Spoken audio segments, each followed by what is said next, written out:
Chapter 1. A Great Journey? I'm on a plane. A passenger aircraft glided through the cerulean sky.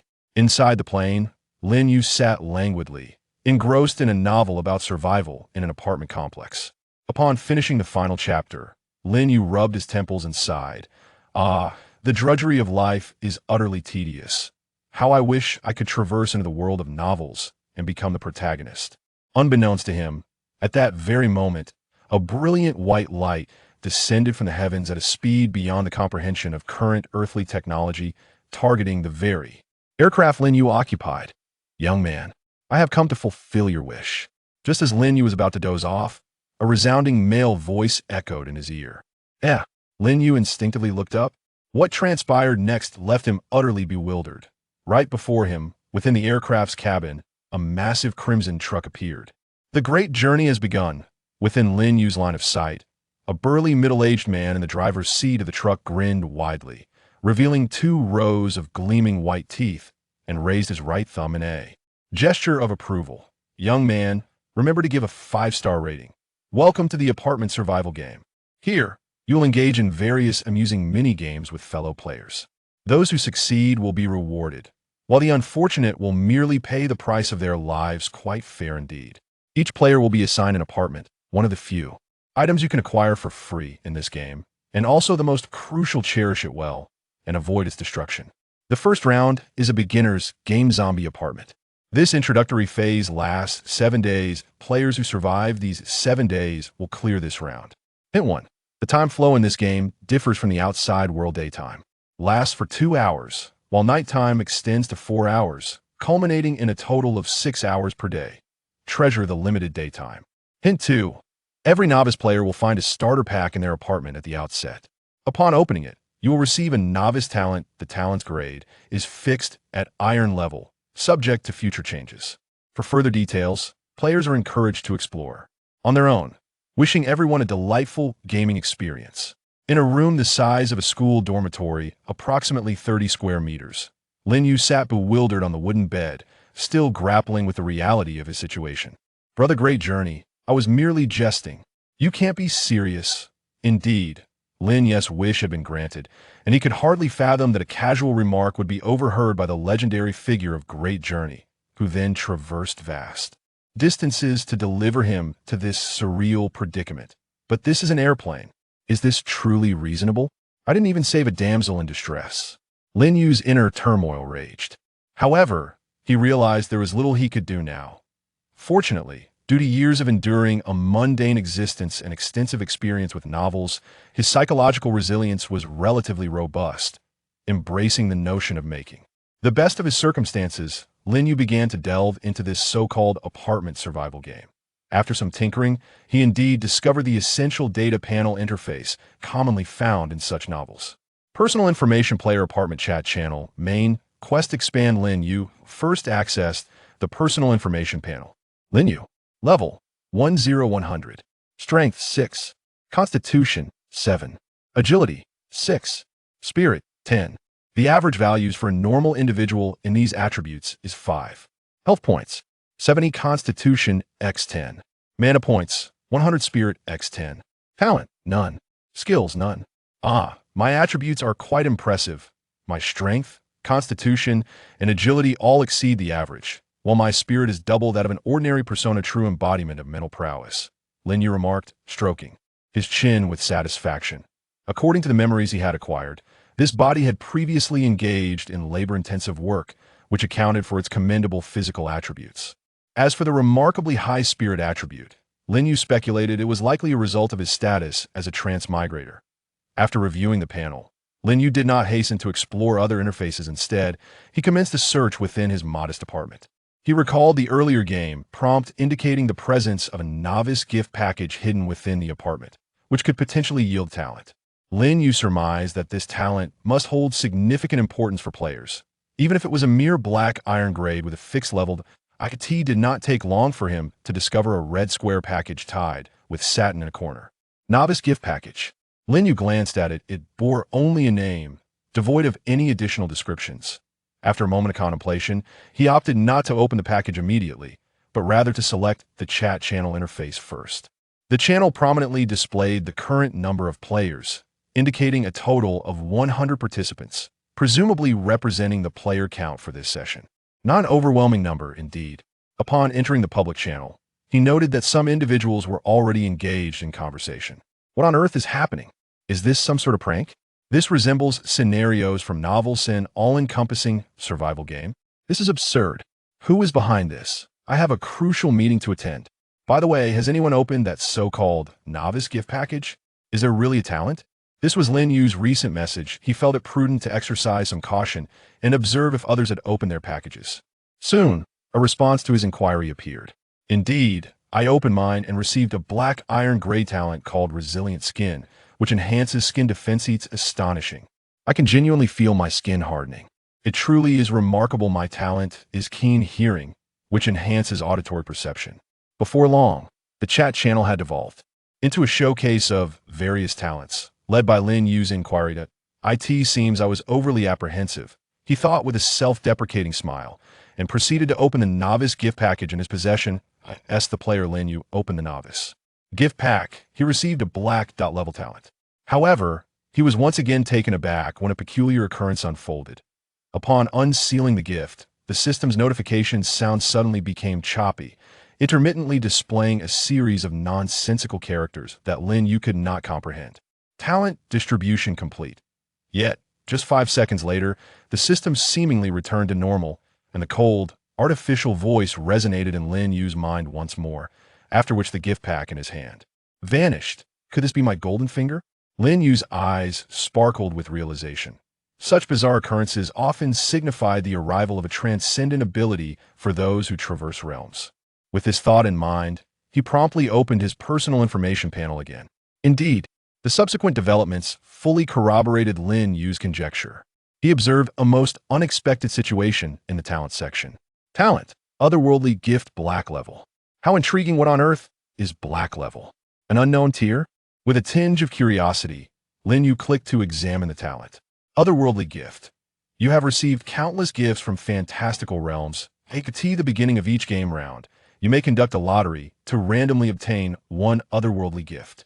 It appears quite formidable, though I wonder if there will be any repercussions upon its use.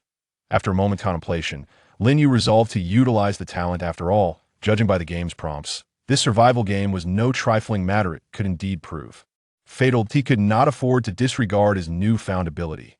With that in mind, Lin Yu cast aside any hesitance and activated the talent. Talent Otherworldly Gift has been triggered. Obtaining equipment. Yin Shuangying's twin pistols. In a flash of white light, 2 sleek black Beretta 92 FS pistols materialized in Lin Yu's hands. Chapter 2. Yin Shuangying's twin pistols. What truly astonished Lin Yu was not the twin pistols themselves, but rather their name Yin Shuangying's twin pistols. For any young man born in the 90s, the name Yin Shuangying would likely evoke a sense of familiarity. I bet your guns are unloaded. How can someone like you ever change? You won't change, you'll only die. I'll make you witness your own brain matter. I'll wager a silver dollar with you that in an instant, a myriad of quotes flooded Lin Yu's mind, while simultaneously, an image of a man clad in a black leather coat always wielding weapons ahead of their time, displaying remarkable prowess and exuding an air of arrogance gradually took form in his consciousness. With admiration for this paragon of bravado, Lin Yu gazed at the twin pistols in his grasp. Yin Shuangying's twin pistols. Category, weapon. Attribute, physical. Level, black level. Attack, 100. Durability, 100,100. Magazine. Skill. Can you guess if my gun is loaded? Yin Shuangying's firearms are always loaded. Stylish reload. Perform a mid-air reload of both magazines upon successful execution. The firing speed of the weapon increases by 100. Description. Never engage in shootout with Yin Shuangying. This weapon is a special equipment that has been bound to the player Lin Yu and cannot be dropped, seized, or stolen in any form. Other players, aside from Lin Yu, are unable to wield this equipment. My goodness, Lin Yu exclaimed, staring in awe at the attributes of the dual pistols. These handguns were nothing short of divine artifacts at this stage. The first skill essentially meant unlimited ammunition. With these 2 guns in hand, defeating mere zombies seemed an effortless task. With excitement gleaming in his eyes, Lin Yu toyed with the black handguns. Armed with such formidable tools, his latent thirst for combat ignited. The presence of these pistols instilled a newfound bravado in him, as if he were poised to venture out and engage a few zombies for the thrill of it. Wait, hold on, Lin Yu. Don't get carried away. Whether in this life or the last, you've never even touched a gun. Fooling around could lead to your own demise. However, Lin Yu quickly emerged from his momentary delusion. He soon recognized his most significant shortcoming. His utter lack of experience with firearms. He had never even laid hands on one. In any case, he needed to familiarize himself with the weapons to ascertain how to shoot, ensuring he could wield them competently. With that thought, Lin Yu began to study the dual pistols in his possession.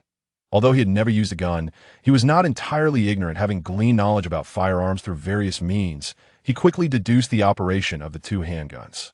As for practicing shooting, he pondered and ultimately decided against it. Without a silencer, the noise of firing would be too conspicuous, potentially attracting unwanted trouble. Holding the dual pistols, Lin Yu approached the door to his apartment. He gazed at the door and opened the player apartment panel. Lin Yu's apartment. Door number 1008, temporary number. Apartment level 1. Door durability 2020. Apartment durability 50/50. Door defense none. Apartment defense none. Apartment facilities. Level 1 wooden door upgradable. Click to view upgrade materials. Dilapidated wooden single bed. Apartment upgrade requirements. Level 3 wooden door. Level 1 workbench. Level 2 apartment blueprint. Basic materials. Click to view specific materials. Lin Yu glanced at the wooden door and the materials required for the apartment upgrade. Logically, upgrading these components as early as possible was advisable, as previous prompts had indicated that the apartment was of utmost importance to players. Wooden door. Wood X5. Apartment. Wood X10. Stone X5. Iron X5. It didn't seem overly challenging. After some contemplation, Lin Yu decided to venture outside. As for danger, it was daytime, and the prompts had mentioned that daylight was precious, lasting only 2 hours. This likely held significance. Perhaps daytime was indeed safer. Even in the face of potential peril, with the truth in his grasp, Lin Yu felt a measure of confidence. He picked up the key from the side, pocketed it, and secured one of the handguns before slipping it into the inner pocket of his coat. Given that he could barely comprehend the use of a single gun, it would be unrealistic to expect mastery over dual wielding. Lin Yu was self-aware. He exited the apartment and locked the door behind him. The corridor was dimly lit, offering a rather poor line of sight. Under normal circumstances, my next course of action should involve searching other rooms to gather various supplies, and then returning to my apartment before nightfall. Lin Yu gripped his firearm tightly, cautiously approaching room 1009, situated beside his own apartment.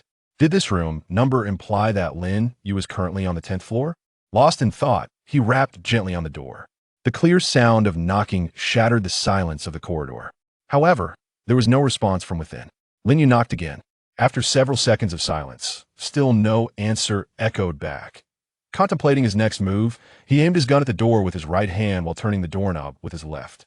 The door creaked open easily, revealing an otherwise quiet room, suggesting it was unoccupied. Peering inside, Lin Yu noted that the room's layout closely resembled his own, though it contained 3 beds, the type with iron frames typical of school dormitories. In addition, there was a large wardrobe, a curtain, and a rectangular table. Lin Yu stepped inside, casually closing the door behind him, as he examined the surroundings carefully, concluding that the wardrobe was the only likely place to conceal items. Approaching it, he opened the wardrobe door and discovered a surprising array of contents. A sheet of A4 paper, a large hammer, a backpack, 3 loaves of bread, and 3 bottles of mineral water. Lin Yu first scrutinized the paper. Information content. During the first 3 days of this round, zombies will not appear, allowing for safe resource gathering. Workbenches are available for crafting, disassembling, or repairing items. Each player's adjacent apartment contains one. Crafting requires blueprints, which can be found in the game. The basic workbench comes with 3 blueprints, and upgrading it will yield new ones. Zombies will attack player apartments at night. Basic wooden doors cannot withstand their assault, so upgrade your doors promptly. Tools can be used to dismantle certain facilities within the apartment to obtain basic materials. This was crucial information.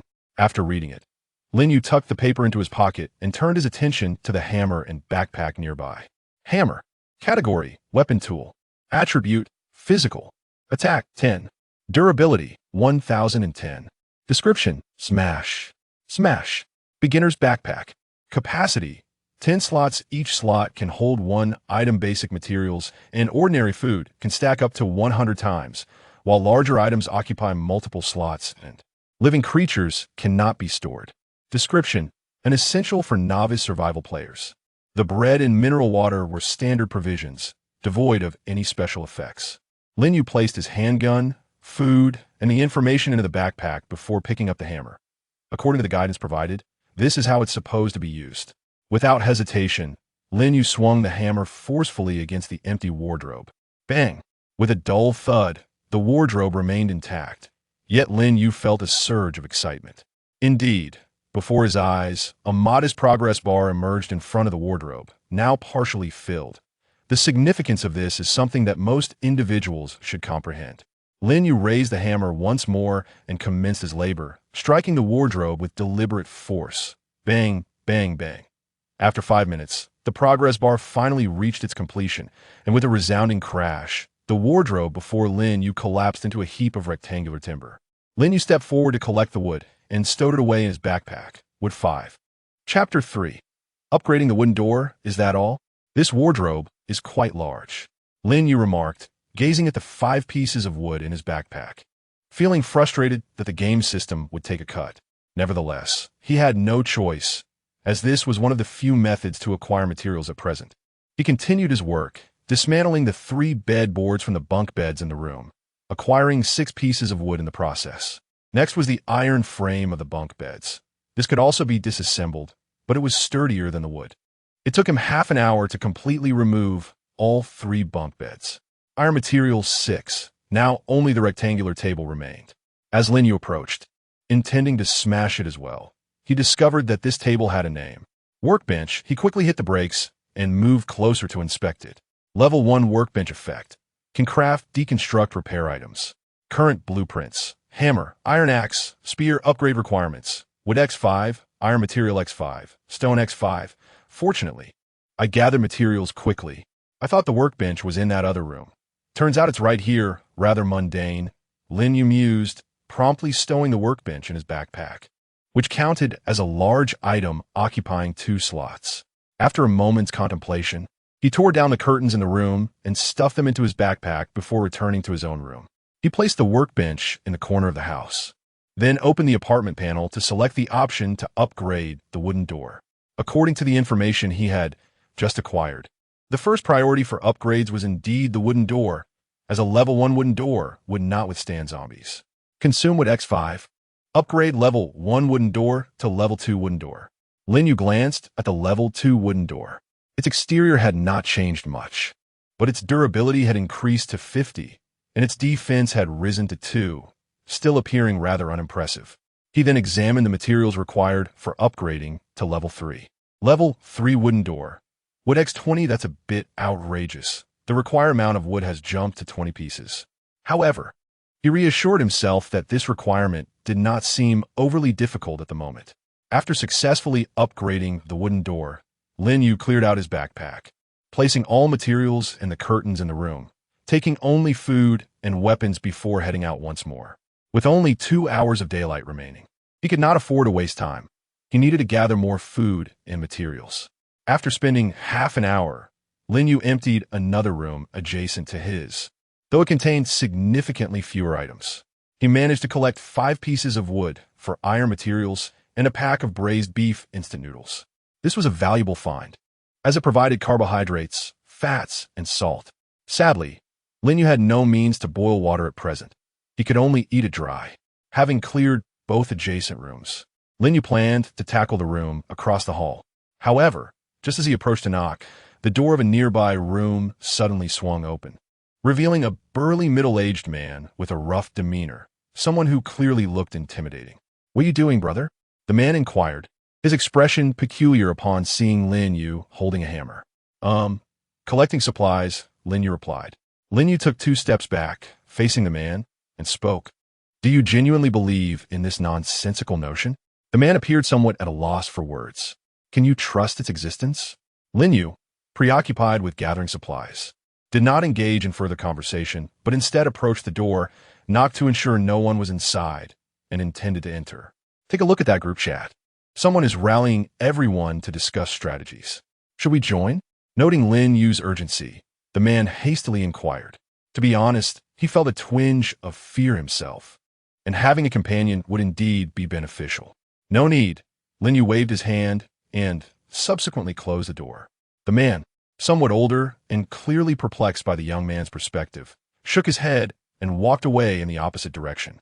Simultaneously, within the rooms of each floor, several individuals began to emerge, all heading toward the same destination. The number of people departing increased, and the atmosphere became less frantic. After all, humans are inherently social beings, and the presence of a crowd tends to bolster one's courage. Soon, nearly 30 individuals had gathered on the 5th floor of the apartment. According to some explorations, this building comprised 10 floors, and these so-called players were distributed across each level with an average of 10 per floor. Why are there only so few of us? Didn't the chat channel indicate there were 100 participants? A portly middle-aged man at the forefront furrowed his brow and questioned. It seems the rest are merely deluded souls, genuinely believing in this so-called game, wandering aimlessly in search of something, several individuals nearby explained. It's absurd that anyone would believe such blatant falsehoods, the man remarked, his tone notably grave. Forget about those lunatics, Boss Zhang. Let us see if we can find a way out. Yes, indeed, they're just a bunch of neurotics, likely lost in their fantasies of novels and games. Let's not concern ourselves with them. Lin Yu paid no heed to the others and did not check the chat channel. After all, the daylight was limited to just 2 hours, a luxury he could not afford to squander. He could always review those matters later in the evening.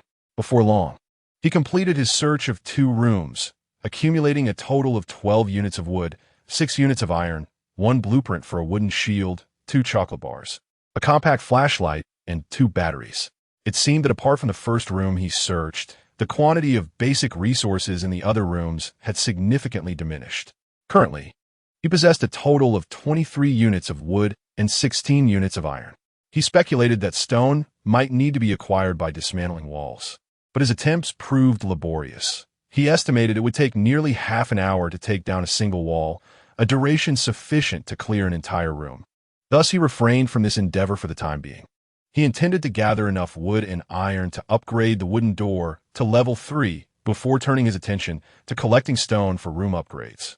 After gathering his supplies, Lin Yu returned to his dormitory and secured the door. Devoid of a watch or any means to ascertain the passage of time, Lin Yu was compelled to rely on estimation. Having cleared 4 rooms, he surmised that nearly 2 hours had elapsed, prompting him to reconsider further risks. Although he possessed a formidable handgun, the extent of the zombie threat during the night remained uncertain, as did their capabilities. He felt untroubled by a few or even a dozen zombies, yet if their numbers swelled excessively, or if they were not the sluggish, dim-witted creatures typical of horror lore, disaster could easily ensue. Thus, he resolved to observe for the night before making any further decisions. Upon returning to his dormitory, Lin Yu hesitated not a moment and upgraded his secondary wooden door to the tertiary level. Consumed wood X20, secondary wooden door upgraded to tertiary wooden door. The durability enhanced to 100 and the defensive capability rose to 5, with the requirement for advancement to the 4th level set at wood X50. He pondered the total levels of this door, shaking his head before retreating to his bed and opening the chat channel. Chapter 4. Zombies opening the chat channel. Lin Yu scrolled to the top of the chat records and began to peruse the content. Based on the players' discussions, he quickly grasped the current state of the human players. Initially, there was little to be said. Most players were in a state of panic, resulting in a plethora of futile messages seeking information and comfort. As time passed, and the players regained some composure, the focus of the conversation shifted towards whether they should trust this so-called game and what their next steps should be. Naturally, due to the varying ages and experiences of the players, the discourse was rather unremarkable. Some placed their faith in the game, while others scoffed at it. In essence, the players seemed to have divided into 3 factions. The first faction, the skeptics, comprised a significant number, totaling over 30 individuals, predominantly older adults aged between 40 and 50. They dismissed the concept of the survival game, believing it to be a cruel hoax or a trap. Their stubborn nature was evident, as even when confronted with phenomena such as talents and panels, which modern technology could scarcely replicate, they remained unconvinced and unwilling to comprehend. This group was led by an individual named Dayun, who had gathered the others to seek a means of escape. The second faction, akin to Lin Yu, consisted of believers. This group's age was more diverse, with both younger and older individuals, most of whom had experience with novels and games. They adopted an attitude of cautious optimism, acting according to the game's rules by collecting resources and upgrading their doors. This faction was considerably larger than the first. The third faction was more difficult to categorize, as their situation was quite complex. It remained unclear whether they believed in the game. Their current stance was one of inaction, choosing to observe the unfolding circumstances before making any decisions. The chat channel was rife with chaos, as some players shared the intelligence they had gathered, while others offered guidance on locating workbenches and acquiring materials. There were also those vehemently denouncing the aforementioned individuals, labeling them as lunatics. In summary, there was scant useful information for Lin Yu. After contemplating for a moment, Lin Yu accessed the main quest panel within his interface. In his eagerness to collect materials, he had yet to examine it. Zombie apartment. Main quest. Survive for 7 days. Completion reward. 5 game coins. Side quests. Eliminate zombies. Rewards will be calculated based on a number of kills at the end of the game. Only the player with the most zombie kills in this round will receive a reward. Defeat the boss. A zombie boss resides within the apartment. Defeating it will yield substantial rewards. Lin Yu did not linger on the main quest, as he was already aware of its details. His primary focus was on the side quests. After reviewing the tasks, Lin Yu caressed the black pistol in his hand. With this formidable weapon at his disposal, he was determined to strive for the completion of both side quests. As night approached, Lin Yu decided to observe his surroundings. If the number of zombies did not reach an alarming level, he might attempt to eliminate a few, providing an excellent opportunity to hone his shooting skills. Taking a deep breath, he reminded himself that since he had entered this game, he could not afford to be overly timid. Caution was wise. But retreat was not an option. Suddenly, an AI voice echoed in his mind. Warning, night will commence in 1 minute. Players lingering outside should return to their rooms promptly. Lin Yu grimaced upon hearing the announcement. Had he known there was a night warning, he would have delayed his return. Almost immediately, the chat channel erupted with an influx of messages. Are those old fools still outside?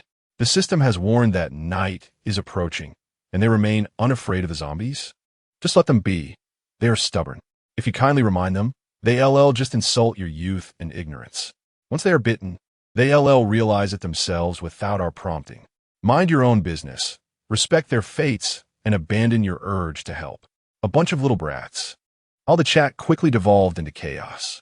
Meanwhile, Lin Yu sat on his bed, munching on bread and sipping water, awaiting the onset of night.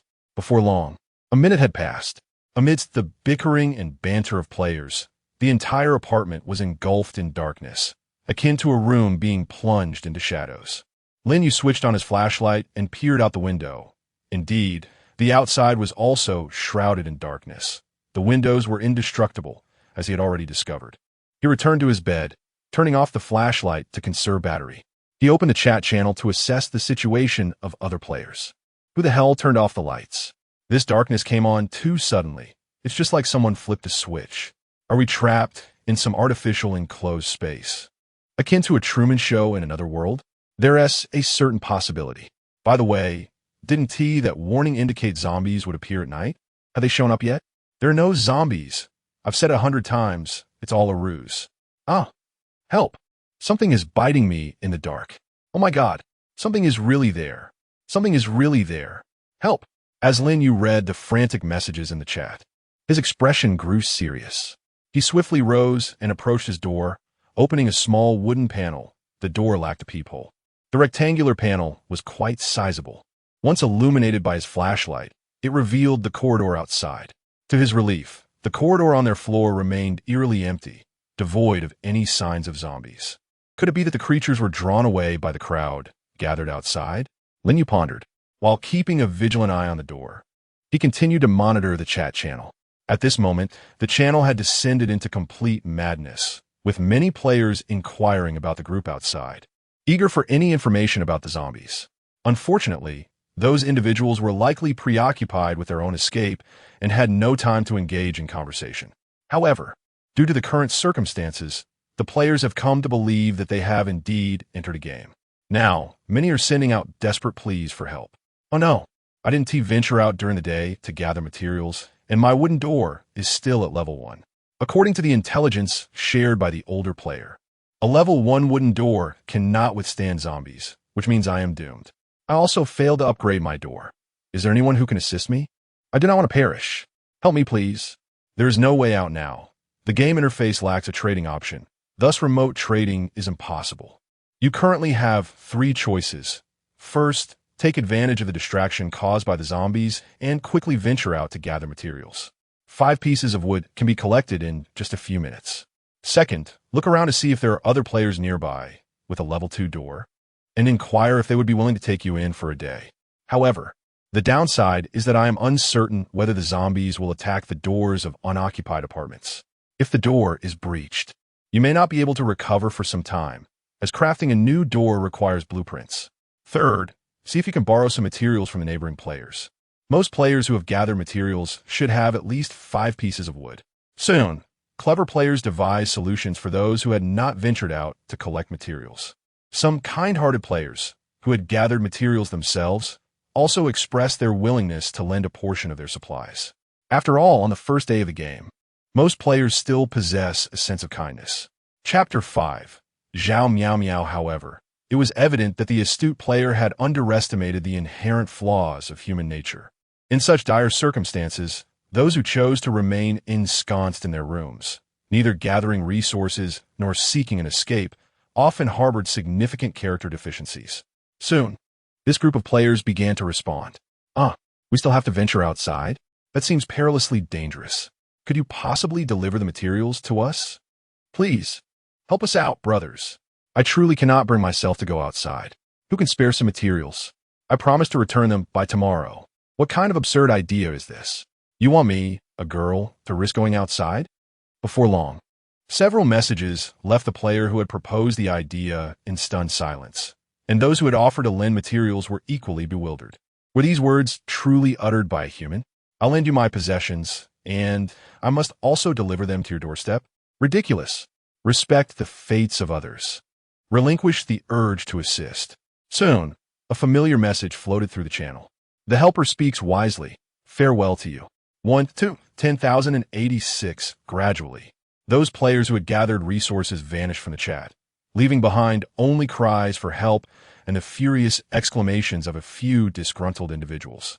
Lin Yu, rendered speechless, closed the chat channel and extinguished his flashlight, pressing his ear against the door to capture any sounds from the corridor. Approximately 10 minutes later, tap, tap, tap. A faint sound of footsteps echoed from outside the door.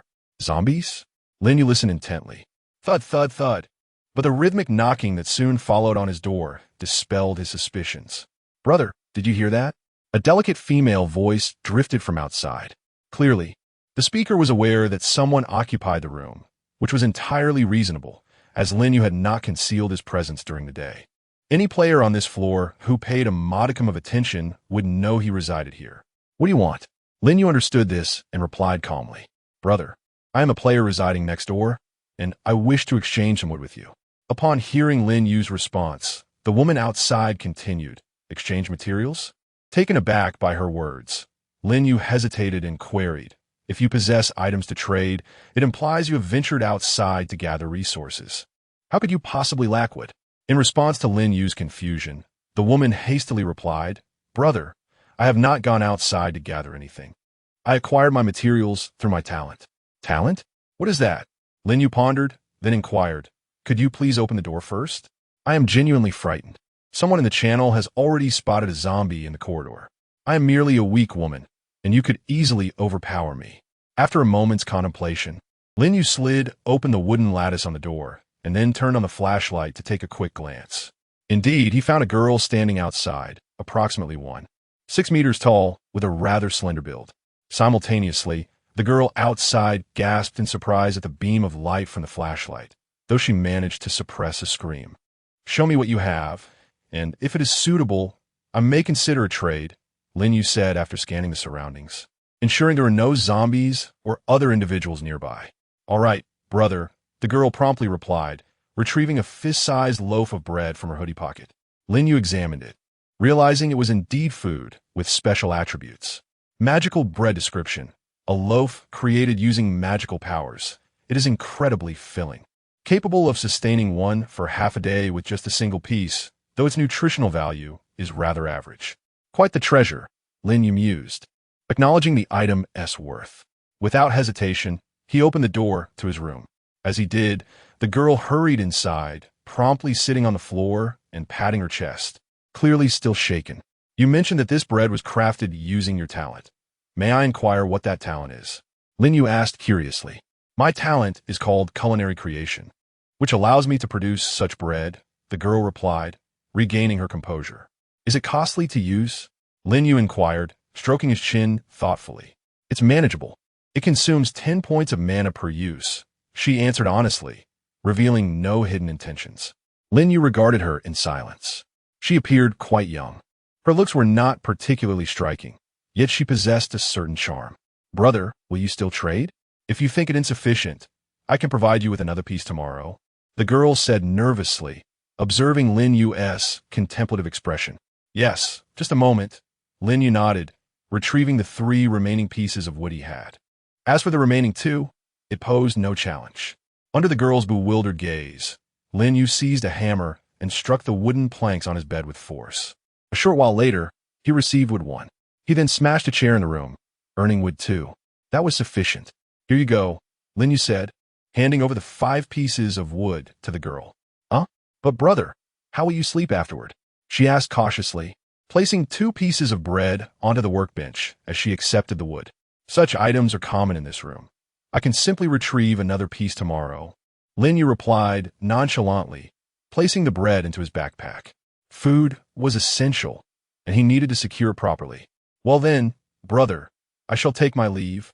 The girl nodded before speaking again. Lin Yu waved dismissively. As the girl approached the door and prepared to open it, she seemed to remember something. Suddenly turning back, she asked, "Brother, may I trade 1 piece of bread for you to escort me home?" Lin Yu raised an eyebrow at her request. "You are rather clever," he remarked. The girl chuckled sheepishly, looking somewhat dazed. "Very well, let us go," Lin Yu replied, having gleaned from the chat channel that the zombies in this round were akin to those in The Walking Dead, slow in movement and not overwhelmingly numerous. Thus he felt little fear.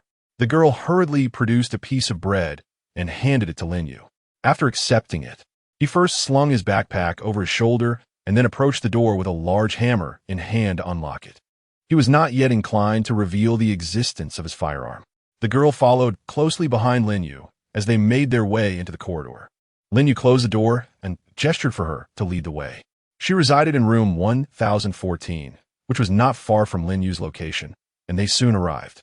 The girl quickly retrieved her keys and unlocked the door. After escorting her to her destination, Lin Yu intended to depart. "Brother, what is your name? I would like to add you as a friend," the girl suddenly inquired softly as she entered. "Lin Yu," he replied. "My name is Zhao Miao Miao."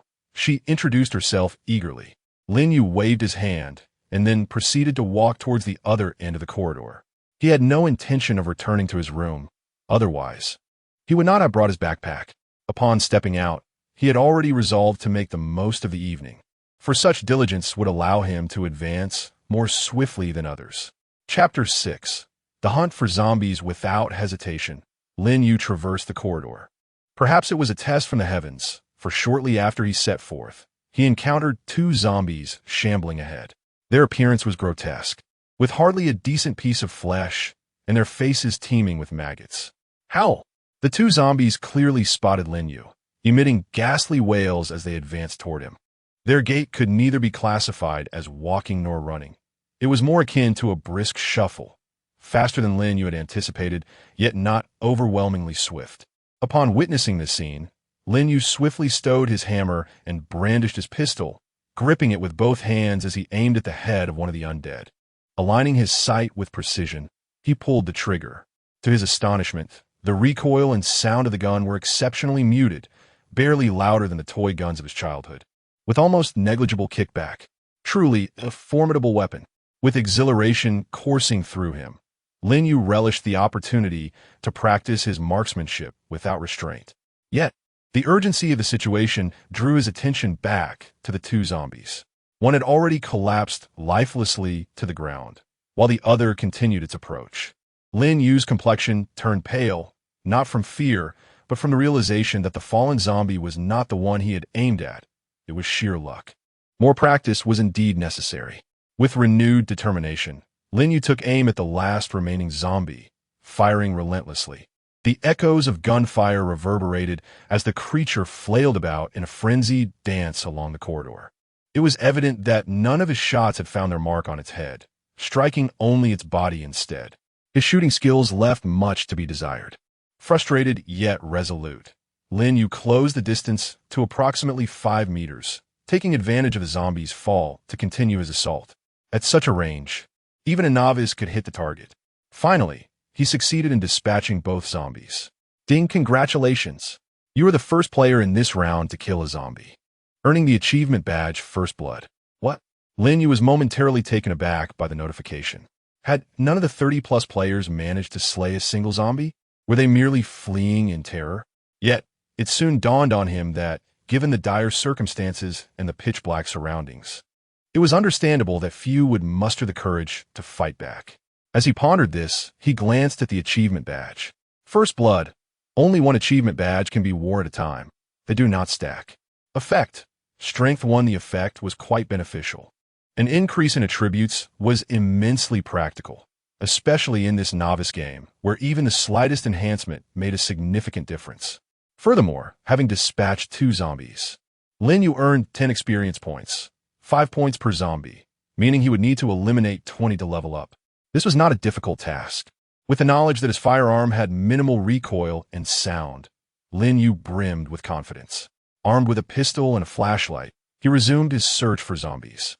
He resolved to eliminate the undead first, intending to scavenge for supplies later, reasoning that the perilous night would deter anyone from attempting to steal from him. Approaching the lifeless bodies of the zombies, he inspected them for any potential loot. Unfortunately, there was none to be found, or perhaps the drop rate was simply too low. Moreover, he noticed that the corpses gradually vanished after death, leaving no trace behind. This was indeed convenient. It ensured that no one would discover that someone was hunting zombies with a firearm. Satisfied, Lin Yu acknowledged that his pistol also left no shell casings or bullets behind, as the fired projectiles would dissipate upon losing their kinetic energy. In the corridor, Lin Yu rapidly squeezed the trigger. Before him, 5 zombies staggered toward him. However, under Lin Yu's relentless firepower, they were swiftly struck in the head and collapsed, slowly fading away. Eureka! Level up! The 5 zombies granted him a total of 25 experience points, perfectly filling his experience bar, having previously dispatched 15 zombies. Upon reaching level 2, Lin Yu earned 2 attribute points. He contemplated his options, but ultimately decided against allocating them, choosing instead to conserve them. His reasoning was straightforward. With a pistol in hand, his offensive capabilities were already adequate, and increasing strength seemed unnecessary. His current stamina of 7 points sufficed, and there was no pressing need to enhance his agility. Furthermore, his mental prowess was the highest among his attributes, and without any skills or talents requiring mana, there was no reason to invest in that either. Thus, it was wiser to reserve the points for a critical moment or to adjust his attributes based on future developments in the game. It appeared that the 10th floor was devoid of zombies. Should he continue to descend and hunt more, or take the opportunity to gather supplies? Observing the vanishing corpses, Lin Yu began to ponder. Leveling up after reaching level 2 required 200 experience points, and if each zombie thereafter yielded only 5 points, he would need to slay 40 more. Theoretically, the number of zombies on 10 floors should be sufficient.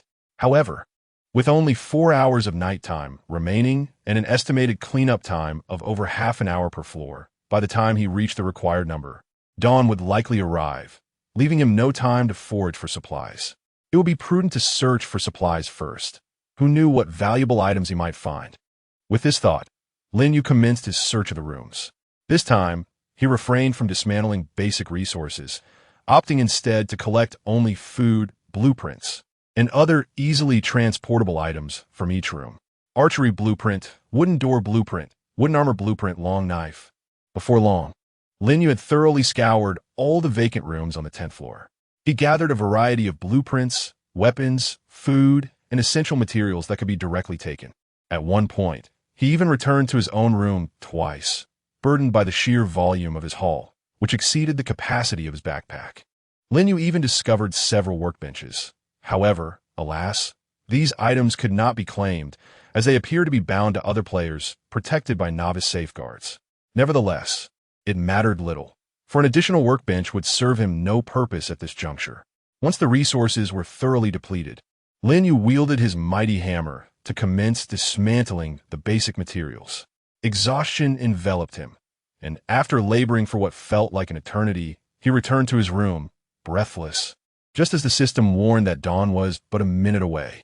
During this interval, he had dismantled 5 rooms, acquiring 30 units of wood and 24 units of iron, a considerable bounty. After a brief respite and a bite to eat, he planned to venture next door to tear down walls, in pursuit of stone to upgrade his apartment. Reclining on the bed frame he had recently moved back into, Lin Yu surveyed the haphazardly piled resources scattered throughout the room, nodding in satisfaction. With these provisions at his disposal, he was confident that completing this round of the game would pose no challenge. Soon, daylight would break. Chapter 7. Murder. Lin Yu took a half-hour respite, indulging in some nourishment before approaching his workbench, ready to craft. The array of items and equipment he could create at the workbench was quite extensive. First, he decided to forge a wooden armor and a wooden shield, for his most pressing need was to bolster his defenses. Lin Yu retrieved 6 units of wood, 3 units of fabric acquired by dismantling curtains, and 1 unit of iron, placing them into the workbench. Soon, a soft glow emanated from the workbench, as if invisible hands were deftly manipulating the materials. Within half a minute, a rudimentary armor made of wooden planks and a circular wooden shield materialized upon the surface. Wooden armor category, armor attributes, physical defense, 5 durability, 10 description. Do not expect it to shield you from any significant attacks. Wooden shield category, armor weapon attributes, physical defense, 5 durability, 10 description, same as above. Though the efficacy was rather modest, it was still equipment. Lin Yu did not hesitate to don them. Not bad, at least they did not appear unsightly. However, this wooden armor could only defend his chest and back, which was somewhat lacking, but certainly preferable to being unprotected. All right, another 10 minutes of rest, then I shall prepare to venture out and dismantle some walls. Lin Yu sat in his chair, ready to take a moment to relax. Knock, knock, knock. At that moment, someone suddenly pounded on his door, the forcefulness of the knocks far exceeding that of an ordinary visitor. Who could it be? Lin Yu picked up the pistol from the workbench and called out. Who is it? Open the door. We need to have a word with you. Came a somewhat impatient voice from outside. Speak plainly. Lin Yu replied as he approached the door, simultaneously opening the chat channel to ascertain the situation. What? So soon? Upon perusing the chat log, Lin Yu quickly grasped the nature of the visitors outside. Robbers. Numerous players had been discussing this group, who had congregated during the day, knocking on the doors of other players in small clusters. If a player opened the door, they would storm in and seize whatever they could carry. Should a player resist, they would overpower them with numbers. If a player remained unyielding, they would resort to smashing the door with a heavy hammer until it yielded, then ransack and assault. Lin Yu had anticipated that such occurrences might transpire, but he had not expected them to emerge so swiftly. Knock, knock, knock. Indeed, after confirming that Lin Yu would not open the door, the group outside commenced their assault on it. Lin Yu was infuriated. The wooden door had low defense and could scarcely withstand the hammering, its durability plummeting rapidly. Damn it! Open the door. If you don't open it soon, I swear I'll break it down. Came the frenzied shouts from outside. Creaking. Just as the 3 assailants prepared to continue their battering, the door swung open. Now that the door was open too late. Puff! As a scruffy man prepared to push open the door and enter the room, an odd muffled sound suddenly echoed from within. Almost immediately, A small wound appeared on his forehead. "Oh, damn," were the final two words he uttered before collapsing to the ground. A murder. Beside him, two other men, stunned by the scene, dropped their heavy hammers and attempted to flee. Thud. Two more dull gunshots rang out, and blood erupted from their skulls as they fell lifelessly to the floor. In their last moments, their eyes were filled with terror. It was evident they feared death. How peculiar. Did they not consider the possibility of being killed before they smashed the door? At the entrance, Lin Yu stood expressionless, surveying the three corpses before him, his heart betraying little emotion. "TSK, I thought I would at least feel a bit flustered." Lin Yu smirked. He had not anticipated such calmness after taking lives. Could it be that he possessed an antisocial personality? Surely not. He felt quite normal. I've killed. On the other side of the corridor, perhaps alerted by the commotion outside, a young man opened his door, only to be confronted by the grisly scene. A man stood at the entrance, flanked by three bodies sprawled on the ground. The sight drained the color from the young man's face, who swiftly shut and locked the door, then frantically began messaging in the chat channel. Meanwhile, Lin Yu had no intention of killing the young man. After all, he was not a psychopath. He was merely pondering another question. Human corpses do not seem to refresh. Lin Yu murmured. Unlike the zombies from the previous night, the three bodies on the floor showed no signs of disappearing. It remained uncertain whether human corpses did not refresh, or if it was solely the players' bodies that were exempt. Lin Yu did not dwell on the matter for long. He approached and collected the backpacks of the three men, rummaging through their belongings to extract anything of value before moving the bodies away from the door. After a moment's thought, Lin Yu opened the chat channel, switching to photo mode. The chat channel allowed one image per day. Finding a suitable angle that encompassed both himself and the three corpses, he flashed a peace sign, captured the moment, and shared it with a caption. "Not sure what happened today, but three ruffians came to smash the door. It was too noisy, so I had to take them out. I must say, it was quite enjoyable. I've heard they had other ruffian companions. I hope to encounter them in the future." Soon after sending the image and text, the chat channel fell into a silence that lasted half a minute. After posting, Lin Yu paid no further attention to the chat, glancing at the current number of participants, 75, before closing the panel.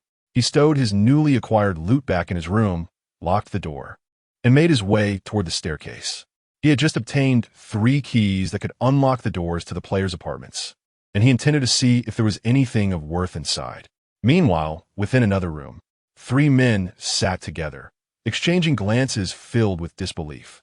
"This cannot be real." One of them, a young man with tousled hair, gulped nervously before breaking the silence. "It is true," replied a bespectacled youth in a somber tone. A witness on the 10th floor confirmed the situation in the chat. Lao Wu and the others are dead, their bodies still lying in the corridor.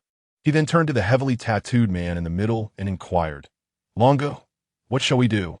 Should we seek revenge?" Longo pondered for a moment and asked, "Did anyone see how he committed the murders?"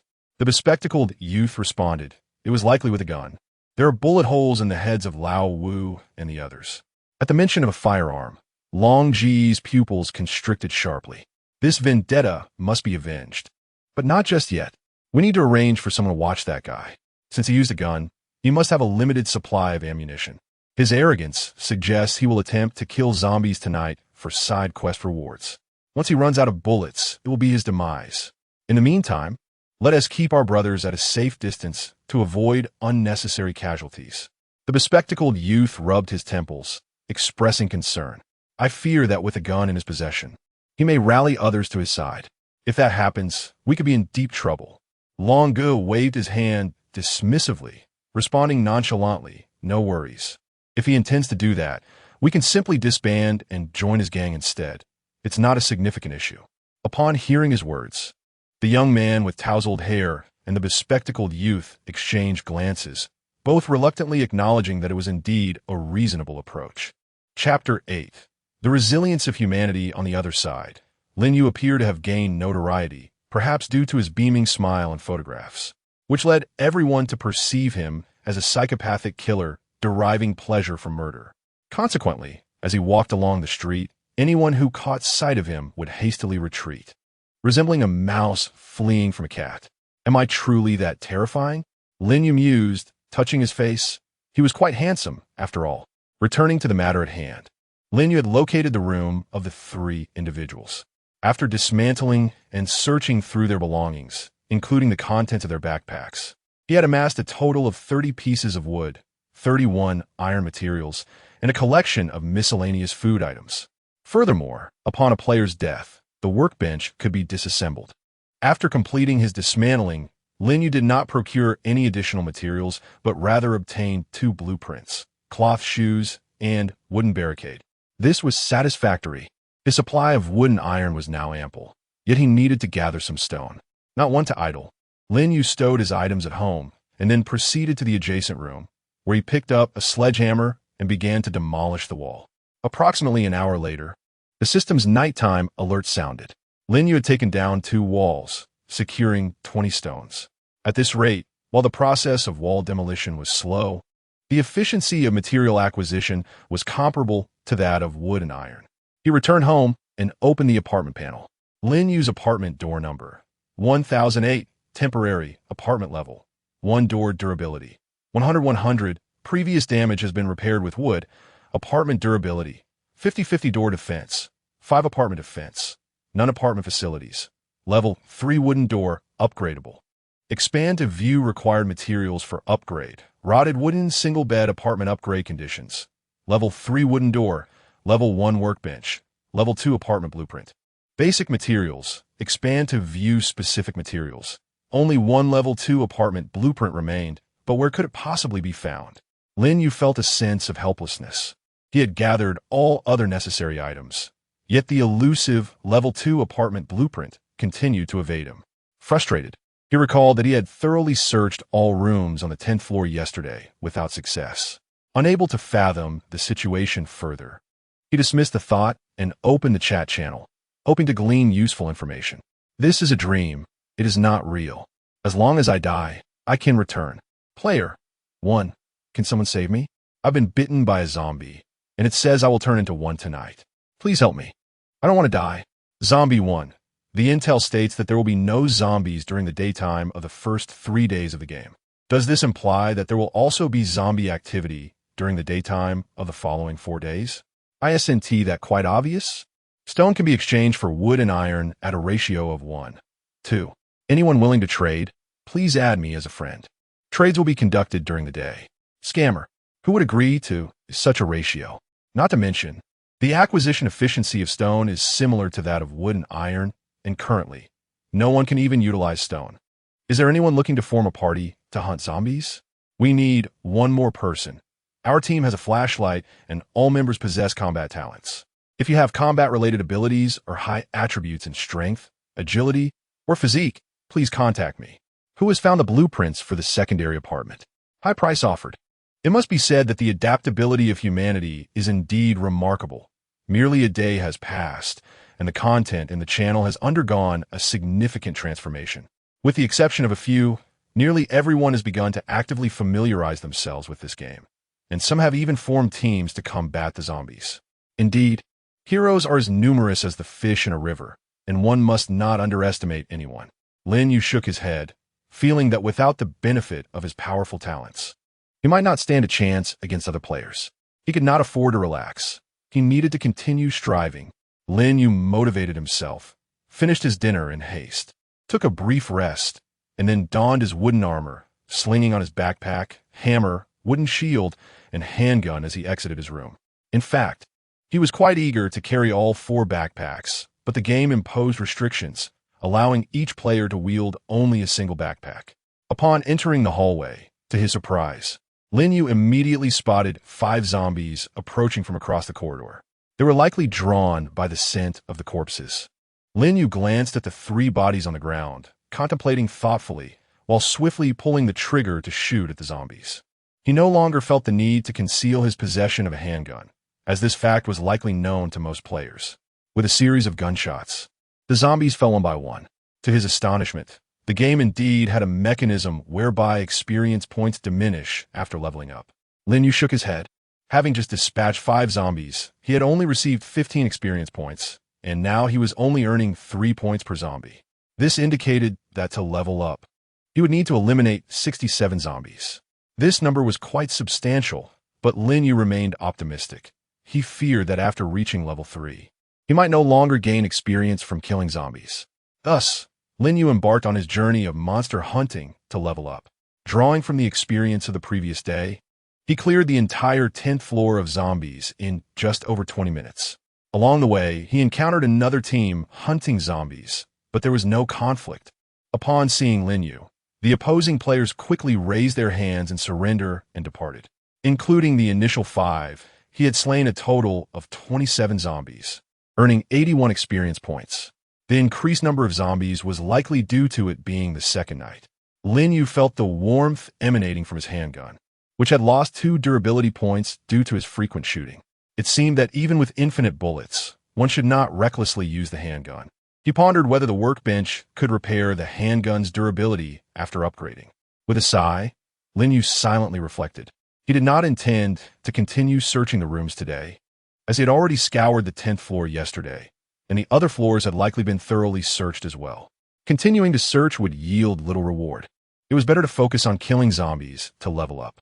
With these thoughts in mind, Lin Yu headed toward the stairwell.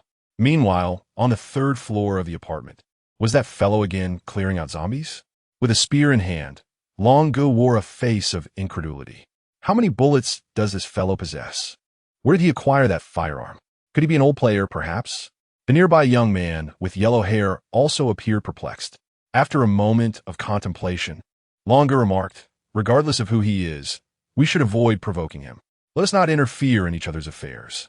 If his ammunition is truly inexhaustible, any attempt to confront him would be tantamount to courting death. For now, let us eliminate the zombies and expedite our leveling up." Chapter 9. The blueprints of the secondary apartment on the 9th floor. Lin Yu was diligently searching for traces of the undead. It must be said that, thanks to the equipment known as the double guns of Yin Shuanging, this novice phase of the game had thus far posed little stress for Lin Yu. He hoped to encounter such fortunate finds in future endeavors as well. Lin Yu gently caressed the handgun in his grasp, his expression solemn as he inquired, "Are you from the rescue team?" Just as Lin Yu was scanning for zombies, the door to room 917 abruptly swung open, revealing a hefty figure resembling a tank, whose face glistened with sweat and whose eyes burned with intensity. "No," Lin Yu replied curtly, unwilling to involve himself further, and turned to leave. Suddenly, a piercing roar erupted from behind him. "You're lying. You are definitely one of the rescue team members. Quick, give me something to eat. I'm starving to death. Otherwise, I will report you." The tank-like figure charged at Lin Yu, arms raised as if in a frenzy. Goodness! Lin Yu, shocked by the vibrations emanating from the ground, realized that the pressure from the 5 zombies ahead paled in comparison to this behemoth. He swiftly raised his handgun and, without hesitation, fired 3 shots. 2 bullets struck the chest and 1 to the head. Finally, the tank-like figure ceased its advance, collapsing in a fit of rage onto the ground. However, just as Lin Yu began to breathe a sigh of relief, a cacophony of footsteps suddenly echoed from both sides of the corridor. Oh no! Lin Yu quickly understood that the loud outburst from this genuine glutton had attracted a horde of zombies. The density of the footsteps indicated a significant number of approaching foes. Without delay, he hurried toward the tank's room, which, being a secondary door, should offer some defense against the oncoming assault. Lin Yu dashed inside and shut the door, then peered through the wooden lattice to assess the situation outside.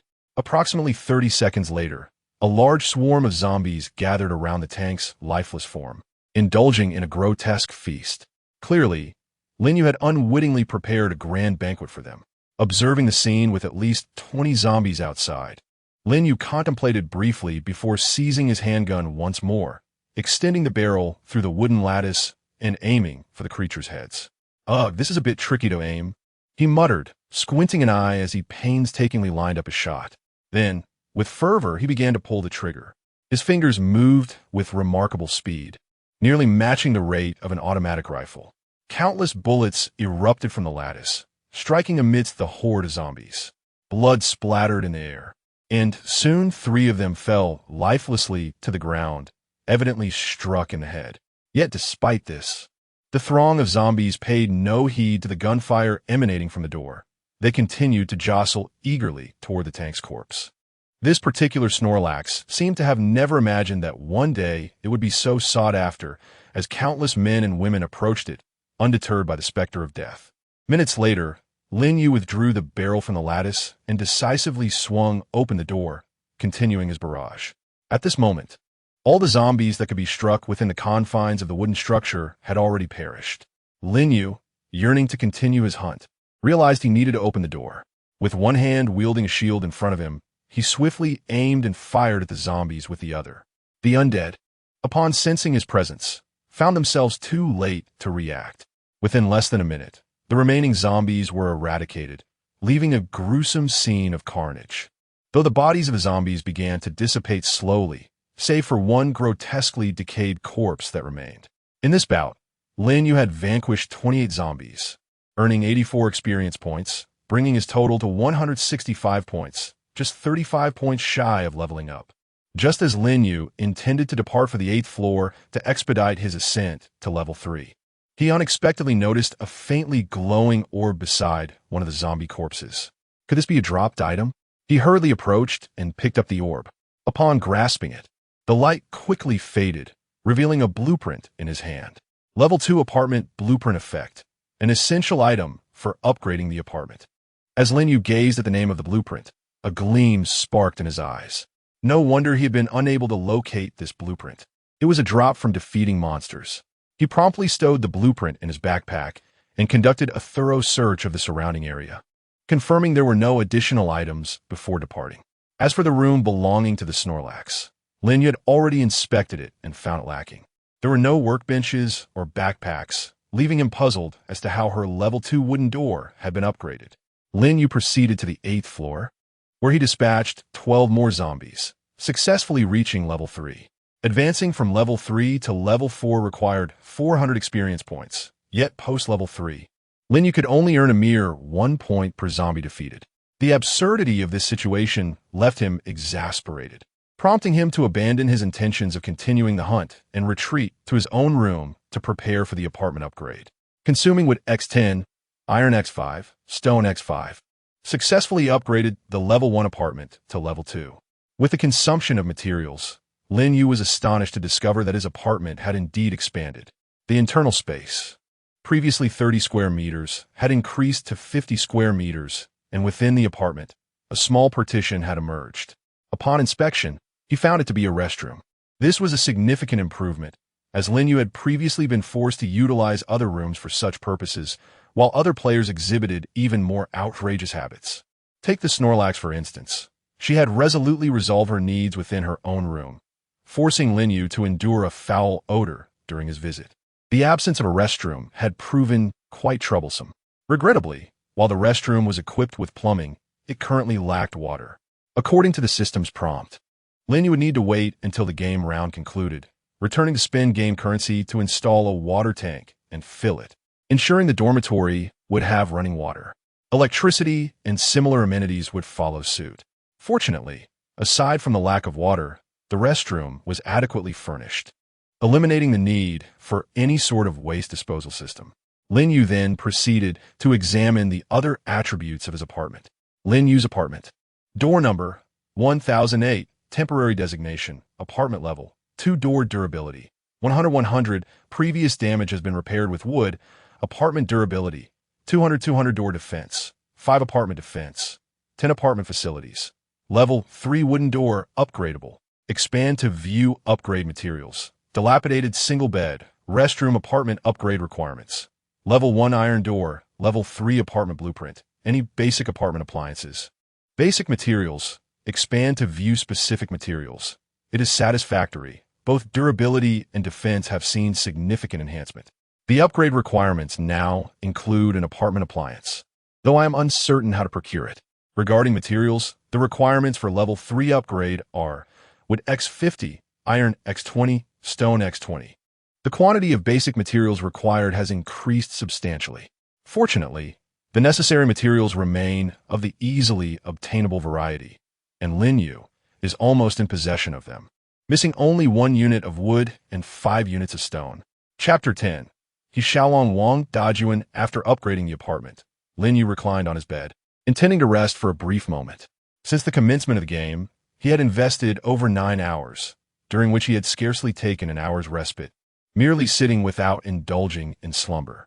Coupled with the strenuous physical exertion and the relentless hunting of zombies, he was indeed feeling quite fatigued. Lying on a wooden board, which was still rather rigid despite being cushioned with a curtain, using his backpack as a pillow, Lin Yu languidly pondered the necessity of procuring a more comfortable bed in the future before drifting into sleep. 3 hours later, startled awake, Lin Yu abruptly sat up in bed, hastily seizing the pistol beside him and aiming it at the emptiness before him. Observing the vacant room, he released a sigh of relief and lowered the firearm, rubbing his temples while inwardly reflecting. So, it was merely a dream. He had just experienced an exceptionally vivid nightmare in which his door was breached and countless zombies encircled him, ravenously devouring his flesh. In the dream, Lin Yu was aware, witnessing the gruesome scene, yet he was rendered immobile, helplessly watching as he was consumed. Frankly, the terror of such an experience was overwhelming, and he felt a cold sweat trickling down his back. Phew! Thankfully it was just a dream. Lin Yu swung his legs over the side of the bed, casually grabbing a bottle of mineral water to quench his thirst, followed by a Snickers bar and a piece of bread to satiate his hunger. I must swiftly upgrade my door, for it is conceivable that a similar intrusion might occur while I am asleep. Having finished his light meal, Lin Yu promptly gathered his empty backpack, a sledgehammer, armor, and weaponry. He recalled the previous incident where 3 individuals had surrounded and dismantled his door. The current wooden door was adequate against zombies, but it would offer little resistance against a sledgehammer, a tool specifically designed for demolition. It was imperative to upgrade to an iron door as soon as possible. Glancing at his current wooden door, which was at level 3, he noted that there were 5 levels in total. To advance to a level 1 iron door, he would first need to elevate the wooden door to level 5. The next upgrade required 50 wooden planks. This was a simple task. Lin Yu possessed 49 planks, just one short of the upgrade. With this in mind, Lin Yu hastened outside, determined to gather the necessary materials. However, just as he opened the door, he encountered a girl who had also just stepped out. The girl was Zhao Miao Miao, who, upon seeing Lin Yu, offered a hesitant wave before quickly departing from the doorway. Her smile appeared strained, likely influenced by the channel's recent events. After all, someone had perished at his hands the previous night, and the ruckus caused by that Snorlax was impossible to conceal from the others.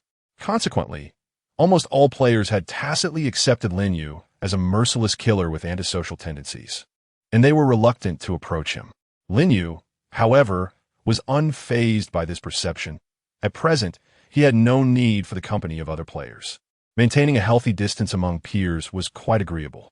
Armed with his sledgehammer, Lin Yu commenced his search of the rooms. Had the entire 10th floor been stripped of all salvageable materials? Yet, he soon found himself disheartened, for every room on the 10th floor had been entirely cleared of any dismantlable items. Perhaps the players acted too hastily, which has led to complications. Lin Yu shook his head and decided to explore other floors in search of materials. Upon reaching the 9th floor, he discovered that the situation mirrored that of the 10th floor. Most resources had been depleted. In a single room, he managed to procure 2 pieces of wood. Fortunately, he had gathered enough timber to upgrade the door, leaving him only 5 stones short. Rather than rushing to collect the stones, he continued his descent to investigate the conditions on the lower floors. Having rarely ventured downstairs before, his knowledge of the situation below was solely derived from the chat channel. As he walked, he soon arrived at the 5th floor. However, just as he descended, he was met with an intriguing spectacle. In the corridor of the 5th floor, 2 groups were facing off against each other. Not recognizing either faction, Lin Yu refrained from approaching and instead opened the chat channel for more information. Through the chat logs, he quickly ascertained the current circumstances. The 2 factions on the 5th floor were the largest player groups in the game. One of them consisted of the trio that had previously plotted to rob Lin Yu, led by a formidable man named Xiaolong. He stood at the forefront, brandishing a long knife, adorned with tattoos of dragons and tigers. In reality, he was a figure entrenched in the underworld, known for his ruthless methods and lack of moral scruples. Fortuitously, 2 players in this round happened to be his subordinates. which explained their swift adaptation to the game and their immediate inclination towards gang robbery on the second day. Gathered around him were over 20 young men. Opposing them was a smaller group of middle-aged individuals mixed with a few younger players, totaling only a dozen or so, comprising both men and women. Lin Yu recognized their leader as Wang Dayun, the one who had defied the game rules on the first day. This man had been fortunate enough to survive the first night without falling victim to a zombie bite. Demonstrating commendable resolve, he rallied a group of survivors, ensuring they endured the perilous first night. By the second day, he swiftly abandoned his earlier notions, adapting to the game with remarkable agility, collecting materials and gathering those ordinary players whom he Xiaolong had forsaken and targeted, thus forming the current coalition. The reason for the standoff between the two factions stemmed from he Xiaolong's acts of robbery. As compatriots of Longhua, one would expect mutual assistance in times of crisis. Yet he Xiaolong's audacious actions incited anger among the players. Wang Dayun, gripping a spear, glared furiously at he Xiaolong, who said anything about mutual assistance. You coward who trembles at the thought of wielding a weapon? What are you pretending to be, a wolf with a grand tail? Do you dare challenge me?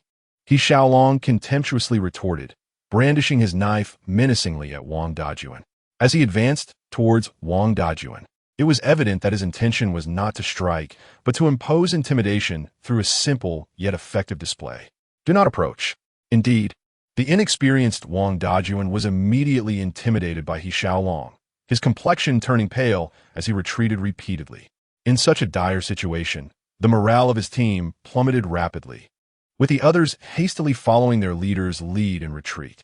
Consequently, more than 10 of them were forced back several meters by he Xiaolong alone. You worthless fools! If you lack the courage, do not pretend to be bold before me. Hurry back and prepare today's protection fee. Otherwise, I shall no longer merely frighten you. He Xiaolong spat disdainfully at Wang Dayun as he spoke. Wang Dayun's face remained ashen, his expression a tumult of anger and fear. He Xiaolong turned to leave, and though Wang Dayun considered stepping forward to obstruct him, he quickly halted. Clearly, in this confrontation, Wang Dayun and his companions suffered a crushing defeat. Meanwhile, he Xiaolong, having turned away, was now preoccupied with the sight of Lin Yu, who was watching the scene unfold from the corridor behind. Chapter 11. A conversation, what should we do? Brother Long? The bespectacled youth hastily inquired as he approached he Xiaolong. Their other subordinates had also spotted Lin Yu ahead, and in an instant, everyone came to a halt. They were all aware of Lin Yu's possession of a firearm, which naturally dissuaded them from advancing, fearful of meeting the same fate as their predecessors, Lao Wu, who had been shot dead by Lin Yu. He Xiaolong did not respond to his subordinate, but instead observed Lin Yu, who stood silently in place. After a moment of contemplation, he handed his machete to the bespectacled youth, then raised his hands and approached Lin Yu. Brother, shall we talk? He Xiaolong spoke as he walked. What do you wish to discuss? Lin Yu quietly raised his handgun, aiming it directly at he Xiaolong's chest, replying, regarding the incident with Lao Wu and his group, I acknowledge my wrongdoing. As a gesture of apology, I would like you to accept these items. He Xiaolong halted 3 meters away from Lin Yu, simultaneously speaking as he removed his backpack and gently tossed it to the ground, nudging it toward Lin Yu with his foot. Subsequently, as if to demonstrate his lack of ulterior motives, he began to slowly retreat. Lin Yu glanced at the backpack on the ground, deep in thought. Although he kept his weapon raised, he had no intention of firing, merely watching as he Xiaolong returned to his group, leading them away through another path. It was only after confirming that they had genuinely departed that Lin Yu holstered his handgun and picked up the backpack for inspection. Wow! Just a fleeting glance revealed an unexpected bounty. He Xiaolong proved to be quite generous. The backpack contained a substantial amount of provisions, with 30 units each of wood, metal, and stone, 3 essential materials. Additionally, there was a small quantity of food and a blueprint. In sum, this could indeed be regarded as a significant gift for Lin Yu at this juncture. Such generosity, Lin Yu mused, lifting the backpack. With these resources, he would no longer need to scavenge for materials. He could immediately upgrade his wooden door to level 4. Wait! Just as Lin Yu prepared to depart, a voice suddenly called out from behind. He turned to see a middle-aged man named Wang Dayun approaching, flanked by a dozen followers. Swish! Without hesitation, Lin Yu raised his firearm. "Stop," he commanded. Faced with the threatening muzzle, Wang Dajun and his men froze in their tracks. "Young man, we mean you no harm." Wang Dajun quickly raised his hands and continued. "The items in your backpack were taken from us by that scoundrel Li Xiaolong. Would you be so kind as to return them? These materials are of great importance to us." "Indeed, young man," chimed in a matronly figure behind Wang Dajun. "We are of an age where gathering resources is not easy." "Yes, yes." Their actions were criminal. "Do not follow in their footsteps, young man. You're still so young. We are all citizens of Long Country. We should respect our elders." It appears that Lin Yu, being alone, instilled less fear in Wang Dajun and his group, even though he held a firearm. As someone initiated the conversation, the others began to chatter animatedly, with some even cautiously approaching Lin Yu. Suddenly, a gunshot rang out, bang. Lin Yu, with an impassive expression, had pulled the trigger, the bullet striking the wall nearby with a dull thud. He fired. The sound of the gun startled the crowd, causing many to scream and drop to the ground, while others turned and fled in panic. Lin Yu aimed the gun once more at Wang Dajun, coldly stating, "He Xiaolong has taken your possessions. If you have any grievances, seek him out. Do not burden me with your nonsensical complaints. I will count to 10, and if any one of you dares to appear before me, I shall not be merciful." 10. "No, young man, what I mean is." 9. "Do not be so agitated. We are all civilized individuals, whether it be murder or brandishing a firearm. Both are crimes." 8. 7. At the count of 7, the tension broke among Wang Dajun's companions, who swiftly began to flee. Wang Dajun himself turned pale, cold sweat trickling down his back. He now believed Lin Yu to be a psychopathic killer, and without uttering another word, he hastily made his escape. Once Lin Yu confirmed that no one remained in sight, he gathered his backpack and departed. Upon returning to his room, Lin Yu wasted no time and upgraded his door immediately. 50 units of wood consumed, 3-level wooden door upgraded to a 4-level wooden door. The 4-level door boasted a durability of 200 and a defense of 10. To be frank, it was still rather mediocre. Lin Yu tested it. Although its defense matched the attack power of a hammer, it would still be vulnerable to such a tool. If anyone were to strike the door with a hammer, it likely would not withstand for even an hour. However, its current defense was more than sufficient to fend off zombies, as their hands were not designed for demolition like a hammer. Lin Yu contemplated that he would need to upgrade to an iron door to effectively defend against such tools. Fortunately, the wooden door had 2 levels left to reach the iron door. According to his observations, a 5-level wooden door would precede a 1-level iron door. Upgrading from a 4-level wooden door to a 5-level wooden door required 100 units of wood. Lin Yu currently possessed 29 units, falling short by 71 for the upgrade. Upon reflection, it seemed impossible for him to upgrade the door to iron within this round of the game, especially since it was only the 3rd day of daylight and the materials in the apartment had been nearly exhausted by the players. Unless materials were refreshed later, it would be quite challenging. Lin Yu pondered, feeling that the game could not be so unforgiving. After the 3-day safety period, the difficulty would surely increase, and materials might also be replenished. He would know soon enough once the day passed. With that thought, he retrieved the blueprint that Li Xiaolong had gifted him. Materials: glass X1, copper X1. Description: do not indulge in fantasies of immediate usability post-manufacture. It requires electricity to function. The item possesses undeniable utility, especially considering that most apartments currently lack adequate illumination, rendering such a device quite advantageous. However, the materials are entirely unfamiliar to Lin Yu, and the necessity of electricity further complicates matters. Presently, Lin Yu's apartment is devoid of any electrical outlets. It is likely that He Xiaolong comprehended this predicament, which explains his willingness to bestow this peculiar item upon him. As for the motive behind the gift, it probably stems from a fear of Lin Yu's potential wrath, fearing that he might, in a fit of madness, resort to violence. After all, Lin Yu's demeanor does indeed exhibit traces of an unsettling and erratic disposition. Chapter 12. The formal game. Night Demon Zombie. Soon, the evening of the 3rd day arrived. Lin Yu ventured out once more to hunt zombies. Tonight, the number of zombies showed little variation. Over a span of 4 hours, Lin Yu dedicated 3 hours to clearing 6 floors, ultimately vanquishing 163 zombies and earning 163 experience points. With 1 hour remaining, Lin Yu explored the rooms on each floor. Yet the situation remained largely unchanged. The rooms were still desolate, yielding only a few scattered materials. Contemplating his next move, Lin Yu returned to the 10th floor. But instead of heading to his own room, he lingered in the adjacent one, curious to see if the rooms would refresh their supplies by the 4th day and what alterations might occur. As time passed, the 3rd night swiftly faded away. Daylight broke.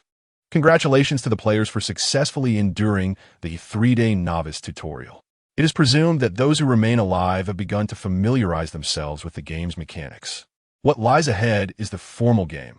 We urge everyone to persevere. The following information can now be disclosed. 1.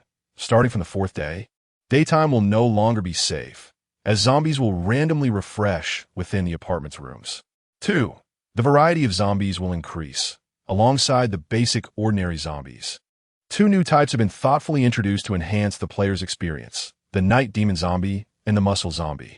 More insights into these zombies await players' exploration. 3. Game resources will be entirely refreshed, with a plethora of new materials added. Furthermore, the drop rate for zombies has been improved, allowing for potential rewards such as blueprints, skills, and equipment upon their defeat. 4. The zombie boss will make its appearance on the rooftop of the apartment building during the last hour of the 7th night. Players with ambitions may seek to confront it. Wishing all players an enjoyable gaming experience. The AI voice echoed once more in Lin Yu's mind, prompting him to blink instinctively.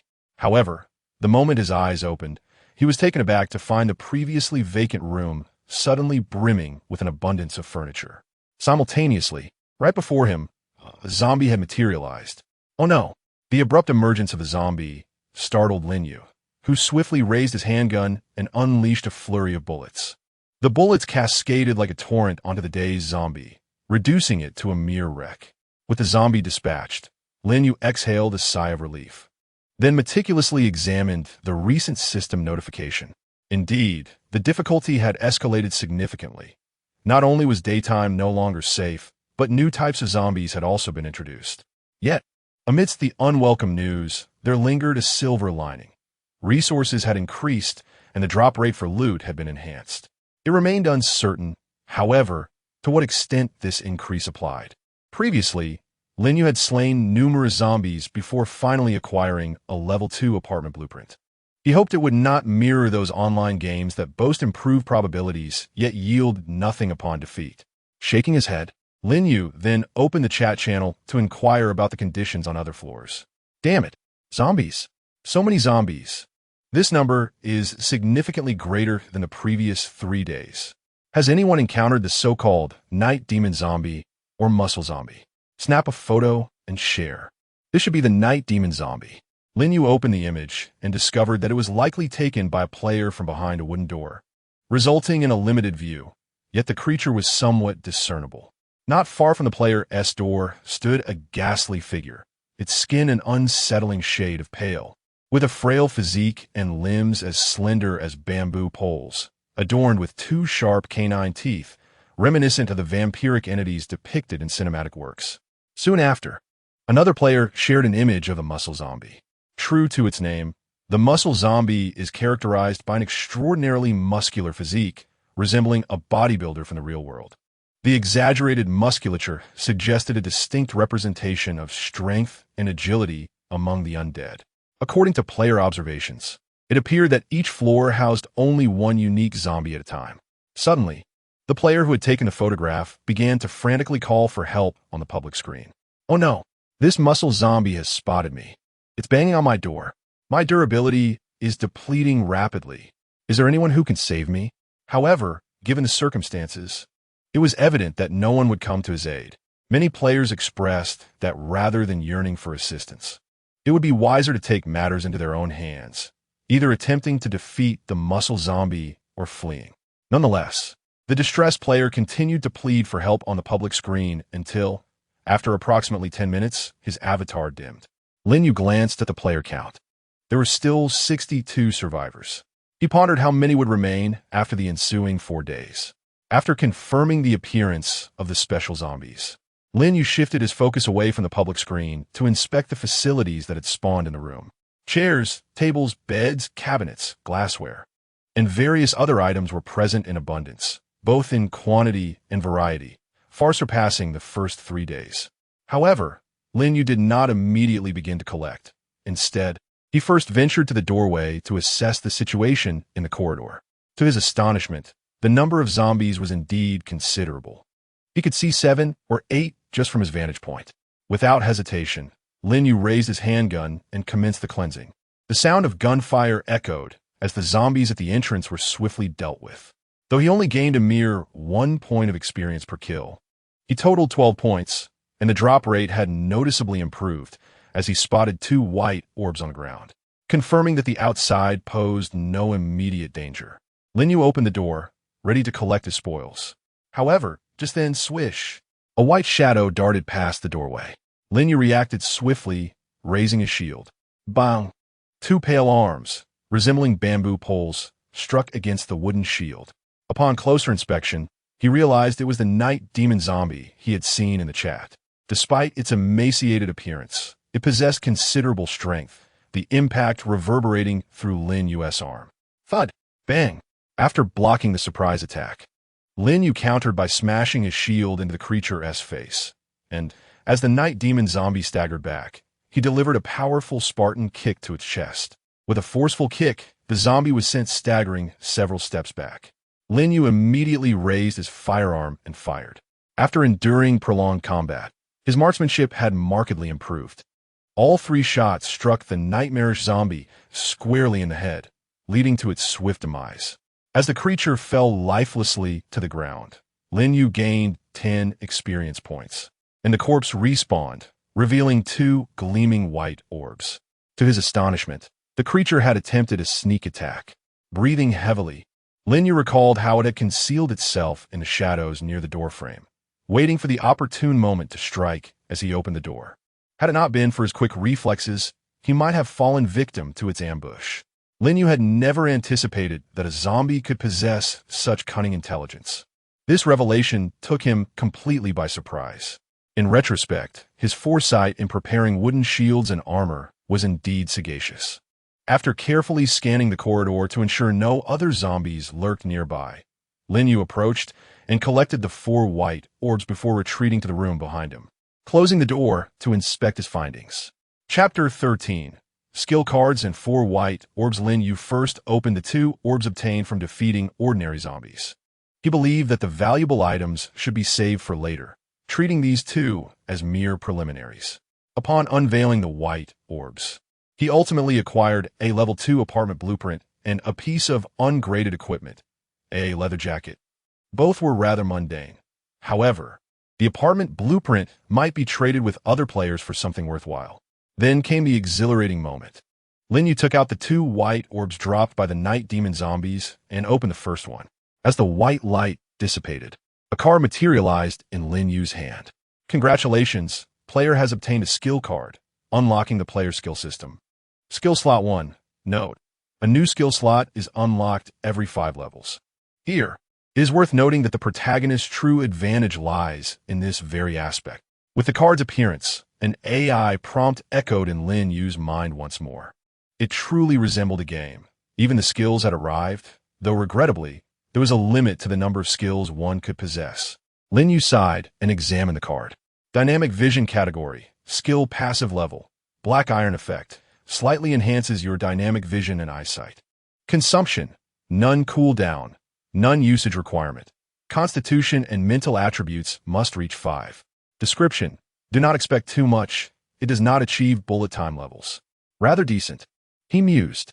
This skill suited Lin Yu well, as his primary weapon was a handgun, and this ability could significantly improve his accuracy. Without hesitation, Lin Yu equipped the skill in the designated slot. The moment he did, he felt a distinct change. His previously somewhat blurred vision became remarkably clearer. However, with nothing moving in the room, he could not test the extent of his enhanced dynamic vision. Having utilized the skill card, Lin Yu proceeded to open the second orb. A dark, Upper body leather armor appeared in his grasp. Resilient leather armor category. Armor attribute. Physical level. Black iron defense. 15 durability. 2020 description. Wear with confidence. It is crafted from beast hide. Upon reading the description of the leather armor, Lin Yu felt a wave of exasperation. He had not considered that angle until now. Nonetheless, even if it were indeed made from zombie hide, he would wear it without hesitation. Lin Yu removed his wooden armor and donned the more protective leather armor. Surprisingly, it fit quite well, although it only covered the upper body, leaving some defense lacking. All right, now to continue hunting zombies. Having savored the thrill of zombie slaying, Lin Yu's initial intent to gather materials dissipated. He swiftly looted everything in the room that was easily transportable before returning to his apartment to stow away his belongings, afterwards setting out with renewed enthusiasm. However, it was not long before he returned home in a flurry, hastily shutting and locking the door behind him. My goodness, there were far too many zombies. Lin Yu patted his chest, trembling with fear. It is utterly absurd. He initially thought that even if the number of zombies increased on the fourth day, it wouldn't be excessively so. However, upon venturing outside, he discovered that just on the 10th floor alone, there were likely hundreds of zombies. The scene was ominous, and their speed had notably improved compared to the previous 3 days. They could even run now. What could Lin Yu possibly do? Armed with only 2 handguns, his rate of fire was insufficient, and the apartment corridor was not conducive to maneuvering. If he continued to act as recklessly as before, he would surely be overwhelmed by the horde. Bang, bang, bang. Shortly thereafter, a series of pounding sounds echoed from outside Lin Yu's door. Fortunately, no more than 3 or 4 zombies gathered to assault his entrance. Otherwise, this wooden door would undoubtedly crumble under such an assault. I've returned home, yet you still dare to be so brazen? Once inside his room, Lin Yu felt a surge of confidence. He swiftly opened the wooden lattice and, wielding both guns, began firing relentlessly at the zombies outside. Pew, pew, pew. Lin Yu shot with fervor, and the zombies at the door fell like chaff before the scythe. Yet, as the first wave of zombies fell, a second wave quickly amassed.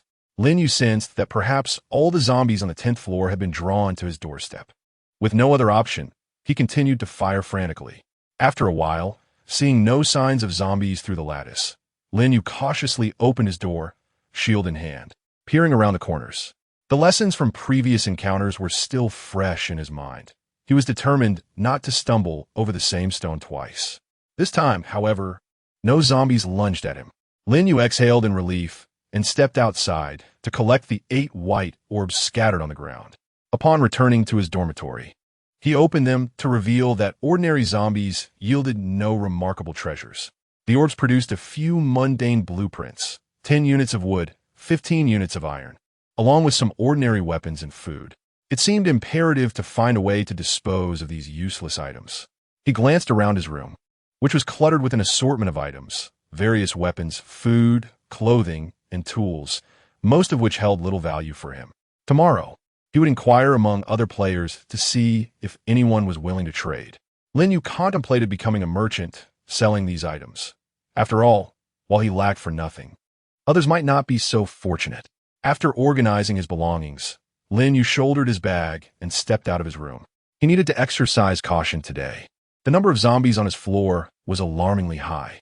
The recent wave had boasted over 180 zombies. Such numbers could not be ignored, even with a firearm. This time, Lin Yu was much more prudent. After deliberating, he decided to utilize the 4 attribute points he had been saving, allocating 3 points to his constitution and 1 to agility, ensuring he could run swiftly and endure longer. Currently, he lacked in defensive capabilities rather than offensive power. After the adjustments, his 4 primary attributes rose to 7, 10, 7, and 10, respectively, with the Blood First badge granting an additional point in strength.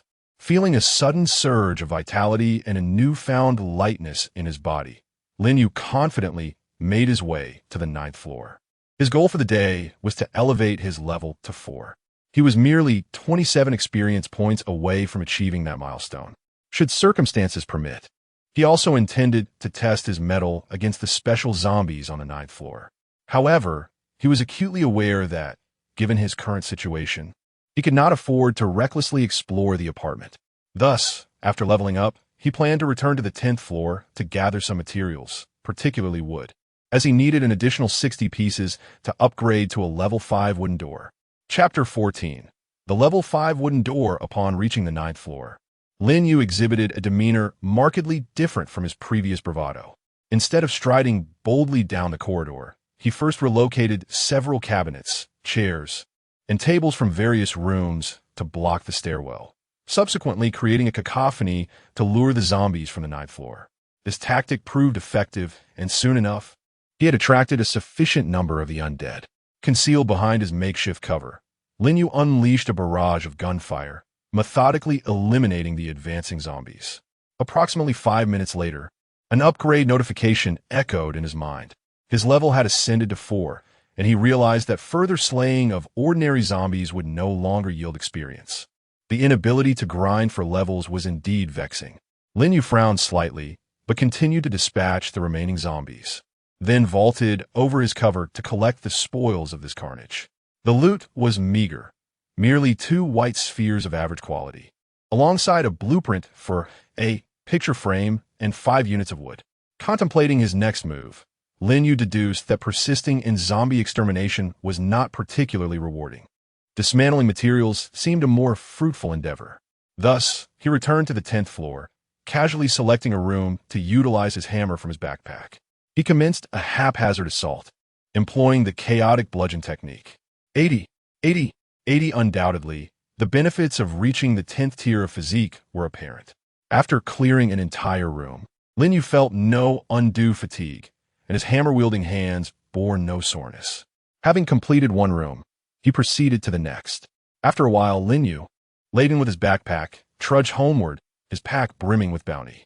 In just over 20 minutes, he could clear a room, and the variety of resources produced had significantly increased, rendering the 10 slots of his novice backpack insufficient.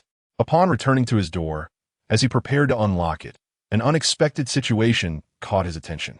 Level 4 wooden door, 195-200. To his astonishment, his door had suffered a loss of 5 durability points. He distinctly recalled having repaired the wooden door prior to his departure, restoring any durability lost from previous zombie attacks. Could there still be zombies on the 10th floor? No. It was improbable that any would have merely struck a few times and then retreated. Lin Yu quickly conjectured a possibility. After he had vacated his room, someone likely attempted to breach his door. However, given the high durability and defense of the level 4 door, they must have been thwarted in their efforts, ultimately abandoning their attempt. Who could it be? Lin Yu pondered as he opened the door. In truth, the range of potential culprits was quite narrow. At this hour, the only individuals capable of attacking his door would be players from the 10th floor, as it was reasonable to assume that players on the 9 lower floors were still barricaded within their rooms, too fearful to emerge. If memory served correctly, there were only 6 players on the 10th floor. Who might it be? Lin Yu unzipped his backpack and transferred the gathered resources into 3 additional bags. A plethora of items lay before him, encompassing weapons and provisions, yet it was the fundamental materials that garnered his attention. 110 units of wood, 75 units of iron, 22 units of glass, 31 units of fabric, and a mere 15 units of stone. The scarcity of stone was attributed to Lin Yu's decision to refrain from dismantling walls. These stones had been harvested from other objects. After categorizing the items, Lin Yu accessed the apartment panel and upgraded the level 4 wooden door to a level 5 wooden door. Its durability soared to 300, and its defensive capabilities increased to 15. Concurrently, the prerequisites for upgrading to an iron door materialized. A total of 50 units of iron and a blueprint for the iron door were required. Fortunately, Lin Yu possessed an ample supply of iron, but he lacked the essential blueprint. Despite having vanquished numerous zombies, none had dropped the coveted design. Frustration welled within him. Why must upgrading a door necessitate a blueprint? Rubbing his temples, he felt a slight throbbing in his head. Ding ding. Just as Lin Yu pondered whether to descend to the lower levels for a rampage, a notification from his friend panel interrupted him. It was a message from Zhao Miao Miao. Earlier, when Lin Yu had escorted her home, she had added him as a friend. Curious, he opened the panel to read her message. Zhao Miao Miao. Brother Lin Yu. May I exchange a piece of information for some materials? Lin Yu, what information? Zhao Miao Miao. Today, I overheard someone banging on your door. I secretly took a photo. Upon reading her reply, Lin Yu's eyes brightened. He had been contemplating who possessed such audacity, and now he had information at hand without any effort. Lin Yu, that information is valuable. How much material do you desire? Zhao Miao Miao. Not too much, just 21 units of wood. I only need that to upgrade my wooden door. After a moment of consideration, Lin Yu deemed the information worth the price and promptly agreed to her request. Zhao Miao Miao. Brother Lin Yu, could you please come over to trade? I'm a bit scared. Upon reading her message, Lin Yu readily consented, not wanting to dwell on her previously exhibited timid nature. With this thought, he gathered 21 units of wood into his backpack and set off towards Zhao Miao Miao's room. Her room was in close proximity, allowing Lin Yu to arrive swiftly and knock on her door. To alleviate any fear she might have, he sent her a message to confirm his identity. Creak. Soon, the door swung open.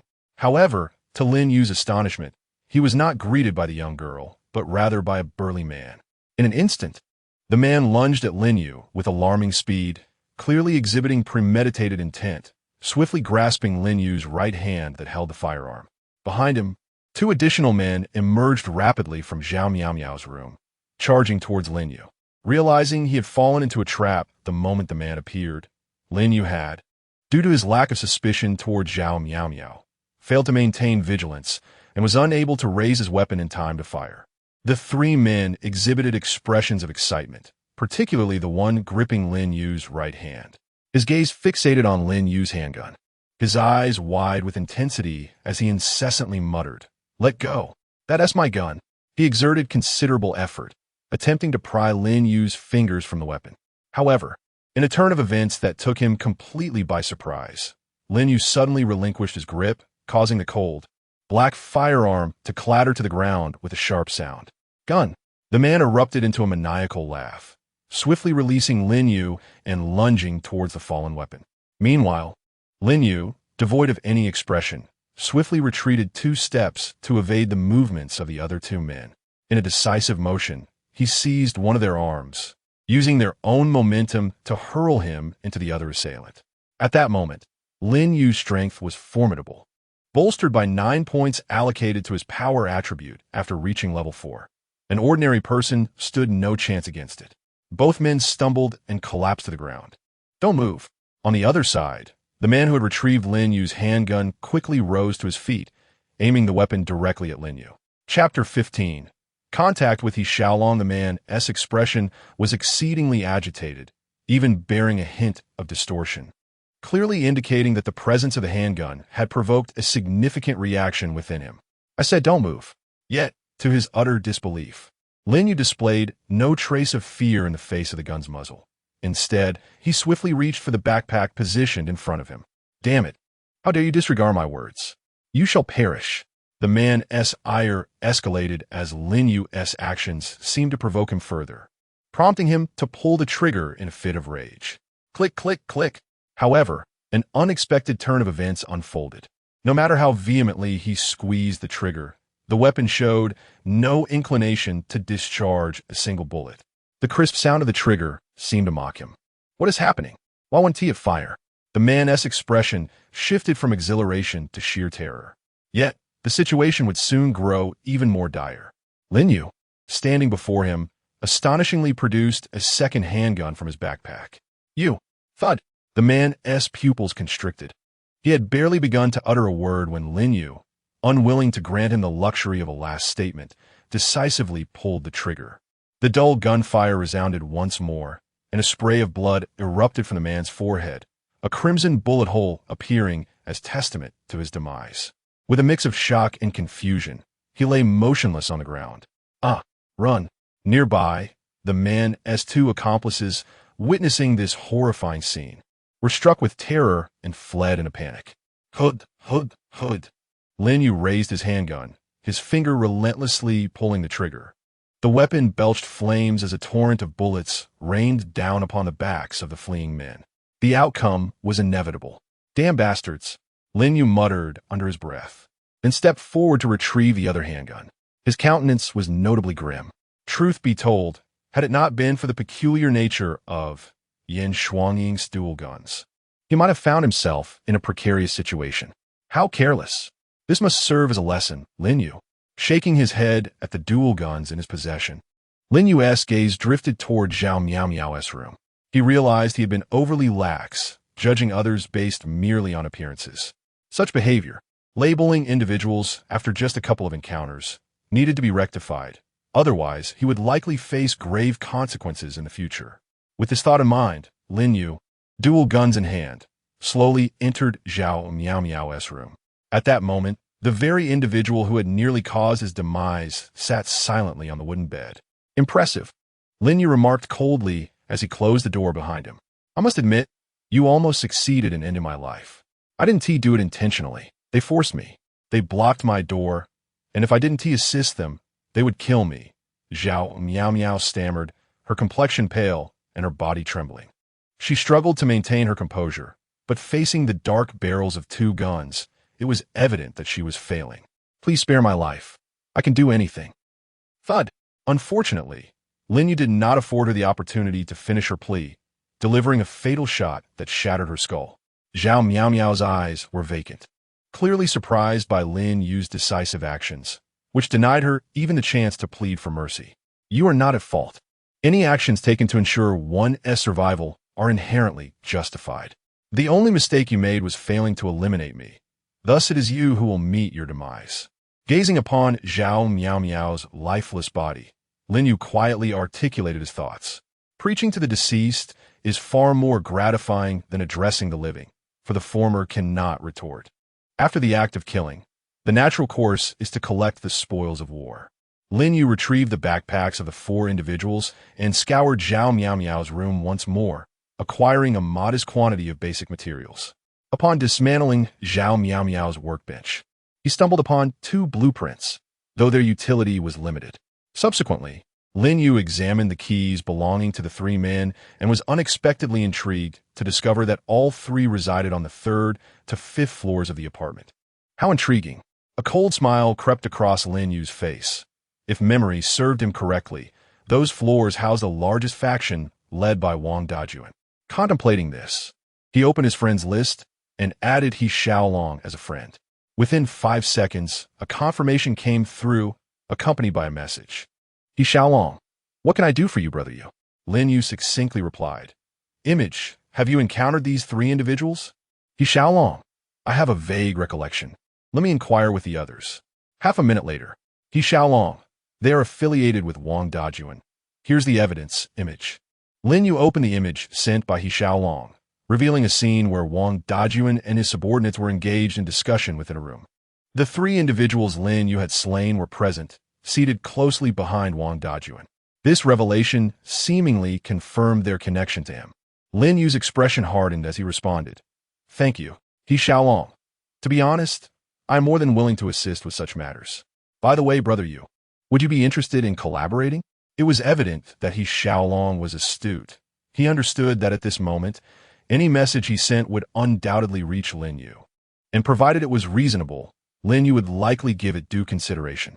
Indeed, Lin Yu replied. What kind of collaboration? He Xiaolong, judging by the image you shared, you must have cleared the zombies from the 10th floor by now. I suspect the rewards for eliminating the special zombies should be considerable.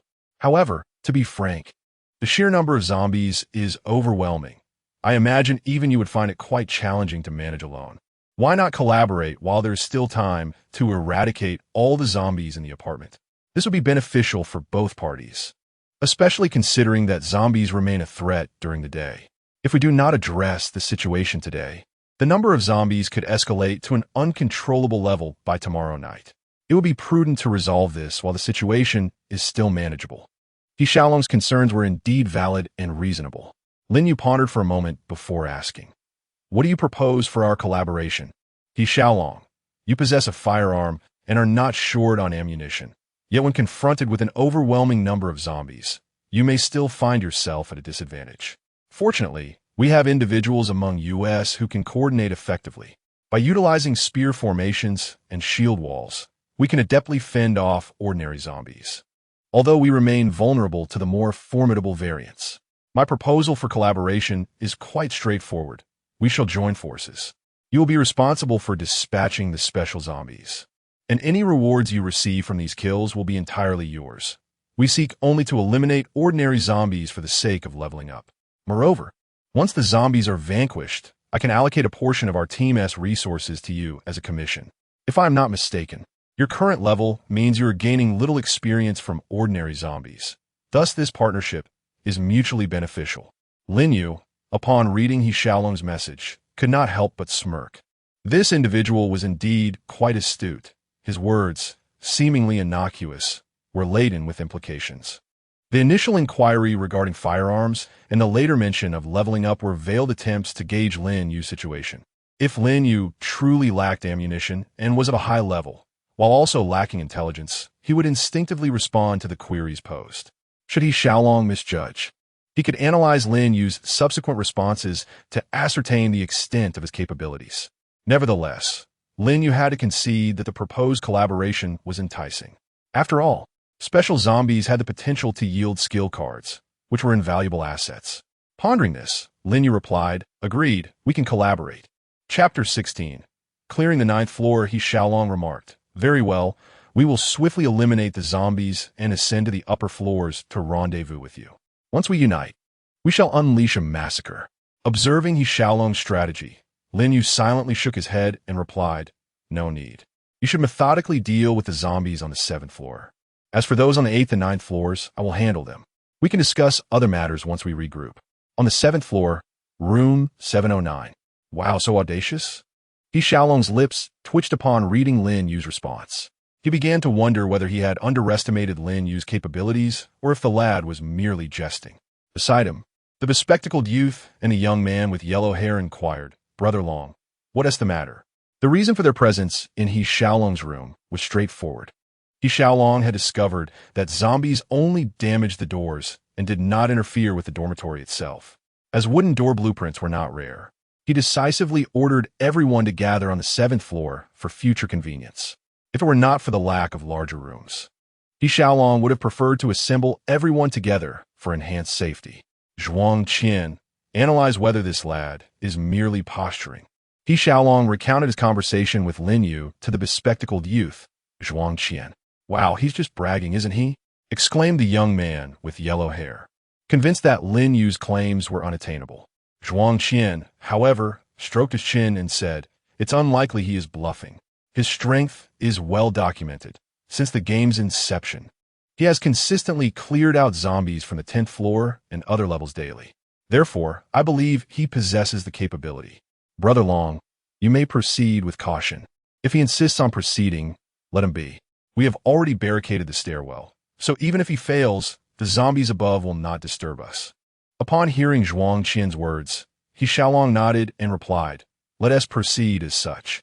He still had great faith in his younger ally's judgment, while the young man with yellow hair continued to mutter in disbelief, convinced that Lin Yu was simply boasting without preparation. Meanwhile, Lin Yu and He Xiaolong discussed matters regarding Wang Dayun. Since Wang Dayun's room was on the 5th floor, Lin Yu knew he could not descend in the short term. According to the chat channel, Wang Dayun's group was in a similar predicament to He Xiaolong's, with a large number of individuals concentrated on the 5th floor, collaborating to gather materials to enhance their door's defenses, managing to withstand the pressure of the 4th day as zombies. Currently, Lin Yu's plan was to clear all zombies from the floors above the 5th, while deliberating on the lower levels at a later time. After closing the chat, Lin Yu returned to his room, organized the resources he had just obtained, and then rose to exit, making his way to the stairwell on the 9th floor, the very place where he had previously stacked items to block the passage. This was his strategy, to utilize a plethora of debris as cover, advancing step by step to eliminate all zombies on the 9th and 8th floors. The methods employed are quite similar to those utilized by He Xiaolong and his team. However, He Xiaolong benefits from a larger group, enabling players to use shields as cover while advancing. Lin Yu, being alone, must rely on his own tactics. Nevertheless, Lin Yu possesses a distinct advantage. His kill efficiency far surpasses that of other players. With cover available and no need to raise a shield, Lin Yu adeptly wields dual firearms, significantly increasing his rate of fire. Utilizing this strategy, he swiftly eliminates the majority of the zombies on the ninth floor, only pausing when a special zombie makes its appearance. In the stairwell, a 2-meter-tall, muscle-bound zombie, boasting a physique even more impressive than that of a peak Schwarzenegger, charges forward, shattering the cover Lin Yu had set up. Lin Yu quickly retreats while squeezing the trigger to fire at the muscular zombie. He deftly sidesteps the brute's reckless charge, firing again as bullets strike the zombie, erupting in sprays of crimson. However, Lin Yu finds himself at a loss. This muscular zombie proves to be significantly more formidable than the night demon zombie. Despite landing hits, the bullets barely penetrate, becoming lodged in the creature's sinewy flesh or obstructed by its bones. Unbelievable. You must have consumed protein powder from a young age to develop such muscles. Lin Yu mutters under his breath. Swiftly, he hurls a large piece of fabric, a curtain he had discovered in a room, toward the muscular zombie. The curtain envelopes the zombie, which, lacking the intelligence of the night demon, begins to flail its fists in an attempt to tear it apart. In a comical twist, the zombie inadvertently trips over the curtain fabric, bringing itself to the ground. Seizing this opportunity, Lin Yu unleashes a barrage of gunfire, the curtain rapidly becoming riddled with bullet holes, drenched in the creature's blood. He does not relent, continuing to pull the trigger until, after several seconds, the curtain lies in tatters and the muscular zombie beneath it ceases to move, its body gradually fading from existence. My goodness, this creature is far more challenging than the night demon zombie, Lin Yu exclaims, moving forward to lift the torn fabric and retrieve 2 luminous orbs that the muscular zombie had dropped. He refrains from activating them immediately, as there are still zombies on the 9th floor to contend with. Stowing the orbs away, Lin Yu resumes creating noise to attract more zombies. 10 minutes later, after meticulously inspecting the floor and confirming the absence of any remaining zombies, he finally takes out the luminous orbs he had just collected. As per his usual practice, he activates the orb dropped by the ordinary zombies first as a precursor. Ultimately, he acquires 15 units of wood, 15 units of iron, 10 units of plastic, and 3 vials of zombie serum. The zombie serum, a first for him, has the potential to cure infections caused by the zombie virus. Why does it seem like the basic materials are becoming increasingly abundant? Lin Yu muses, gathering the materials. Nonetheless, he remains unconcerned, knowing that the significant rewards will undoubtedly stem from the special zombies. Taking out 2 luminous spheres, Lin Yu promptly opened them, revealing a syringe and a roll of bandages in his hand. Zombie immunity serum category, pharmaceutical grade, black iron effect, grants immunity to the zombie virus upon use. Description: a gentle reminder, dear, this serum is for injection, not for oral consumption. Holy light bandage, 3-3, category, pharmaceutical grade, black iron effect, capable of healing minor wounds, while also possessing anti-inflammatory, disinfecting, and antibacterial properties. 1 roll can be used 3 times. Description: a bandage infused with the power of holy light. Applying it against undead or dark creatures may yield remarkable results. Quite impressive. Both are exceptionally practical items. The immunity serum speaks for itself, while the holy light bandage is a timeless medical supply. Lin Yu, feeling quite pleased, immediately utilized the zombie immunity serum, acquiring a permanent state of immunity to the zombie virus. He stored the holy light bandage in his backpack. Having cleared the 9th layer, he now prepared to face the 8th layer. The night had fully descended, and there were still over 3 hours until dawn. He needed to swiftly clear the 8th layer and reunite with He Xiaolong and the others, then utilize the remaining time to clear additional floors.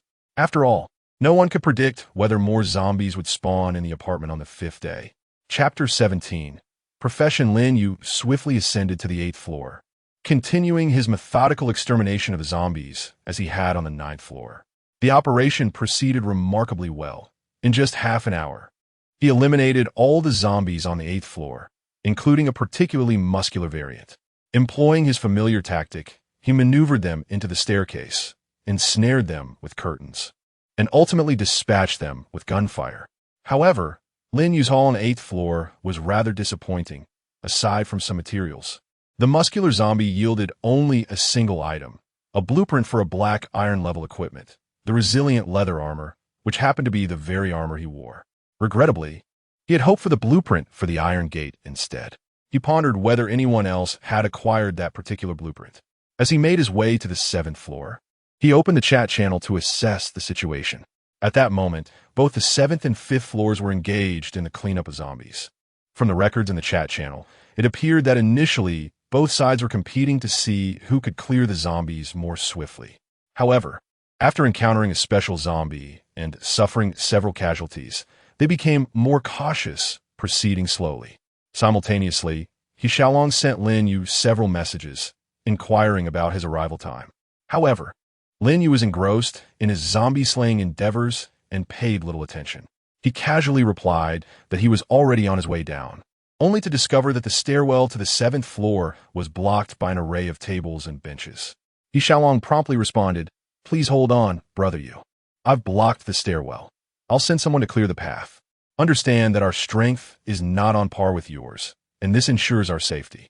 Lin Yu recognized the validity of He Xiaolong's words. It was unrealistic to expect absolute belief in his capabilities without demonstration. He did not wait long before the sound of dismantling reached him, and within minutes, an opening was created. "Brother Yu," greeted two young men who stood ready on the other side. Lin Yu nodded in acknowledgement and squeezed through the opening, inquiring, "What is the situation on the 7th floor? How many zombies remain?" One of the young men quickly responded, "We have cleared over 100 zombies, but the remaining ones are somewhat troublesome. That night demon zombie can easily breach our shield wall, and we have already suffered several casualties." "I see. Lead the way," Lin Yu replied, gesturing for them to guide him. He felt it prudent not to allow anyone to walk behind him at this moment. The trio advanced and soon arrived at the entrance of a room. At the doorway, approximately 20 individuals stood, and just ahead in the corridor, a haphazard pile of debris completely blocked their path. On the other side of the debris, the incessant sounds of zombies battering against the wall echoed ominously. "Brother Yu." Upon seeing Lin Yu, He Xiaolong hurried forward to greet him, while the other 20-odd individuals rose to acknowledge him as well. The commotion caused by their gathering excited the zombies on the opposite side of the debris, hastening their wall-bashing rhythm. "Let us not be too loud," Lin Yu cautioned, feeling an unsettling sensation wash over him. Although he was not particularly socially anxious, he had a strong aversion to being the center of attention in such a crowded environment. He Xiaolong offered an awkward smile and waved his hand, prompting the crowd behind him to settle down. It was evident that he had orchestrated the entire affair. Before He Xiaolong could utter a word, Lin Yu took the initiative to speak. "I'm already aware of the situation. As per our agreement, I can handle the nightmarish zombie, but let me be clear, after what just transpired, my trust in anyone has waned significantly. Hence, I will not be joining you in your endeavors." He Xiaolong understood precisely what Lin Yu referred to and nodded earnestly, saying, "Brother Yu, your decision is paramount. As long as you can assist in dealing with that peculiar zombie, we can manage the rest." Lin Yu nodded in acknowledgement and continued, "By the way, do you require this?" As he spoke, he produced the recently acquired zombie serum, which conferred immunity to the zombie virus, something of little use to him. The moment He Xiaolong caught sight of the 3 vials in Lin Yu's hand, his eyes sparkled with excitement. "We need it absolutely. Brother Yu, how do you propose we trade?" He Xiaolong hastily replied, not daring to presume that Lin Yu was gifting it to him, but rather directly inquiring about the terms of exchange. "Do you possess any blueprints for iron doors?" Lin Yu tentatively inquired. Although he harbored little hope that ordinary zombies would yield such a treasure, still, one could never discount the existence of fortuitous luck.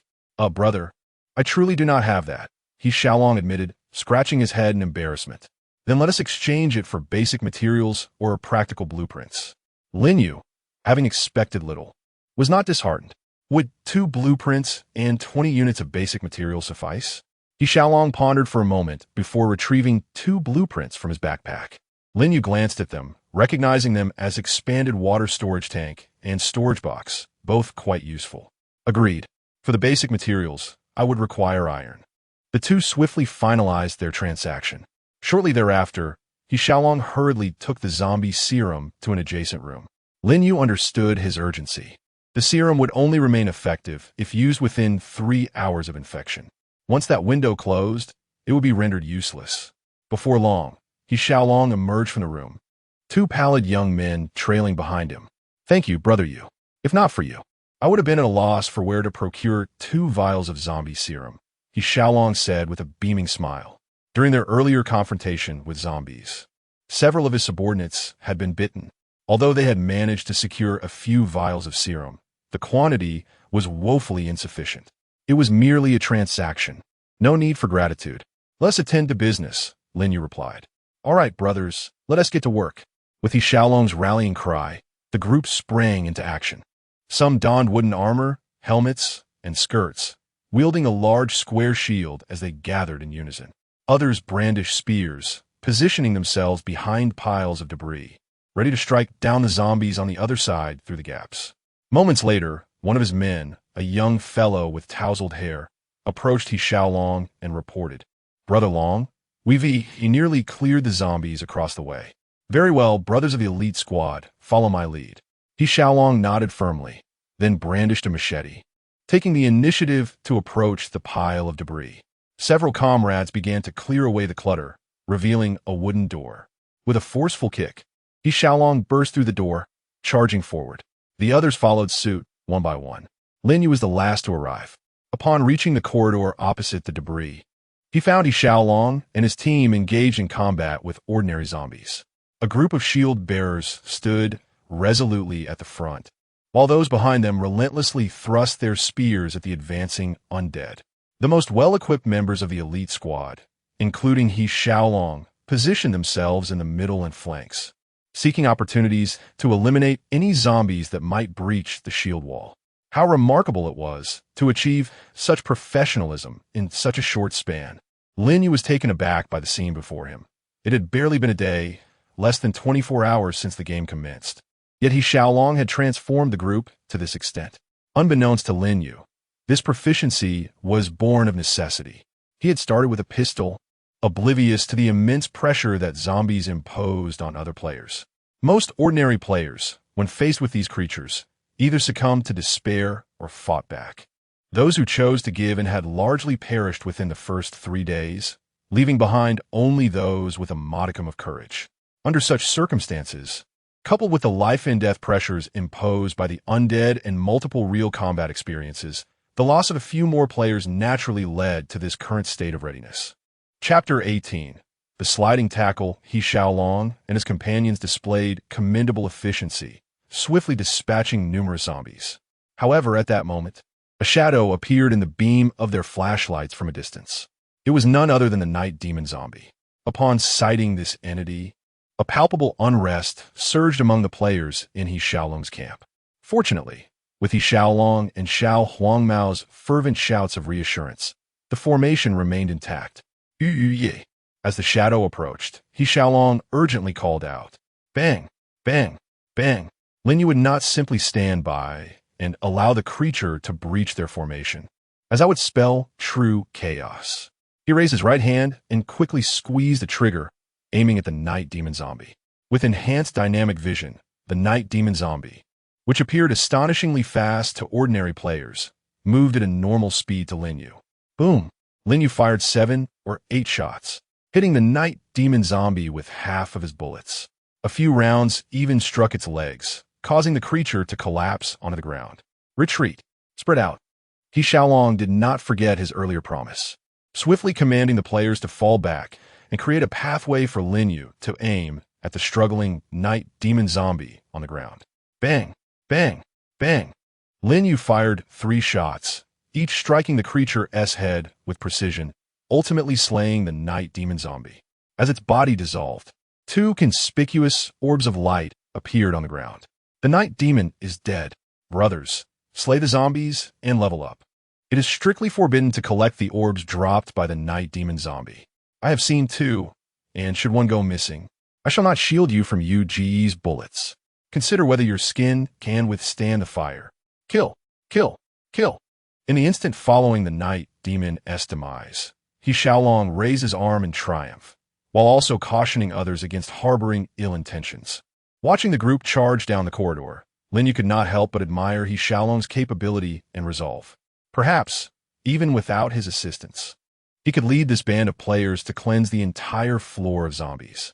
For this reason alone, Lin Yu acknowledged that he Xiaolong surpassed him. As Lin Yu contemplated, he approached the area where the night demon zombie had fallen and picked up the 2 orbs of light. Clearly, he Xiaolong's warning had been effective, as no one dared to take advantage of the situation. He promptly opened the orbs, revealing 2 items, a card and a hammer resembling a construction mallet. Upon inspection, he found that the card was indeed a skill. Sliding tackle category, skill active level, black iron effect. Execute a sliding tackle up to 5 meters, distance adjustable, inflicting 120% physical damage.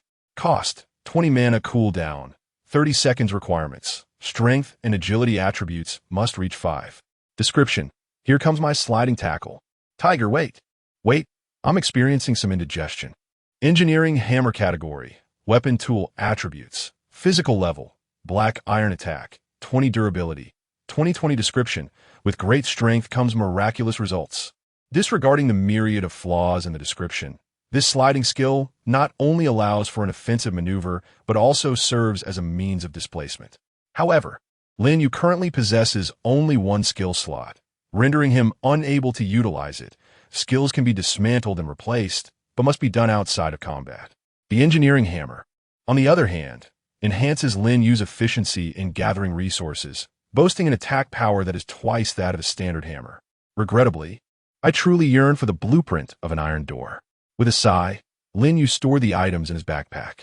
After a brief interval of about 10 minutes, he Xiaolong and his companions had successfully cleared all the ordinary zombies and returned to Lin Yu's side amidst laughter and joviality.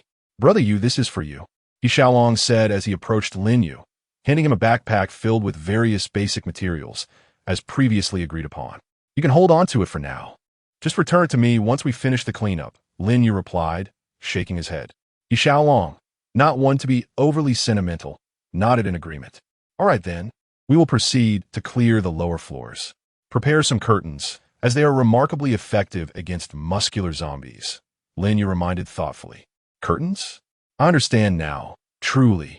You are a master, he Xiaolong responded, initially taken aback, but quickly grasping the utility of Lin Yu's suggestion. He promptly dispatched several members to collect curtains. Fortunately, many players had retained them for use as bedding rather than dismantling them, resulting in a fair stockpile. Once they were ready to rest, the group proceeded in an orderly manner to the 6th floor, without any unforeseen complications, and with Lin Yu's assistance. They completed the extermination of all zombies on that floor within half an hour, during which a muscular zombie yielded a black iron-grade broadsword. Lin Yu, finding little interest in it, traded the weapon to He Xiaolong in exchange for 50 iron materials and 50 stone materials. Ideally, Lin Yu would have preferred to acquire all the iron materials, as upgrading the iron door would undoubtedly require a significant quantity. Yet He Xiaolong was reluctant to exchange all for a single resource, given their own need for iron. Thus, they settled for stone materials as a compromise. Having cleared the 6th floor, they moved on to the 5th, which happened to be the territory of Wang Dayun. Have they completed the cleanup as well? Lin Yu pondered, somewhat surprised by the messages in the chat channel. He had not anticipated that Wang Dayun and his team could clear an entire floor on their own. Their numbers were fewer than He Xiaolong's group, and in terms of capability, Wang Dayun's team was rather average.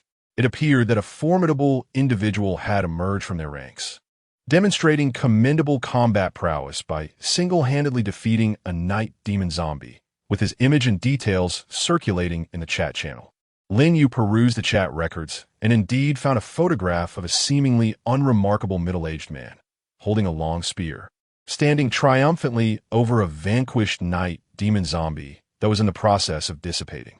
According to the revelations from some individuals on the 5th floor, this person is named Zhang Jingguo, a man in his 50s and a retired veteran who has indeed seen the battlefield.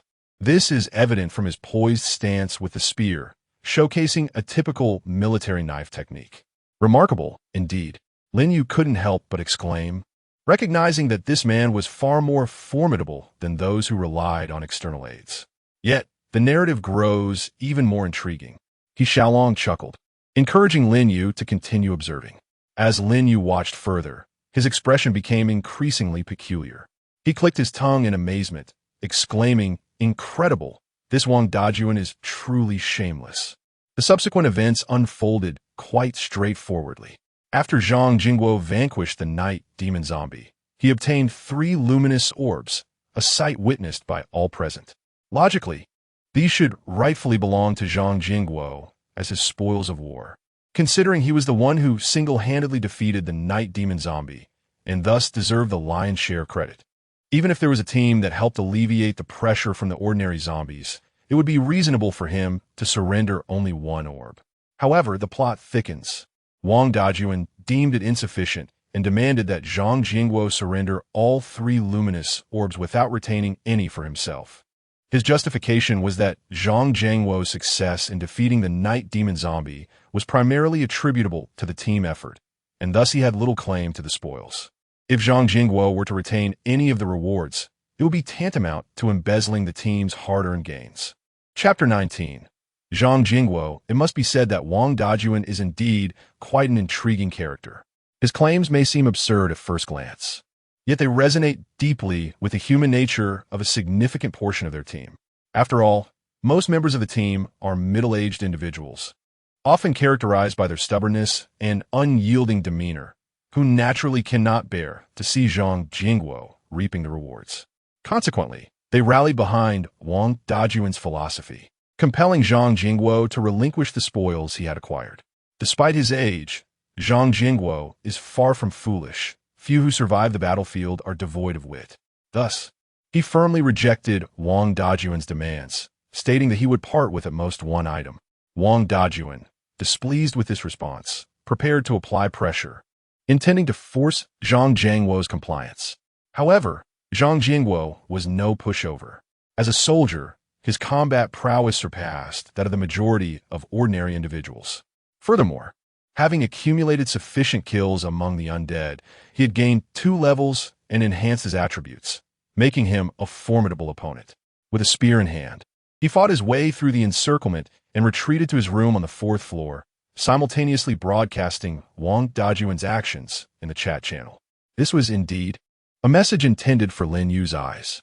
Upon reading the message, Lin Yu chuckled and remarked to He Xiaolong, "This Uncle Zhang is quite astute. He understands that single-handedly opposing Wang Dajun and his crew would be an uphill battle. Once they reached the 4th floor, he would find himself in a predicament. His only hope lies with He Xiaolong and the others upstairs, which is why he chose to share this in the chat channel.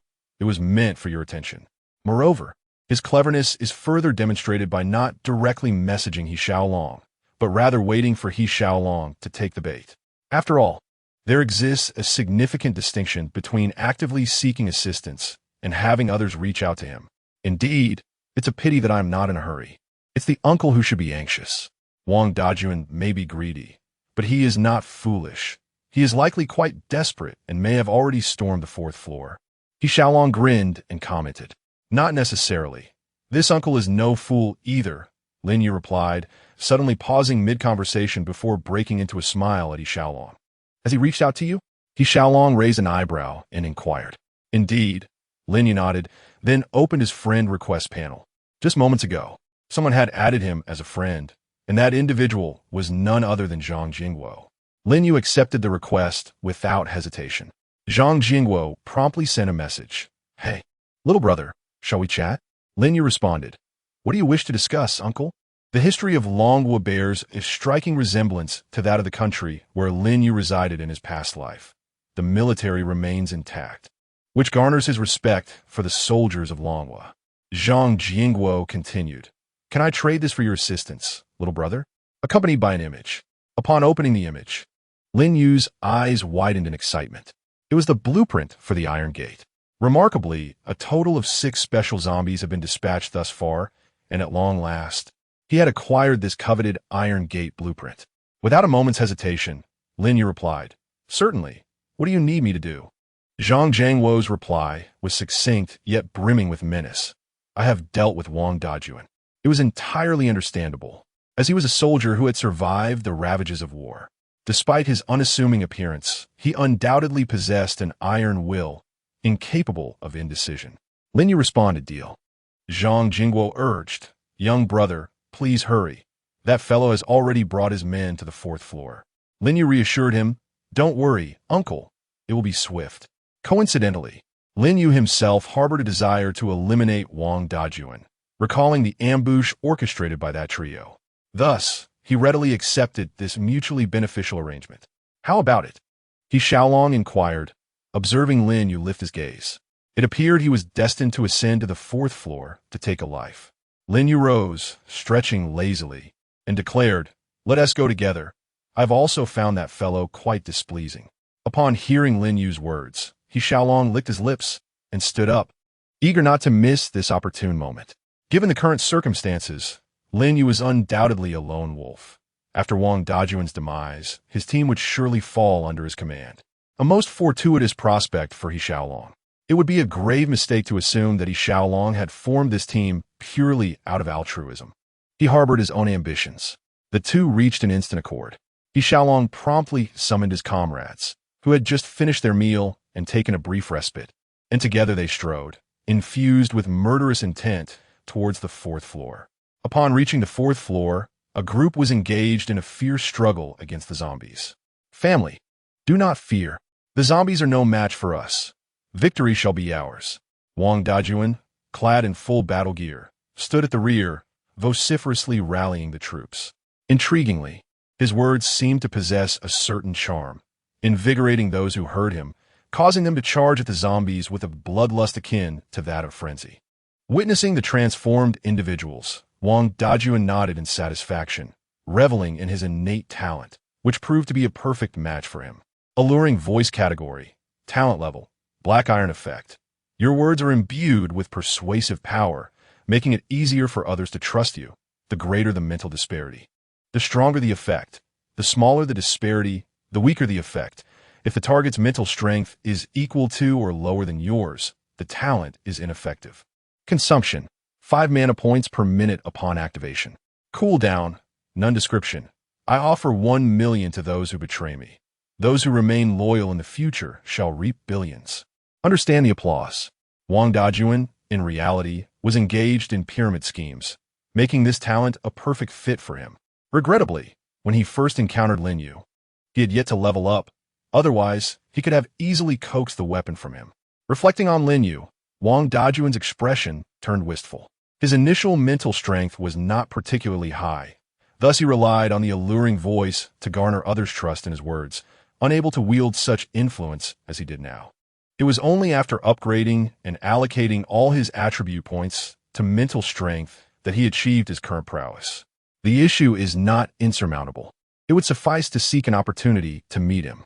The boy, under the circumstance of wielding a firearm, is highly unlikely to become unruly and is certainly susceptible to persuasion. It is a pity, however, for Jia Jun and his companions. Though somewhat dim-witted, they were easily swayed, yet tragically met an untimely demise under mysterious circumstances. Moreover, Zhang Jingwo's sudden loss of talent remains a perplexing conundrum, leading to the current predicament, which is quite troublesome indeed. Wang Dajun shook his head, dismissing these chaotic thoughts. He was about to continue his inspiring rhetoric to motivate his subordinates when he heard the sound of footsteps approaching rapidly from behind. He quickly turned around to see a group clad in wooden armor, wielding square shields, led by He Xiaolong. By the heavens! Upon witnessing this scene, Wang Dajun silently cursed Zhang Jingwo a few times, then quickly raised his hands and called out to the crowd behind him, "My fellow compatriots, we are all human, and we are all citizens of the Dragon Kingdom. Why must it come to this? Our true adversary should be the zombies." He addressed He Xiaolong directly. Why not join forces to eliminate the zombies in the apartment first, ensuring everyone's safety before addressing other matters? What do you say? Meanwhile, in the crowd, some began to ponder the validity of his words. Indeed, we are all human. We should unite against a common foe. Let us first vanquish the zombies. The throng, enchanted by his persuasive words, instinctively felt that Wang Dajun was correct. Even He Xiaolong himself felt somewhat dazed, raising his hand unconsciously, poised to speak. Suddenly, a series of sharp sounds pierced the air. Chapter 20. The zombie perfume. Unfortunately, before He Xiaolong could utter a word, Lin Yu had already raised his firearm and relentlessly squeezed the trigger. A barrage of bullets erupted, striking Wang Dajun's body. The sound of gunfire echoed through the air, accompanied by the sight of crimson blossoms erupting from Wang Dajun's chest. The wooden armor provided him no protection against the onslaught of the handgun. How is this possible? Wang Dajun's face was a canvas of confusion. He could not fathom why the beguiling words he prided himself on had failed to sway Lin Yu. Ultimately, he succumbed to the ground, filled with unquenchable resentment. Mumbling nonsense, Lin Yu muttered as he lowered his weapon, having no time to entertain Wang Dajun's ramblings, since he had resolved to take a life. Allowing even a single word to escape Wang Dajun's lips would signify his own hesitation. Clearly, his shooting speed required further refinement, for he had allowed Wang Dajun the opportunity to articulate a complete thought. Shaking his head in silent disapproval, Lin Yu turned his gaze toward He Xiaolong, whose expression bore a hint of bewilderment following Wang Dajun's demise. What has transpired? You look utterly conflicted. He Xiaolong vigorously rubbed his temples and replied, I am uncertain. Inexplicably. It felt as though Wang Dajun's words held some merit. I share that sentiment. Indeed. The others echoed his thoughts, each having experienced a similar sensation. The consensus among them was that this was no mere coincidence. It must be Wang Dajun's innate ability or some form of skill. Lin Yu stroked his chin in contemplation, pondering this notion. Yet, he quickly found himself questioning. Why had he not felt such an inclination? But there was no time for such musings. The urgency of the moment demanded focus. Help! Zombies! Oh no! Is there anyone who can save me? There has been a murder. Just as Lin Yu and the others began to regain their composure, those who had been valiantly battling the zombies ahead suddenly fractured into disarray, scattering like a panicked mob. Frantically retreating. Indeed, there was a problem. It appeared that Wang Dajun had possessed some form of enchanting talent or skill. Witnessing this chaos, Lin Yu nodded thoughtfully. Disperse. Let these fools vacate the battlefield. Seeing the throng barreling toward them, He Xiaolong hastily commanded his subordinates to scatter, ensuring they would not be trampled by the frenzied crowd. Fortunately, the corridor was wide enough to accommodate their escape, providing ample space for the panicked individuals to flee. They seemed utterly paralyzed by fear, blindly running with their eyes shut, colliding with obstacles without a second thought, resulting in many sustaining injuries from the chaos. In short order, the tumultuous crowd either fled or fell. Only Lin Yu, He Xiaolong, and their remaining comrades remained in the corridor. Form ranks, prepare for combat. He Xiaolong swiftly issued orders, and the team regrouped, ready to clear the fourth floor of zombies. Before long, a formidable special zombie appeared on the fourth floor, a muscular abomination. Lin Yu swiftly fired at the creature's legs, effectively slowing its charge, while He Xiaolong and his companions took the opportunity to throw curtains, enveloping the muscular zombie within. Lin Yu then continued to shoot until the foe was utterly vanquished. The subsequent events were straightforward. Ordinary zombies posed no threat to the formation of He Xiaolong and his allies. Lin Yu approached to collect the items dropped by the muscular zombie. To his surprise, it yielded only a luminous orb containing a small vial of spray. Zombie perfume, 1010 category, item level, black iron effect, once applied. It cloaks the user in the scent of zombies, causing them to perceive you as one of their own, thus refraining from attacking. Ineffective against zombies of black iron level or higher. Usable 10 times, with each application lasting half an hour. Note, even if you attack ordinary zombies after application, they will remain oblivious to your true identity, but targeting special zombies will incite their aggression. Description: Greetings, brother. You smell delightful. From a certain region's zombies. I was mistaken. This is no mere trinket, but a divine boon. Upon witnessing the capabilities of this spray, Lin Yu's demeanor shifted dramatically. It was an invaluable tool for him. With it, he would no longer need to painstakingly clear zombies alongside others. He could simply spray the perfume and plunge into the horde in search of special zombies to eliminate. The ordinary zombies posed no challenge for He Xiaolong and his comrades. Truly a remarkable find. Lin Yu stowed the vial of zombie perfume with delight. Subsequently, Lin Yu accessed his friend panel and sent a message to Zhang Jingguo. Wang Dajun has perished. Which room are you in? I shall come find you. Zhang Jingguo replied almost instantly, 411, I just checked and the zombies outside have all been lured away. I'm coming out now, little brother. With no need for further action, Lin Yu gladly accepted. Soon, a middle-aged man, approximately 7 meters tall, with a sincere appearance clad in blue and white camouflage typical of construction sites, resembling an earnest worker, approached Lin Yu. This man was, of course, Zhang Jingguo. He made no sudden movements. Upon entering Lin Yu's line of sight, he raised both hands and halted about 3 meters away, maintaining a safe distance.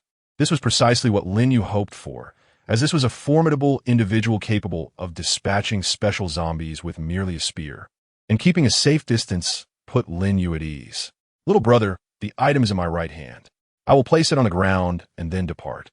Zhang Jingguo's voice was unremarkable, yet carried a hint of weariness, indicative of his experience. After speaking, he observed Lin Yu nodding and gradually lowered his right hand until it was parallel to the ground, then opened his palm to let the item fall naturally. He then began to retreat slowly. Lin Yu stepped forward to pick up the blueprint from the ground, confirming it was the Iron Gate blueprint before stowing it in his backpack. He then looked towards Zhang Jingguo, still 3 meters away, and inquired, "Uncle, may I ask if you two were once swayed by Wang Dajun's abilities?" Just as Zhang Jingguo was about to depart, he heard Lin Yu's inquiry. After a brief moment of contemplation, he responded, "If you refer to the kind of persuasive power that compels one to unconsciously believe his words, then yes, indeed. At that time, I sensed something was amiss, yet for reasons unknown, my mind seemed clouded. Fortunately, after my upgrade, I enhanced my mental attributes, guided by my innate talent, which allowed me to recover from that terrifying state." Upon hearing this, Lin Yu narrowed his eyes slightly and casually asked, "Then, why didn't you inform me of this matter beforehand, Uncle?" Zhang Jingguo was taken aback and hurriedly replied, "I assure you, it was not my intention. My mind was in a fog, and I struggled to comprehend many things, overlooking numerous details. To be honest, had you not suddenly brought this up, I would have entirely forgotten about it." "Very well, then farewell, Uncle." Lin Yu did not press Zhang Jingguo further, recognizing that delving deeper into such matters was ultimately fruitless. After all, Zhang Jingguo appeared quite sincere, exhibiting no ulterior motives or thoughts. Lin Yu could discern no deceit in his demeanor. "All right, goodbye." Zhang Jingguo nodded and then turned to leave. Chapter 21. Slaying all special zombies to obtain the Iron Door Blueprint and Zombie Perfume. Lin Yu had no intention of lingering in that place any longer. He sent a message to He Xiaolong, indicating that the method of cooperation had changed. He would proceed to eliminate the remaining special zombies on the 3rd floor and would notify him afterward. Subsequently, he disregarded He Xiaolong's reply and returned directly to his room on the 10th floor. At present, the most pressing matter was undoubtedly upgrading the apartment door, for the majority of Lin Yu's assets remained within the apartment. Upon entering his room, he accessed the apartment panel and upgraded the wooden door. Consumption: 50 iron materials. Iron door blueprint, upgrading a level 5 wooden door to a level 1 iron door, with a flash of white light. The once wooden apartment door transformed into a robust iron door. Lin Yu inspected it, noting that the durability of the level 1 iron door was 500, with a defense rating of 50. The enhancement was significant. He could hardly imagine that even a construction hammer could breach its defenses. It seemed that no matter how many assailants came, they would find it impossible to break into his home. Lin Yu nodded in satisfaction. Of course, demolishing a house could be accomplished through means other than breaking down doors, such as tearing down walls.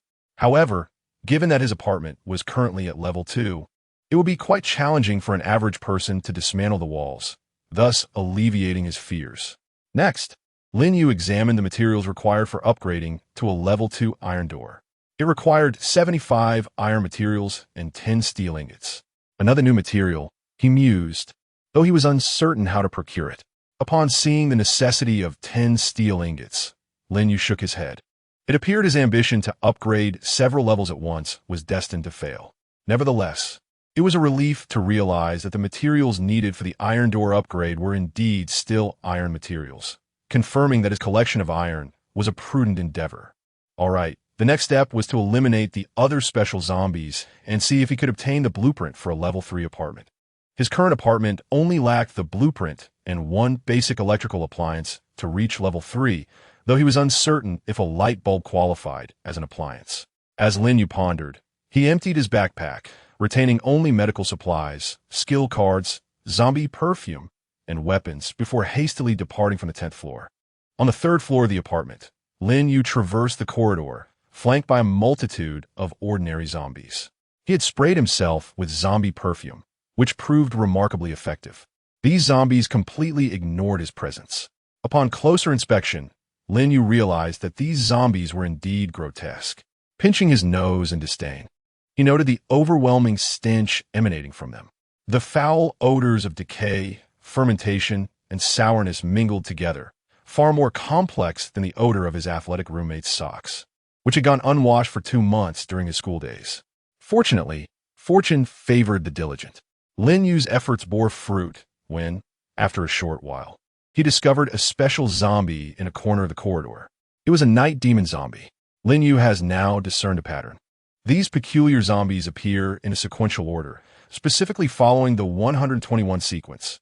Night demon on the 10th floor, muscle zombie on the 9th, night demon on the 8th, and so forth in a cyclical manner. At this moment, a night demon zombie is crouched on the ground, incessantly tearing at the corpse of a player, presumably an unfortunate soul who has not allied with any organization. Currently, most of the surviving players in the apartment have already joined one of the 2 factions, with only a handful of lone wolves remaining. Without hesitation, Lin Yu took advantage of the night demon zombie's unawareness and raised his weapon to shoot. The night demon zombie, with its thin skin, proved far less formidable than the muscle zombie, which prompted Lin Yu to act decisively. With a series of muffled pops, 5 shots rang out, and the night demon zombie succumbed on the spot, yielding 2 luminous orbs for Lin Yu. Simultaneously, nearby ordinary zombies were drawn to the sound of gunfire. However, thanks to the zombie perfume's concealment, they remained oblivious to Lin Yu's presence, wandering aimlessly in the corridor. Lin Yu quickly advanced to collect the orbs, opting not to open them just yet. He placed them into his backpack, mindful that the zombie perfume only lasts for half an hour, to avoid wasting its effects. He decided to wait until he had eliminated all remaining special zombies before revealing their contents. Hurriedly, Lin Yu made his way to the 2nd floor. In a little over 20 minutes, Lin Yu dispatched all remaining special zombies, ultimately collecting 5 luminous orbs. After eliminating the last of the special zombies, he returned to his room, not forgetting to send a message to He Xiaolong. Whether He Xiaolong believed him or not was of little concern to Lin Yu. He had more pressing matters to attend to. He swiftly retrieved the 5 luminous orbs and opened them one by one. The first orb contained a significant item, level 3 apartment blueprint. With this, Lin Yu was just one basic electrical appliance away from completing the requirements for a level 3 apartment. The second orb revealed a piece of black iron-grade equipment, multi-pocket work pants, which boasted a defense of 10 and durability of 20, along with 5 storage compartments. Of course, these pockets were not as formidable as his backpack, as each pocket had a storage limit of 50 pounds. Exceeding this weight would render the pockets useless for storage. Despite these limitations, it was still a commendable piece of equipment, and Lin Yu promptly donned it. The remaining 3 items included a black iron-grade weapon, ring blade, a zombie immunity serum, and a treadmill generator blueprint. Lin Yu meticulously organized all his acquisitions before picking up the treadmill generator blueprint and heading to the workbench. He utilized it immediately and then inspected the requirements. Treadmill generator manufacturing materials: iron X5, copper X2, leather X2, electronic components X2. What an odd assortment of materials. Can these truly construct a generator? Lin Yu felt a wave of skepticism, but questioning it was futile. This was an apartment game, and there was certainly a disparity between this world and reality. The real world adheres to science, while this realm does not. As for the leather and electronic components, he wondered if others had them. Theoretically, defeating zombies could yield various random materials. Lin Yu was aware of this, having previously acquired plastic and glass from ordinary zombies he had slain. After some contemplation, Lin Yu accessed his friend panel and opened the chat window with He Xiaolong. Contrary to Lin Yu's expectations, He Xiaolong did not bombard him with questions following his sudden change of heart. Instead, he simply sent two messages, one reading okay, and the other received. Upon seeing these two messages, Lin Yu was immediately reminded of his arduous work life back on Earth, as those were the very phrases he frequently used in his workgroup chats.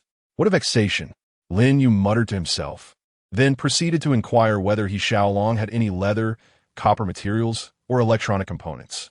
He Xiaolong was likely preoccupied with combating zombies at that moment, so no response came. However, Lin Yu felt no urgency. He took out some food to replenish his energy, intending to rest for a while. Chapter 22.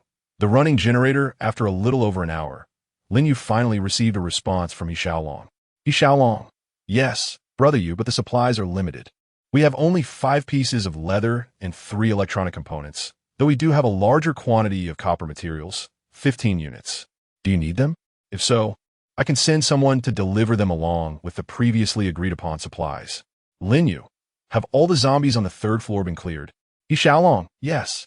It has been completed. I have enlisted the male players under Wang Dayun, and Zhang Jingguo along with several other lone wolves have also joined our ranks. With this fresh force, our clearing speed has significantly improved. Lin Yu. Very well. Please send them over. Additionally, let us continue our collaboration for the remaining 3 days as discussed. I will handle all the special zombies as well as the ordinary ones on the 10th floor, while you can take care of the ordinary zombies on the other floors. He Xiaolong. Okay. After concluding the conversation, Lin Yu closed the chat panel. A few minutes later, a man arrived to deliver the supplies to Lin Yu. Upon inspection, he found a considerable amount of basic materials, including the generator components he required. Immediately, Lin Yu set to work on crafting the running generator and light bulbs at the workbench. The running generator resembled a standard park treadmill, equipped with several wires connected to an oddly shaped battery. Additionally, there was a power strip attached to the battery. Lin Yu found himself bemused, pondering how such materials could yield wires, a battery, and a power strip. Nevertheless, he decided to test the device. The mechanism was simple. When a person jogs on the treadmill, it generates electricity, which the battery can store. Lin Yu did not run for long. Thus, he remained uncertain about the generator's efficiency. He resolved to try it again later. Shaking his head, he picked up the light bulb from the workbench for examination. This was not a modern bulb, but rather one of those small bulbs from the 1990s. Both items could likely be considered electrical appliances, so he thought to see if they could upgrade his apartment. Upon closer inspection, he discovered there was no area in his apartment suitable for installing light bulbs. So he opened the apartment panel and attempted an upgrade. To his surprise, it was indeed feasible. Soon, the apartment upgrade was complete, and the panel displayed the following information. Lin Yu's apartment door number, 1008, temporary number, apartment level, 3-door durability, 500 apartment durability, 500 door defense, 50 apartment defense, 50 apartment facilities. Level 1 iron door, requires 75 iron materials, 10 steel ingots, worn wooden single bed, restroom, running generator upgrade requirements. Level 3 iron door, 3 large apartment appliances, water and electricity supply. Level 4 apartment blueprint. Basic materials, 100 wood, 80 iron, 80 stone, 10 electronic components. Both defense and durability matched that of the door, and the apartment's area had expanded once more, transforming from a 1-bedroom, 1-bathroom layout to a 1-bedroom, 1-kitchen, 1-bathroom configuration. A potential new space, perhaps a kitchen, has emerged, while the hall has also expanded significantly. Naturally, the difficulty of the upgrades has escalated considerably. Not only are blueprints required, but also 3 large appliances, in addition to ensuring the apartment has access to water and electricity. Once the novice phase of the game concludes, Lin Yu should grasp how to manage these elements. He contemplated the current situation and deemed it improbable to further upgrade the apartment or the door. It would be wiser to await the end of the first round of the game. Typically, after the game concludes, there should be a period of respite during which they can meet veteran players. In the meantime, Lin Yu refrained from venturing outside, choosing instead to remain in his room, perusing the chat channel. At that moment, apart from Lin Yu, the remaining 55 players still alive in the current game had been gathered by He Xiaolong, a mix of both male and female players, all united in anticipation of the 5th day of the game. Soon enough, a system notification announced the arrival of the 5th day. Lin Yu opened the iron gate to observe the scene outside, and, as anticipated, a horde of zombies had resurfaced in the corridor. However, it remained uncertain whether the number of special zombies had altered. Upon checking the chat channel, Lin Yu noted that He Xiaolong, being astute, had already orchestrated reconnaissance throughout various rooms on different floors to ascertain the count of special zombies. The findings quickly emerged in the chat. The most dreaded scenario had not materialized. The number of special zombies on each floor remained unchanged at 1, and there was no significant variation in the number of ordinary zombies. Additionally, observing the zombies' movements suggested that their strength had not been modified. Clearly, the system did not intend to obliterate all players in this initial round. With the intel confirmed, Lin Yu wasted no time in taking action, applying zombie repellent and subsequently opening the door.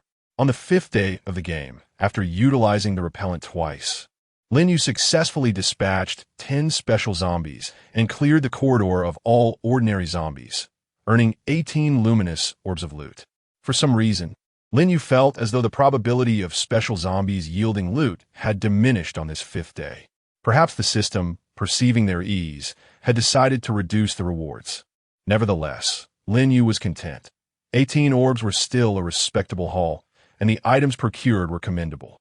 A total of 8 blueprints were acquired, primarily consisting of black iron-grade item schematics or practical appliance blueprints. Among the 4 pieces of equipment, 2 were weapons, 1 was an accessory, and 1 was a helmet. The helmet, known as the Cavalry Iron Helmet, was of Western medieval design, lacking any special effects but boasting solid defense with a rating of 20. The accessory was a life ring, straightforward in its effect, increasing the wearer's life points by 20. The remaining 6 items were consumables, including 2 vials of zombie immunity potion and 4 smaller health potions, 2 bottles restoring 10 health points instantly and subsequently replenishing 1 health point per second for 30 seconds, alongside 2 bottles of minor mana potions with similar effects, albeit for mana points. It cannot be said that the rewards were unsatisfactory. Rather, they were somewhat lackluster, as Lin Yu found himself disheartened by the absence of even a single skill card. As the night of the 5th day approached, Lin Yu believed that the subsequent 2 days would unfold in a manner akin to the present. However, an unexpected event transpired. Following the recent zombie extermination, the faction led by He Xiaolong on the 5th floor appeared to have encountered some difficulties. Within the chat channel, over 20 players were collectively rallying against He Xiaolong's reprehensible actions. The crux of their grievances was quite straightforward. They believed there were significant issues with He Xiaolong's distribution of resources. The reality was equally simple. Previously, in an effort to unify the players, He Xiaolong had deemed it necessary to accommodate everyone on a single floor, thereby harnessing the strength inherent in their numbers. Chapter 23. The Crusade splintering in a rational context, the approach taken would be entirely justifiable. However, therein lies the conundrum. They are not situated in the realm of reality, but rather within a game world. At the onset of the game, it was made abundantly clear that the players' apartments held significant importance. Yet, the method employed by He Xiaolong inevitably compromises the interests of a substantial number of players not residing on the 7th floor. These players are compelled to temporarily relinquish their apartments, relocating to the 7th floor, an exerting effort to gather resources to elevate the door levels for the players on that floor. Such an arduous and thankless endeavor is bound to incite discontent among the majority. Initially, the threat posed by zombies rendered players unable to prioritize anything beyond their own survival. Thus, dissenting thoughts were suppressed. However, the circumstances have shifted. For various reasons, the menace of zombies has considerably diminished, and most players have upgraded through their involvement in the eradication of the undead, gaining a modicum of strength, albeit not significantly. As their basic needs are met, players, now perceiving their lives to be secure, naturally entertain more thoughts. For instance, what will become of my apartment? Consequently, this situation has arisen. Over 20 players from floors other than the 7th have accused He Xiaolong of exploiting others for personal gain, fortifying the players from the 5th floor at the expense of their labor. Intriguingly, although only a handful of players have voiced their grievances, many others, who remain silent, do not align themselves with He Xiaolong either. They refrain from defending him alongside the vested interests of the seventh-floor players and are instead waiting for a reasonable explanation from He Xiaolong. What shall you do? He Xiaolong? In light of the tumultuous chatter in the channel, Lin Yu took a sip of the delightful beverage dropped by the vanquished zombies, pondering with keen interest. Just then, a message from He Xiaolong pinged through. Lin Yu glanced at it. He Xiaolong, brother Yu, it seems our collaboration may not proceed any further. Lin Yu chuckled and shook his head, acknowledging He Xiaolong's quick wit in pinpointing the crux of the issue. After a moment's thought, he replied, well, it's of no consequence. I no longer require a partnership. He Xiaolong, understood, brother Yu. Lin Yu paid little heed to He Xiaolong's response, closing the friend panel and opening the chat channel, anticipating the unfolding drama. He firmly believed that He Xiaolong would undoubtedly have a plan. As anticipated, He Xiaolong soon made his presence known in the chat channel. He Xiaolong, if our paths diverge, then we shall not conspire together. Since there are those who do not acknowledge me, I shall not bother with this so-called alliance. From this day forth, the alliance is hereby dissolved. His abrupt declaration rendered the chat channel silent for a brief 5 seconds. However, it was not long before a flurry of responses erupted. You may dissolve the alliance, but you must provide us with an explanation. We have toiled for you, assisting the 7th floor in upgrading the doors and gathering materials. You owe us something in return. Indeed, return our materials. The chat channel was abuzz with fervent voices, over 20 individuals clamoring for He Xiaolong to compensate them. He Xiaolong swiftly replied, compensation? What do you expect from me? Without my intervention, you would all be devoured by zombies. You wouldn't even have the breath to demand compensation from me. If you have the courage, come to my doorstep instead of whining in the channel. I shall await you. It was evident that He Xiaolong had laid his cards on the table. To be frank, he was never a virtuous individual. Otherwise, he wouldn't have resorted to collecting protection fees just a day after the game's inception. His audacity in making such a statement was hardly surprising. Of course, He Xiaolong was not foolish. Prior to this confrontation, he had likely already united all the players residing on the 7th floor, as well as a select few from other floors, binding them to his cause through mutual interests. Should those 20 individuals dare to confront him, they would find themselves facing a dozen fully armed and formidable players. This was indeed the reality. The reason He Xiaolong felt emboldened to act this way stemmed from his newfound strength. Unlike before, he now only needed to consolidate the 7th floor and a few from other levels to effectively fend off the zombies. Moreover, Lin Yu had explicitly stated in their conversations that he would continue hunting special zombies, even without their collaboration. This indicated that their sole potential threat, the special zombies, had been neutralized. Consequently, He Xiaolong had little to worry about. In this context, the ordinary players held little significance for him. If they chose to stay, fine, as they could serve as labor, but if they left, it mattered not, for he had already exploited them sufficiently. As for compensation, the message was clear. If you're bold enough, come and ask me in person. Naturally, no fool would dare to do so. In fact, He Xiaolong's declaration to expel all players, except his own, from the 7th floor led many, particularly those fearful zombies, to harbor resentment towards the one who first instigated the outcry against him. Such is human nature. However, the situation had unfolded, and there was no turning back. Under the pressure of He Xiaolong and his formidable entourage, the remaining 30 players were compelled to vacate the 7th floor. Yet, they were not naive enough to disperse aimlessly.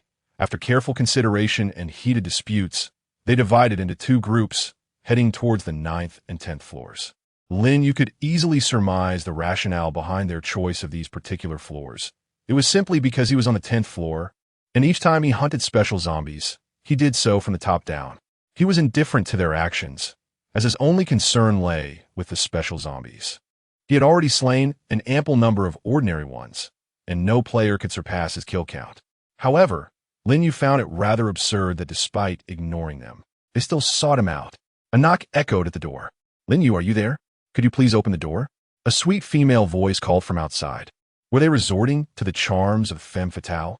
Was this their strategy to test his resolve? He dismissed the notion with a curt, leave. Lin Yu didn't even bother to glance at them, cursing directly. Young man, what kind of attitude is this? It's the apocalypse now, a time when we need to unite as one. How can you be so selfish? What difference is there between you and that he Xiaolong? Soon, the sweet female voice was replaced by a shrill, harsh shout. Aunt Zhang, don't speak, don't speak. I will speak.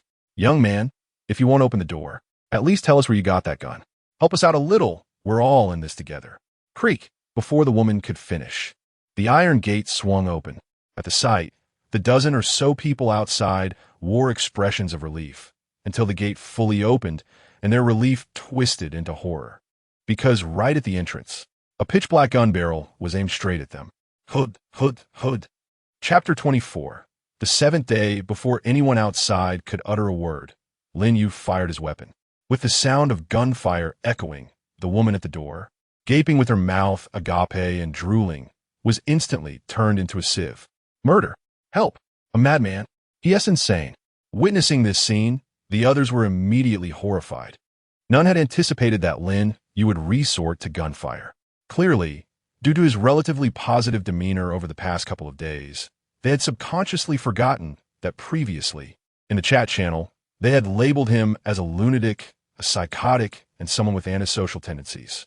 With the gossiping individual silenced, Lin Yu paid no further heed to the others. He locked the iron door and proceeded to other rooms to gather materials, patiently awaiting the arrival of the sixth day. Time passed swiftly, and Lin Yu did not have to wait long. The daylight of the sixth day arrived. Once again, Lin Yu refrained from venturing outside and instead opened the chat channel to assess the situation of the day. After all, today differed from yesterday, as the player groups had divided into three, leading to varying circumstances. As expected, apart from He Xiaolong's group on the 7th floor, the players on the 9th and 10th floors were in disarray. Unlike before, where everything was coordinated by He Xiaolong and his subordinates on the 7th floor. The 5th floor was under the influence of Wang Dajun's talent, which alleviated their fear, thus avoiding panic. However, the situation had changed. Wang Dajun was dead, and He Xiaolong was indifferent to them.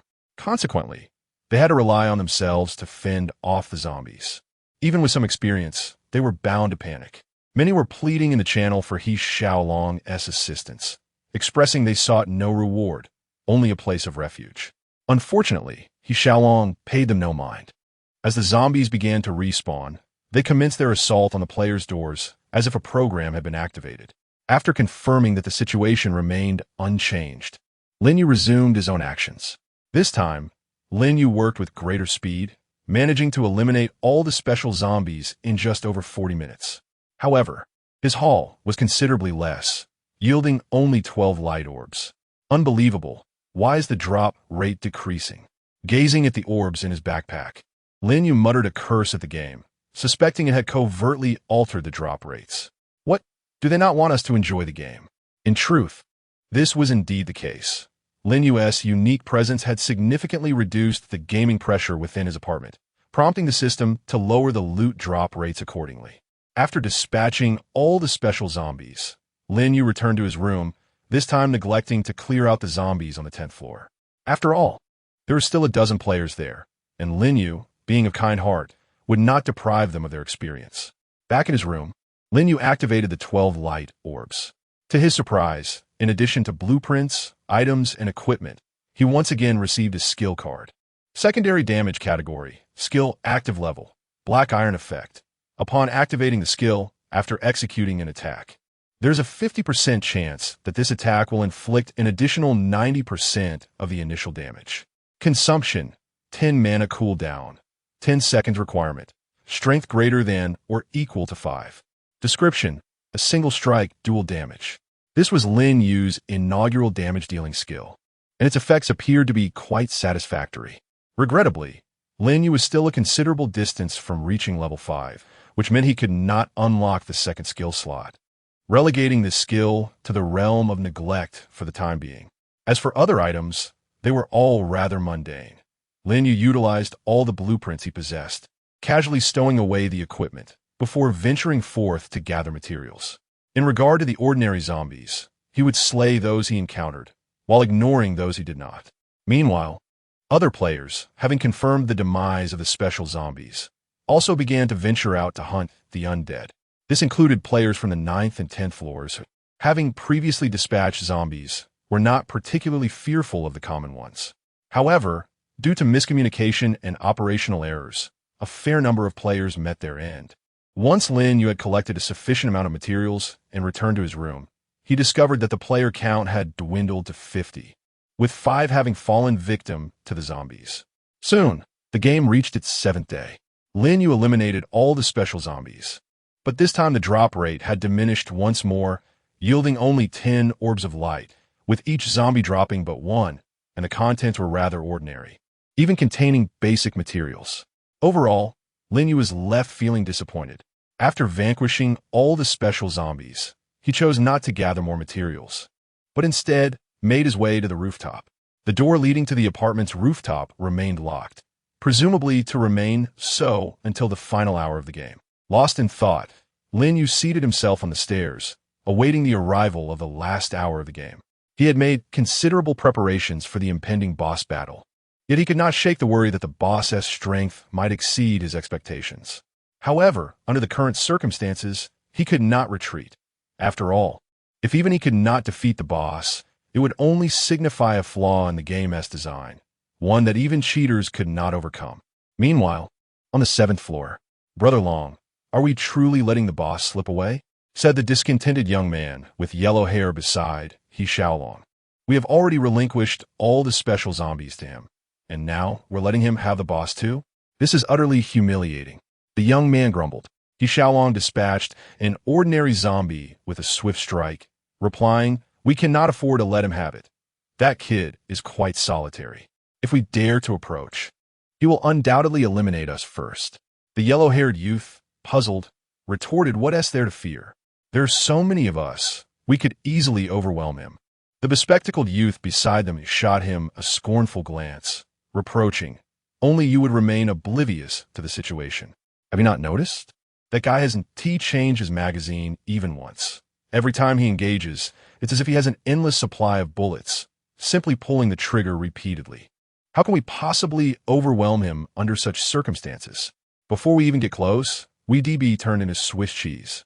The yellow-haired youth's face turned pale with horror. "Infinite bullets? This feels like something out of a novel.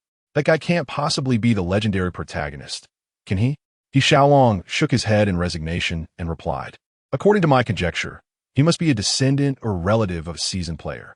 That would explain why he possesses such exceptional equipment from the very beginning.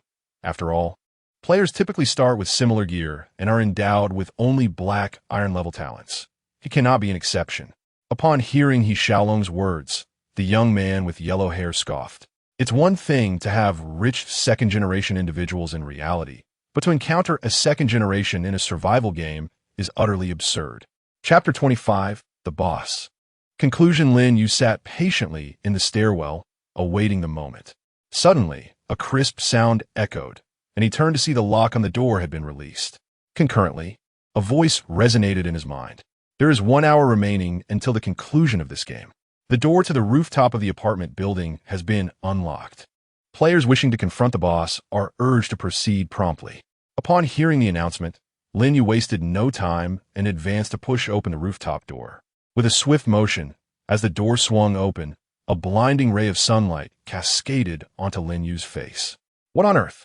Wasn't it supposed to be nighttime in the game? Instinctively, he raised a hand to shield his eyes, but soon lowered it to survey the rooftop. Before him lay an ordinary apartment rooftop, devoid of any notable features, and he saw no sign of the boss. However, he was perplexed by the fact that the sky above the rooftop was a bright daytime blue, radiating with sunshine. This was contrary to the game's rules, which dictated that it should still be night. Yet at that moment, Lin Yu had little time to ponder. With a shield in one hand and a gun in the other, he cautiously scanned his surroundings. Buzzing. Suddenly, a droning sound emerged from above, prompting Lin Yu to look up, where he discovered a military helicopter hovering overhead. Suspended beneath, it was a rectangular object, resembling a coffin. With a swift motion, bang, the hook holding the coffin suddenly released, and it plummeted to the rooftop, crashing onto the ground. The object was quite large, measuring at least 2.5 meters in length and 1 meter in width, seemingly crafted from metal, and it shattered the rooftop surface upon impact. Lin Yu aimed his weapon at the long box before him. Creak! Abruptly, the lid of the coffin opened, releasing a surge of white gas. A pungent scent of disinfectant assailed his senses as the white vapor billowed forth, nearly engulfing the entire container. Lin Yu squinted, his gun's muzzle firmly trained on the swirling mist. From within the white fog, a towering figure emerged.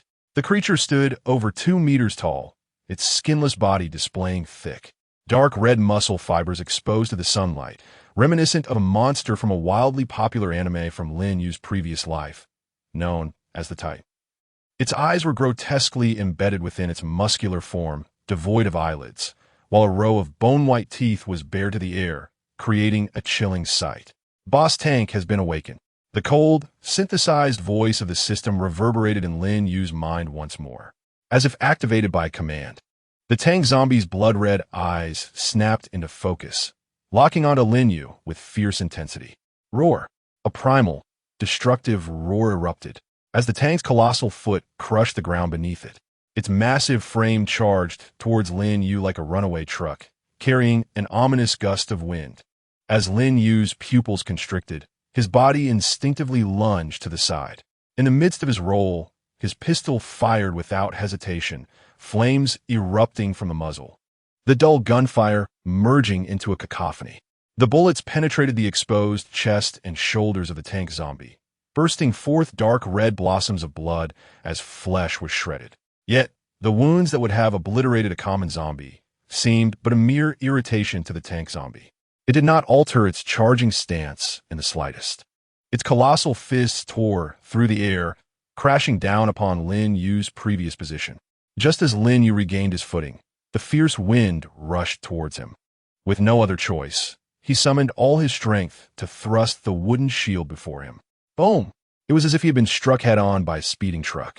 The wooden shield in his hands shattered instantaneously, coarse splinters scattering through the air. A tremendous force surged into his body, and Lin Yu felt akin to a leaf caught in a tempest, uncontrollably propelled backwards, his back crashing heavily against the cold concrete, his insides feeling as though they had been displaced. For a fleeting moment, his vision blurred, and a massive shadow loomed overhead. The tank zombie leaped several meters forward, its other colossal fist raised high, poised to smash down with a force that could obliterate anything in its path. Now it was the moment. A fierce glint flashed in Lin Yu's eyes as his consciousness activated the skill card he had prepared long ago. Slide kick. His body, lying on the ground, suddenly tensed, and his feet propelled him forward with the force of an unseen thruster, shooting along the ground with incredible speed that surpassed human limits, leaving behind a blurred afterimage. With pinpoint precision, he delivered a sweeping kick to the tank zombie's supporting right ankle. Crack! The sickening sound of bone fracturing rang clear. The tank zombie's immense form instantly lost its balance, toppling forward like a felled giant, accompanied by an enraged roar. Lin Yu utilized the momentum from his slide kick, coming to a halt over 3 meters behind the creature. Without a moment's pause, he sprang to his feet with the agility of a fish leaping from the water, his left hand darting towards the backpack at his waist, swiftly retrieving the second pistol from the Twin Eagles of Yin. A dazzling magazine swap. The thought flashed through his mind as his skills activated. Lin Yu's body seemed to be guided by invisible strings, his arms moving with a speed that transcended visual perception. 2 fresh magazines appeared from nowhere, soaring into the air, while Lin Yu's hands traced a mesmerizing trajectory, accompanied by the crisp sound of metal clashing. In less than a second, the entire process flowed seamlessly, akin to magic. The moment the magazine swap concluded, the skill effect took hold, doubling the firing rate of his dual pistols. Bang! Bang! Bang! Bang! Bang! Lin Yu held his arms level, both guns firing in unison. Flames erupted from the barrels, the gunfire blending into a relentless symphony, the bullets raining down upon the tank zombie's back, nape, and legs like a torrential storm. Thud! Thud! Thud! Flesh exploded violently under the relentless onslaught, tearing apart. The tank zombie's recently raised head was forcefully struck back to the ground, its robust limbs flailing in vain. Utterly incapable of regaining its footing under such frenzied, close-range fire. As 10 seconds passed, marking the end of the skill's effect, the gunfire abruptly ceased. Without hesitation, Lin Yu swiftly retreated to create distance, continuing to fire single shots with his right hand for suppression. The sudden decrease in firepower granted the bewildered tank zombie a moment to breathe. It unleashed a deafening roar, its colossal palm crashing down onto the ground as it struggled against the new, bloodied wounds dotting its back, unsteadily rising once more. Its blood-red eyes fixated on Lin Yu, seemingly intent on tearing him apart. However, its severed right ankle proved to be a significant hindrance, causing it to limp and drastically reduce its charging speed. Lin Yu remained remarkably calm, maintaining a safe distance as he circled the expansive rooftop, persistently using rapid shots to harass and impede the tank zombie. The tank zombie's fury reached a crescendo. It abruptly halted its pursuit, seizing a heavy concrete flower pot, nearly half its height, with its massive left hand. The muscles in its arm tightened like steel cables as it prepared to hurl the makeshift weapon at Lin Yu with tremendous force. This was the opportunity. Lin Yu's eyes sparkled with determination. The cooldown for his slide tackle skill had just expired during his earlier escapade. Without a moment's hesitation, he activated the skill once more. His body transformed into a swift shadow, skimming along the ground, with a singular focus, targeting that already broken right ankle. The resounding crack of bone echoed louder this time, accompanied by a muffled shatter. The tremendous impact of the slide tackle, combined with Lin Yu's formidable strength of 9 points, landed precisely on that fragile joint. The tank zombie emitted a bone-chilling wail, its massive form collapsing as if all its bones had been extracted. The heavy flower pot slipped from its grasp, crashing against a distant concrete railing, shattering and sending dirt flying. Its enormous body thudded to the ground, stirring up a cloud of dust. The excruciating pain temporarily incapacitated it, leaving only its head to futilely twist and roar. Lin Yu, having completed his slide tackle, rose fluidly, dual pistols back in hand, their dark muzzles aimed at the zombie's head. Pop, pop, pop. Each bullet penetrated the tank zombie's hardened skull. Dark crimson blood and grayish brain matter mingled with shattered bone fragments, erupting from the bullet holes in a violent display. The roars quickly diminished, becoming dissonant, and ultimately fell into silence. The grotesque head finally tilted to one side, reduced to a mushy pulp. The massive body twitched a few times before succumbing to stillness. The rooftop was left with the acrid scent of blood, the stinging odor of gunpowder, and Lin Yu's slightly labored breathing. Ding! The boss tank has been slain. Game over. Results will commence in 60 seconds. The AI's notification resonated, shattering the silence. Chapter 26. The 95-27 community as the AI notification faded. Lin Yu approached the grotesquely mangled corpse. 3 luminous orbs hovered silently above the body. He reached out and deftly collected the orbs into his backpack, choosing not to inspect his spoils immediately. After all, he had only 60 seconds, and he could examine them later. Soon, the 60 seconds elapsed. Player teleporting to the apartment. With the system's announcement, a flash of white light enveloped Lin Yu. After a brief moment of disorientation, he felt the solid ground beneath his feet. As the brilliance dissipated, Lin Yu found himself back in the familiar confines of a studio apartment. The hardwood bed, the workbench, and a chaotic assortment of items scattered throughout the room greeted him. Player has been assigned to the Novice 9527 community. Player has received the community manual, which can be reviewed at any time. Please adhere to community regulations. Violators will be obliterated. Rest period lasts for 7 days. The next game will commence after this period. Players are encouraged to cherish this time. The system's voice fell silent. A manual, its cover emblazoned with a blood-red exclamation mark, appeared conspicuously on the wooden bed. Lin Yu picked up the manual and opened to the first page, where a line seemingly inscribed in blood captured his attention. Within the safe zone, all hazardous actions are strictly prohibited. Violators, obliteration. Beneath this were detailed regulations. Any form of harm to other players is forbidden. Theft and robbery are strictly prohibited.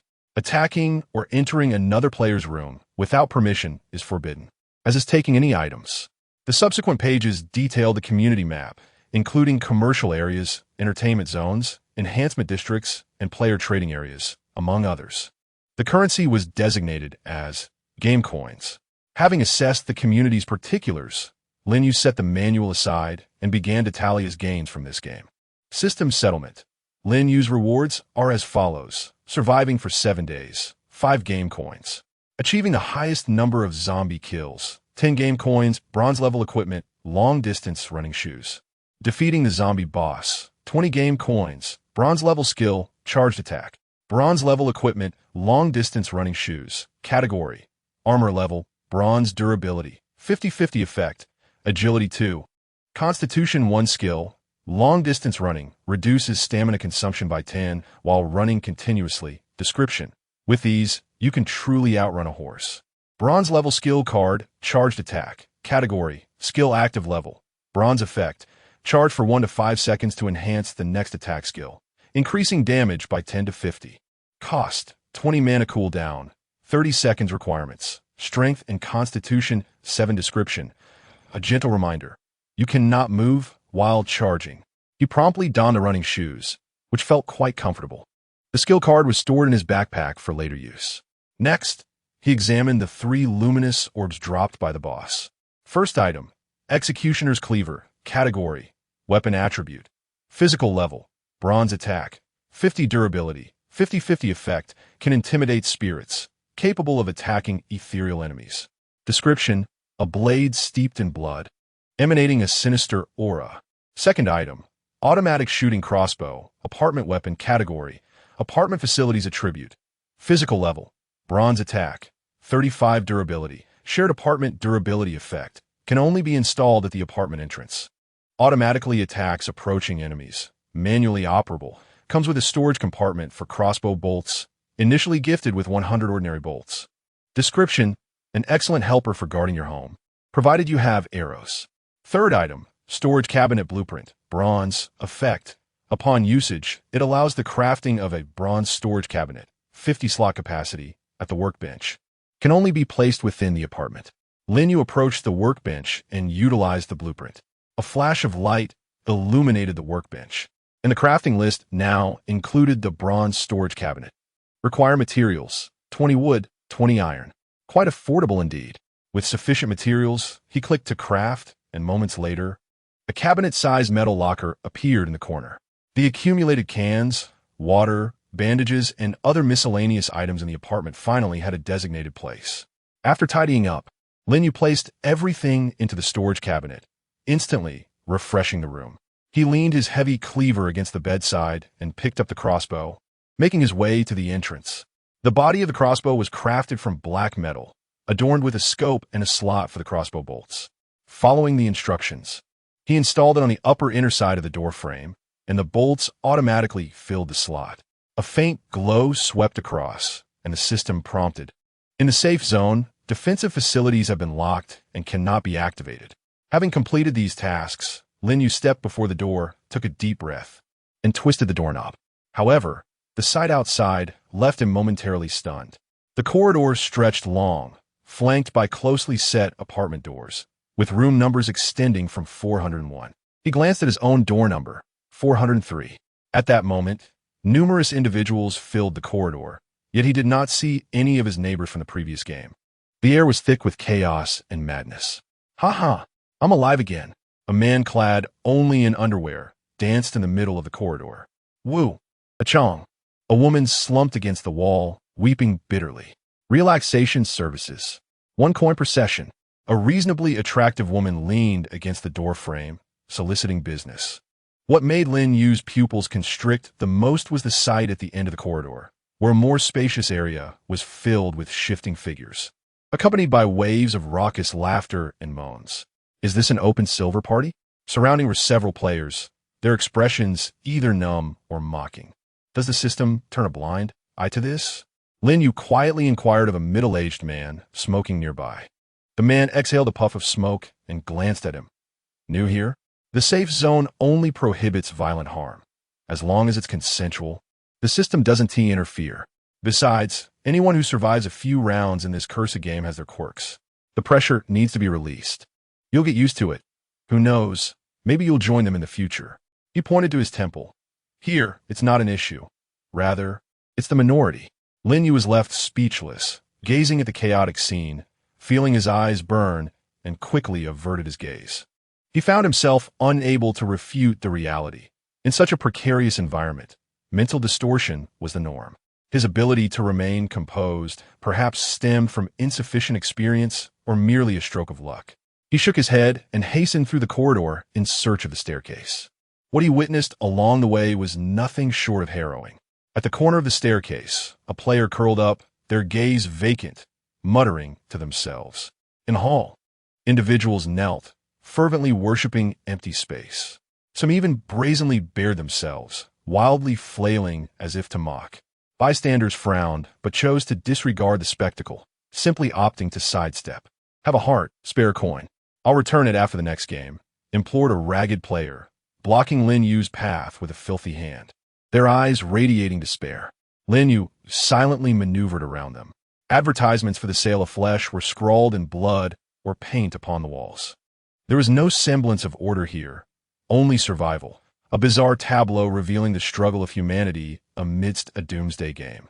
Lin Yu suppressed his discontent and quickened his pace towards the commercial district marked on the map. Navigating through a chaotic square, a white structure emerged before him. A sign at the entrance proclaimed it to be the system shop. Chapter 27. Player Trading Area. Lin Yu pushed open the door and entered.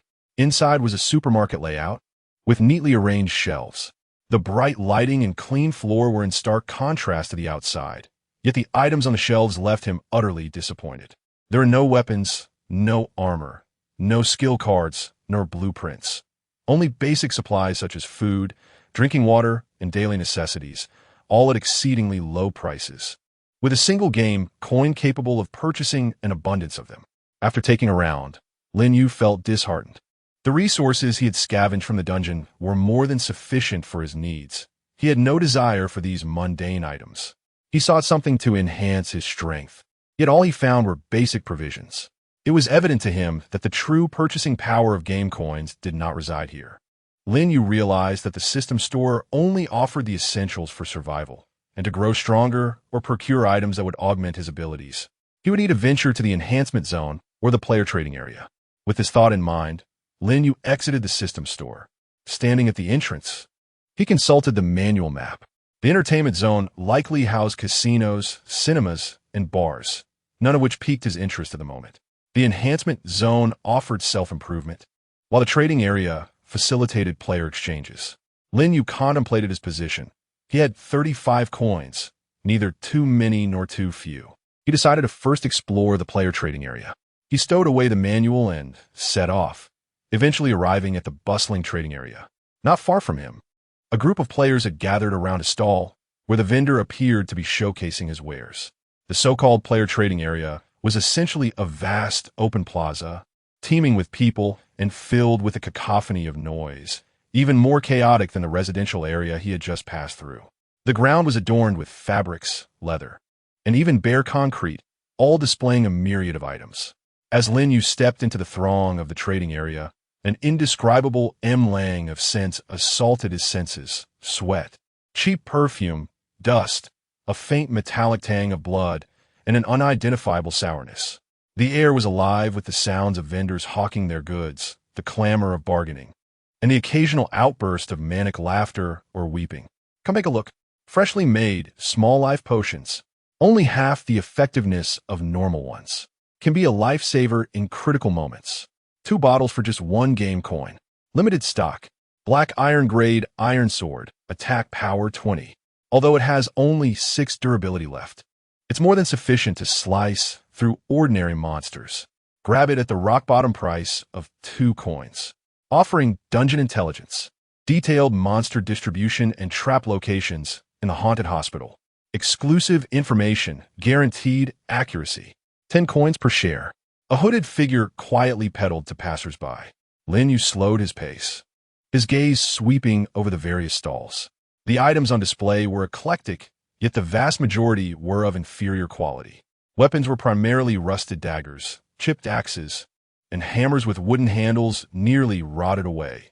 With attack power typically ranging from 10 to 20, their durability questionable. Occasionally, he spotted a bronze-grade weapon, despite its deteriorating condition. The price soared above 10 coins. As for armor, it consisted of severely worn leather gear, dented metal chest plates, and even makeshift armor cobbled together from thick cloth strips and wooden planks, offering negligible attribute bonuses. The most consumed items are various player-crafted potions, murky in color and ambiguous in effect, with prices fluctuating between 1 to 3 game coins. There are also substances labeled as inferior stimulants and temporary strength pills, which offer mediocre effects but come with outrageous side effects. Skill cards are exceedingly rare. Lin Yu spotted a prominently displayed black iron-grade skill card, Throwing Mastery. Its effect is to enhance the accuracy of thrown weapons or items. Lin Yu deemed it rather unremarkable, feeling that such skills could easily be honed through practice. Thus, he considered it a waste of a skill slot. The vendor priced it at 10 coins, causing Lin Yu to frown. Yet a circle of eager but financially constrained players surrounded the stall. He had anticipated that skill cards would be relatively expensive given their low drop rate. Seeing this scenario made him contemplate selling a skill card he no longer needed. However, he wasn't in a hurry and decided to continue browsing. As Lin Yu continued to explore, he came across various items, primarily blueprints, most of which were of low quality, intended for crafting basic furniture, such as wooden stools, wooden basins, or tools. Occasionally, there were blueprints for low-level weapons, but he did not find any blueprints or items for the large electrical appliances he sought. Prices were not exorbitant. The purchasing power of game coins remained adequate. A black iron-grade weapon with an attack power of 20 and full durability hovered around 5 game coins. When it came to healing supplies, the price largely depended on quality. The in-game produced items were pricier, while player-crafted ones varied in effectiveness. With his 35 coins, he could be considered quite affluent here. Unfortunately, Lin Yu did not encounter any truly valuable items, such as bronze equipment, quality skill cards, or high-level apartment door upgrade blueprints. Perhaps due to the mixed nature of the market, high-value items were available through other trading channels. He approached a stall where the vendor, a shrewd-looking thin man, displayed several items. Lin Yu's gaze landed on a blueprint labeled Wooden Crossbow Bolt Manufacturing Blueprint, which allowed for the creation of wooden crossbow bolts with an attack power of 5, requiring 1 wood and 1 feather. How much for this? Lin Yu inquired. Ah, you have a discerning eye. The thin man's eyes lit up. Essential for home and travel, a must-have for archery. With this, you'll be self-sufficient in crossbow bolts. It's quite affordable, just 5 game coins. Lin Yu glanced at the crossbow mounted at his door, which had only 100 initial bolts. This item seemed somewhat useful. But 5 game coins? He shook his head. Too steep. A black iron weapon costs only 5 coins. I can offer you at most 3 coins. Oh dear. But this is a blueprint. Once you learn it, you'll be self-sufficient. It cannot be compared to ordinary items. The vendor quickly waved his hands. Fine. If that's the case. Seeing the vendor unwilling to budge, Lin Yu had no intention of continuing the negotiation. He turned to leave. After all, he was merely browsing, and the wooden crossbow bolts were not an absolute necessity for him. All right. Since you seem friendly, take it for 3 game coins. The slender individual observed Lin Yu's departure, seemingly convinced of its authenticity. He hurriedly stepped forward to obstruct him, a pained expression crossing his face as he handed over the blueprint. After a moment of contemplation, Lin Yu chose not to decline and paid 3 game coins to acquire the drawing. Chapter 28. Enhancement Zone. Lin Yu continued his stroll. He observed vendors selling bread at a price of 0. 5 coins and clean drinking water, 1 liter, for 0. 2 coins. These items were significantly cheaper in the system store, indicating that the stall owners were attempting to deceive newcomers who had just emerged and had yet to visit the system store. Surprisingly, Lin Yu witnessed a novice falling for the ruse, purchasing several items without hesitation. It seems there are indeed many gullible individuals. Hey there, brother, a new face. As Lin Yu pondered this, a voice emerged from beside him. Turning his head, he saw a young man with a scarred face, whose smile was surprisingly warm. His stall offered only a few items. Care to take a look? I have some freshly baked good stuff. The scar-faced youth mysteriously produced a small wooden box and opened a crack. Inside were several dark, bean-sized pellets. Lin Yu glanced at them. They were an item known as inferior smoke bomb. Effect: creates a small cloud of choking smoke lasting 30 seconds, obscuring vision, affects both friend and foe. Price: 1 game coin for 2 pieces. Lin Yu felt a stir of interest. The effect was quite promising, and having to survey the area, he noted that no one else was selling similar items. He inquired, "How many do you have?" 10 in total. This item sells like hotcakes. If I hadn't found you appealing, I wouldn't have approached you, the scar-faced youth replied with a grin. I'll take them all. Lin Yu contemplated briefly and decided against haggling. Deal. The scar-faced youth promptly handed over the wooden box. After acquiring the smoke bombs, Lin Yu's assets dwindled to 27 coins. He wandered the area further, ultimately purchasing 20 electronic components for 2 game coins, feeling that he would need such materials for future electrical creations. He had initially intended to buy steel ingots, but was perplexed to find no sellers in this area. Could it be that steel ingots were some rare material? However, lacking options, Lin Yu, sensing no further needs, departed the trading zone and made his way to the enhancement zone. Soon, Lin Yu arrived at the enhancement zone, which bore a resemblance to the commercial area, hosting only one large system store. Upon entering and conducting some inquiries, he discovered the purpose of the enhancement zone. As he had surmised, this area was designated for augmenting player abilities, allowing players to spend game coins and certain special materials to enhance their equipment. According to the store's explanations, black iron grade equipment could be enhanced once, bronze grade 3 times, silver grade 5 times, and gold grade 10 times. No enhancements were available beyond these levels, with the Novice District's enhancement shop only capable of upgrading to gold grade equipment. Nevertheless, Lin Yu was curious to ascertain the grade of his double guns of Yin Shuangying. He refrained from recklessly attempting an enhancement, fully aware of the potential consequences. Should the game system detect an issue with his equipment, he could suffer significant losses.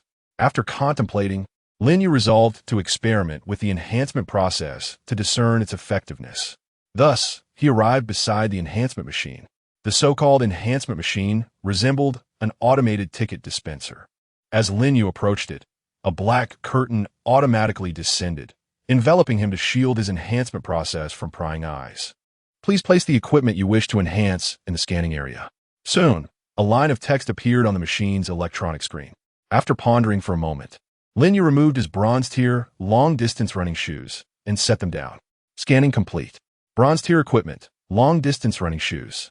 The first enhancement requires 2 game coins, with a success rate of 100%.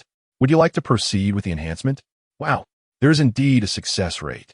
Upon seeing the text displayed on the screen, Lin Yu felt as if he had been transported back to the days of playing the game with dubious odds. Fortunately, the success rate was a perfect 100%.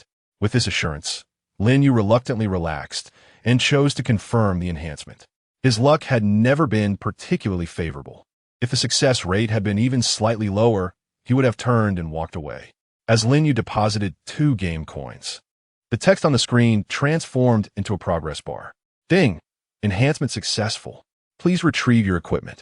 After 10 seconds, the screen displayed that the enhancement was complete, and Lin Yu picked up the shoes to inspect them. Long-distance running shoes 1. Category: Armor level, Bronze durability, 50/50 effect, Agility 2. Constitution 2 skill, long-distance running, stamina consumption while running reduced by 12. Description: with these, you can truly outrun a horse. A slight increase in constitution and a 2 reduction in stamina consumption seems rather decent. Lin Yu contemplated that the enhancement area only allowed for equipment enhancement, not skills or attribute increases. If during his week of leave he could not find avenues to acquire higher quality equipment, skills, blueprints, or items, perhaps it would be wise to invest all his game coins in enhancements. Of course, he knew he shouldn't rush into that now, lest he found suitable channels later and lacked the necessary game coins. After all, Lin Yu felt no urgency. He had a full week of vacation to explore at his leisure. Having left the enhancement area, Lin Yu decided to visit the entertainment zone marked in his manual. Navigating through a series of apartment buildings, he soon beheld a resplendent cluster of architecture that stood in stark contrast to the surrounding ordinary areas. Majestic porticos, swirling neon lights, and the faint aroma of fragrance mingled with the distant sounds of music filled the air. As he stepped through the opulent entrance adorned with stained glass, Two rows of impeccably uniformed, exceptionally attractive men and women bowed in unison, their faces adorned with perfectly polished professional smiles. Welcome to the entertainment zone, esteemed player. A tall, strikingly beautiful woman stepped forward, her voice melodious. This overly enthusiastic scene made Lin Yu feel somewhat uncomfortable. He furrowed his brow and inquired, "Are you players as well?" The woman maintained her smile, her tone gentle. "No, we are system-appointed attendants, dedicated to providing services for valiant souls like you who have successfully returned." She slightly inclined her body, making an elegant gesture of invitation. "Would you like me to introduce you to the offerings of the entertainment area?" Lin Yu nodded, yet a chill ran through him. The glances of these individuals, their tones, and even the texture of their skin were indistinguishable from that of real humans. How on earth did the system achieve this? Well, Lin Yu soon realized that if they could create such a game, then crafting human-like NPCs was surely no great challenge. Chapter 29. The Entertainment District under the guidance of a beautiful waitress. Lin Yu stepped into this opulent realm.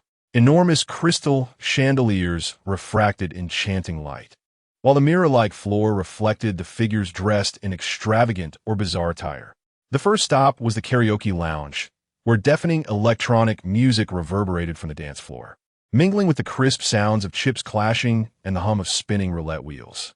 Next came the restaurant, where Lin Yu was greeted by the tantalizing aromas wafting from within. Elegantly attired waitstaff navigated through the dining area with silver trays in hand. Numerous players, clad in eccentric outfits, dined within the opulent setting. However, the manner in which most of them indulged starkly contrasted with the luxurious ambience of the restaurant. Lin Yu even spotted a colossal figure, at least 1,000 pounds in weight, seated at a table, devouring a roasted pig with his left hand and a roasted lamb with his right, demonstrating a 3-bite technique for both. More astonishingly, the waitstaff seemed utterly accustomed to such scenes, displaying no signs of irritation or disgust, their faces perpetually adorned with smiles as they attended to the players. As Lin Yu continued his exploration of the entertainment district, he soon encountered even more astonishing sights. Deeper within, he discovered a vast artificial ocean where several players were surfing. In another room, a towering cliff loomed, with numerous players engaging in perilous, unprotected rock climbing.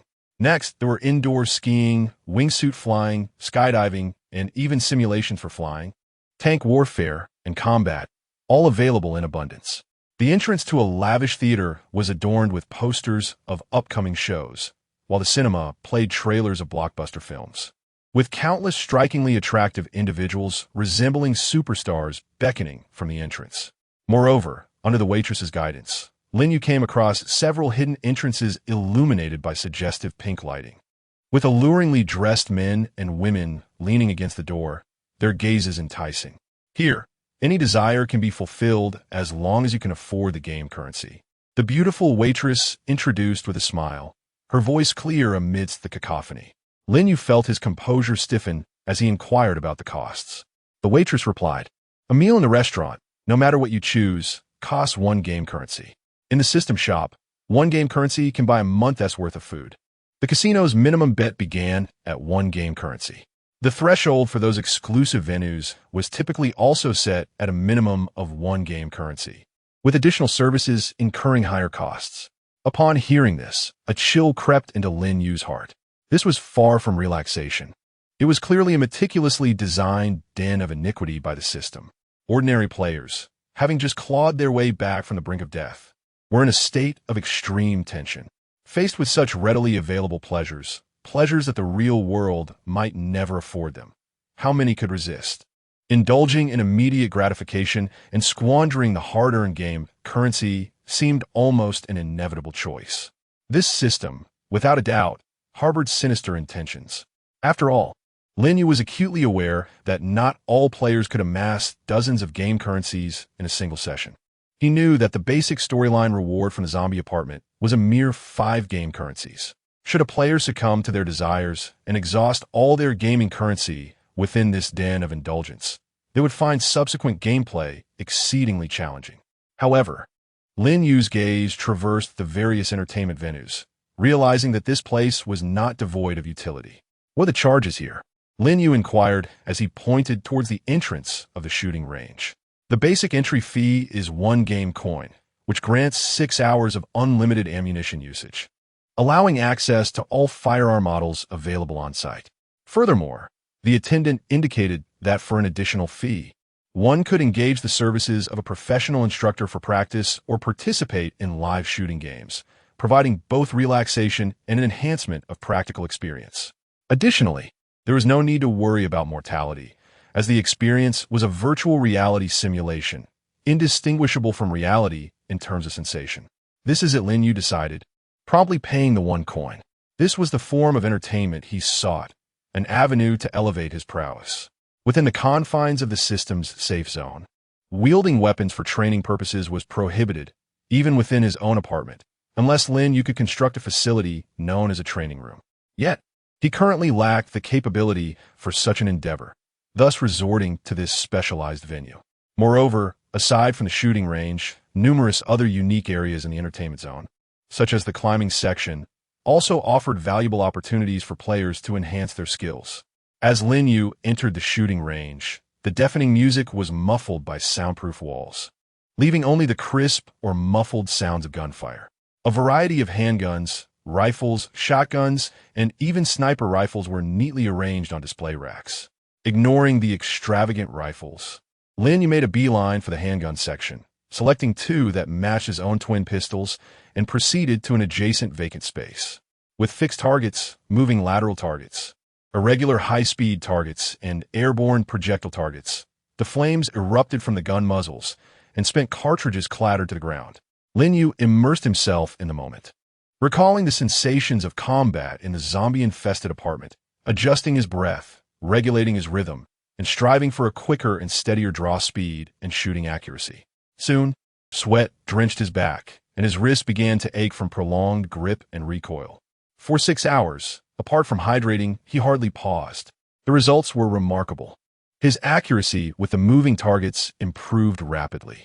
When the electronic notification sounded, signaling the end of his session, Lin Yu shook his sore wrists and exhaled deeply. He then bypassed other areas and exited the lavishly unsettling entertainment zone, heading towards the commercial district system shop. Spending 1 coin, he procured a soft, thick mattress, fluffy bedding and pillows, as well as an array of daily necessities including towels, toothbrushes, and soap, along with a substantial supply of potable water, while also scheduling a delivery service. Upon returning to apartment 403, Lin Yu immediately approached the workbench. Selecting the water tank with material requirements of 10 plastic, 5 metal, and 2 electronic components, he found himself adequately supplied and clicked to manufacture. With a flicker of light, a silver water tank, standing at half his height and adorned with multiple interfaces and display panels, materialized in the corner of the restroom. He connected it to the designated water pipe interface, and the water tank panel illuminated with a green light. Capacity, 0.5 tons. The concept of 5 tons of water was somewhat vague to Lin Yu, and he had no clear understanding of how long this supply would last him. Soon, uniformed system NPCs arrived to deliver the water, utilizing a thick hose to fill the tank. Observing the numbers on the panel fluctuate to 5 tons, Lin Yu nodded in satisfaction. With the water issue resolved, he now needed to consider how to restore power. However, he decided to postpone that endeavor for the day and lay down on his newly purchased soft mattress. Instantly, fatigue washed over him like a tidal wave. After 7 consecutive days of mental strain, coupled with 6 hours of intense training at the shooting range, Lin Yu fell into a deep slumber the moment he touched the soft mattress. In this sleep, he found an unparalleled tranquility. Chapter 30. The precise watch. The following morning, Lin Yu awoke promptly, guided by his internal clock. After completing his morning rituals and hastily consuming a modest meal, he descended once more, his objective clear, the player trading area. Having achieved little the previous day, he harbored hopes of uncovering something of value or discovering channels to procure other high-value items. The trading area buzzed with fervent activity, a cacophony of voices and movements. As Lin Yu navigated through the stalls, his gaze flitted over the various wares. Suddenly, a small stall ahead, surrounded by an intrigued crowd, captured his attention. The proprietor, A disheveled, middle-aged man with a weary expression had a modest selection of items, yet one particular object drew Lin Yu's eye. It was an unassuming black wristwatch, its dial glimmering faintly with a metallic sheen, resting quietly upon a tattered cloth. Black iron equipment, precise watch effect. Upon entering a game instance, it automatically calibrates and displays the current time based on the instance's time rules. Description: always know the current time. This knowledge is paramount. This was a remarkable find. Lin Yu's heart raced at the sight of it. In his previous game, he had squandered a considerable amount of time due to his inability to discern the precise transitions of day and night. This watch could remedy that significant issue, prompting him to push forward through the throng. Around the stall, 7 or 8 players were fixated on the watch. "Hey buddy, I'll offer 5 coins for that watch." "Sounds fair, right?" "A brand new black iron weapon costs about the same," shouted a burly man wielding a machete. "I'll give you 6 coins," chimed in another lanky player, eager to join the bidding. 7 coins. "Sell it to me," another voice called out. However, the stall owner, the unkempt man, merely scratched his head lazily, not even lifting his eyelids, and replied in a monotonous tone, "Not selling for coins. Only for items." The crowd fell silent, perplexed. "What will you accept in exchange?" "Speak up," urged the burly man, growing impatient. The stall owner raised his head, his gaze still languid. "I'll trade for an item that grants immunity to the zombie virus. Potions, serums, charms, anything that ensures protection from the infection will suffice." At his words, the atmosphere shifted, the air thick with contemplation. Items conferring immunity to the zombie virus were indeed rare in the current district. It wasn't that they were particularly difficult to acquire, but rather that the games yielding such items were few and far between, existing only in select realms. Yet, each player's game participation was random. Although they might employ certain methods to glean their next world, they could not alter their course. Hence, items of this nature, with limited availability, were considered quite precious. "Brother, could you adjust your request?" The lanky player frowned. Items granting immunity to the zombie virus are hard to come by. Don't let this opportunity slip away. "Exactly. Who possesses such an item and would come here to trade it for your watch?" Another voice chimed in. The stall owner disregarded their remarks, yawning before lowering his head, choosing not to engage further, and allowing the discussion to continue around him. However, Lin Yu instinctively stroked his chin. An item granting immunity to the zombie virus. He had one. At home, he still possessed 6 zombie immunity potions, lying quietly in wait. It was precisely from the special zombies he defeated in the last game. He initially intended to trade them with the Xiaolong for materials, but upon reflection, deemed the value unequal and thus decided against it, bringing them along instead. To his surprise, fate had other plans. Suppressing his excitement, Lin Yu discreetly maneuvered to the front, crouched down, and picked up the watch, examining it closely. It felt slightly heavy in his hand, exuding a commendable quality. He lifted his gaze to the vendor. "Boss, I want this item." The vendor's eyes brightened, his previous languor vanishing as he focused intently on Lin Yu. "Do you possess what I seek?" "Indeed," Lin Yu nodded. He calmly extracted a glass vial filled with a pale blue liquid from his backpack. It was the zombie immunity serum. Others looked on, astonished that someone had actually produced the serum. The bearded vendor's eyes sparkled upon seeing the potion. He handed the precision watch to Lin Yu, grinning, "Brother, the trade is complete. This watch is yours. Care to add me as a friend?" Lin Yu accepted the watch, and, simultaneously, a friend request notification chimed in his mind. "Player Jiang Zhongshan requests to add you as a friend. Do you accept?" Lin Yu's gaze flickered, and he chose to agree. In the next moment, Jiang Zhongshan's private message popped up. "Jiang Zhongshan, brother, let us step away from here for a private chat." Lin Yu. At that instant, Jiang Zhongshan had already gathered his belongings and turned to leave, exhibiting no inclination to engage in a private conversation with Lin Yu. After a moment's contemplation, Lin Yu too turned to depart.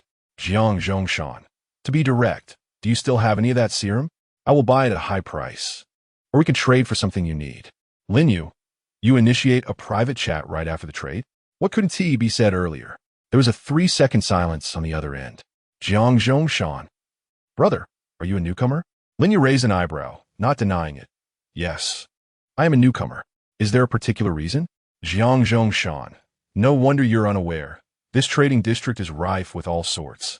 Although the safe zone prohibits violent harm, it does not ban soft violence. There have been numerous incidents where individuals brought valuable items for trade, only to be inadvertently surrounded by a throng, unable to leave. Those individuals had no intention of stealing. They simply obstructed the exit. It can be quite bothersome. Consequently, most people with valuable items refrain from selling them in the market to avoid such nuisances. Lin Yu felt a chill. He hadn't realized such situations could occur. Jiang Zhongshan continued. Players who genuinely possess valuable items or wish to purchase them typically avoid this large market. Our community has an internal chat group, created by an experienced player with special means. It consists of individuals who have cleared at least 3 dungeons, possessing some level of skill and credibility, allowing for mutual exchanges and private trades. Lin Yu immediately inquired, "How do I join this group?" Jiang Zhongshan. Newcomers need not apply for now. The threshold is a record of 3 dungeon completions, certified by the system. You are currently inexperienced and unqualified. However, should you wish to offer items or make a purchase, you may post a message on the community's public channel, specifying your requirements and price, and naturally, individuals will reach out to you privately. Of course, among those who contact you, there will undoubtedly be scammers, beggars, and the mentally unstable, so one must remain vigilant and discerning. Lin Yu pondered for a moment before responding. Thank you, Brother Jiang. This information is quite useful. I have 3 vials of the potion available for trade. Jiang Zhongshan replied almost instantly. 3 vials? Did you raid a zombie nest in your last dungeon run? That's splendid. What would you like in return? Game currency or items? Lin Yu replied. I require appliances for a large apartment or blueprints for a level 4 apartment. Do you possess either? Jiang Zhongshan responded. I do not have the blueprints for level 4, but I do have a few idle appliances. Chapter 31. Trading appliances soon after. Jiang Zhongshan sent 3 images. Refrigerator, apartment appliance. Preserves food freshness and slows down spoilage. Requires electricity. Oven, apartment appliance. Capable of processing certain foods. Requires electricity. Exhaust fan, apartment appliance. Improves indoor air quality and reduces unpleasant odors. Requires electricity.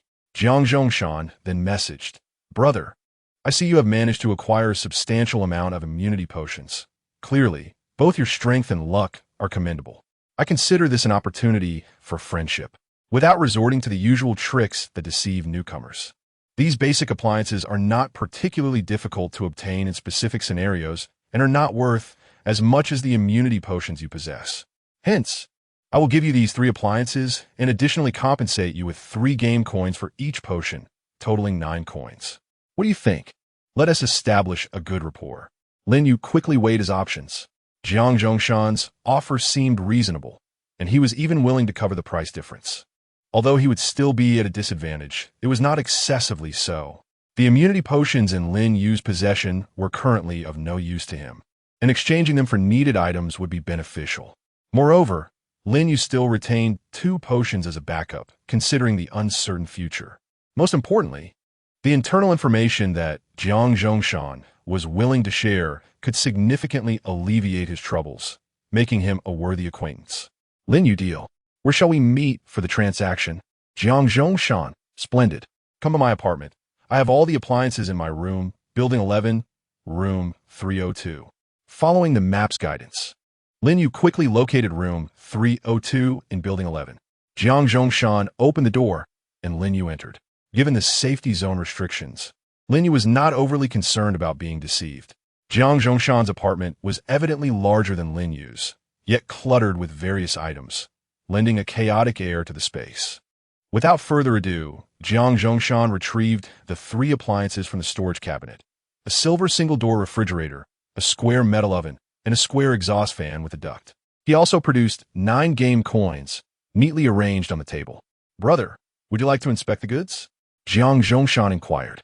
Lin Yu examined the appliances, noting that the panels displayed normal readings without any damage warnings. He nodded and produced 3 identical light blue potions from his backpack, handing them over to Jiang Zhongshan. Jiang Zhongshan received them carefully scrutinizing them before a look of relief spread across his face, and he stowed them away with care. Pleasure doing business. Jiang Zhongshan extended his hand. Pleasure doing business, Lin Yu replied, shaking his hand, before placing the 3 appliances and the game coins into his backpack, which had ample space. By the way, Brother Jiang, Lin Yu recalled, do you know how the water and electricity supply in the apartment is calculated? I installed a water storage tank and filled it with water. Does that count as having water supply? Jiang Zhongshan, yes it does. As long as there are facilities for water or electricity storage in the apartment, and they contain water and power, the system will recognize it as supplied. It's quite simple. Lin Yu understood. One more thing. What is the current market value of the level 4 apartment blueprints in the neighborhood? Jiang Zhongshan. The upgrade blueprints for the first 5 levels of apartments are not particularly rare, and their prices remain relatively stable. The price for a level 4 blueprint currently fluctuates around 15 game coins, but the exact price depends on the seller's mood and the buyer's urgency. Blueprints for apartments are a different matter. Level 5 represents a significant hurdle, with a much lower drop rate, causing prices to soar. Furthermore, many individuals prefer bartering rather than accepting game coins. Lin Yu. Thank you, Brother Jiang. In the future, if I come across anything good, I will prioritize reaching out to you. Jiang Zhongshan chuckled. I've been waiting for you to say that. I don't engage in empty gestures. Assisting you with these small matters is simply my way of hoping that when you achieve success, you will remember to lend me a hand. Lin Yu smiled in return. If that day ever comes, I will certainly not forget you.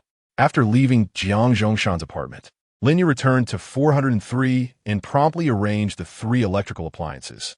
The refrigerator was placed beside the workbench, the oven leaned against the wall, and the exhaust fan was installed above the toilet. The apartment instantly acquired a semblance of homeliness, albeit still modest. Subsequently, Lin Yu opened the system interface and found the Novice 9527 Community Public Channel. Current online users, 10,00010. 000. The speed at which messages flooded the channel was astonishing. Buying black iron level melee weapons. Must have at least 80 durability. Price included. Selling a simplified map for the dungeon-rotting jungle. Marking 3 safe house locations. 10 game coins each. Absolutely fair. Is there a kind brother willing to help a sister out? I'm very obedient and could do anything. Private message for photos, please. Great ones. Just 1 coin for a piece of bread. Next time I go into a dungeon, I'll double it back. Crying face, grass mud horse. You bastard who cursed me in the trading area. Just wait. I've remembered your ID. Don't let me cross paths with you in the next dungeon. Offering my first night. Male, 18 years old, great physique, exceptional skills. Only 10 coins. Satisfaction guaranteed. Attached muscle photo. The barrage of messages was rife with desire, anxiety, deceit, and madness. Lin Yu steadied himself and began crafting a message. Buying. 1 level 4 apartment upgrade blueprint. Price, 15 game coins. If you have it, please send a private message with a picture and location. Scammers, please refrain. Once the message was sent, it was instantly submerged in the torrent of information. However, merely 10 seconds later, the notification sound for friend requests began to blare incessantly, creating a cacophony of beeps. Upon checking, he saw dozens of requests flooding in. Lin Yu patiently accepted them one by one. Just after accepting, a deluge of messages bombarded him. Brother, I have the blueprint. Flat price of 20 coins. Let us trade immediately. Brother, I have the blueprint, but I'd like you to add some money, add 10 coins, and I'll spend the night with you. How about that? Level 4 blueprint? I have a golden level 1. Interested? 100 coins. I have the blueprint. 15 coins will do. Pay first, then I'll deliver. Guaranteed credibility. Idiot. Buy your own damn blueprint. Godi. Great one. I beg you, lend me just 1 coin to buy food. I'm starving. I promise to get you the blueprint in the next game. Sending a blurry photo of what appears to be a blueprint. Brother, this is the real deal. 16 coins, and it's yours. Lin Yu frowned, swiftly sifting through the myriad of messages.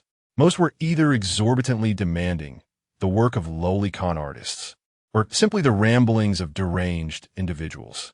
Exercising patience, he responded to a few requests that seemed somewhat credible. However, the replies were either hesitant or outright abusive.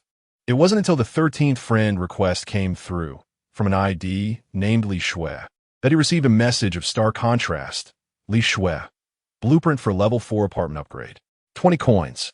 Face-to-face transaction at the entrance of apartment 13, room 307. Verification possible. Are you coming? Lin Yu's spirits lifted. Finally, a promising lead. He promptly replied, 15 coins. Market price. After a few seconds of silence, Li Shui responded, all right, hurry. It seemed she was either unaccustomed to haggling or was eager to part with the blueprint. Lin Yu noted the address and set out immediately. Apartment 13 was not far. He soon found room 307. At the entrance stood a female player, tall and well-built, clad in a sleek black leather outfit. Her face was obscured by a somewhat grotesque gas mask, revealing only her calm, piercing eyes. Lin Yu? The player's voice came through the mask, slightly muffled. Yes, you must be Li Shui. Where's the item? Lin Yu nodded, his gaze falling upon a softly glowing parchment scroll in her hand. Chapter 32. Selling equipment, she unfolded a corner of the blueprint, revealing the clear panel. Level 4 apartment upgrade blueprint, genuine and authentic. The transaction was straightforward. Payment exchange for delivery. Li Shui's words were succinct, and her tone left no room for doubt. Lin Yu meticulously verified the details, counting out 15 game coins from his backpack. Almost simultaneously, they reached for each other, the blueprint and the coins changing hands in an instant. The entire process executed with efficiency and devoid of unnecessary conversation. Having received the payment, Li Shui nodded to Lin Yu and turned to leave. It was evident that this was not her room, though the reason for choosing this location for the transaction remained unclear. Lin Yu held the blueprint, a sense of relief washing over him. With the level 4 blueprint secured, only one final step remained, upgrading the level 3 iron gate. Upon returning to his own room, Lin Yu scrutinized the upgrade requirements for the iron gate depicted on the blueprint, his brow furrowing once again. Steel ingots. He had inquired about this material from Jiang Zhongshan on his way back, and was now aware of how to obtain it. Steel ingots could be smelted from iron materials using the furnace within the apartment building, requiring 10 iron materials to produce a single steel ingot. Additionally, defeating monsters could also yield steel ingots as loot. Jiang Zhongshan had mentioned that the number of players possessing a furnace in their community was relatively scarce, leading to a high demand for steel ingots and making them difficult to procure. Lin Yu attempted to reach out to several player IDs provided by Jiang Zhongshan, those who owned furnaces or were material merchants. Are you there? Do you have steel ingots for sale? Willing to negotiate on the price. However, his messages fell into silence, as if cast into an abyss, receiving no response. Clearly, either the recipients were offline or they deemed such small transactions beneath their notice. Frustrated, Lin Yu opened the public channel and composed a purchase message. High price purchase, steel ingots, price negotiable, absolutely above market value.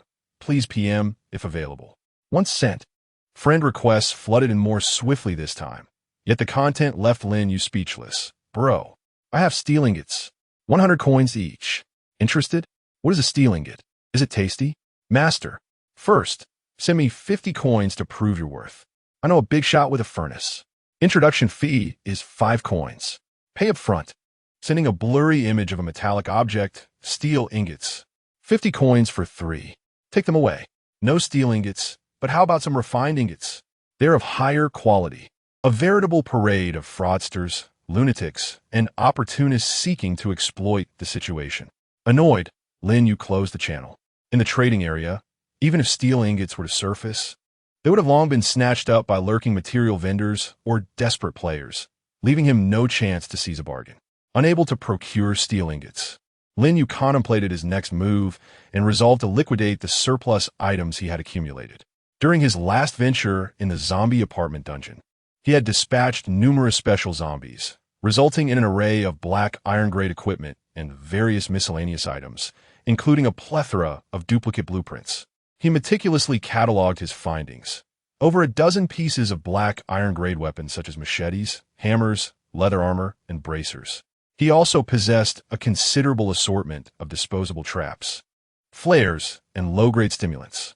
The duplicate blueprints, primarily consisting of useless decorations or low-level appliances, numbered in the tens, holding no value for him. observing the mountainous pile of items. Lin Yu rubbed his temples. A single backpack was utterly insufficient. He retrieved 4 backpacks, meticulously categorizing and stuffing the items within, then hoisted the burdensome load and made his way back to the bustling player trading area. The wares he bore were not particularly rare within the market, and their bulk facilitated swift transactions. The trading area remained a cacophony of noise and chaos. Lin Yu found a relatively quiet corner, unfurled a folding table, and emptied the contents of 1 backpack onto it, instantly covering the surface with an array of goods.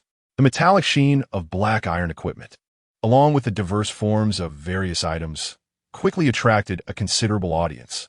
Newcomer? Quite a stock here. Someone approached to scrutinize the items. How much for this machete? 3 coins? A player picked up a black iron machete, gesturing with it. Lin Yu quoted a reasonable market price. 5 coins, fully durable. That's too steep. How about 4 coins? Look, the blade's a bit warped. It's 98 durable, just normal wear and tear. 5 coins, no negotiation. Lin Yu felt a twinge of irritation at the incessant haggling, his tone becoming brusque.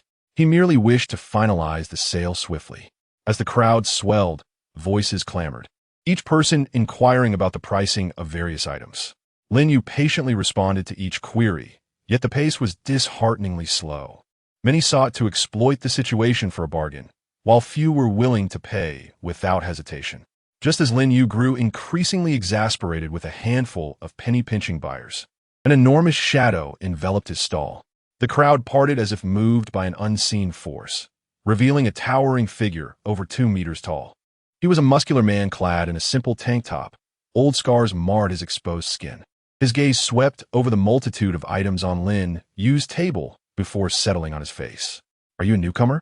The giant's voice resonated, deep and powerful, akin to distant thunder. Lin Yu looked up at this wall of a man and nodded yes. The giant grinned, revealing a set of white teeth. Interesting. To gather such spoils right after completing the novice dungeon is quite an accomplishment. Are you planning to sell all of this?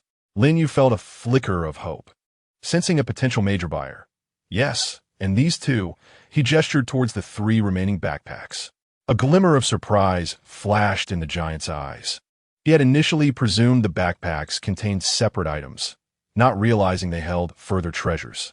He gave a thumbs up, impressive. You're quite the dealer. He then continued, show me everything. If it's all of similar quality to what's on your table, I'll take it all. Lin Yu nodded, placing the 4 backpacks directly on the table, inviting the giant to inspect them.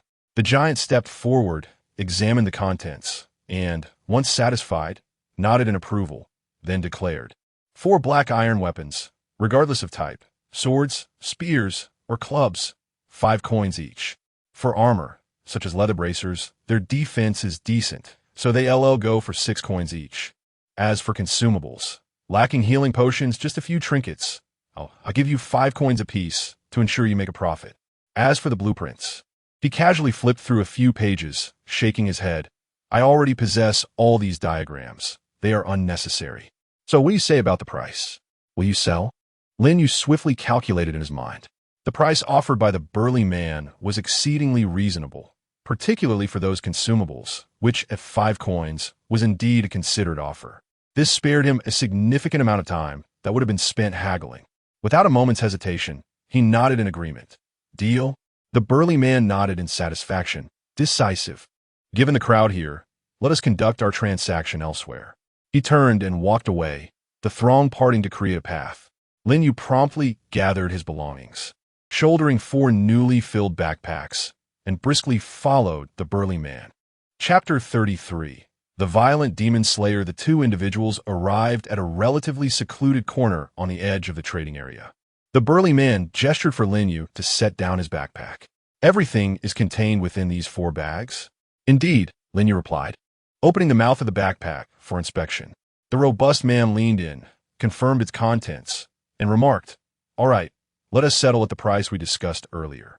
His fingers swiftly traced over the assortment of equipment and items within the backpack before he turned to Lin Yu and stated, a total of 155 game coins. Let's round it down to 150. Does that sound agreeable? Lin Yu had no objections to this figure. However, Recalling his urgent need for steel ingots and noting the imposing demeanor of this player, he tentatively inquired, "Brother, might it be possible to exchange a portion of the payment for some steel ingots?" The burly man raised an eyebrow, scrutinizing Lin Yu. "Steel ingots? Are you stockpiling materials for upgrades? Quite the long-term vision you have." He continued, "Currently, steel ingots are in high demand. The standard market price is 1 coin for 2 ingots, yet they are scarce. Therefore, should you wish to procure steel ingots, the rate would be 5 coins for 2 ingots. I can offer you a maximum of 20 ingots here, which amounts to 15 game coins. Apologies for the earlier pricing error. It has been corrected. 20 ingots plus 135 game coins. Do you agree to this price?" The man proposed. Lin Yu pondered for a moment. Although the price for the steel ingots was somewhat elevated, acquiring them directly would alleviate numerous hassles. He nodded in agreement. "That works." The burly man wasted no time, and they promptly executed the transaction. Once confirmed, Lin Yu's backpack instantly brimmed with the weighty addition of 135 game coins and 20 steel ingots. The exchange was complete. The burly man appeared satisfied with the trade and initiated a friend request to Lin Yu. "Player Violent Demon Slayer requests to add you as a friend. Do you accept?" Lin Yu chose to accept. Observing the distinctive nature of the ID, his curiosity got the better of him. "Brother, if I may be so bold, your ID. It doesn't seem to be your real name? I've noticed others use their actual names." As Violent Demon Slayer prepared to depart, he paused, intrigued by Lin Yu's question. "What? Interested in this?" He chuckled and continued. "According to the rules, information within the game must be purchased. However, you seem like a decent chap, so I will make an exception this time and share this for free, but do not expect it again." He pointed to the title above his head. "This is not an ID. It is a title. As for how one acquires it, well, that is for you to discover within the game. With a title comes numerous advantages. At the very least, it compels some unperceptive individuals to think twice." After finishing his explanation, he waved his hand dismissively and strode away. A title? Lin Yu silently noted this keyword. It appeared that the game harbored many hidden mechanisms unknown to him. Having managed the bulk of his items, Lin Yu lost interest in returning to the trading area to sell the remaining 13 blueprints. He opted to return directly to his apartment. Upon entering, he eagerly opened the apartment panel, preparing to upgrade the iron door immediately.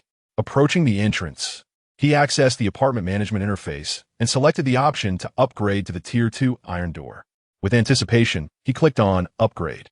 The chilling system notification extinguished Lin Yu's excitement. With a resigned sigh, he realized that upgrades were prohibited in the safety zone. He would have to wait until his next gaming session. With nothing else to do for the moment, Lin Yu reclined on his bed and accessed the Newbie 9527 community public channel.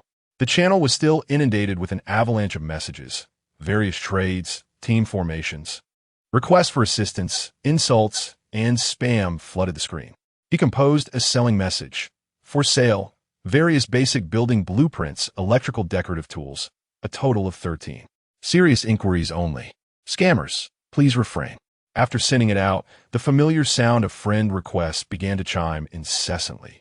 Lin Yu patiently sifted through the requests, engaging in conversations and haggling. This process was incredibly taxing, filled with an array of oddities, scams, and unreliable buyers. 2 days passed in this tedious trading activity. Ultimately, Lin Yu successfully sold all his blueprints, achieving a commendable price for several weapon blueprints and a special tool blueprint, while the remaining lower-tier blueprints had to be sold at a loss. His total earnings amounted to 50 game coins. Adding to his previous 135 coins and the remaining 16 coins he possessed, he now had 201 game coins. However, this amount dwindled to 178 coins, as he had spotted a captivating piece of equipment while scrolling through the public channel. Bulletproof trench coat 1 category, armor level, bronze durability, 75/75 skill, bulletproof layer, passive reduces damage by 70 and impact by 80 when hit by bronze level or lower bullets. Remains effective against bullets exceeding bronze level, albeit with significantly reduced efficacy. Description: we are the Bulletproof Youth Brigade. This once-enhanced bronze trench coat possessed highly practical special effects at this stage, especially against firearm damage. Lin Yu engaged in a bidding war with other players and ultimately acquired it for a steep price of 23 game coins. This was indeed a high price, considering that standard bronze-level armor typically costs around 15 coins. However, due to its formidable effects and enhancements, Lin Yu deemed the 23 coins a worthy investment. Now fully equipped, he wielded the double guns of Yin Shuangying for ranged attacks and the Executioner's Cleaver for melee combat, with the trenchcoat's special effects also serving to combat supernatural entities. For mobility, he had bronze-level long-distance running shoes, and with the defensive boost from the trenchcoat, his sense of security significantly increased. Beyond this acquisition, Lin Yu refrained from further expenditures, as he found the other items in the public channel rather unremarkable. He surmised that most of the valuable goods in this community were likely circulating within that four-person channel. During these 2 days of trading and casual banter, Lin Yu, like a sponge, absorbed a wealth of crucial information from some of the relatively friendly veteran players. For instance, within the current gaming realm, there indeed exist rare artifacts capable of foretelling the forthcoming type of game world, typically held by elite players or formidable teams. Moreover, players' entry into the game follows a certain pattern, suggesting the existence of an underlying system mechanism. If a player has recently participated in a survival-themed instance, such as the zombie apartment encounter previously experienced by Lin Yu, the likelihood of them re-entering a survival instance diminishes significantly, leading them to engage in other genres instead. This offers players a strategic avenue for preparation. Additionally, a player adorned with accolades boasted in the public chat, asserting that upon achieving an exceptional rating in 5 consecutive games, completing all main and side quests, the system would compulsorily arrange a unique tower defense game. True to its name, this game mirrors the online tower defense games of the real world, wherein players must defend their apartments against relentless waves of monstrous assaults. The difficulty is exceedingly high, with a staggering mortality rate. However, the rewards are equally generous. Consequently, many seasoned players intentionally underperform during their 5th game, opting to forego certain side quests to circumvent triggering this lethal trial. Nevertheless, there are also audacious individuals who enthusiastically seek to activate the challenge. Chapter 34. The second round of games. Additionally, there are astute players who, after synthesizing the experiences of seasoned participants, have roughly categorized the current gaming environment encountered by the community into 5 distinct types. 1. Survival games. The primary objective is to endure in perilous conditions, natural disasters, monsters, radiation, viruses, etc., for specified duration. The zombie-infested apartment that Lin Yu experienced serves as a quintessential example. This category encompasses the broadest range of scenarios and the greatest variability. 2. Supernatural games. These games feature supernatural entities, curses, and rule-based lethal traps, requiring players to discern the underlying rules to find a path to survival or confront the spirits. This is a type of game that many players find most loathsome, as most apparitions are immune to physical assaults. Players can only strive to gather specialized items, holy water, talismans, exorcism weapons, which are typically exorbitantly priced, rendering them unattainable for the average player. Consequently, a majority of participants often meet their demise in such games. 3. Puzzle games. This genre emphasizes logical reasoning, mechanism deciphering, and information gathering. With minimal combat elements and a high intellectual requirement, the advantage lies in the fact that these games are generally team-oriented, with solitary play or player-versus-player scenarios being rare. As long as there is one astute individual within the team and the others are willing to heed their guidance, there is a significant likelihood of successfully completing the game, though such situations are seldom encountered. 4. Competitive games, typically characterized by factional confrontations, such as red versus blue, multi-faction skirmishes, or battle royale modes. The core objective revolves around defeating other players or achieving factional goals. 5. Casual games. This category appears the least frequently and generally presents the lowest difficulty level. These may include simulation management, farming, or simple errand tasks with minimal rewards. They represent the idyllic escapade that players yearn for, yet such opportunities are exceedingly rare. Many players who have participated in 7 or 8 games have yet to encounter them. Upon analyzing this information, Lin Yu developed some anticipatory insights regarding the next dungeon he might face. Naturally, he harbored an aversion towards the supernatural and puzzle types.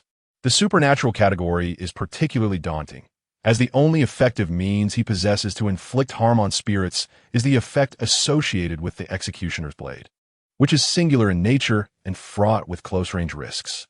Conversely, puzzle solving is a notable weakness for him. He is acutely aware that his intellect does not shine particularly brightly, and he could easily find himself at a loss when confronted with intricate enigmas. Thus, over the past 2 days, aside from selling blueprints, he has been vigilant in the public screen and trading area for items that could counteract the supernatural or enhance his survival and combat capabilities, especially those targeting the supernatural. Unfortunately, such items have become virtually extinct in public channels, appearing sporadically only to be priced exorbitantly or snatched away in an instant. He inquired with a newly added friend, the violent ghost slayer, who also confirmed a lack of surplus stock, citing the high demand for such items. It appears that truly valuable goods are confined within a small circle that necessitates 3 successful dungeon completion records for entry. Lin Yu thought helplessly.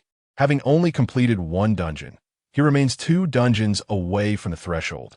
The prospect of acquiring powerful, specialized items against the supernatural in the short term seems bleak. He can only hope that his next dungeon will not be of the supernatural variety. Lin Yu lay on his bed, gazing at the ceiling. Time swiftly elapsed, and soon Lin Yu's vacation came to an end. During this period, he endeavored to procure items capable of inflicting damage upon the anomalous entities. Unfortunately, his efforts bore no fruit, as he was unable to acquire a single item. Consequently, he resorted to an alternative plan to enhance his existing equipment, particularly the executioner's cleaver, which stood as his most formidable melee weapon and the sole means of inflicting damage on the anomalies. He successfully upgraded his 3 bronze-grade items, long-distance running shoes, executioner's cleaver, and bulletproof overcoat, to 3. The total expenditure amounted to 36 game coins, with the cost escalating from 2 coins for the first enhancement to 4 for the second, and 6 for the third. Fortunately, the success rate for the 3rd enhancement of bronze-grade equipment remains at a commendable 85. Thus, Lin Yu did not encounter failure. However, this experience enlightened him to the reality that the success rates for future enhancements of items capable of multiple upgrades would likely diminish. Perhaps the game may feature items that could elevate enhancement success rates. Regarding the attributes post-enhancement, the running shoes retained their inherent agility trait, with an increase in constitution by 2, while durability soared to 100 and stamina consumption was reduced by 16. The executioner's cleaver saw its attack power rise to 75, durability also reaching 100, in addition to acquiring a special effect that enhanced damage against bronze-grade and lower-level specters by 10. The bulletproof overcoat's durability was likewise elevated to 100, with bullet damage reduction increasing to 80 and impact reduction improving to 90. Lin Yu's strength was significantly augmented. Moreover, although he failed to purchase equipment specifically designed to combat the anomalies, he did acquire a somewhat useful skill card named Fierce God of Evil, a black iron-grade skill that, when equipped, instills a certain degree of intimidation towards the anomalies. Due to this effect, the price of the black iron-grade skill rose to 20 game coins, leaving Lin Yu astounded. After spending a total of 56 game coins, his current balance stood at 100.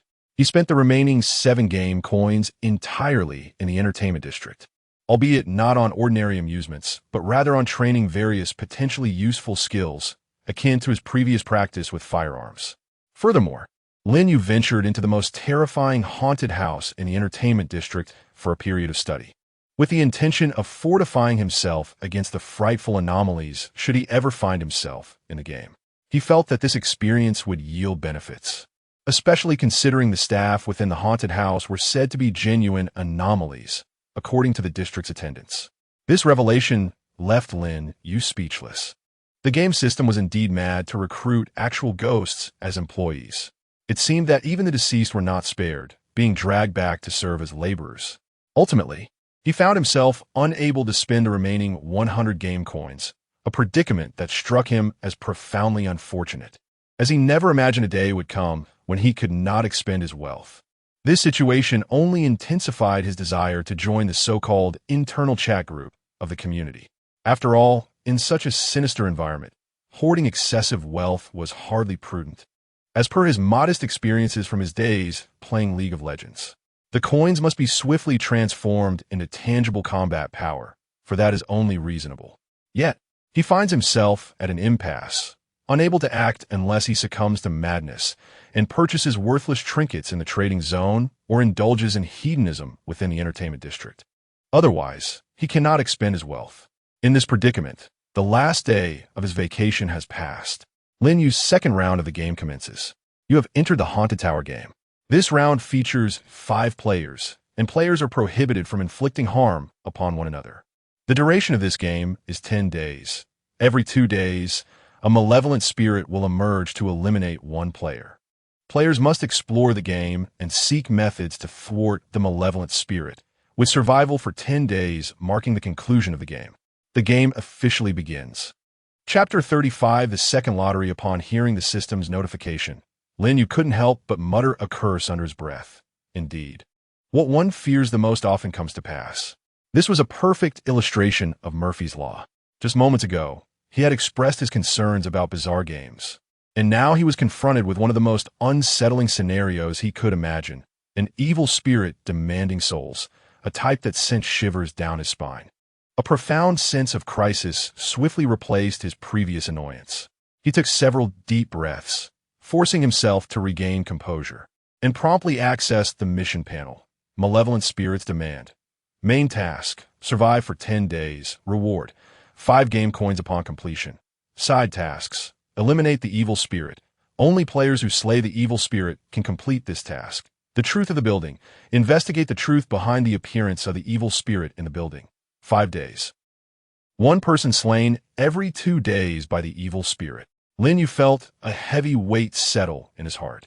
Based on the experiences shared by veteran players, whenever the system issued such a warning, it indicated that the creature possessed the capability to eliminate any player within the game. The main task's reward was pitifully scant. Akin to the zombie apartment, shouldn't an increase in game difficulty also elevate the rewards? The side tasks were manageable, as they were not mandatory. Breathe. Remain calm. Do not dwell on it too much. Let us proceed with the lottery first. Lin Yu inhaled deeply once more, then turned his attention to his talent, Otherworldly Gift. This was his greatest asset in this perilous realm. Upon its initial activation, the talent had bestowed upon him Yin Shuangying's dual pistols, which had been instrumental in his survival during the first game. What did it grant him this time? A strong sense of anticipation welled up within him. Lin Yu silently intoned, activate talent, Otherworldly Gift. Talent Otherworldly Gift has been triggered. Obtaining the apartment decoration, statue of the clear source Damiao Jinjuan. A gentle yet radiant white light illuminated the bed in the apartment. Soon, the brilliance receded, revealing a wooden statue lying quietly. The wood was smooth and warm, exhibiting a rich brown hue. The craftsmanship of the sculptor was undoubtedly exquisite, capturing the imposing image of a formidable deity with lifelike precision. Even someone as unartistic as Lin Yu couldn't help but exclaim, "It looks truly magnificent," adorned in battle armor. The statue displayed clear, flowing lines, exuding strength and elegance. Its visage was handsome yet stern, with eyebrows that arched dramatically into the hairline, eyes slightly closed, embodying an indifferent majesty that seemed to pierce through the 3 realms. Most strikingly, a slender fissure opened slightly at its forehead, as if concealing a divine eye capable of discerning the illusory. The right hand rested near its waist, seemingly poised to draw a blade for vanquishing demons, while the left hung naturally at its side, exuding an aura of steadfastness akin to a mountain. Though the statue stood only a foot tall, it emanated an overwhelming divine presence, exuding an air of authority that was both intimidating and unassailable. Clear source Damiao Jinjuan. Lin Yu's heart raced. As a descendant of the Han people, how could he not recognize this legendary deity? The legendary Haotian Golden Pavilion. The Jade Emperor's decree bestowing upon the illustrious and divine king of Ling Xian, a master of the 9 transformations, the great general subduing demons across the three realms. The true monarch of the sublime path, the wielder of celestial and terrestrial transformations, the innate divine seer piercing through illusions. The holy king who stabilizes the waters of Jiankou and Guangzhou, the sovereign of the seven saints of Meishan, the special envoy supervising the edicts of heaven. The one who hears the commands but disregards the proclamations, the foremost in wielding the axe that cleaves the heavenly regulations. Erlang Shun, the true monarch Yangjian, indeed, with the true monarch above. A tremendous delight surged through Lin Yu like an electric current, dispelling all shadows of doubt from his heart. Almost instinctively, he clasped his hands together and bowed deeply before the statue, an act infused with utmost reverence. After completing his homage, he cautiously examined the attributes of the statue with a heart full of excitement. Statue of the true monarch of the clear source path category. Apartment decoration level. Black durability. Effects. Exorcism. Erlang Shun is the god of war in heaven. The statue carries his essence, and any malevolent spirits daring to approach the apartment will be subdued. Demon extermination. Any demons or malevolent creatures that dare to ignore the warnings and enter the apartment will be vanquished by Erlang Shun. Protection. After sincerely offering gratitude to the statue, you will receive a true monarch's protection, buff lasting 10 minutes, once daily. Sealing. Due to certain special reasons, the statue's powers are sealed. As Lin Yu's apartment level increases, the statue will unlock more effects and abilities. Description. Heimeipei. This item is a special artifact, bound to player Lin Yu, and cannot be dropped, seized, or stolen in any form. Other players cannot utilize this item. Lin Yu, upon reading the panel, was nearly propelled into the air with excitement. His previous anxieties vanished like smoke. This was no mere decoration. It was undeniably a supreme artifact for safeguarding the home and vanquishing evil. With the true monarch's statue presiding, who among the malevolent spirits would dare intrude? They must be seeking a swift demise, surviving for 10 days in the main quest. As long as he remained within his apartment, it was practically an effortless task. The immense weight pressing upon his heart dissipated in an instant. He immediately set to work at the table, crafting a sturdy wooden desk with a melodious clatter, meticulously cleaning it, and solemnly placing the statue upon it in the brightest spot of the room. Surveying his modest apartment, he struggled to find suitable offerings. Thus, he unearthed some relatively fresh bread, canned fruit, and even poured a small cup of white wine, respectfully arranging them before the statue on the wooden desk. Having completed these preparations, Lin Yu stood once more before the desk, bowing 3 times with utmost reverence, murmuring, "O true monarch, I am Lin Yu, who has unwittingly wandered into this perilous realm. I'm eternally grateful for your protection. I am presently without possessions and in humble circumstances, only able to present these crude offerings. I hope the true monarch will not take offense. In the future, when my situation improves, I shall certainly offer fresh tributes and fine incense, worshipping with sincerity." As his words concluded, the seam at the center of the wooden statue's forehead seemed to emit a faint glimmer. A gentle white light, barely perceptible to the naked eye, emanated and silently merged into Lin Yu's being.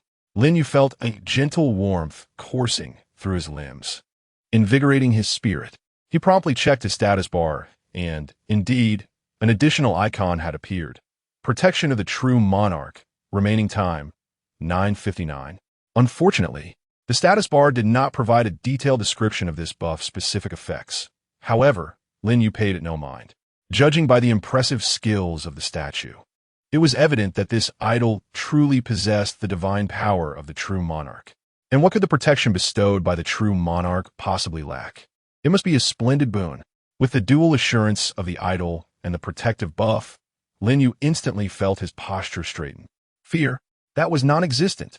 He even found himself somewhat eager to see which malevolent spirit dared to provoke the wrath of the true monarch.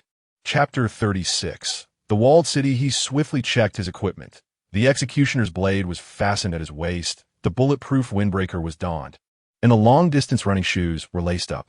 The twin pistols of Yin Shuangying were nestled securely in the holster. The holster had been crafted by Lin Yu himself, previously revealed through schematics. The precision watch adorned his wrist, and he glanced at the time. It was precisely 9 o'clock in the morning within the game. His backpack contained a few basic supplies and various tools. Once he confirmed everything was in order, he took a deep breath, adopting a relaxed demeanor, and opened the apartment door. However, upon stepping outside, Lin Yu was taken aback. Before him lay a narrow, filthy corridor. The walls were stained and yellowed, plastered with unrecognizable smudges and countless tattered flyers. The air was thick with a nauseating blend of mildew, sweat, rancid cooking oil, and the stench of decaying refuse. On either side of the corridor were a multitude of doors, many of which were damaged, revealing equally chaotic and cramped interiors.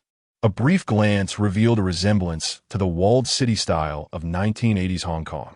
Moreover, unlike his previous gaming experience, this time the corridor was populated with numerous individuals, ranging in age and gender. They mostly donned faded, worn clothing, their gaunt faces and listless eyes betraying a weariness crushed by the weight of life's hardships. Lin Yu's modern windbreaker, cargo pants, and hiking boots seemed woefully out of place. Yet, these individuals merely cast him a dull glance, showing no signs of surprise. Just as Lin Yu pondered this oddity, a system notification materialized in his mind. Hint: from the NPC's perspective, the player's attire aligns with the current environment's norms. NPC behavior patterns are highly realistic. Proceed with caution to avoid conflict. So the system had automatically adjusted the aesthetic. Lin Yu understood. He chose to disregard the apathetic NPCs and let his gaze wander through the corridor.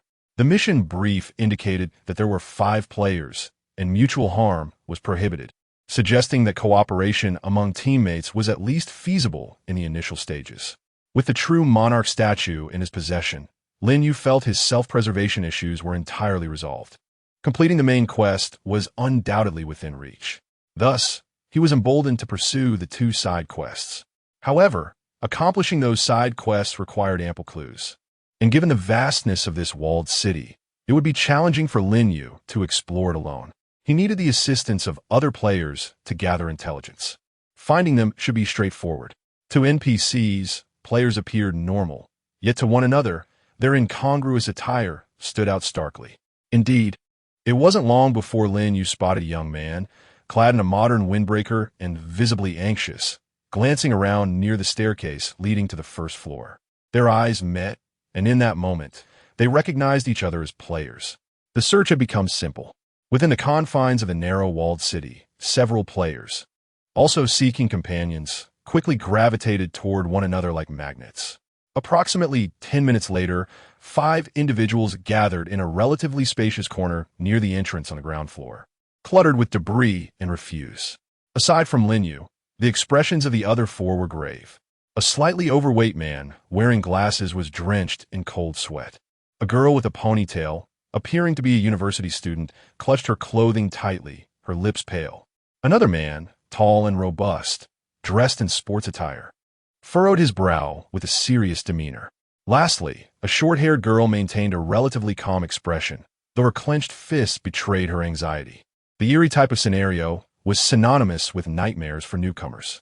To avoid standing out, Lin Yu quickly adjusted his expression, adopting a grave and concerned demeanor as he joined them. "Are we all here?"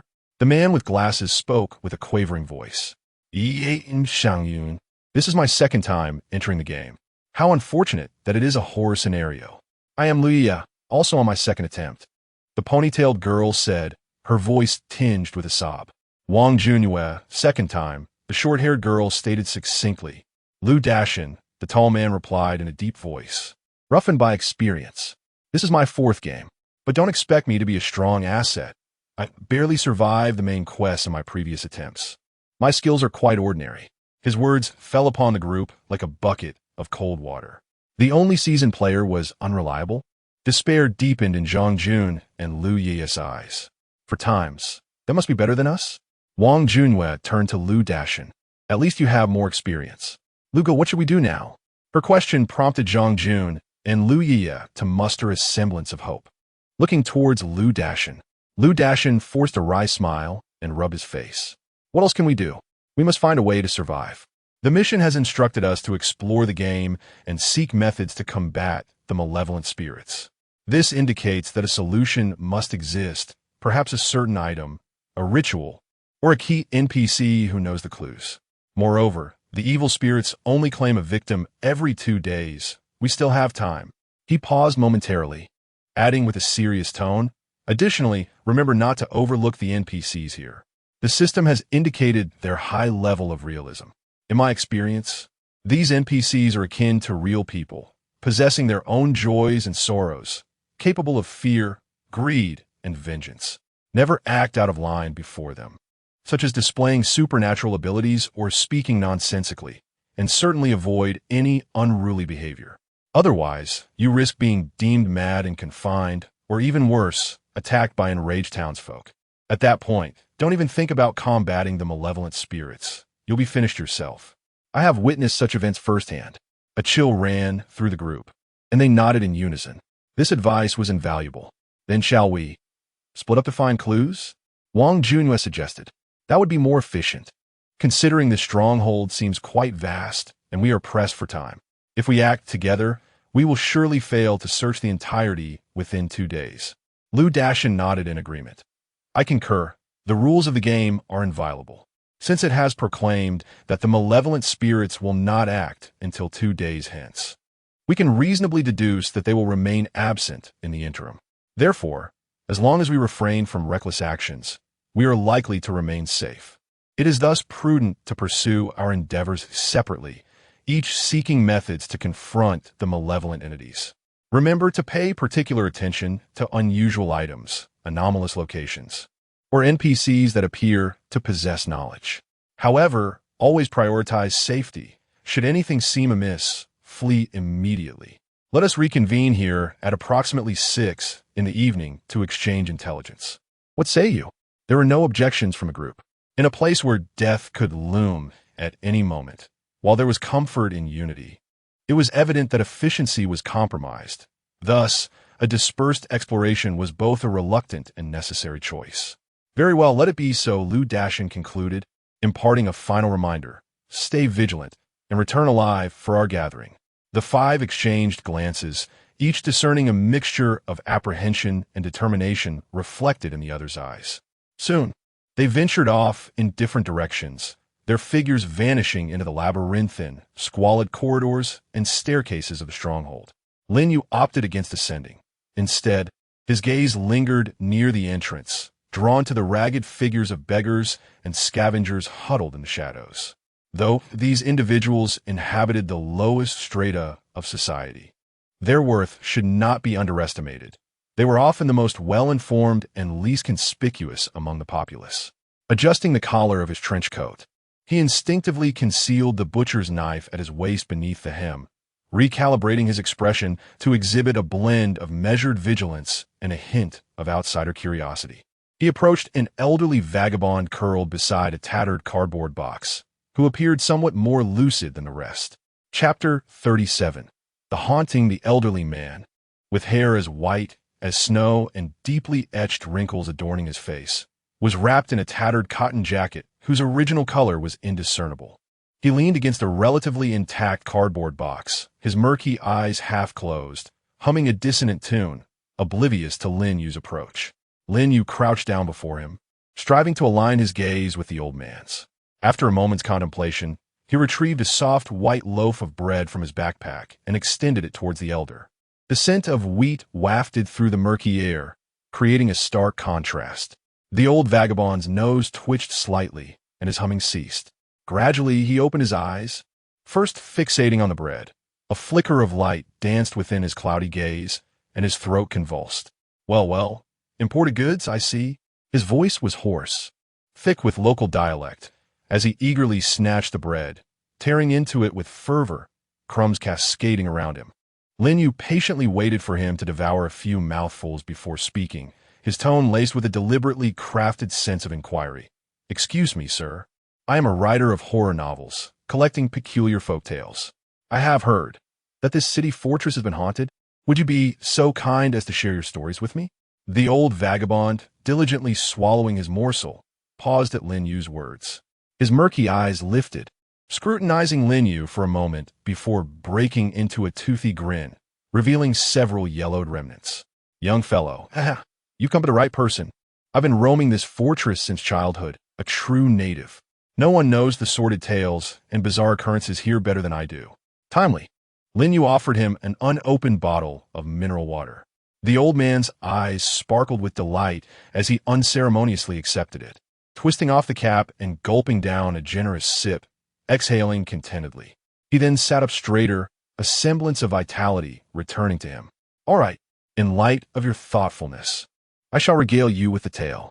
He wiped the moisture from his lips, his cloudy gaze drifting towards the dark corridors deep within the fortress, as if lost in a reverie. It must have been many, many years ago, perhaps 20. This fortress, bustling with life, was crowded like an anthill. And when there are too many people, chaos ensues, leading to unfortunate events. Lowering his voice, he adopted a tone befitting a storyteller of secrets.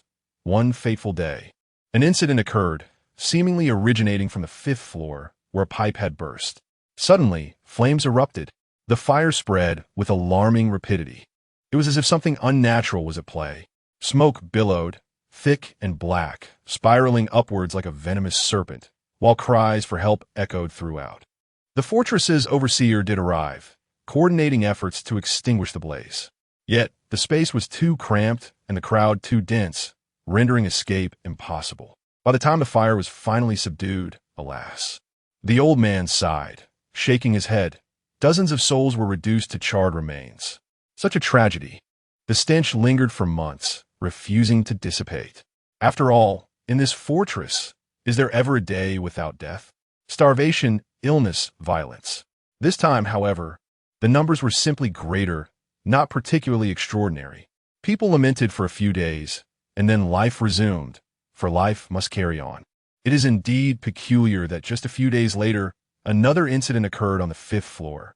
The elderly man's voice dropped to a whisper, tinged with a barely perceptible fear. Initially, someone reported rising in the dead of night to relieve themselves, claiming to have seen a charred figure in the hallway, grinning grotesquely at them.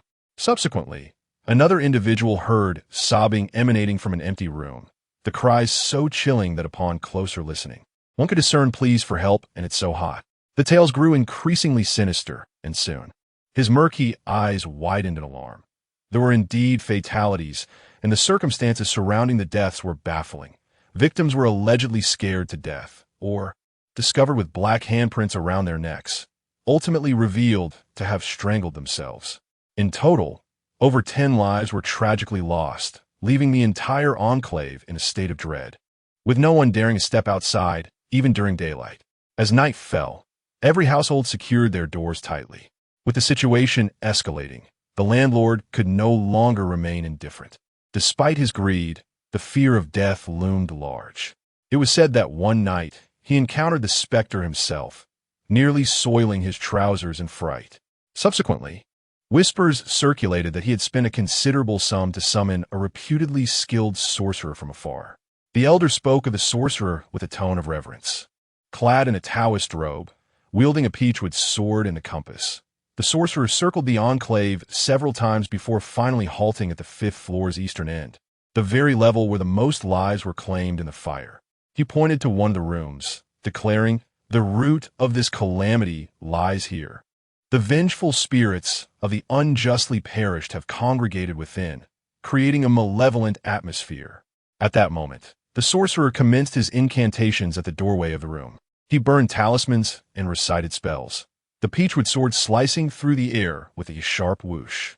After toiling for the better part of the day, he ultimately secured the door with a massive copper lock, sealing it with a resounding click. He then inscribed a talisman using vermilion on the door, which appeared almost lifelike, radiantly bright. The elder gestured animatedly. Upon concluding his rituals, the sorcerer's complexion turned pallid, as if drained of vitality. He informed the landlord, "It is done. These malevolent beings are now confined within. With time, my talisman and the lock will purify them, scattering their souls to the winds." From that moment on, the elder took a sip of water, his tone lightening. Indeed, peace has returned. There have been no further reports of hauntings or deaths. At most, some elderly neighbors, while passing by the locked door on the 5th floor, claimed to faintly hear sounds of curses from within. But who cared? To be alive was a blessing. Remarkably, the vermilion talisman on the door had retained its vivid hue for decades, still shining brightly. Many elders even came to venerate it, treating it as a talisman for safety. As the tale concluded, the elder seemed to exhaust his energy, retreating once more beside his cardboard box. Lin Yu listened intently, quickly sorting through the information in his mind. Fire, vengeful spirits, sorcerer, sealing. He immediately inquired, "Good sir, do you recall if any of those who perished in the fire were particularly renowned? Or what was the name of that sorcerer?" The old vagabond shook his head in confusion, his gaze becoming cloudy again. Decades have passed. Who can remember those details? The deceased were all unfortunate souls. Names? Long forgotten. The sorcerer? I believe his surname was Zhang, or perhaps Li. Unable to recall. The elderly gentleman sighed, his mind no longer sharp. Lin Yu felt a twinge of disappointment, but remained undeterred. Could you kindly specify the exact location of the room where the sorcerer performed the ritual to seal the door on the 5th floor? Is the lock and talisman still in place? The old man remembered distinctly. Yes, indeed, it is located at the far eastern end of the 5th floor, with the door opening to the west. It is easily recognizable. That door is secured with a large brass lock, adorned with a vivid red talisman. It is the only locked door on the entire 5th floor, and you will certainly spot it upon your arrival. Lin Yu expressed his gratitude and rose to leave. He retrieved his notebook and pen, swiftly documenting the information provided by the vagrant. Fire, dozens of fatalities, hauntings, sorcerer, seal. Red cinnabar talisman on the eastern end of the 5th floor. After closing his notebook, Lin Yu made his way directly to the 5th floor of the city fortress. Chapter 38. The ghost ceiling locked. The internal structure of the city-state was as intricate as an anthill, with narrow, steep staircases and dim lighting. The environment on the 5th floor was even more dismal than below, with the air thick with a musty dust and a faint, indescribable scent of charred remnants. The doors lining the corridor were firmly shut, exuding an air of lifelessness. Following the directions of the vagrant, Lin Yu swiftly arrived at the easternmost end of the 5th floor. Indeed, at the corridor's terminus stood a door that starkly contrasted with the other dilapidated wooden entries. This door, though unremarkable in itself, was adorned with an ancient, heavy brass lock, verdigris covering its surface, yet still imposing in its weight. The lock bore faint engravings of some kind. More striking, however, was the vibrant vermilion rune painted on the door, its brightness almost blinding against the backdrop of the grimy surroundings, as if recently applied. The ground at the entrance was considerably cleaner than elsewhere, clearly indicating, as the vagrant had mentioned, that visitors came here to pay homage. Lin Yu's gaze sharpened as he focused on the brass lock and the rune. Ghost ceiling lock, category, apartment decoration level, silver durability, 100 effects, ceiling, a formidable sealing power that can forcibly confine spiritual entities and their sources of power within the space associated with the lock. Suppression, continuously exerts a suppressive effect on the confined target, diminishing its strength and mobility. This item is protected by the current scene's rules and cannot be picked up, destroyed, or moved by the player. Ghost Sealing Rune, category, skill effect effects, sealing enhancement. The associated Ghost Sealing Lock continuously provides energy, amplifying its sealing effects. Breath Isolation, effectively isolates any presence of the sealed target. This rune's effect relies on the existence of the Ghost Sealing Lock, a silver tier item, an apartment decoration. Lin Yu felt a jolt of realization. The mage had evidently been deceitful. He lacked the capability to exterminate these vengeful spirits and could only rely on this silver-grade lock and rune to forcibly suppress and seal them within this room. The notion of gradual purification over time was merely a pretext to placate the landlord and residents. Truly, Lin Yu gazed at the lock's dwindling durability. Now at a mere point, the mage was clearly skilled. Otherwise, he could not have produced such a silver-grade equipment. Yet, Lin Yu could not fathom why. After managing to suppress this malevolent spirit for so long, he had not devised a means to eradicate it. Even if the mage were unable to handle it alone, he could have sought assistance. Nearly 20 years had elapsed, and it was evident that the lock could not endure much longer. Had the mage encountered misfortune? Or had he never intended to resolve this malevolent spirit? Such a thought seemed implausible, for the lock was indeed a silver-grade item. How could the mage simply abandon it? Lin Yu found himself perplexed. Truth be told, had the game system not indicated that the lock could not be removed, he might have impulsively attempted to take it. He circled the sealed door several times, searching for other clues, but the door remained tightly shut, and the walls revealed no abnormalities. Aside from the lingering, faint scent of charred remnants, there were no further discoveries. Just as he was preparing to leave in search of better fortune elsewhere, Lin Yu caught a glimpse of a small figure standing at the corner of the dimly lit corridor. Instantly alert, he directed his gaze towards it. There stood a girl of perhaps 7 or 8 years, forlornly shrouded in the shadows of the corner. She was clad in worn garments, faded and patched in several places, tightly clutching a tattered stuffed tiger, its original form nearly unrecognizable. Her hair was dry and sparse, her little face dirted, yet her eyes shone with an unsettling brightness. Fixated not on Lin Yu himself, but rather on the locked door behind him. Her gaze was hollow, devoid of the vitality typical of childhood, imparting an uncanny sensation to Lin Yu. A chill raced up his spine, for something about this little girl was undeniably amiss. Instinctively, he tightened his grip on the hilt of the knife at his waist and tentatively inquired, "Little sister, what are you doing here all alone?" The girl paid no heed to his words, as if he were invisible. She continued to stare intently at the door. Frowning, Lin Yu cautiously took a step closer to gain a better view. At that moment, a cool, distant voice called out from behind him, "Lin Yu?" He spun around to see a fellow player, Wang Junyue, approaching from the staircase, her expression tinged with curiosity. "You're here, huh?"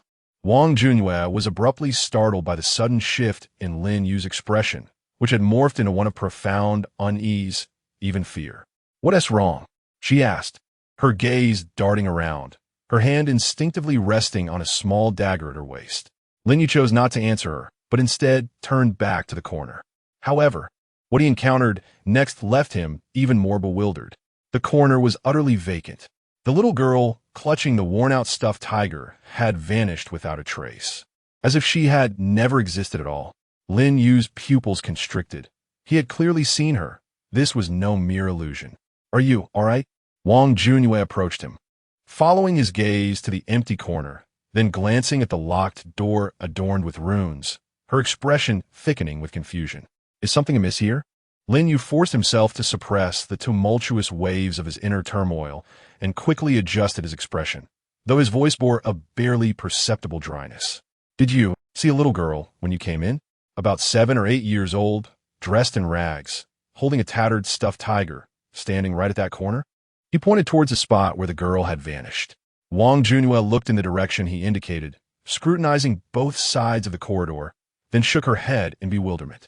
"A little girl? No, I only saw you standing here in a daze when I came up the stairs."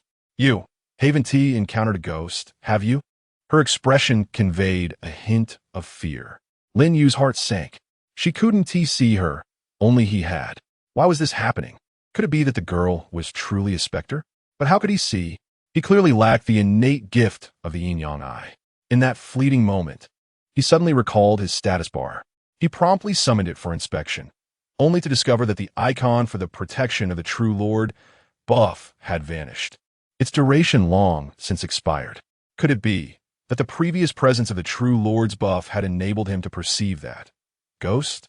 After all, Erlang Shun, with his celestial vision, possesses the ability to penetrate illusions and vanquish malevolence. Thus, it was entirely plausible that the buff conferred the effect of unlocking the yin-yang eye. In an instant, Lin Yu grasped the crux of the matter, a chill mingling with trepidation coursing through his body. That little girl was indeed a ghost. What was her purpose for being here? And why had she been fixated on that door? Chapter 39, Lu Xiangxiang the landlord, he maintained a facade of composure and promptly remarked, "Perhaps it was influenced by that door. It may well be a ghostly encounter. For this is indeed a game steeped in the uncanny. By the way, Wang Junyue, what brings you here?" He turned his gaze towards the girl with short hair. Upon hearing Lin Yu's words, Wang Junyue's body trembled imperceptibly, Yet it was evident that fear was not the prevailing sentiment at that moment. She pointed towards the locked door. I have gathered a bit of information. An elderly man, who has lived in the city for decades, mentioned to me that this place was haunted about 20 years ago, originating from a locked room on the east end of the 5th floor. He also mentioned that among the deceased at that time was a woman named Lu Xiangxiang who apparently had some mental issues. This room was her residence. Lu Xiangxiang? Lin Yu's expression sharpened as he swiftly retrieved his notebook, flipping to the page where he recorded information about the homeless. He quickly inscribed the name and annotated it with Madwoman, former occupant of this room. He looked up at Wang Junyue. Is there any additional information? For instance, what was Lu Xiangxiang's specific situation? Wang Junyue shook her head. The old man only mentioned that, and when I pressed for more details, he claimed to have forgotten. It's been too long. This information is crucial. Lin Yu closed his notebook and shared the complete narrative he had heard from the homeless man. The fire, the haunting, and the mage's seal, along with the details about the locked door and the runes inscribed upon it. After listening, Wang Junyue's expression turned grave to suppress, rather than eliminate. So the mage was a fraud? Then what about this lock? And she glanced at the remaining durability of 1 point, her meaning unmistakable. It would likely not endure for long. Lin Yu interjected. This may be the origin of the evil spirits in the game. It requires a silver tier item for suppression, and having been sealed for decades, the accumulated resentment must be unimaginable.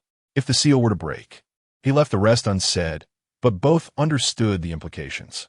It was clear that the key to the mystery lay within Lu Xiangxiang and the sealed room. Wang Junyue regarded the door with a furrowed brow. Unfortunately, the door remained locked. An entry was impossible.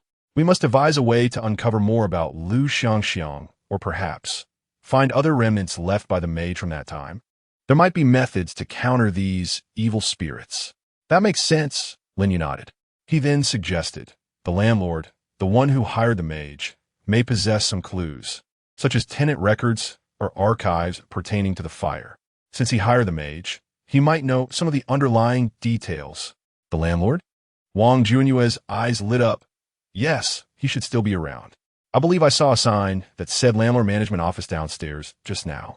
With their objective clear, the two promptly descended the stairs in search of the management office. The office was located in a relatively spacious corner on the 1st floor, with a crooked wooden sign that read landlord management office hanging at the door. The door was ajar, revealing a dim yellow light emanating from within. Lin Yu knocked gently on the door. Who is it? Come in. A coarse, impatient voice called out. Upon pushing the door open, a pungent odor of inferior tobacco and sweat assailed the senses. The room, modest in size, was cluttered with debris and tattered file bags. A corpulent, greasy middle-aged man lounged in a creaking wicker chair, his feet propped upon a table, idly manipulating a greasy abacus. His thinning hair and jowly visage were complemented by a pair of shrewd, beady eyes that exuded a sense of mercenary acumen. As he noticed Lin Yu and Wang Junyue, two visibly unfamiliar young faces entering, his small eyes narrowed in scrutiny, questioning their purpose. What do you want? Looking for a place to rent? There are no vacancies. Lin Yu stepped forward, mustering a polite smile. Greetings, we are not here to rent. We are folklore journalists seeking to understand the historical essence of our city, particularly the events surrounding the Great Fire decades ago, as we wish to conduct a special report. He fabricated his identity, for when venturing into the unknown, one must craft their own persona. The fire? The landlord paused his abacus, a flicker of wariness crossing his beady eyes, before he waved dismissively. What fire? That's ancient history. Nothing worth reporting. Leave me be, don't waste my time. It was clear he wished to avoid the topic. At this moment, Wang Junyue interjected, her tone subtly coaxing. Sir, we have heard that following that fire, there were disturbances of a rather unsavory nature, which were resolved only after you engaged a formidable sorcerer. We simply wish to learn the intricacies of that tale. Rest assured, our newspaper compensates those who share captivating stories. As she spoke, she produced a small stack of pristine banknotes from her pocket. Lin Yu observed the bills, noting their unfamiliar design, pondering the nature of this world as currency and how Wang Junyue had procured it. Indeed, upon seeing the money, the landlord's demeanor softened slightly. He He set down the abacus and huffed. "Considering the sincerity of your newspaper, I shall indulge you." "A sorcerer?" "Of course. I summoned a renowned adept from the fabled Dragon and Tiger Mountain, one who possesses profound skills. Were it not for him, this city would have perished long ago." He seemed to gain enthusiasm, his words flowing fervently. You cannot fathom how sinister it was back then. At night, the wails of the damned echoed, and there were fatalities, people dying of fright. I summoned Zhang Tianshi. Oh no, it was Li Junren. Yes, Li Junren. Once he intervened, lo and behold, he immediately subdued those vile entities and locked them within that dilapidated house, exorcising them until their very souls were shattered. Lin Yu and Wang Junyue exchanged glances, both laden with confusion. It appeared that no one could distinctly recall the sorceress' name. Contemplating, Lin Yu feigned curiosity and inquired, "Indeed, Li Junren is truly a figure of immense virtue. But the names of those who perished, oh no, those who caused the turmoil, do you remember any of their names?" "I have heard an elder mention Lu Xiangxiang, claiming she was a resident of that very house. Is this true?" Lu Xiangxiang. Upon hearing that name, the landlord's corpulent form stiffened abruptly, the flesh on his face twitching slightly, and his eyes instantly brimmed with a fear that was ineffable. He reacted like a cat whose tail had been stepped on, his voice rising sharply with a neurotic edge. "What Lu Xiangxiang? I don't know her. There is no such person. Why are you asking about her? Get out. All of you leave. What nonsense, journalists. I see you are merely here to stir trouble." He sprang to his feet, seizing the abacus on the table and smashing it down violently, the beads scattering chaotically across the floor. His face contorted in rage as he pointed toward the door. "Leave. If you don't go, I'll call for help." The landlord's intense and nearly uncontrollable reaction sent a chill down the spines of Lin Yu and Wang Junwei. Lu Xiangxiang. This name was undoubtedly pivotal. Moreover, the landlord's overwhelming dread. What had Lu Xiangxiang done all those years ago? The two dared not provoke this clearly unstable individual any further and promptly exited the management office. Standing in the dimly lit and noisy corridor, Wang Junyue's face drained of color, her heart still racing.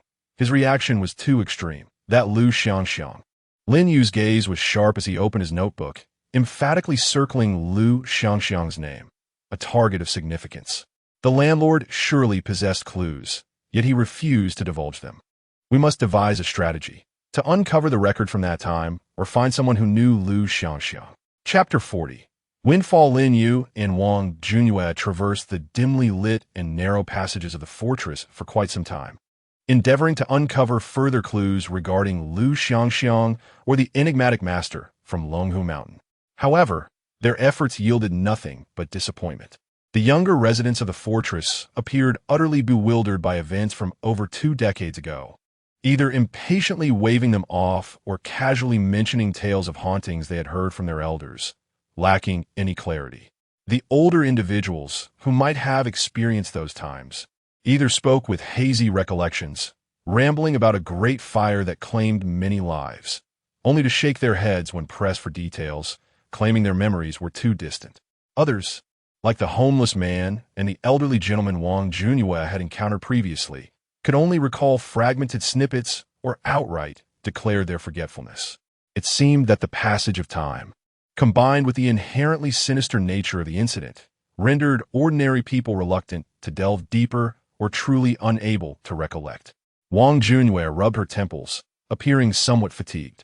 Lin Yu gazed at the 3 characters spelling Lu Xiangxiang in his notebook, encircled heavily. His brow furrowed. "We can only wait for the assembly to see if others have made any discoveries." As time slipped by unnoticed, the interior of the fortress grew increasingly dim. At precisely 6 o'clock in the afternoon, the two returned to the appointed corner of the first-floor entrance. Lu Dashin had been waiting there, and Zhang Jun and Lu Ye soon arrived, panting from their haste. "How'd it go? Any discoveries?" Lu Dashin inquired eagerly upon spotting Lin Yu and Wang Junwei. Lin Yu and Wang Junyue exchanged glances before recounting their findings regarding the door sealed by the ghost suppression lock and ghost suppression rune on the 5th floor, as well as the peculiarities they had encountered. Lin Yu omitted his ability to perceive certain aspects, emphasizing only the door's distinctly eerie aura. They then narrated in detail the information gleaned from the homeless man and the landlord's management office. Thus, it appears that the master is likely a fraud, or perhaps something worse. Lu Xiangxiang seems to be the crux of this entire affair, Lin Yu concluded, presenting his notes on Lu Xiangxiang to the others. Upon hearing this, Lu Daxin's expression turned grave, as if he could squeeze water from it. The silver-grade sealing artifacts have only a trace of durability left. Whatever lies beneath is undoubtedly a malevolent entity. He inhaled deeply before sharing his own intelligence. I managed to extract some information from an old man. He claimed that the master from back then was certainly not from Longhu Mountain. In his youth, he witnessed genuine Taoists performing rituals, and the atmosphere and tools were entirely different. He said that fellow was, at best, a somewhat sinister rogue sorcerer, not a good person by any means. Lin Yu's eyes brightened at this information, hastily jotting it down before turning to Zhang Jun and Lu Yiya. The duo appeared somewhat embarrassed. Zhang Jun scratched his head. We asked many people, but they were all, rather unreliable rumors. Some said there's an old lady on the third floor who constantly claims to see a ghostly child in red clothing jumping on the stairs, while others mentioned ancient corpses buried beneath the fortress. At night, one can hear the sound of scratching on coffin boards. And several others have mentioned that there exists a child-eating ghost in the walled city, which preys on disobedient children. Lu Yiya, nearby, raised her hand and added, there are also rumors of a woman singing in the back alley at night, but when one goes to investigate, there's no one to be found. It feels as though these are merely tales intended to frighten. Lu Daxin rolled his eyes in exasperation, suppressing the urge to voice his discontent. These two newcomers were clearly misguided, focusing solely on the supernatural. What should we do now? Wang Junyue turned to Lin Yu and Lu Daxin, stating, once tomorrow passes, that entity will emerge. According to the game rules, one person must perish every 2 days. We cannot simply wait for our fate. Lu Daxin furrowed his brow. A direct confrontation is out of the question. We must discover a method to counter it or find a means left behind by the mage to restrain it. Lin Yu, do you have any thoughts? Lin Yu pondered for a moment, his gaze settling on Lu Daxin. Lu Ge, where did you encounter the old man who provided you with information about the mage? Just behind the walled city, in a tin shack, Lu Daxin replied. The fact that he could discern the mage's ritual was amiss indicates he possesses some knowledge on the matter, or at the very least, keen insight, Lin Yu reasoned. This game would not arbitrarily introduce an NPC who understands such circumstances. Thus, even if he lacks personal ability, he might know someone who does. We need to seek him out again. Lu Daxin smiled wryly. I've tried, but the old man is obstinate. When I probe deeper, like asking how to deal with a ghost, or if he knows anyone knowledgeable, he simply chuckles, acts dumb, or outright ignores me. After hearing this, Lin Yu stroked his chin and then turned to Wang Junyue. Wang Junyue, how much of that money you showed the landlord do you still possess? Wang Junyue hesitated for a moment, quickly grasping Lin Yu's intent, and pulled out a small stack of crisp bills from her pocket. I have 1,300 left. This is the effect of my talent, Windfall. Upon entering the game, I receive a small amount of currency from this world daily. It refreshes at midnight. There should be a bit more after 12 tonight. All right, I understand, Lin Yu said, glancing at the other three. When you searched the walled city today, did you notice the prices here? Lu Ye eagerly raised her hand. I did. I saw the sign of small restaurant. Char siu rice costs 1. 2, and wonton noodles are 0. 5. Lin Yu nodded. Good. Comparing this, Wang Junyue's 1,300 is undoubtedly a fortune in this era, in this slum. It should be enough to pry information from many, including that knowledgeable old man. Lu Daxin's eyes lit up. Indeed, why didn't I think of that? The old man lives in the tin area, unable to even enter the walled city, clearly impoverished.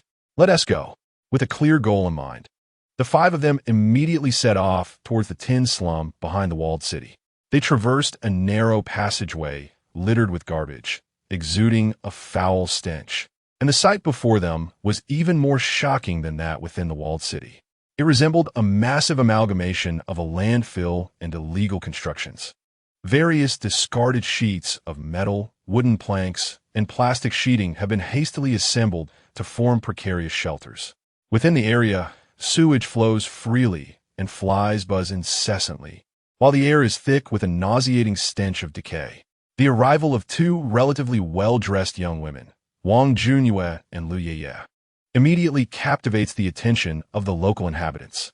Countless eyes, filled with numbness, curiosity, and even overt malice and greed, gaze from every corner. Chapter 41. New clues. A number of bare-chested men whistled sharply at them, their crude remarks ringing out without restraint. "Little sister, are you new here? Come play with your big brother.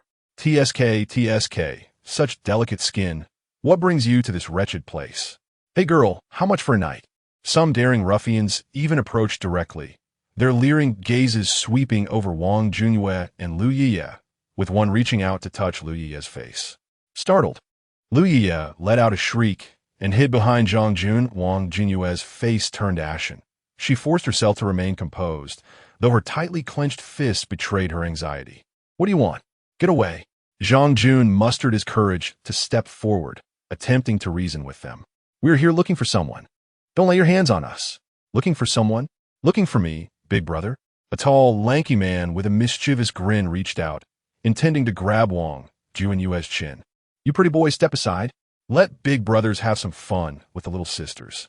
Before he could finish his lewd sentence, a cold, hard object, the unmistakable chill of metal, pressed against his temple. The world fell abruptly silent. All the raucous, filthy, mocking sounds seemed to be paused. The lewd grins on the faces of the onlookers froze, replaced by shock and fear. The lanky man stiffened, glancing sideways to see the young man in the trench coat, who had been mostly quiet, now brandishing a handgun, its muzzle firmly pressed against his head. Lin Yu's gaze was terrifyingly calm, devoid of any emotion, as if he were observing an inanimate object. "Whom are you trying to scare?" the lanky man stammered, attempting to regain his bravado. "If you have the guts, go ahead and shoot." Bang! A dull thud echoed, but it was not the sound of a gunshot. Lin Yu swiftly twisted his wrist, the solid stock of the gun crashing down like a hammer against the lanky man's temple, his movements lightning fast and brutally efficient. Ugh! Under Lin Yu's overwhelming strength, the lanky man was unable to complete his scream, his eyes rolling back as blood gushed from his mouth, nose, and ears. He collapsed to the ground like a severed log, convulsing a few times before lying still. Lin Yu flicked the non-existent blood from the gunstock, his voice icy and clear, resonating throughout the deathly silent scene. "For scum like you, pulling the trigger would be a waste of bullets." He did not even glance at the fallen wretch, his sharp gaze sweeping over the surrounding thugs, who were now rendered mute with fear. "Who else wants to try?" Those who met his gaze felt a chill run down their spines and instinctively recoiled. The sheer ferocity of his presence, combined with the firearm in his hand, utterly subdued these bullies who preyed on the weak. No one dared to step forward. The crowd parted, creating a clear path. Lu Dashin looked at Lin Yu, his expression complex, a mixture of shock and a hint of wariness. He understood better than the newcomers just how difficult it was to acquire firearms in this game. This Lin Yu was undeniably formidable. Wang Junyue, Zhang Jun, and Lu Yiye were rendered speechless, completely unprepared for Lin Yu's decisive and ruthless actions. Lin Yu holstered his gun and turned to Lu Dashin. "Brother Lu, lead the way." Under the watchful gaze of countless fearful eyes, 5 individuals traversed unimpeded into the depths of the Iron Sheet district. No one paid heed to the unfortunate soul lying on the ground. Soon, a few shadowy figures scurried past, rummaging through the belongings of the tall, lean man. In this realm, death and plunder were the norm. The old man, as mentioned by Lu Dashin, resided in a relatively orderly shack on the outskirts of the Iron Sheet district. He had evidently witnessed Lin Yu's thunderous strike and now stood nervously at his doorway. Upon seeing them approach, he immediately raised his hands above his head, forcing a smile that was more grotesque than a grimace. "Greetings, noble heroes. Spare me, spare me. I am but a worthless old man waiting to die. I have done nothing. Ask me anything you wish to know, and I promise to divulge all I know. Please, do not resort to violence." He remembered Lu Dashin and understood that their visit was likely to inquire about long-buried matters. Lin Yu stepped before him, dispensing with pleasantries.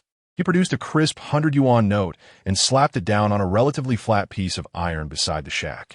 Good sir, do not be alarmed. We are civilized individuals. Here to reason. Our purpose in seeking you is to glean some insights into the history of the city. If you cooperate, this money shall serve as your reward.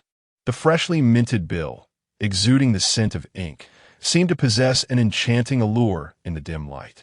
The old man's eyes widened in astonishment, a glimmer of greed nearly spilling forth as his throat involuntarily swallowed. Clearly, this sum held significant appeal for him. Very well, noble. No, esteemed boss. Please, ask. I shall reveal all that I know, he said, bowing deeply, his demeanor undergoing a complete transformation. How did you ascertain that the sorcerer from years past was not from Longhu Mountain? Lin Yu cut straight to the point. The old man licked his cracked lips, his gaze still darting toward the bill. Well, to be frank, in my youth, I dabbled in the pursuit of enlightenment, aspiring to be a Taoist priest who vanquishes demons. I went to the foot of Longhu Mountain, working as an errand boy and learning from the masters for a few years. Though I acquired little skill, I witnessed genuine Taoists conducting ceremonies, invoking spells, and channeling the spirit of the heavens. The aura they emanated was truly remarkable. A flicker of nostalgia and yearning appeared in his eyes. However, he soon donned a look of disdain. But that fellow who was summoned to the city? A charlatan. The items he employed during his rituals were entirely inappropriate, and his talismans exuded an aura of malevolence.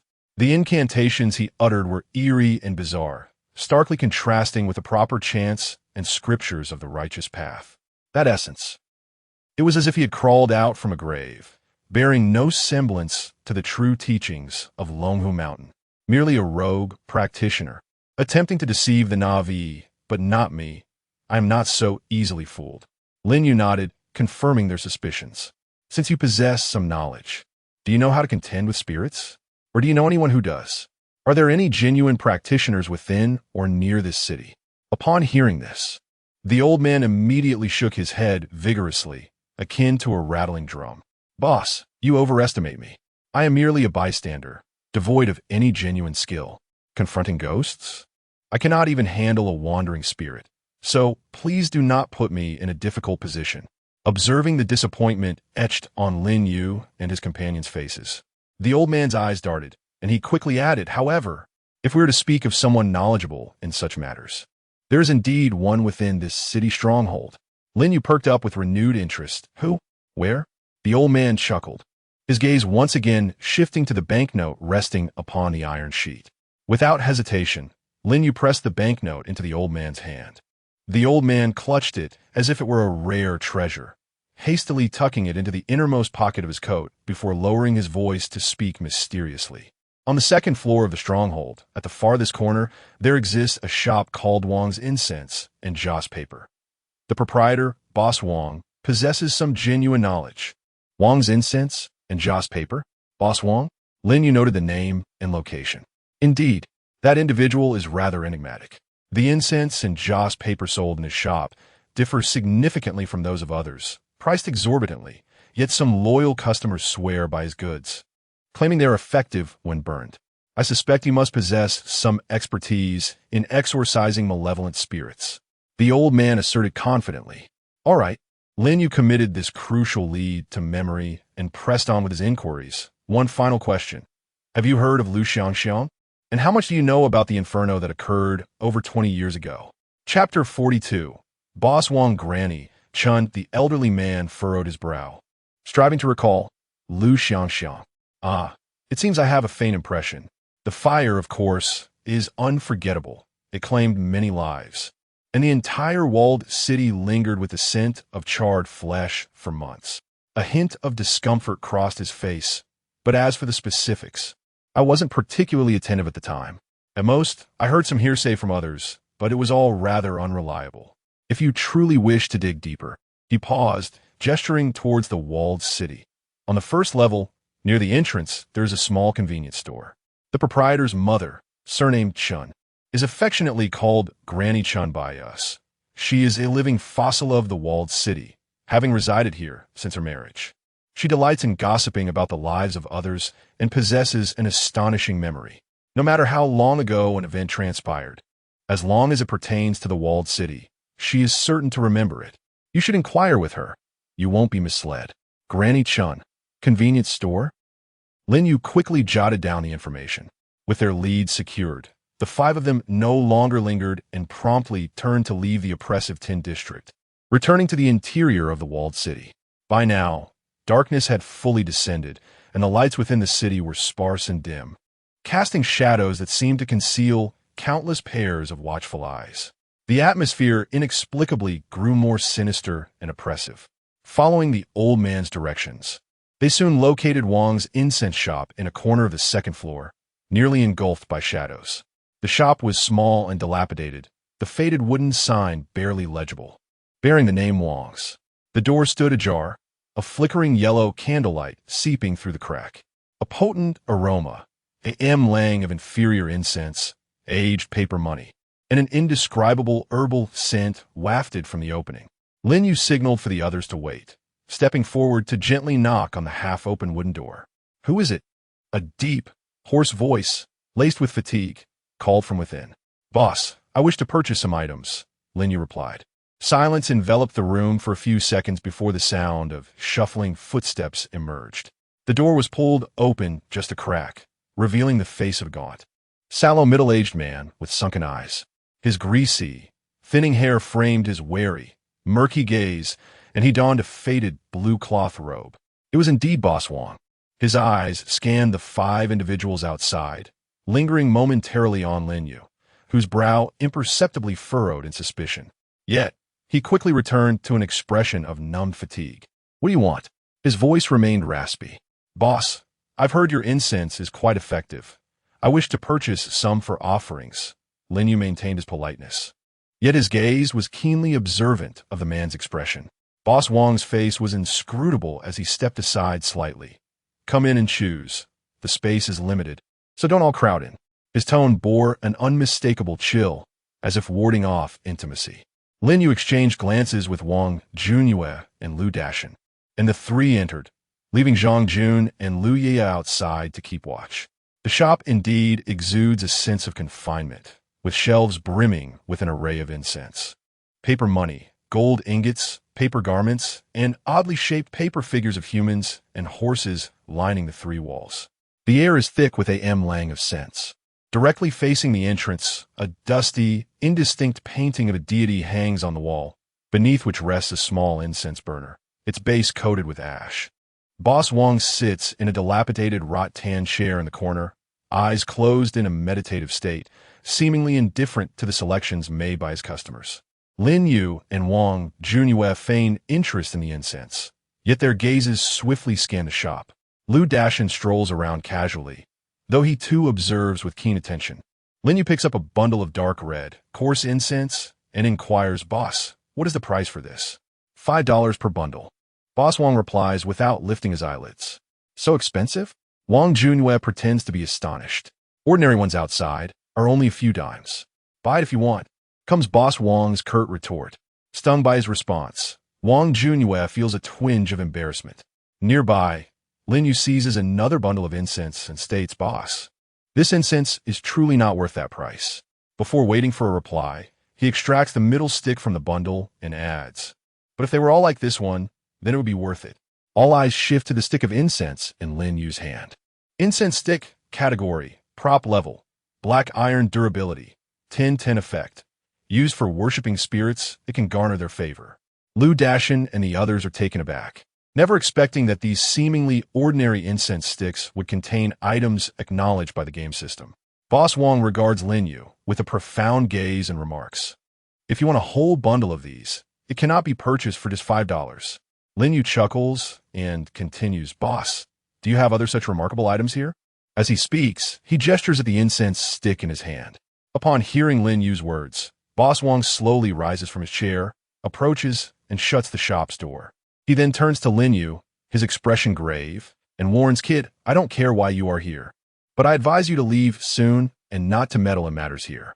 Upon hearing Boss Wang's warning, the expressions of Lu Dashin and the others shift, but they quickly morph into wry smiles. Lin Yu gently shakes his head and replies, "Boss Wang, if we could leave, we would have done so long ago. Where else will we find you? After a moment of silence, Boss Wong turns and heads to a small partition at the back of the shop. After rummaging for a while, he returns with 2 items for the counter. He places the items down and states, "Just these 2." The 5 of them gaze at the objects on the counter. One is a small stack of approximately 10 yellow talismans, and the other is a copper coin sword, measuring several decimeters in length. Lin Yu's attention first falls upon the talismans. Exorcism Talisman Category, Item Attribute, Special Level, Black Iron Attack, 20 Durability, 1/1 Effect. Upon use, it inflicts damage upon malevolent spirits and can expel them. Description: do not overestimate its expelling effect. It is ineffective against spiritual entities of black iron level or higher. Copper Coin Sword Category, Weapon Attribute, Special Level, Black Iron Attack, 20 Durability, 20/20 Effect. A weapon forged from ancient currency imbued with fortune. Capable of inflicting damage upon malevolent spirits. Description: do not attempt to wield this sword against a person. It will fall apart. Upon reviewing the item's effects, Wang Junyue's eyes sparkled with excitement as she quickly turned to Boss Wang and inquired, "How much does it cost?"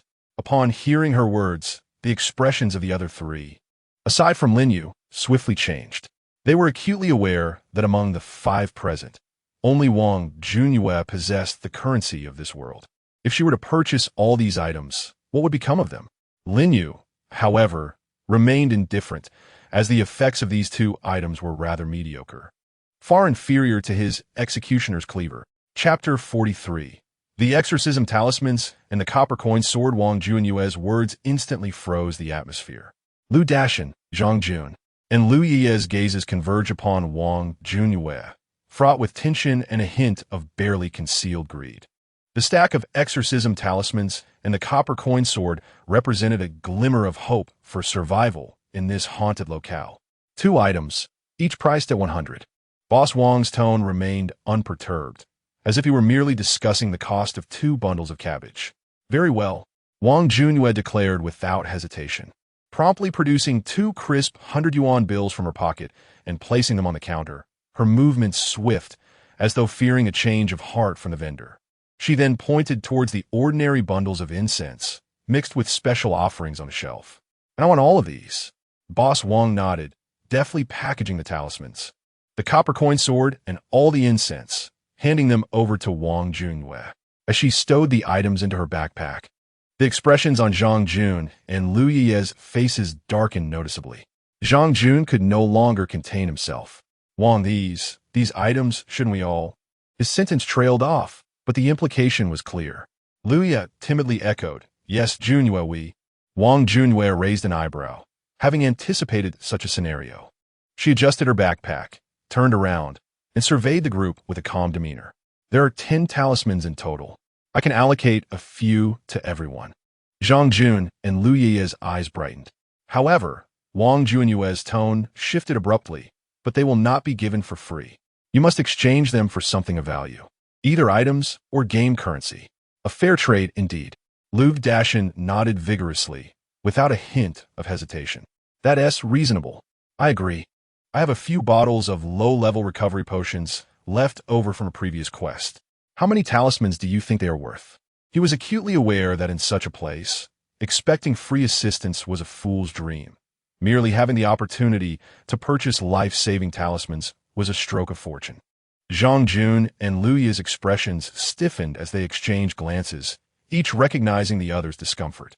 As newcomers who had barely survived the last round of the game, largely by luck, what they possessed beyond a few supplies and main quest rewards was meager at best. They had also purchased some supplies before entering the game, leaving their game currency pitifully low. I only have a few game coins." Shang Yun stammered. "Me, too," Lu Yi mumbled, her gaze cast downward. Wang Junyue pondered for a moment, her tone softening slightly. "In that case, considering we are all new players, if each of you gives me 1 game coin, I can sell you a talisman." This was the utmost concession she could offer, for the price of peculiar items was inherently steep, especially in their current predicament where these talismans could very well save their lives. Thus, 1 game coin was indeed a bargain. Although Zhang Jun and Liu Ye felt that one talisman was insufficient, they recognized it as the limit and reluctantly nodded in acceptance. Lin Yu had remained aloof from their negotiations. He approached Boss Wang and quietly inquired, "Boss, what do you know about the fire from over 20 years ago and about Lu Xiangxiang? Were there any anomalies within this city?" Boss Wang was tidying up the counter, not lifting his head. "I've been running this shop for over 10 years. I may not know more about those old matters than you do." He paused for a moment, seemingly recalling something, and added, "However, there's indeed a small presence lingering in this walled city." Lin Yu instantly grasped what Boss Wang was referring to. His heart stirred, and he inquired, "A little girl? Clutching a tattered tiger plush?" Boss Wang finally raised his gaze to Lin Yu, a hint of surprise flickering in his eyes, which soon returned to calm. "Yes, just an ordinary wandering spirit, devoid of memories or intellect, drifting aimlessly. Occasionally, you can spot her standing vacantly outside the locked door on the 5th floor. Do not provoke her, nor pity her. Simply keep your distance." "Is she related to Lu Xiangxiang?" Lin Yu pressed. Boss Wang shook his head. "Who knows? Perhaps she is a child who perished in the fire." It was evident he did not wish to elaborate further. Lin Yu nodded, refraining from further inquiry. He turned to Wang Junyue and handed her a gaming token, saying, "Change for some money." Wang Junyue readily counted out some cash for him. Lin Yu purchased a small incense burner, several bundles of ordinary incense sticks, a few stacks of paper money, and some gold ingots from Boss Wang. When paying, he exchanged another gaming token for 5 special incense sticks from the assortment Wang Junyue had just bought. Wang Junyue handed 2 exorcism talismans to Lu Dashin, then took out another 2 for Zhang Jun and Liu Ye. Finally, she produced one more and offered it to Lin Yu. "Lin Yu, this one is for you. In gratitude for your earlier assistance." Lin Yu regarded the talisman thoughtfully, yet ultimately accepted it, handing over a gaming token in return. "Thank you. Consider a purchase." He did not wish to owe anyone a favor, and Wang Junyue did not decline, accepting it. The 5 departed from the eerie incense shop, heading straight towards the small convenience store near the entrance of the 1st floor. The light in the walled city grew dimmer, with only a few flickering bulbs casting a yellowish glow, distorting their shadows, while silence enveloped them, save for the sound of their own footsteps, an oppressive atmosphere thickening around them. The convenience store was still illuminated, where an elderly woman with graying hair, deeply etched wrinkles, and clad in a dark blue cloth shirt, sat dozing behind the counter. The counter displayed an assortment of inexpensive tobacco, alcohol, and candies. "Aunt Chen," Lin Yu called softly. The old woman opened her bleary eyes, and upon seeing unfamiliar faces, appeared somewhat bewildered. "Young ones, what do you wish to buy?" Lin Yu offered a gentle smile, placing a 10-yuan note softly on the counter. "Auntie, pardon the intrusion. We are reporters from a newspaper and would like to inquire about some old stories of the walled city. Specifically, the Great Fire from over 20 years ago, and a woman named Lu Xiangxiang. Do you have any knowledge of her?" Upon hearing the terms Great Fire and Lu Xiangxiang, Aunt Chen's clouded old eyes widened in shock, her drowsiness evaporating instantly. Her complexion turned ashen, and her frail fingers gripped the edge of the counter tightly, knuckles whitening from the pressure. "Why are you asking about this?" Her voice trembled significantly. "It is all in the past. All in the past. What a sin. What retribution." Lin Yu placed a 50-yuan note beside the 10-yuan bill. "Grandma, our newspaper simply wishes to understand these unique stories. Rest assured, what you share will remain confidential, and we will provide compensation." Granny Chen's gaze lingered on the 2 crisp banknotes for quite some time, as fear and sorrow seemed to be subdued by a more intense yearning. She licked her chapped lips, glanced around nervously to ensure no one was watching, and then lowered her voice, thick with the local dialect, to say, "Alas, that incident was a grave sin. The Great Fire claimed many lives. It was tragic, and that Lu Xiangxiang, she too was a wretched soul." Chapter 44. New intelligence. She began to recount a tale that closely mirrored the account of the vagrant Lin Yu had encountered earlier. A sudden fire followed by inexplicable hauntings, prompting the landlord to summon a master from Longhu Mountain for an exorcism. However, What was particularly intriguing was the flicker of hesitation and an unmistakable glimmer of gossiping desire that crossed her face as she reached the conclusion of her narrative. Lin Yu, astutely perceptive, seized upon her expression and promptly placed a 50 yuan note before her. Granny, is there perhaps more to this story? Granny Chan gazed at the 3 banknotes pressed under Lin Yu's hand, her desire intensifying to the point of overshadowing her initial reluctance. With a determined bite of her lip, she leaned forward, her voice lowered to an almost conspiratorial whisper. Young man, let me tell you, what the outsiders deem an accidental fire is, in fact, not that at all. A glimmer of excitement mingled with fear flickered in her murky eyes as she prepared to unveil a secret. That fire was undeniably set by Lu Xiangxiang herself. I witnessed it with my own eyes. That night, she stood at her apartment door on the 5th floor, clutching something akin to a torch. Though I couldn't discern her face from afar, her figure and that tattered coat were unmistakable. It was certainly her. No doubt about it. She set the fire herself? Wang Junhui gasped, unable to contain her astonishment. The trio beside her, Lu Dashin and company, shared similar disbelief. Wasn't this akin to self-immolation? Could it be that Lu Xiangxiang was a member of cult? Indeed, Granny Chun nodded vigorously. Her daughter had perished not long prior, and she succumbed to madness, rambling incessantly and cursing at anyone she encountered. She blamed everyone for the death of her daughter. Who could have anticipated she would resort to such an act? Furthermore, she took the lives of so many innocent people. Truly a heinous crime. She sighed, yet her tone lacked any genuine sympathy for the deceased, instead conveying a sense of vindication. Her daughter? Lin Yu quickly grasped the crux of the matter. Are you referring to Lu Xiangxiang's daughter? What was her name? How did she die? Granny Chan strained to recollect, her wrinkled hand massaging her temple. Her daughter was named Lu Yueth. Yes, that was it. That poor child. She was allegedly abducted. A few days later, her body was discovered in that foul ditch behind the village. A grimace of revulsion mixed with pity crossed her face as she recounted the details. She was found completely naked, clutching a ragged doll. Her body bore bruises and marks. I heard she had been violated. Alas, what a tragedy. With a heavy sigh, she lamented. Lu Xiangxiang's husband died young, and with no elder relatives left, she was left with just that daughter to rely on. When her daughter met such a violent end, it drove her to madness, wailing and lamenting day and night.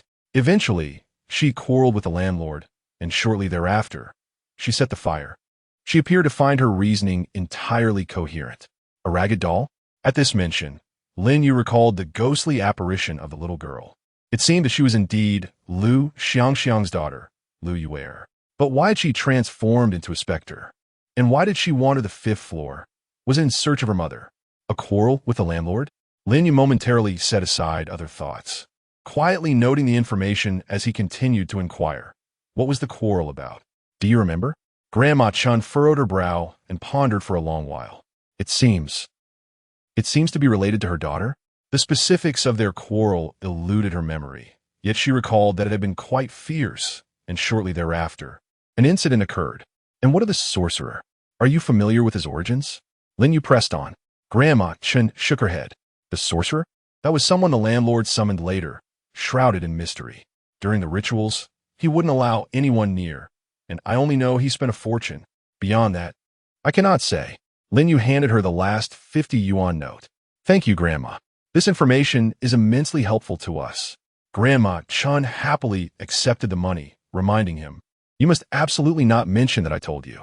Upon exiting the small shop, darkness had fully engulfed the surroundings. The city seemed like a slumbering giant, with the alleyways so dim that one could not see their hand before their face, save for a few distant flickers of light that added to the eerie atmosphere. The air felt thick and laden with an icy chill, prompting Zhang Jun and Lu Yiye to instinctively wrap their arms around themselves. It's dark now. Lu Dashin's voice carried a weight of seriousness. The nights in eerie instances are the most perilous. Let us return to our respective apartments, lock our doors, and no matter what sounds we hear, do not venture out. We shall reconvene at dawn in the usual place. This suggestion met with fervent agreement from Zhang Jun and Lu Yiye. They were already sufficiently unsettled by Grandma Chen's tale and the sinister environment, yearning for a safe haven.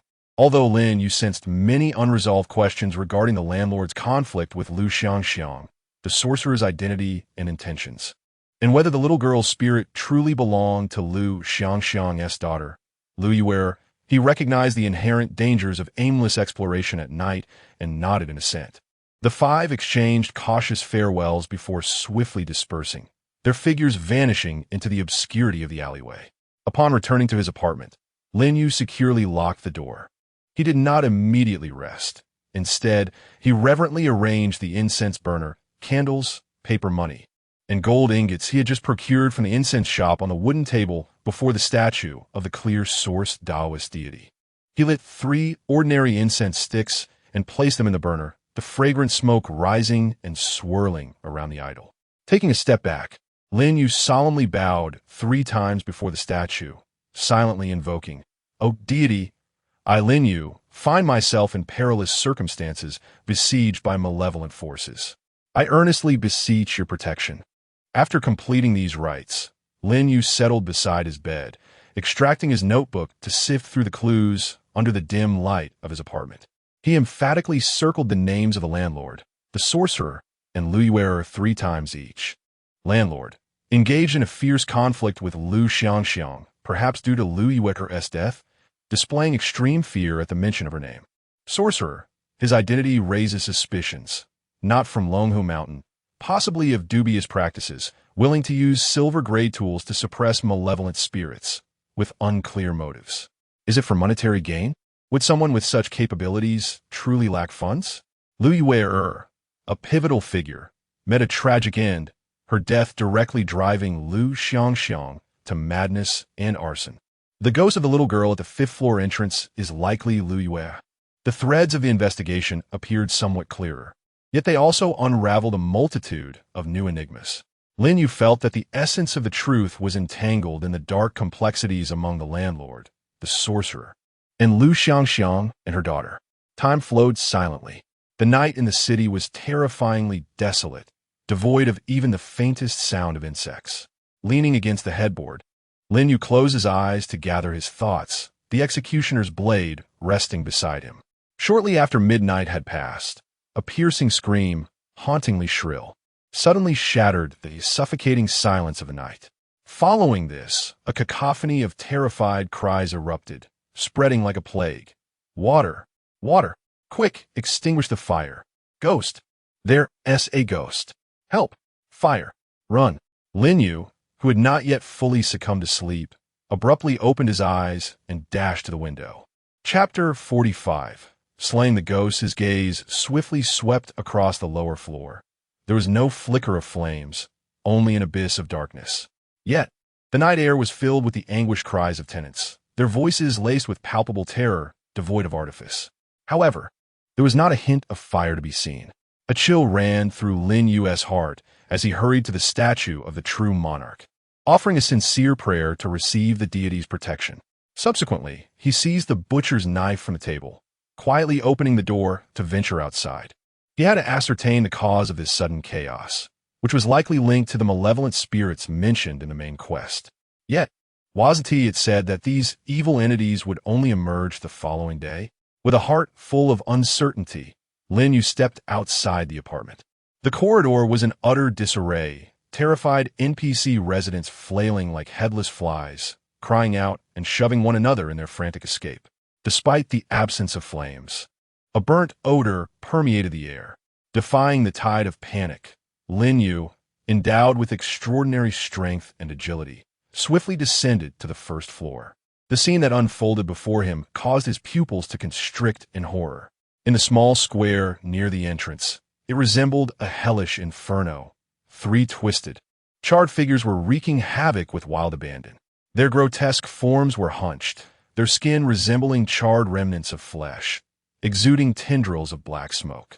Their features were obscured, with only hollow eye sockets and mouths that stretched unnaturally wide, emitting silent shrieks. Oh, the pain, so searing. I shall burn you. I shall burn you. My death was so tragic. The vengeful thoughts pierced the minds of the onlookers like a palpable chill, moving with the speed of a black whirlwind, silencing the cries of despair in their wake. A middle-aged man, desperately fleeing, was effortlessly pierced through the chest by a charred claw, his expression frozen in a tableau of agony and dread. A woman, cradling her child, was overtaken by another specter. With a swift sweep of its blackened arm, her head burst like a ripe watermelon, splattering blood and viscera across the ground. The child fell to the earth, wailing in heartbreak, only to have its throat crushed by a ghostly grip moments later.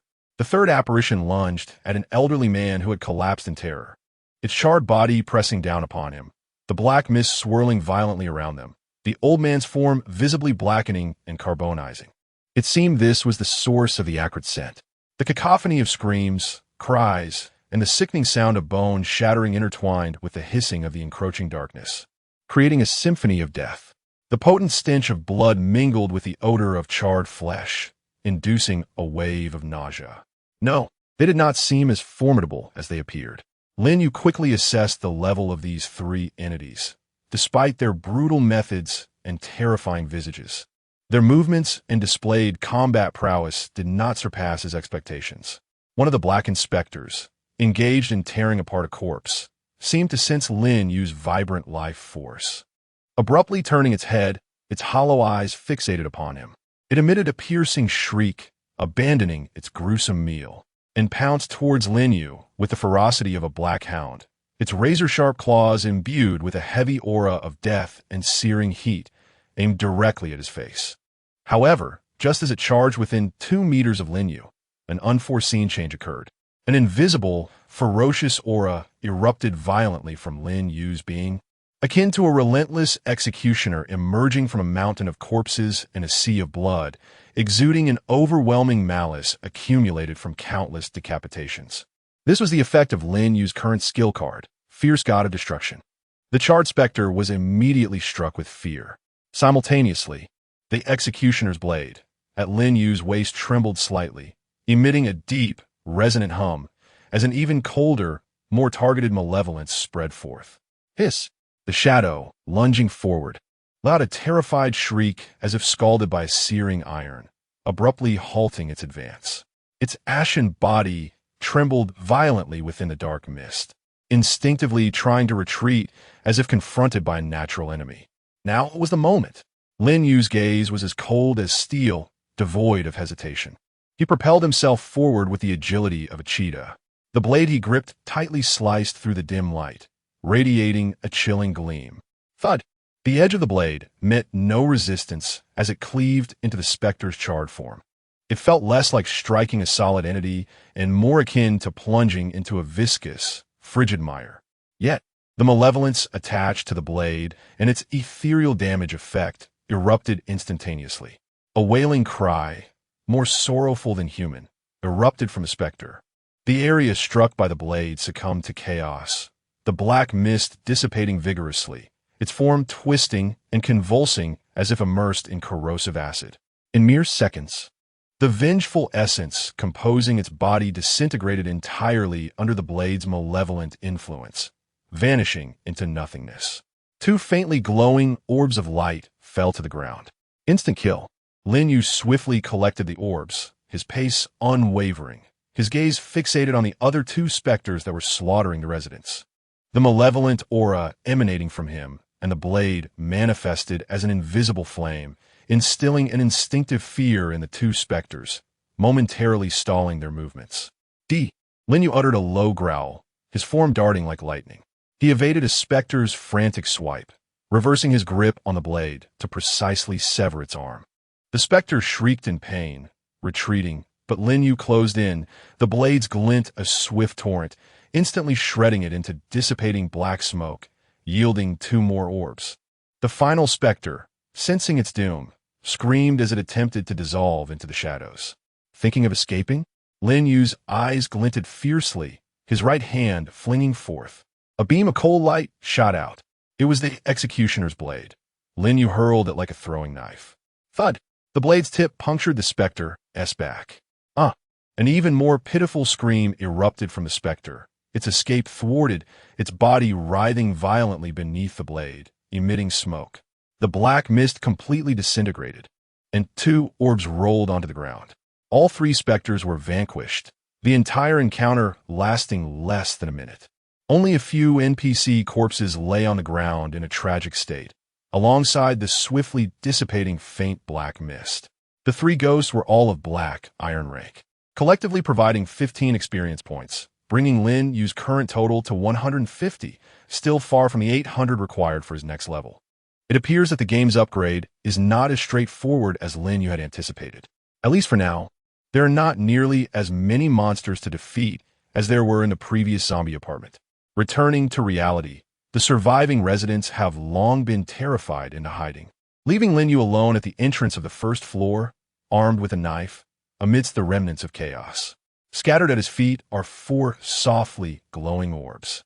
With a grave expression, he surveys the devastation around him and quickly bends down to collect the orbs, stowing them away.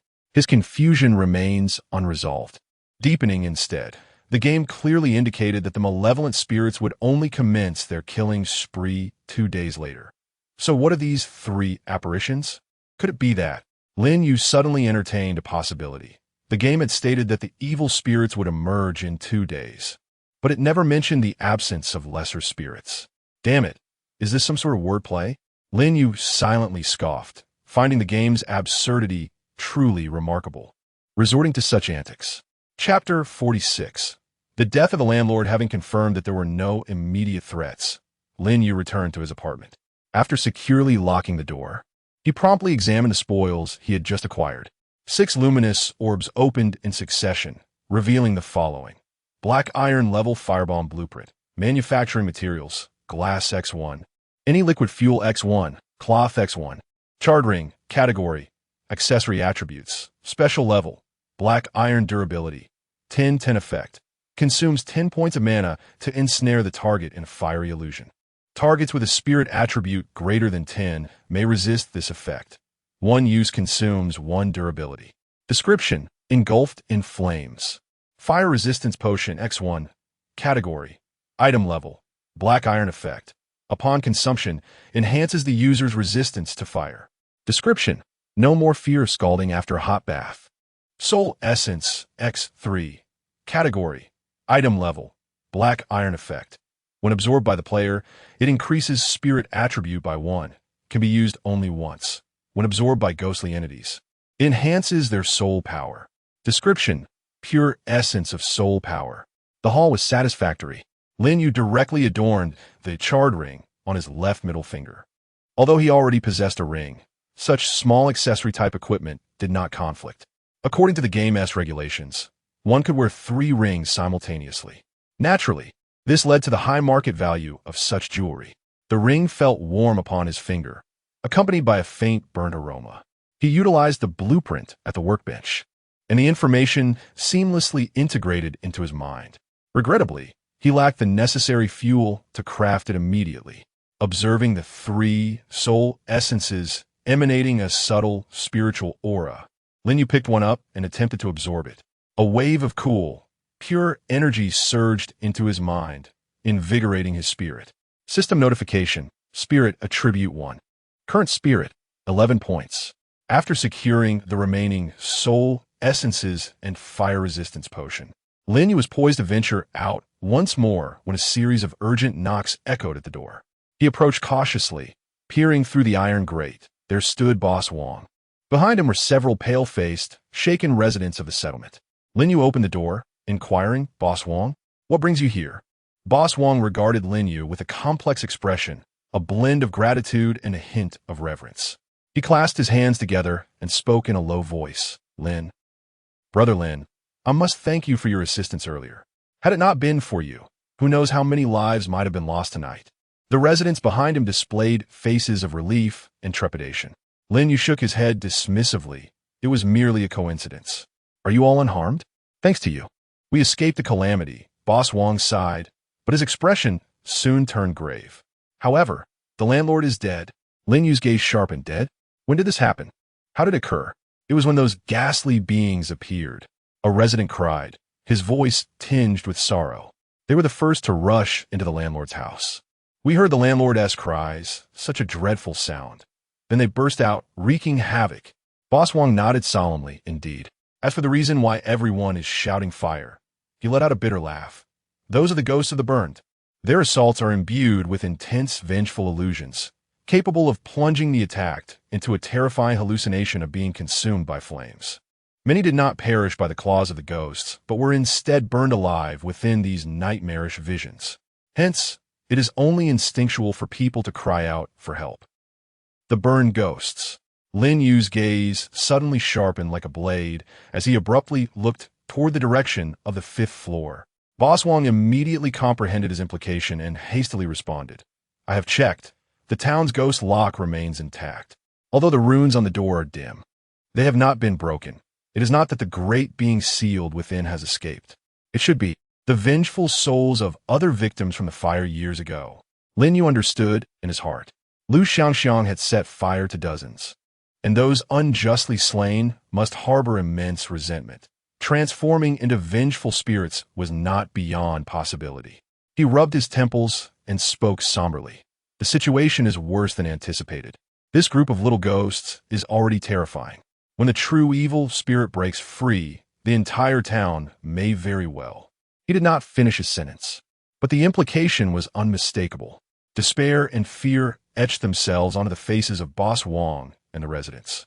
It is essential to uncover what transpired back then and find a definitive solution.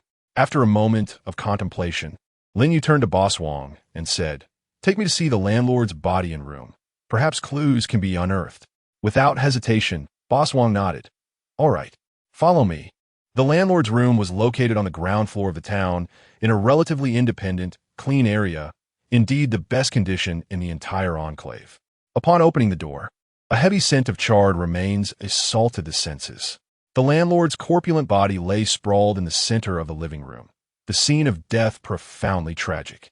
His eyes were wide with ultimate terror and anguish, his mouth agape, as if he had witnessed unimaginable horrors before his demise. His body contorted in a grotesque manner, skin charred and carbonized, with multiple areas seemingly licked by invisible flames, emanating a pungent stench of burnt flesh. Clearly, he had suffered the agonies of being burned alive within the phantasm conjured by the burned ghost before ultimately meeting his end. Lin Yu inspected the landlord's body but found no information. His cold, piercing gaze swept across the room as he promptly began to search for other valuable clues. After quickly searching the living room, he proceeded to the bedroom. Upon entering, he immediately noticed a locked drawer. Lin Yu approached and swiftly dismantled the lock on the drawer, subsequently discovering a thick, yellow diary within. Evidently aged, he opened the diary and was instantly repulsed by its contents. The diary was adorned with numerous black and white photographs depicting young children bound and subjected to torment, filled with repugnant malevolence. The accompanying text was even more beastly. It meticulously detailed how the landlord exploited his position to coerce, lure, deceive, and ultimately capture the children of his tenants, subjecting them to inhumane torture, humiliation, and, in the end, brutal murder. The words brimmed with perverse pleasure and twisted satisfaction. The most recent and final detailed account features none other than Lu Yu as the central figure. It chronicles how he deceitfully lured the solitary Lu Yu from her home, subjected her to days of torment in a clandestine location, and ultimately strangled her before discarding her lifeless body into the fetid gutter of the city.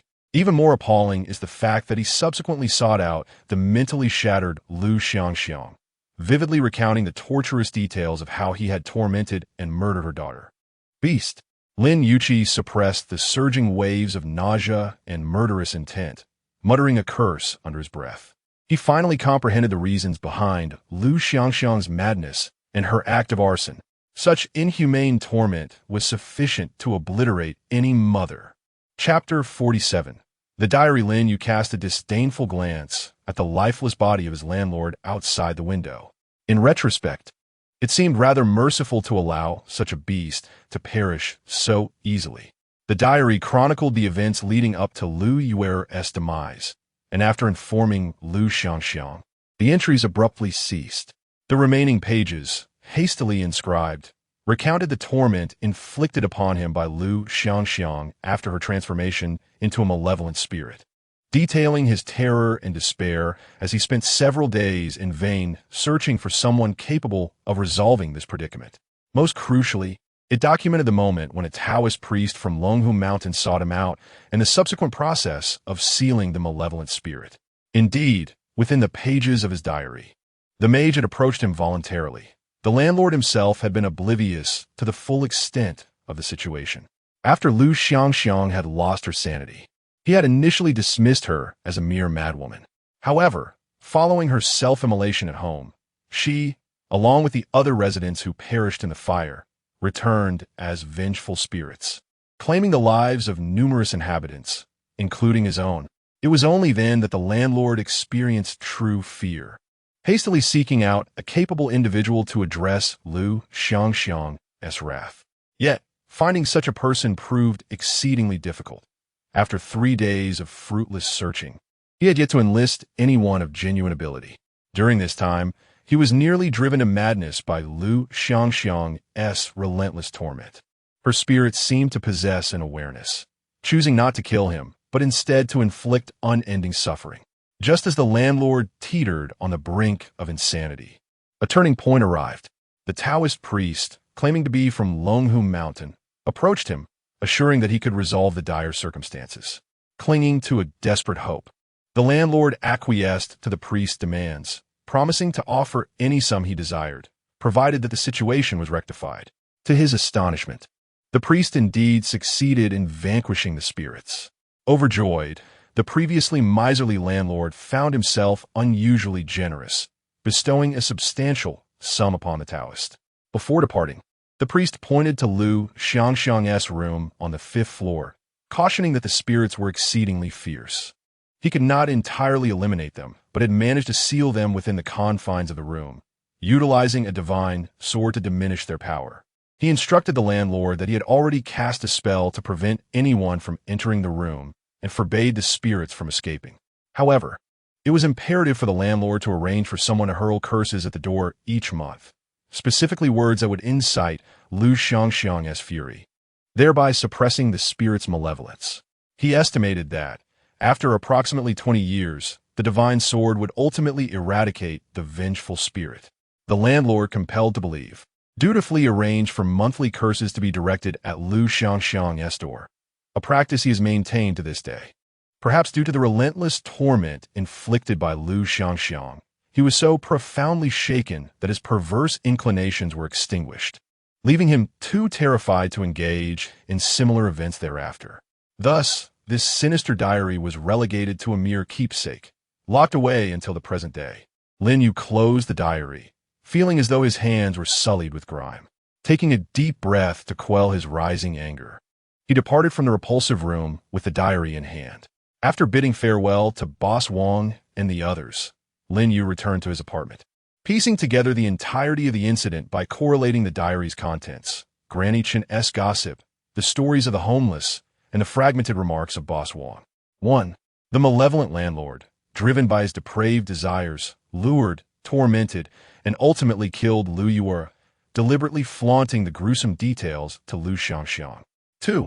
Lu Xiangxiang succumbed to a mental breakdown. After a period of time, she perished in a self-immolation within her 5th floor abode. The circumstances remain questionable. What truly drove Lu Xiangxiang to such an act? Was it mere suicide or a calculated endeavor? 3. Lu Xiangxiang, alongside the tenant who perished in the flames, transformed into vengeful spirits, embarking on a rampage of indiscriminate murder while tormenting the landlord. It is evident that Lu Xiangxiang was fully aware during this time. Otherwise, the landlord would not have survived, as she was undoubtedly enacting her revenge. For, just as the landlord was on the brink of collapse, a suspicious Taoist approached, claiming he could vanquish the malevolent spirits, and indeed, he appeared to do so. 5. The sorcerer set up a ghost lock and ghost sealing runes at the entrance of Lu Xiangxiang's self-immolation site, asserting that he had sealed the vengeful spirit within. However, to completely eradicate the spirit, he required the use of a divine sword located within the premises, demanding that the landlord send someone weekly to berate Lu Xiangxiang.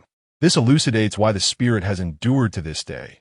Even the Taoist could not eliminate Lu Xiangxiang, now a ghost. Yet, Lin Yu found this explanation somewhat implausible. If even a practitioner wielding a silver-grade artifact could not resolve Lu Xiangxiang's plight, what purpose does their group of aspiring newcomers serve? Are they merely destined for demise? Logically, even in the realm of the bizarre, the difficulty should not reach a level where players are devoid of any chance of success. Consequently, Lin Yu sensed that there were still inconsistencies to unravel. With a sigh, he shook his head and continued to ponder. 6. Today marks the passage of 23 years. The seal is on the verge of shattering. Yet the vengeful spirit Lu Xiangxiang remains alive, with even lesser spirits emerging to inflict harm. Lin Yu's understanding of the storyline has become clearer, yet Side Quest 2 remains uncompleted. He gazed at the timeline in his notebook, furrowing his brow. Clearly, the narrative he has pieced together still harbors gaps. The question persists. What are the true identity and motivations of the sorcerer? Why did he seek them out? Merely for monetary gain? A practitioner capable of wielding silver-grade artifacts would not be in dire need of the landlord's meager funds. What, then, is the sorcerer's true aim in suppressing the vengeful spirit? Furthermore, what the divine sword? The diary mentions that the sorcerer alludes to a divine sword within the premises to obliterate the malevolent spirit. Does this divine sword truly exist? If so, why has Lu Xiangxiang not been vanquished? Was the attempt a failure? If not, what is the sorcerer's motive for deception? Or could it be that the divine sword exists, but serves a purpose other than annihilating the spirit? Lastly, the truth behind Lu Xiangxiang's self-immolation. Was it a desperate act of suicide, or was it a deliberate choice? Knowing that her death would enable her to become a vengeful spirit, thus granting her the strength to seek vengeance? All clues ultimately lead back to the enigmatic sorcerer. A glint of determination flashed in Lin Yu's eyes. To uncover the truth of the building, it is imperative to unmask this sorcerer or comprehend all his designs and intentions. Yet, as it stands, the sorcerer remains elusive. The only potential clue remaining to establish a connection lies with the ghost of the little girl, Lu Yu, who lingers outside the sealed door. It is imperative that I find her, or perhaps lure her out. Lin Yu resolved with determination. He immediately rose to seek out Boss Wang once more. At that moment, Boss Wang was engaged with a few daring residents in handling the corpses. Boss Wang, may I have a word? Lin Yu pulled him aside, getting straight to the point. I know you possess a means to locate that little girl's spirit, Lu Yu. I must find her. She holds the key to unraveling everything. It is worth noting that the protagonist upgraded the Iron Gate upon entering the game, a detail I previously neglected to mention. Chapter 48. Guiding the soul. Boss Wang furrowed his brow, confusion evident in his murky eyes. Young Lin, why are you so determined to seek the spirit of that little girl? She is but a fragmented soul, lost in her own haze, unable to even recall her own identity, let alone reveal any truths to you. At present, she exists merely as a wandering spirit, less than even a malevolent ghost, incomplete in her essence, incapable of reincarnation. Moreover, unlike those wicked spirits, her soul power is pitifully weak, rendering her invisible and intangible to ordinary people. Lin Yu's gaze was resolute, his tone leaving no room for doubt. Boss Wang, all I require is your assistance in locating her. As for the rest, I possess my own means. Additionally, I would appreciate it if you could devise a method that would allow me to perceive this wandering spirit. Lin Yu's protective charm was nearing its conclusion, 10 minutes indeed proving to be rather brief. Regrettably, he had no means to extend its duration at present. After a moment of silence, Boss Wang's face, lined with wrinkles, oscillated between hope and despair. Ultimately, as if resolved to a decision, he nodded firmly. Very well, follow me. He turned, stooping slightly, leading Lin Yu back to his dimly lit incense shop, thick with the scent of paper ash. At the shop's depths, the dust-laden, indistinct image of a deity remained steadfast. With great care, Boss Wang retrieved 3 sticks of black iron-grade incense previously sold to Lin Yu and the others from the depths of the counter. His expression grave, he ignited the incense and placed it in an inconspicuous copper bowl before the deity's image. Subsequently, he clasped his hands together, his lips moving silently in rapid succession as he chanted an incomprehensible incantation. Tendrils of blue smoke spiraled upwards, refusing to dissipate.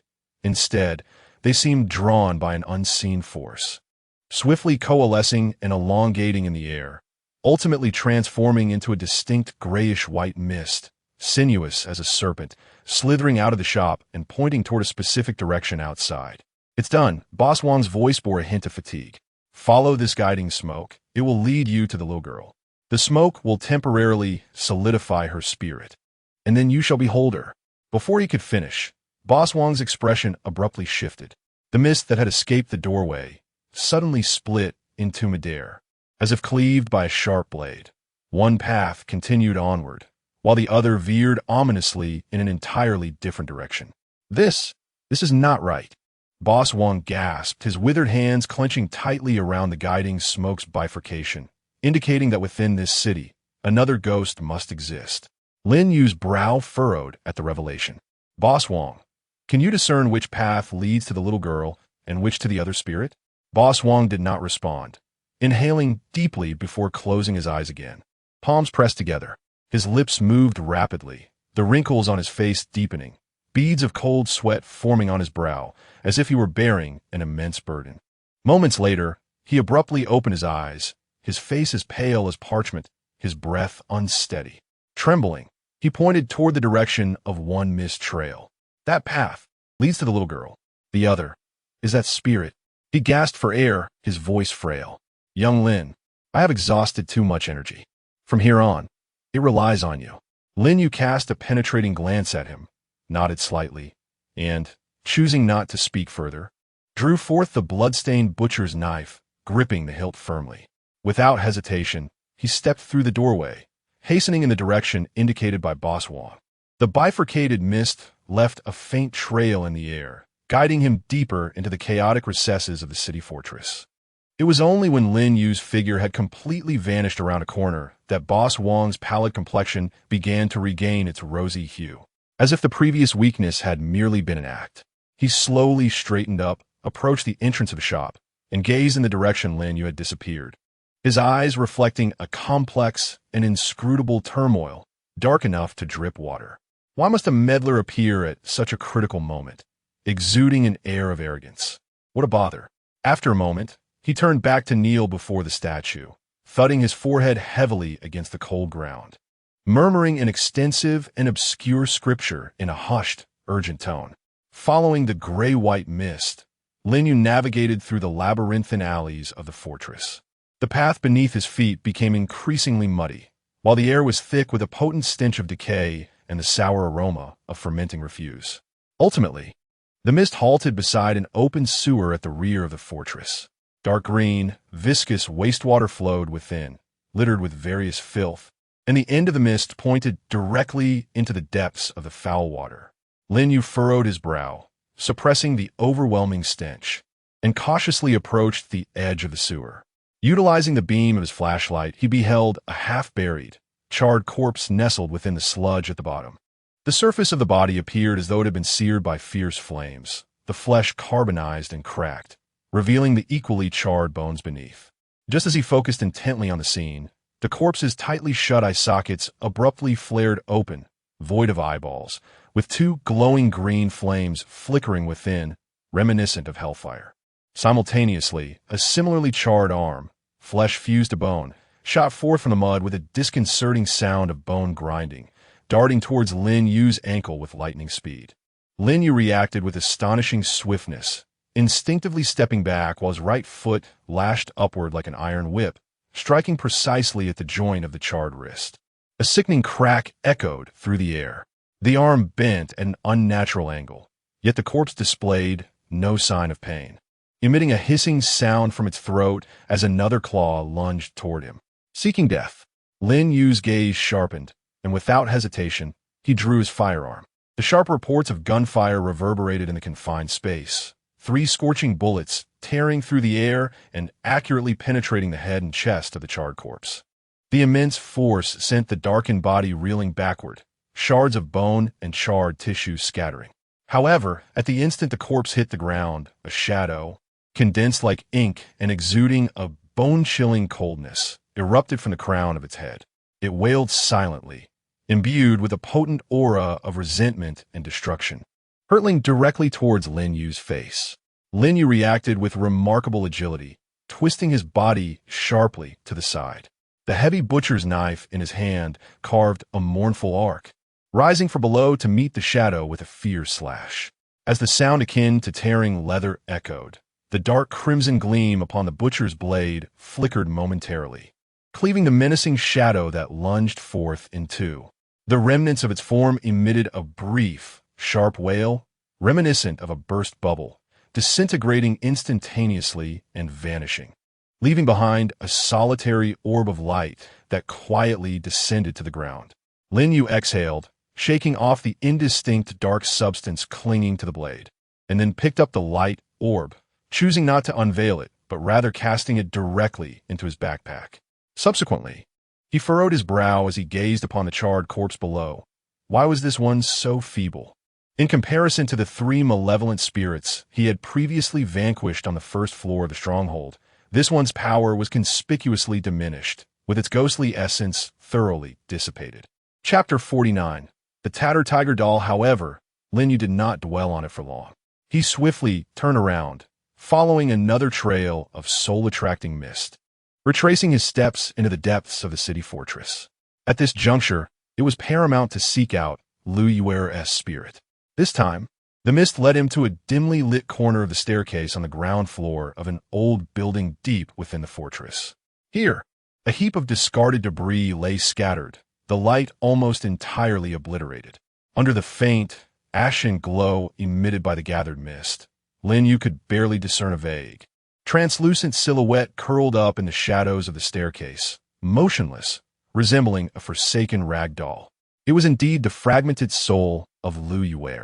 Lin Yu stepped closer, attempting to call out softly, "Lin Yu."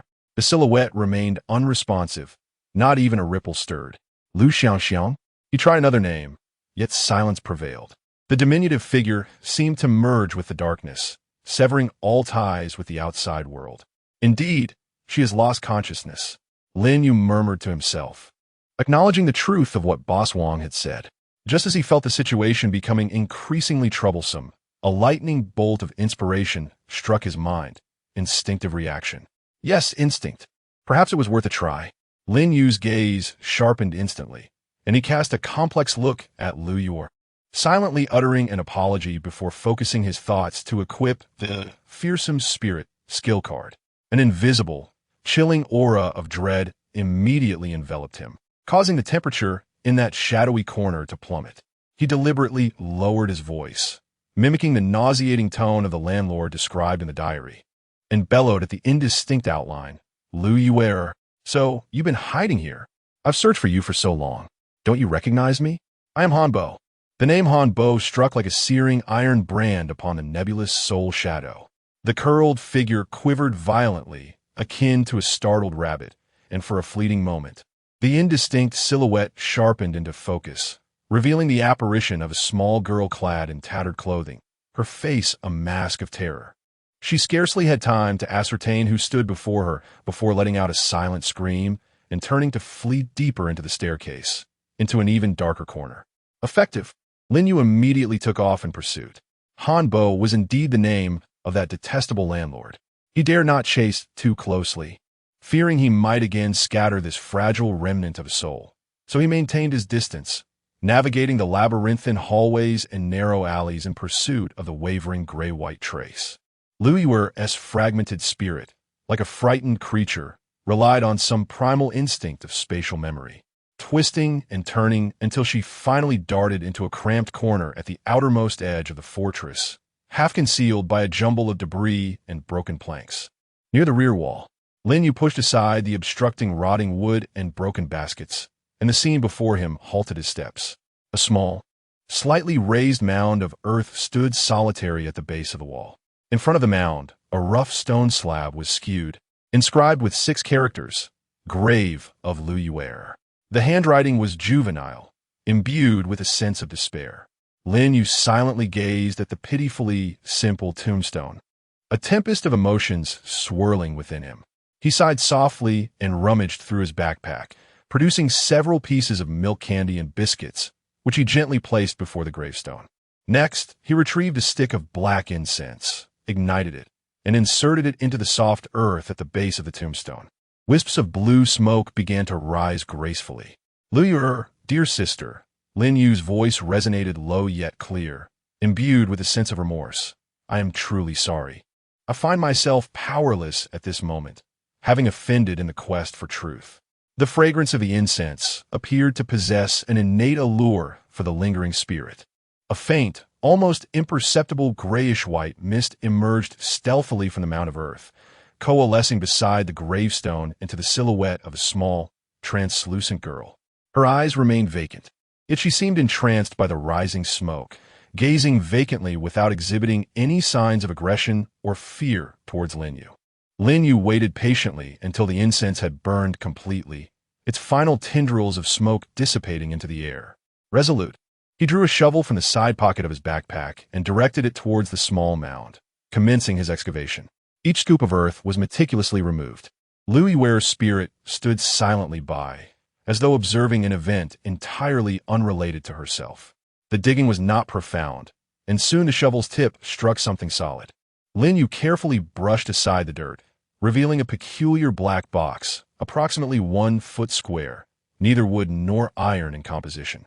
The surface bore no adornments, only the mottled marks of time, yet miraculously, it showed no signs of decay. Lin Yu did not linger on the box's material. He simply lifted the lid. Inside lay the remains of a small child, completely skeletal. The delicate frame curled in on itself, silently narrating the fragility and conclusion of life. Beside the tiny bones, nestled closely, was an item, an old tiger plush toy, sewn together from various scraps of fabric, missing one ear and faded in color. Though crudely crafted with uneven stitches, the toy exuded an endearing clumsiness. The moment Lin Yu's gaze fell upon the tattered plush, he was taken aback to discover it was an item recognized by the system.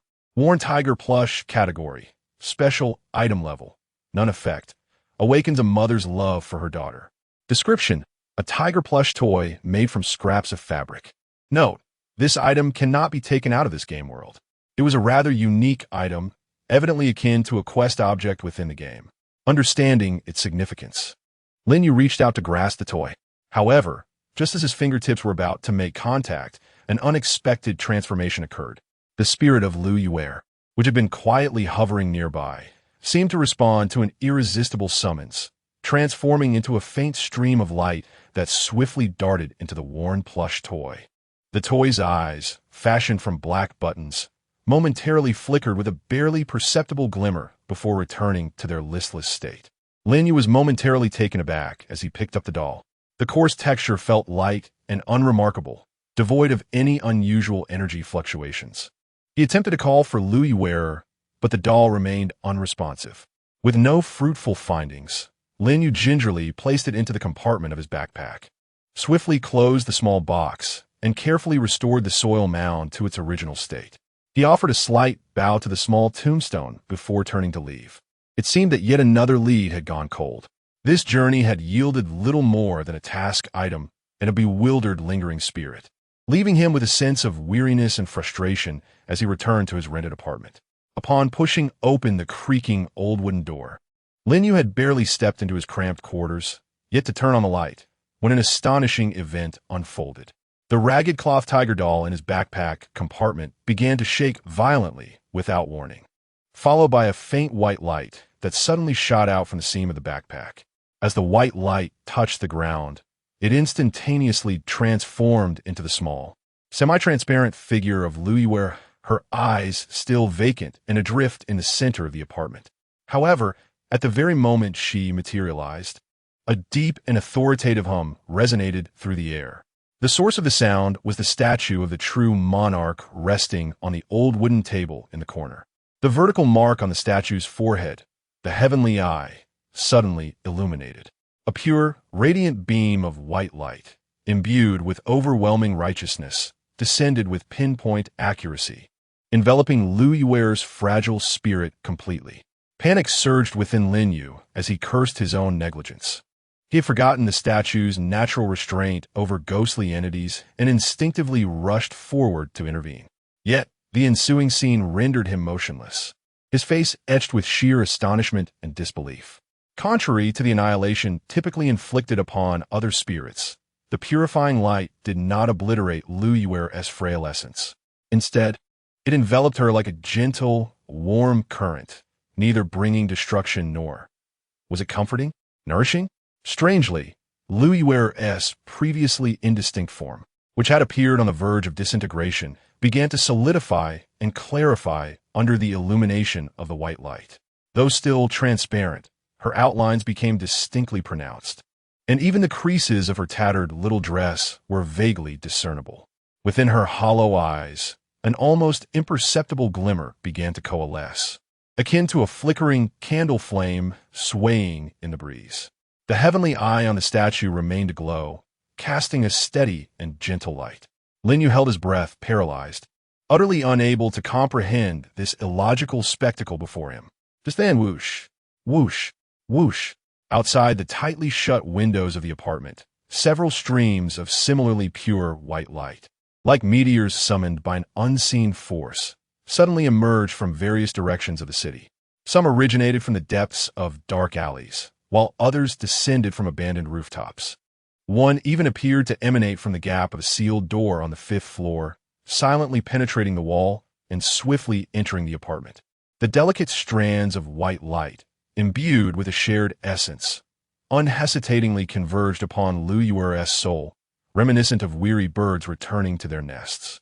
Each infusion of white light caused her petite soul to quiver gently, solidifying its form, while the faint glimmer in her eyes brightened ever so slightly. As the final ray of light merged with her essence, the celestial eye upon the statue's forehead began to gradually dim. At this moment, Lin Yu's soul had attained remarkable clarity and stability. Floating amidst the white glow, her small frame no longer appeared so insubstantial. Bewildered, she blinked, and for the first time, her hollow gaze exhibited signs of focus. Her eyes, infused with an innocence emerging from the depths of her soul, gradually settled upon the revered statue, exuding a subtle majesty on the offering table. After a few moments of silent contemplation, as the statue's celestial eye fully receded into darkness, Lin Yu's soul transformed once more into a gentle white light. This time, rather than soaring to distant realms, she gracefully returned to the tattered plush tiger doll nestled within the backpack placed on the table, akin to a fledgling bird returning to its nest.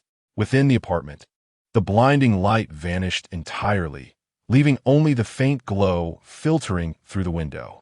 The revered statue resumed its silent, earthen demeanor, its celestial eye shut tight, devoid of any anomaly. Silence enveloped the room, an oppressive stillness. Lin Yu stood frozen, caught in the posture of his earlier impulse to rush forward, his mind a blank slate. He glanced at the now tranquil statue and then at his backpack containing the battered doll. Confusion etched across his face. Had the deity truly assisted Lin Yu in consolidating her fragmented soul? Lin Yu stared at the backpack for a prolonged moment before cautiously retrieving the tattered plush tiger doll. It felt weightless in his hands, maintaining its dilapidated appearance, with its black button eyes staring blankly. He attempted to call softly, "Lin Yu, little sister?" The doll remained unresponsive. Even the previously faint resonance of spiritual energy had subsided, as if the remnants of her soul had succumbed to a deep slumber. It seemed she required time to recuperate after the recent consolidation, Lin Yu speculated, carefully placing the doll back into the backpack's compartment. His gaze then shifted to the statue of the revered deity in the corner, his brow furrowed in concern. Something was amiss, profoundly so. According to the description of the Qingyuan Damiao deity, it was not meant to spare wandering souls. Yet inexplicably, the statue had not only refrained from annihilating Lin Yu's lingering essence, but had actively offered aid, restoring her spirit. This appeared to contradict the deity's capabilities and description. Could it be that the deity discerned virtue from vice, recognizing Lin Yu as an innocent soul who met an untimely end, thus extending a compassionate hand? Lin Yu stroked his chin, pondering the possibility. After all, the statue was one he had drawn through his innate talent, its level also classified as black, suggesting that it could not be judged solely by game metrics. However, Lin Yu soon set aside such thoughts. Regardless of the underlying motives, the outcome was undeniably favorable for him. A Lin Yu imbued with a soul and potentially on the cusp of regaining consciousness undoubtedly serves as the pivotal key to unlocking the truth concealed within the building. With this thought in mind, he relinquished his inner turmoil, retrieved a black iron-grade incense stick from his backpack, and reverently ignited it, placing in the incense burner before the deity statue. "Thank you for your assistance, true monarch," Lin Yu whispered earnestly, joining his palms in gratitude. Subsequently, he shook his head and ceased further contemplation. He produced the gray orb he had acquired after vanquishing the charred corpse, and with a mere thought, he activated it. Acquired soul essence, no grade. X1. This ungraded soul essence bore no extraordinary effects and could not enhance his spirit. It was only capable of being absorbed by other spirits. It was at best a marginal benefit. Lin Yu tucked it away. Outside, the night deepened, and the city fortress had reverted to its oppressive silence.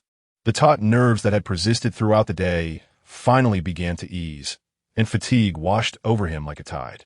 He thought no more of it, collapsing onto the hard bed fully clothed, surrendering to slumber amidst the lingering scent of burnt paper ashes. At dawn, the sun struggled to penetrate the dense crevices of the city fortress's towering edifices, casting down a few reluctant beams of light. Lin Yu arrived punctually at the designated meeting point on the first floor of the fortress, where Wang Junyue, Lu Dashan, Zhang Jun, and Lu Yiye were already awaiting his arrival. Chapter 50. The Fractured Team with a Mere Glance. Lin Yu discerned that their night had been far more dreadful than he had imagined. The four of them appeared ashen, their lips tinged with blue, and their eyes encircled by a web of crimson veins, reflecting a haunting fear and a disoriented gaze. Wang Junyue and Lu Yiye, the two young women, looked especially pallid, their bodies trembling slightly as if all strength had been drained, barely able to stand against the wall. Zhang Jun, in a state of utter despair, crouched on the ground, clutching his head and muttering nervously, "They're here. They've all come." Zhang Jun suddenly lifted his head, his bloodshot eyes fixated on Lin Yu, his voice hoarse and piercing, tinged with a cry. "Wasn't it supposed to be only ghosts tomorrow night? Last night. The sound from last night. They were right outside the door. That entity, that charred shadow, is out there. And the cries. So many wails. This game is deceitful. It's utterly untrustworthy." His agitation nearly propelled him to his feet. Zhang Jun's apartment was on the ground floor, the closest to where the horrific events had unfolded the previous night. Lu Dashan, a seasoned player, appeared slightly better off but could not conceal his exhaustion, evidently shaken as well. He rubbed his bloodshot eyes vigorously and interrupted Zhang Jun's hysteria with a low, raspy voice. "Calm down, Zhang Jun. The game rules didn't specify that danger only arises on the second night. It merely stated that the malevolent spirits would emerge then. The commotion from last night likely stemmed from lesser spirits, mere minor entities." Taking a deep breath, he surveyed the group, a hint of relief washing over him. Moreover, the game rules remain intact. These entities seem to only roam the common areas and did not directly invade our rooms to attack us. Upon hearing Lu Dashan's words, the group managed to regain a semblance of composure. Meanwhile, Lin Yu chose not to withhold entirely, selectively recounting his encounter with the ghost from the previous night, of course omitting the part involving Lu Yu. As he concluded, the faces of the four turned ashen as dust. Zhang Jun trembled uncontrollably, repeatedly muttering, "It's over.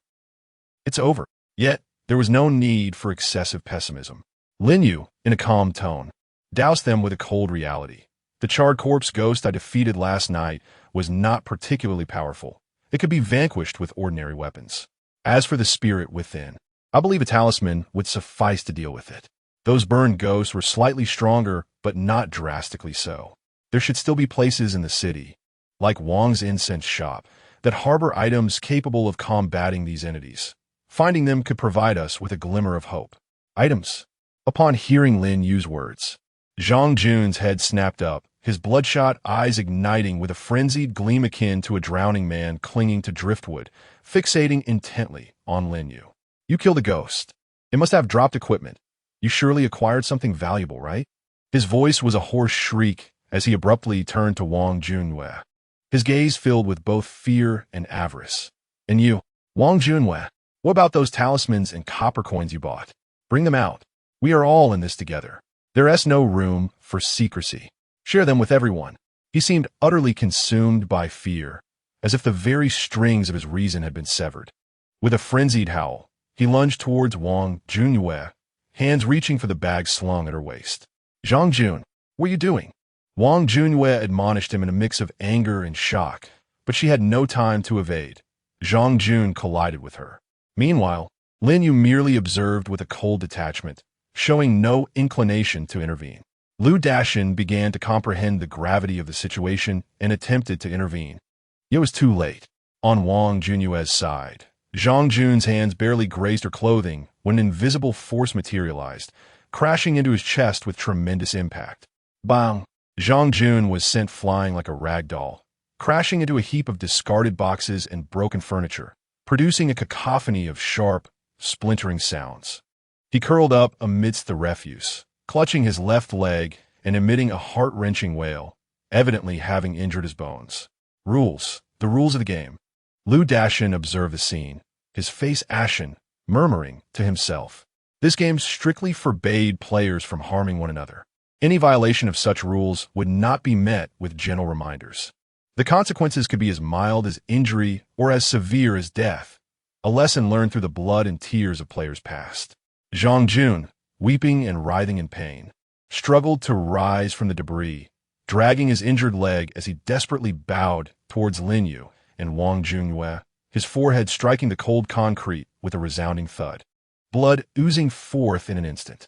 Brother Lin, Sister Wang, please have mercy on me. I don't want to die. I truly don't want to die. Just give me one item. Just one. I beg you. His cries were distorted, filled with primal instinct for survival and utter despair. Lu Yu covered her face, tears streaming through her fingers, her body trembling like a leaf caught in the wind, her tear-filled eyes silently pleading with Lin Yu and Wang Junwei. Even the seasoned player Lu Dashin wore a terrifyingly grim expression, his tightly clenched fists trembling slightly, revealing the turmoil and fear within. The tenuous bond of their five-member team, already strained, now bore visible cracks under the dual pressures of looming death and dwindling survival resources. Lin Yu surveyed the unfolding chaos with an unflinching gaze, his heart untouched by the turmoil surrounding him. He was no savior, nor would he easily part with precious items that could determine his own fate for individuals he deemed worthless, even potentially detrimental. The speed at which their team disintegrated was more rapid than he had anticipated. No hope left, he mused, disinterested in the sobbing Zhang Jun on the ground, unaffected by Lu Yi's tears or Lu Dashin's gloom, and unwilling to waste breath in explanation. With an expression devoid of emotion, he turned away and strode toward the narrow alley leading deeper into the city. Lin Yu. Wang Junwei was clearly taken aback by his resolute departure. Watching Zhang Jun bowing in desperation, a flicker of compassion crossed her eyes. She instinctively reached for the talisman in her pocket, but upon glimpsing Lin Yu's unwavering back, she clenched her teeth, ultimately stomping her foot in frustration before hastily following behind him. Brother Lin, Sister Wang, don't leave me. Save me. Zhang Jun's desperate cries echoed behind them as he attempted to pursue, but the excruciating pain in his leg rendered him immobile, leaving him to futilely extend his hand. Lu Yi instinctively attempted to follow, only to be firmly seized by Lu Dashin. Do not pursue. Lu Dashin's voice was low and suffocating, laced with a hint of scornful irritation and weary comprehension. Haven't you realized? That fellow only has eyes for completing the game. We are of no use to him. Wang Junwei still possesses some funds, but what can you achieve by accompanying me? To become mere cannon fodder? Even if he allows you to follow, he will undoubtedly disregard your safety in times of peril. As Lu Yi was held back, she watched the figures of Lin Yu and Wang Junwei swiftly vanish around the dim corner of the alley.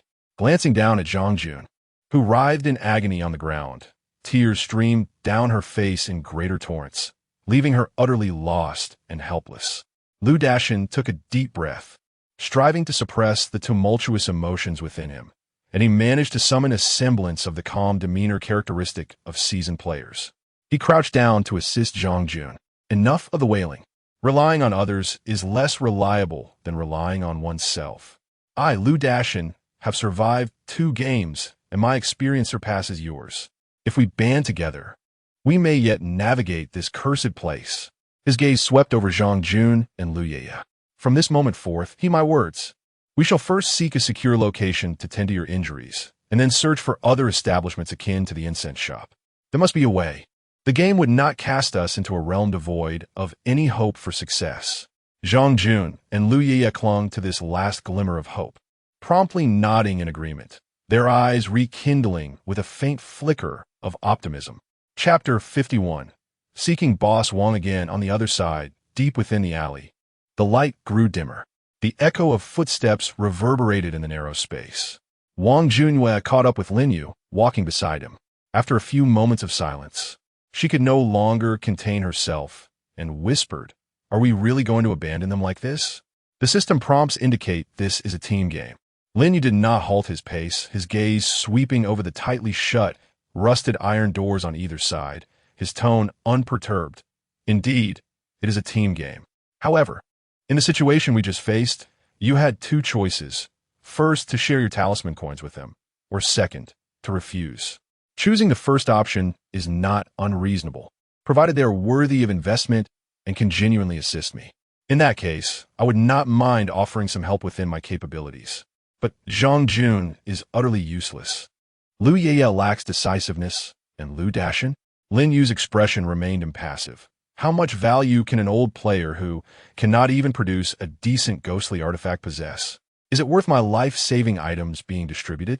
As for the second choice, refusal, you have seen the outcome. They would resent you and might resort to even more extreme actions out of despair. In such circumstances, would you still dare to remain in the same team with them? Wang Junyue found herself at a loss for words.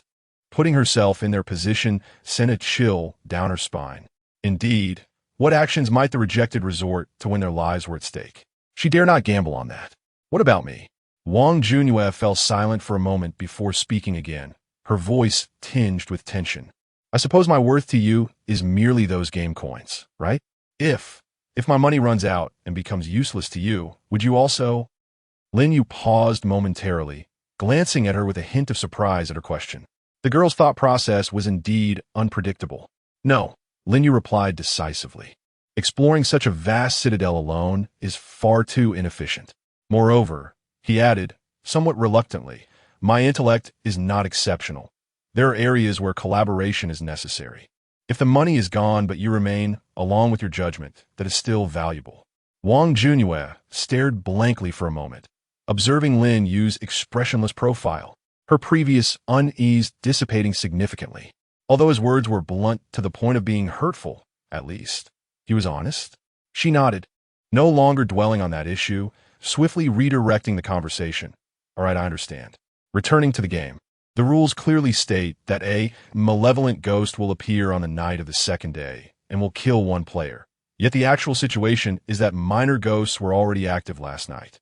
I fear that tonight, in addition to the main malevolent spirit, more wandering souls may emerge, and they might even proactively attack players, accelerating the game as progression. After all, the rules did not specify that those minor ghosts cannot attack us. Given the nature of this game, such a possibility is quite high. Her tone turned grave. Therefore, our objective today must focus on searching for as many items as possible to combat the spirits, particularly those that offer protection or area defense. I am unfamiliar with your situation, yet I must proceed thus. Otherwise, the night may prove perilous. My talismans and copper sword may suffice against a solitary specter, but against a multitude or a formidable foe, they would undoubtedly fall short. Very well, let us separate to search. This will enhance our efficiency. Rest assured, I shall do my utmost to assist you through this night. Lin Yu acquiesced. Wang Junyue extracted 5 crisp 100 yuan notes from her bag and handed them to Lin Yu. Here, I acquired 1,000 cash yesterday. Should you require more, Do not hesitate to seek me out. She understood well that this was not the moment for frugality. Lin Yu had no objections. Indeed, his willingness to team up with Wang Junyue stemmed from the considerable amount of local currency she possessed. Within this walled city, money could indeed unlock various avenues, allowing one to procure vital information or items. The two parted ways at the next intersection. Wang Junyue inhaled deeply, clutching the talismans within her pocket as she ventured into a narrow alley cluttered with debris. Lin Yu secured the money and navigated the labyrinthine enclave alone. The sunlight was fragmented by the dense, illegal constructions, casting heavy shadows across the ground. The surroundings were eerily silent, with every household's doors and windows tightly shut. The previous night's chaos had rendered this already oppressive city a veritable tomb of silence. Louis Wearer remained ensconced in her doll-like slumber, and the crucial lead seemed to have severed. As Lin Yu remained vigilantly observant of his surroundings, he rapidly sifted through the known information in his mind. Diaries, Granny Chun's gossip, the tales of the homeless, snippets from Boss Wang, and his own experiences from last night. All the fragments pointed towards that enigmatic Taoist and the so-called seals and divine sword he had left behind. The Taoist had approached them, his motives unclear. The seal had remained unbroken for 23 years, and the malevolent spirits had yet to be vanquished. If the divine sword truly resided within the abode to eradicate these specters, why was the effect so woefully inadequate? Or perhaps it was never intended to exterminate the spirits at all. A bold hypothesis began to crystallize in Lin Yu's mind. Perhaps the divine sword was not a weapon for slaying spirits, but rather a vessel for nurturing them. The Taoist's suppression of Lu Xiangxiang was not an act of purging evil, but rather a means to cultivate her for some ulterior motive. This notion sent a shiver down his spine. If this were indeed the case, the Taoist's intentions were profoundly sinister. Furthermore, the so-called release of the malevolent spirits tonight was likely far from a simple act of vengeance against the seal. To validate this conjecture, he required more direct evidence. Perhaps it was necessary to consult Boss Wang once more. He undoubtedly possessed greater knowledge in this realm. Lin Yu pivoted and hastened towards the incense shop. The familiar wooden door, adorned with a faded guardian deity, stood resolutely shut. Not a sliver of light penetrated the cracks, rendering it as silent as a grave. Lin Yu was not surprised. Given the previous night's turmoil, the entire enclave was preoccupied with self-preservation, even during daylight, as they hastily secured their doors, reluctant to venture outside. Yet, Lin Yu could not fathom why they did not flee the walled city. Perhaps it was due to the constraints of the game. He knocked on the door with his knuckles, the sound resonating distinctly in the empty alleyway. There was no response from within. Lin Yu frowned and struck the door with greater force, knocking 3 more times. At last, a faint sound emanated from within the door, reminiscent of someone dragging heavy footsteps towards it. Following this was the laborious click of the bolt being disengaged. With a creak, the door opened just wide enough for a person to pass sideways. A pungent odor, overwhelmingly suffocating, mingled with the scent of inferior incense, aged paper ash, and a faint metallic tang of rust assailed the senses. Through the narrow crack, the half-visage of Boss Wang emerged. At a mere glance, Lin Yu's pupils constricted in alarm. This face bore no resemblance to what it had been the previous day. It was a ghastly shade of ashen pallor, devoid of any color. The sagging bags beneath his eyes drooped heavily, marred by a web of deep crimson veins, while his irises appeared murky, radiating an overwhelming fatigue and an ineffable sense of dread. He seemed to have been utterly drained of vitality, aging a decade overnight. Chapter 52. The old lady Lin Yu gazed upon the ashen face of Boss Wang and inquired in a low voice, "What troubles you, Boss Wang?" With his eyes cast downward and his body instinctively recoiling, Boss Wang replied in a parched tone, "It's nothing. Last night, assisting you in seeking that ghost consumed too much energy, leaving me a bit drained. I merely need to rest." As he spoke, he exerted pressure to fully close the door. Consumed too much energy? Lin Yu's brows furrowed slightly in skepticism. He was not fully aware of Boss Wang's capabilities. Could a single encounter with a wandering spirit render him in such a state of limbo? Despite the multitude of doubts swirling in his mind, The man's resolute denial combined with his evident frailty left Lin Yu unable to discern any glaring inconsistencies. Applying gentle pressure with his foot to prevent the door from shutting, Lin Yu shifted the conversation directly. Boss Wang, I've come to consult you about a matter. Regarding the divine sword left by the Taoist in that room on the 5th floor, do you know what it truly is? What significance does it hold? Divine sword? Boss Wang lowered his head slightly before shaking it gently. I do not know, Lin Xiaoga. I am merely an old man who sells incense and candles, familiar only with the superficial aspects of the arcane. You overestimate my knowledge. His tone was remarkably calm, as if he genuinely possessed no information. Lin Yu furrowed his brow, locking his gaze onto Boss Wang's eyes. Although he could not pinpoint the reason, his intuition suggested that Boss Wang was not being entirely truthful. Yet, the man's countenance was genuine, and Lin Yu hesitated to press him further, especially since he had assisted him just the day prior. Very well, I shall take my leave. Lin Yu cast a deep glance at him, refraining from insistence, and gradually withdrew his foot from the door's threshold. The door slammed shut behind him with a resounding thud, followed by the swift sound of the bolt being secured. Standing before the firmly shut door, Lin Yu felt a surge of irritation swelling within him like rampant weeds. It seemed the trail had gone cold once more. Ruffling his hair in frustration, he ultimately resolved to revisit the sealed door on the 5th floor. That place was the eye of the storm, the lair of malevolent spirits, where he might uncover overlooked clues. Before long, Lin Yu found himself once again on the 5th floor. The air here was even colder and more stagnant than below, thick with a musty dust and a faint scent of charred remnants. The door adorned with a vivid crimson talisman now appeared distinctly amiss, looming before Lin Yu like a grotesque boil, swelling ominously and exuding an aura of foreboding. The ghost lock upon the door had deteriorated beyond recognition. Once a lustrous brass, it was now pocked with black, corrosive blemishes as though subjected to relentless acid. The metallic surface exhibited strange softening and indentations. The blood-red symbols that once graced the door had faded significantly, becoming a dull, murky gray, reminiscent of weathered paint, poised to flake away. An intangible, chilling resentment seeped through the cracks of the door, coiling around the corridor and lowering the temperature by several degrees, increasingly palpable with each passing moment. Clearly, the so-called seal is on the verge of collapse. According to the game's prompt, tonight at the hour of the rat, the malevolent spirits shall be unleashed. Lin Yu suppressed the chill that gripped his heart and commenced a meticulous search around the door, inch by inch.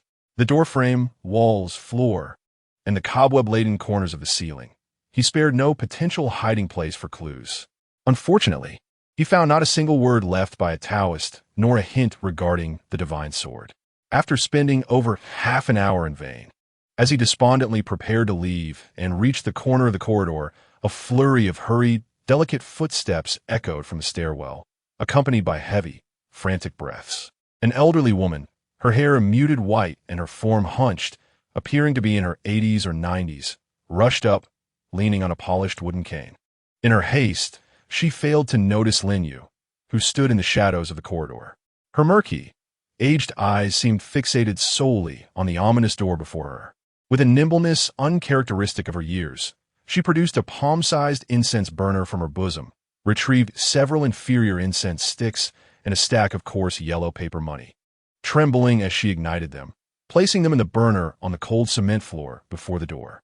Then with a thud, she knelt down, her wrinkled forehead striking the hard ground with a dull, jarring thump. Xiang Xiang, dear Xiang Xiang, I bow to you. The old woman's voice trembled with a sob, each word seemingly forced from her throat. Please, do not blame this old woman. I have but one unworthy son. If I do not assist that person, the group of debt collectors, they will truly beat my son to death. Oh, woe. Breaking his legs would be the least of it. Oh. As she wept, she continued to kowtow, her frail body shaking as if sifting through grain, fear nearly spilling from her hunched back, mingling with the smoke of the inferior incense, permeating the air. You seek to collect debts. You have come for me. It is I who have sinned. Seek me out. Please, do not go after my son, nor my grandson. They are still so young. Know nothing. I beg you, dear Xiang. I have bowed to you. I have bowed. Lin Yu leaned against the shadow of the stairwell, holding his breath, clearly hearing the old woman's fragmented, desperate pleas filled with fear. This fifth floor was indeed the right place. Vital information had emerged. Helping that person? Collecting debts? Clearly, this elderly woman was also a key figure in those past events. With this thought, Lin Yu stepped out from the shadows, his polished shoes echoing on the cement floor as he approached the kneeling woman, whose forehead was already bloodied from her fervent bows. Startled by the sudden sound of footsteps and the figure before her, the old woman jerked her head up, her bloodshot eyes first showing confusion, then shifting to wariness and anger at the interruption as she glared at Lin Yu. Who are you? What do you want? She instinctively shifted her body, attempting to shield the meager offerings of incense and paper money on the ground. Lin Yu remained silent, his expression devoid of emotion, as he deftly drew the twin guns from his waist. The dark muzzles glimmered with a chilling metallic sheen under the dim light, emanating an oppressive aura of death, steadily aimed at the wrinkled and blood-stained brow of the elderly woman. The air seemed to freeze. Chapter 53. New Intelligence. Once again, the elderly lady's murky pupils suddenly constricted to the size of pinprick, her face instantly draining of the last vestiges of color, her lips quivering. Yet, contrary to Lin Yu's expectations, she did not scream and collapse like an ordinary old woman. Instead, she appeared as a cornered beast, her hunched back straightening slightly, her voice, hoarse yet imbued with a resigned, almost numb tranquility, uttered, "Young man, I have no money. The valuable possessions, even the little heirlooms I had, have all been squandered to cover my scoundrel son's gambling debts. If you seek to rob me, there's truly nothing to take. If you wish to kill me," her clouded gaze fixated on Lin Yu, revealing an unfathomable weariness and a hint of liberation. "Then, go ahead and shoot. Having lived this long, I've seen enough. I could meet my late husband sooner." This reaction, this tone, was far from what one would expect from a mere old woman. Lin Yu's conviction deepened. This old woman was certainly not ordinary, and her spirit was tenacious. Common threats held no sway over her. Yet every person possesses vulnerabilities, and fortuitously, Lin Yu had inadvertently discovered this elderly woman's Achilles heel. A chilling smirk graced Lin Yu's lips as he held his gun steady, his voice low yet sharp as an icicle, each word piercing through the elderly woman's very bones. He slightly lowered the gun, seemingly gesturing towards the floor below, an action casual, yet laden with lethal implication. "You possess a strong will. But do you not have a son? I've heard. You also have a grandson, yes? I wonder if they share your fortitude." In truth, Lin Yu did not wish to resort to such coercive tactics. Yet the circumstances were dire, and he had no intention of adhering to the moral high ground. Whatever means were most expedient would be employed. Even if this incident summoned retribution from other NPCs, he would not fear. Armed with his infinite ammunition from Yin Xuanying's twin guns. "What do you intend to do?" Upon hearing Lin Yu's words, the elderly woman indeed became agitated. Her hunched form suddenly tensed, akin to a bow drawn taut, her murky eyes igniting with unprecedented fury. The earlier resignation and numbness shattered in an instant as she shouted, "Do not involve my family. You wretched fiend. Address me directly. Leave my son and grandson out of this. They know nothing. Do not involve family." There was a semblance of logic to that. Lin Yu chuckled coldly, his gaze devoid of warmth, as if pronouncing an irrefutable truth. "That depends on your cooperation. I seek no wealth. I merely desire information. Therefore I shall ask, and you will answer. If your responses satisfy me, you may walk your own path, and I shall not trouble you further. However, should your answers fail to meet my expectations..." He paused, raising the gun once more, precisely aimed at the center of the elderly woman's forehead, his tone chillingly indifferent. "Or should you dare utter a single falsehood, I will spare your life. I will ensure you witness your son and grandson perish, one by one, right before your eyes, leaving your lineage extinguished." The phrase "extinguished lineage" fell like the most malevolent curse, carrying a frigid weight that struck with brutal force. The elderly woman trembled violently, her teeth clattering softly, unable even to maintain her grip on the cane, which clattered to the ground. For an old person, descendants can be regarded as their greatest vulnerability, and this lady was no exception. Lin Yu's emotionless tone, akin to stating a mere fact, instilled in her a sense of dread and despair far more profound than any fierce roar. She had no doubt that this young man, whose gaze was colder than ice, could indeed utter and execute his words. He was not merely attempting to frighten her. No, please don't. The elderly woman's mental defenses crumbled completely under the lethal threat to her bloodline, tears streaming down her face like a broken dam, mingling with the blood on her forehead.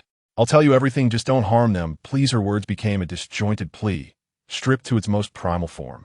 Lin Yu looked down at the crumbling old woman, his inquiry cutting to the heart of the matter.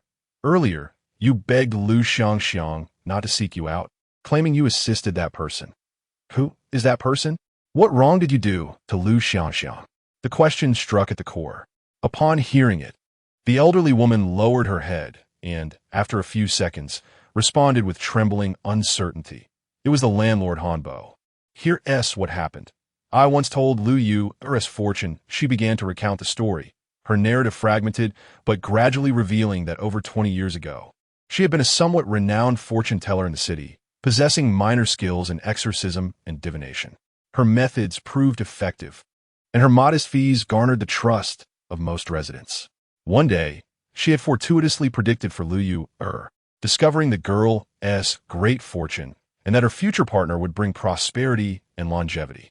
Due to her reputation, most residents believed her predictions, congratulating Lu Xiangxiang on having a fortunate daughter, anticipating a life of blessings. Lu Xiangxiang herself was elated.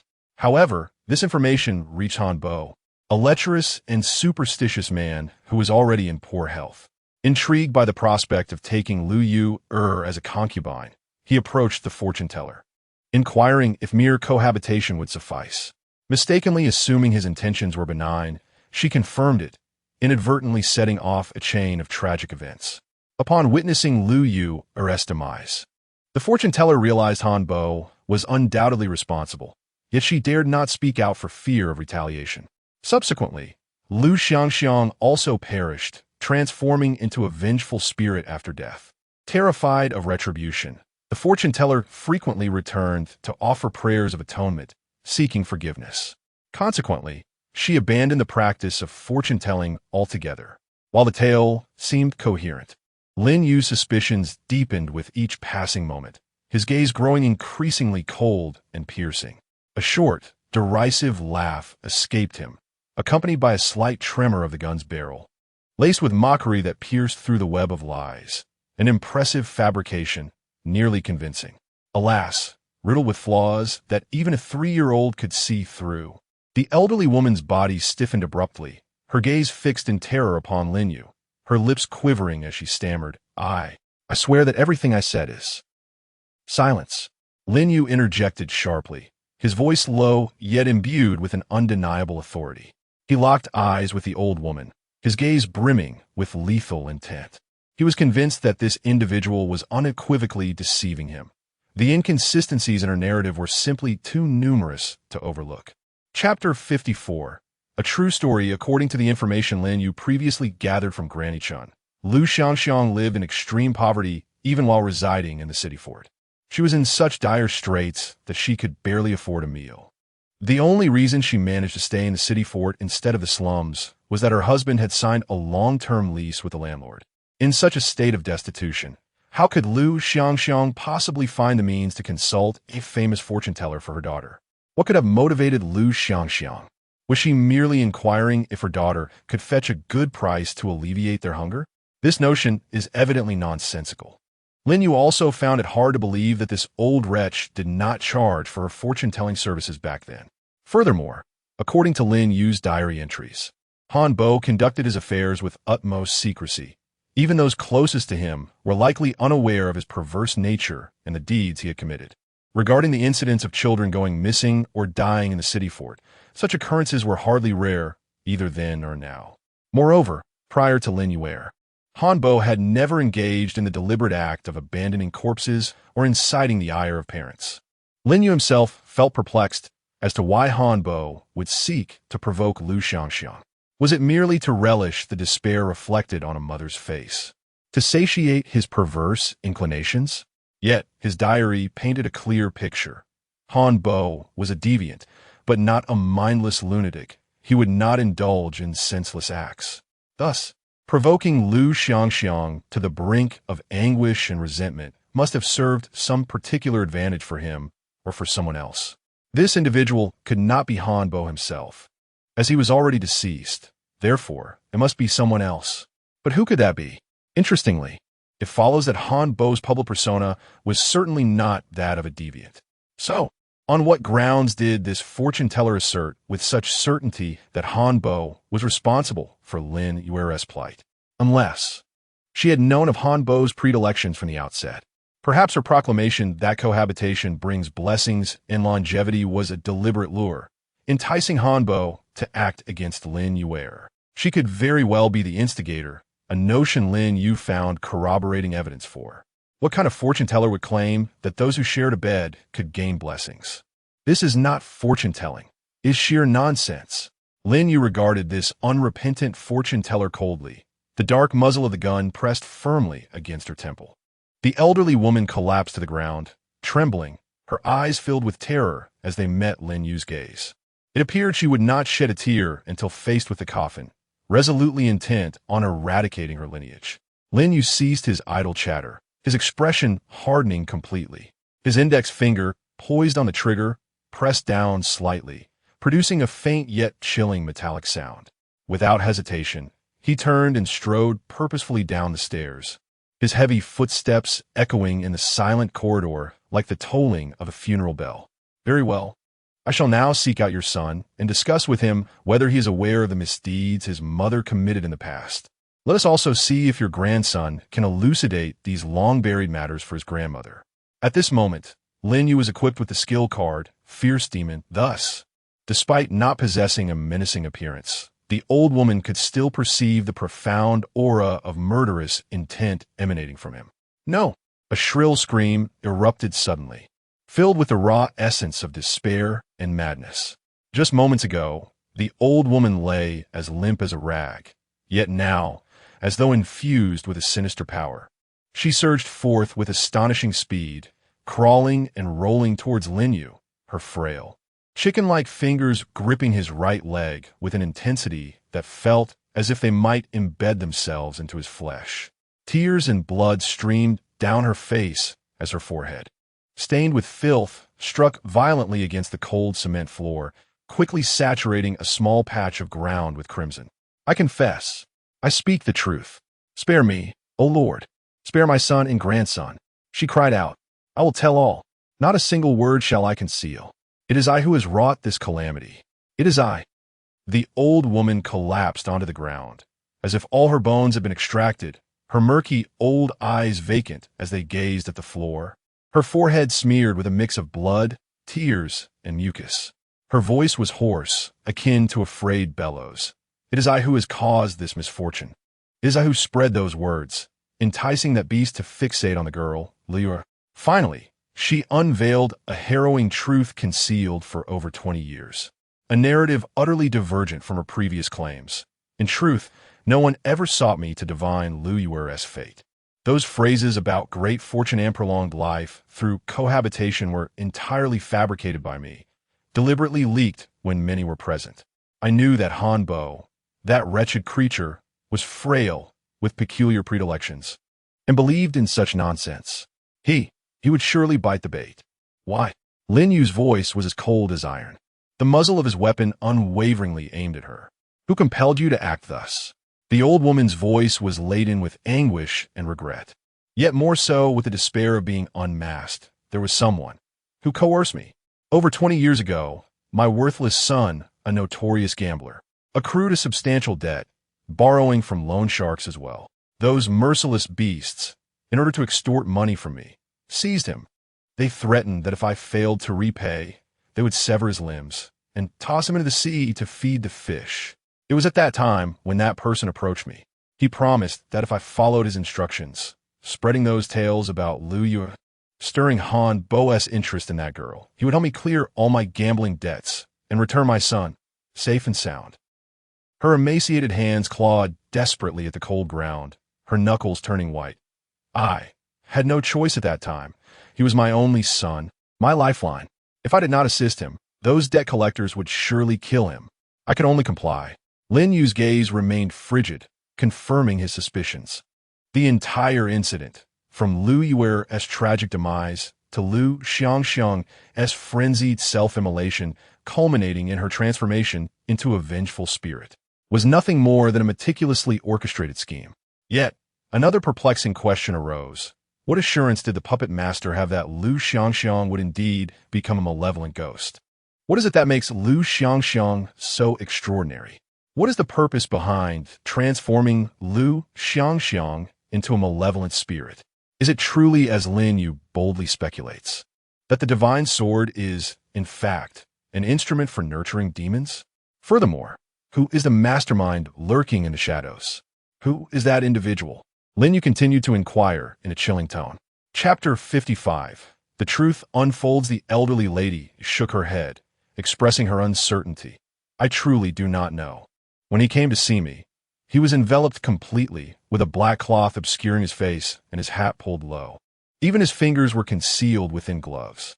His voice was gravelly, as if a stone were lodged in his throat, rendering it impossible to discern his true identity. Lin Yu was not surprised by this answer. After all, concealing one's identity while engaging in nefarious activities is a fundamental principle. He pressed on with his inquiries. Why did he choose Lu Xiangxiang? This time, the elderly lady hesitated, her gaze flickering. Under the cold scrutiny of Lin Yu's eyes, she finally stammered. He did not disclose the reason. Noticing Lin Yu's discontent, she hastily continued. However, in my youth, I learned a bit about divination from an old witch who fled from famine. Coupled with years of experience, my eyes have become somewhat attuned to perceiving certain things. Lu Xiangxiang, she's indeed somewhat different. The elderly lady strained to recall, her murky eyes reflecting a hint of unfathomable confusion around her. It seems there is always an invisible aura of malevolence. It is not ordinary malevolence. It is Ain Sha that can summon spirits, innate and rooted deep within her being. Should an ordinary person come into contact with even a trace of it, the consequences could range from severe illness to death. Yet, she lives on, albeit with an exceptionally arduous fate, particularly prone to calamities. This constitution. In my long life, I have only heard of it, never witnessed it. That person must have targeted her for this very reason. He desires Lu Xiangxiang to succumb to overwhelming resentment and die, transforming into the fiercest and most vengeful ghost. It must be so. As understanding dawned, Lin Yu felt a profound clarity. The notion of a naturally unattracting constitution, culminating in self-immolation amidst extreme hatred, confirmed much of his previously audacious, yet seemingly absurd hypothesis. The mysterious Taoist, or rather, the mastermind orchestrating this scheme, was indeed a singular individual. The pieces of information began to coalesce in Lin Yu's mind, and the disquieting nature of the situation deepened. Just as the mastermind had turned Lu Xiangxiang into a malevolent spirit, a self-proclaimed Taoist from Longhu Mountain conveniently appeared at the landlord's most desperate moment. This sequence of events felt profoundly unsettling, especially when combined with other subsequent occurrences and the prior intelligence indicating that the Taoist did not align with proper practices. Lin Yu surmised that this Taoist was likely the true puppeteer of the sinister plot. He was not a purveyor of justice. Rather, he was cultivating spirits. The so-called divine sword was likely the instrument of his ghostly cultivation. What do you know about the Taoist who took the initiative to confront the malevolent spirit? Lin Yu swiftly connected the dots. The elderly lady strained to remember. That sorcerer? When he came, I was so terrified by those malevolent spirits that I dared not step outside. Thus, I only caught a glimpse through the window. He was dressed quite appropriately, but the feeling, it was wrong, very wrong. She pondered, her face reflecting her thoughts. It lacked the righteous aura of a proper practitioner. His presence was chilling, as if he had crawled out of a grave. Merely a glance left one feeling unsettled. This corroborated Lin Yu's previous conjecture. The Taoist and the mastermind were most likely the same individual. Lin Yu fixed his gaze on the elderly woman. Think carefully. Aside from being heavily wrapped and having a peculiar voice, what other characteristics did the person possess? Any detail? The old woman furrowed her brow, her frail fingers pressing firmly against her temples, her murky eyes desperately trying to recall the nightmarish scene from over 20 years ago. Time ticked away, leaving only her labored breaths echoing in the corridor. Fragrance, scent. The elderly woman abruptly lifted her head, uncertainty flickering in her eyes. Yes, it was a scent. Faint, but discernible up close, there was a very subtle, very strange fragrance about him. A scent? Lin Yu probed further. What kind of scent? Floral? Herbal? Or something else? The elderly woman shook her head in confusion. I can't recall. It's been too long. It was a bit dizzying, hard to articulate. She dejectedly lowered her head. That's all I remember. The clues seemed to fade once more. Lin Yu pondered for a moment, realizing that pressing her further would yield no more information. I said all I can, not a word was concealed. The elderly woman slumped to the ground, as if all her remaining strength had been sapped away, looking up at Lin Yu with pleading eyes. Sir, I implore you. Spare my son and grandson. They truly know nothing.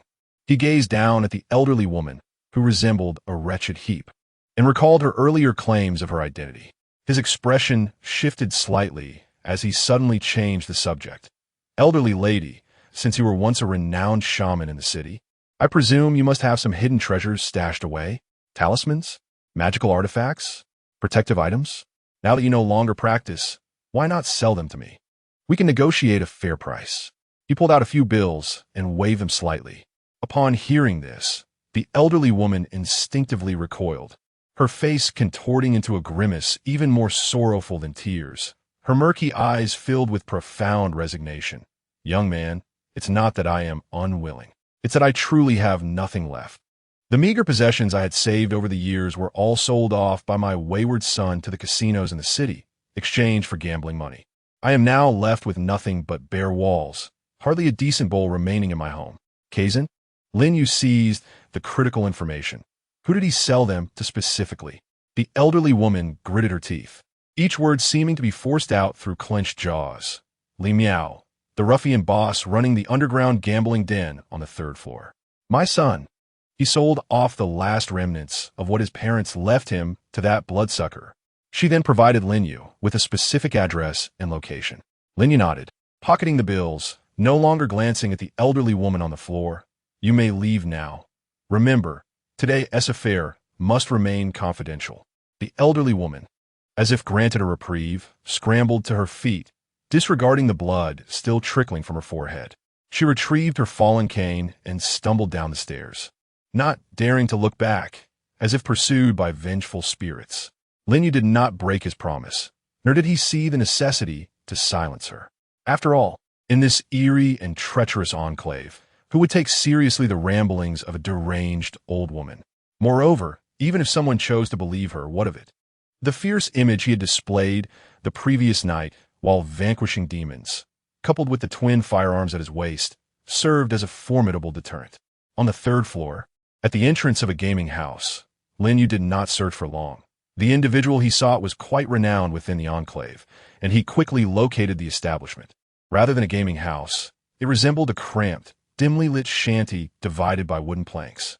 A grimy wooden sign hung askew at the entrance. The air was thick with a noxious blend of low-grade tobacco, the scent of sweat, and the rancid odor of spoiled food from the previous night. Lin Yu rapped on the door with considerable force. The door creaked open just a crack, revealing a middle-aged woman, her face glistening with sweat and marked by impatience. What do you want? She snapped. We're closed today. Bad luck. With that, she attempted to shut the door. However, Lin Yu was quicker. A crisp $100 bill materialized in his hand, waving before her eyes. Chapter 56. The soul-shaking bell. Is there an issue with finding Li Miao?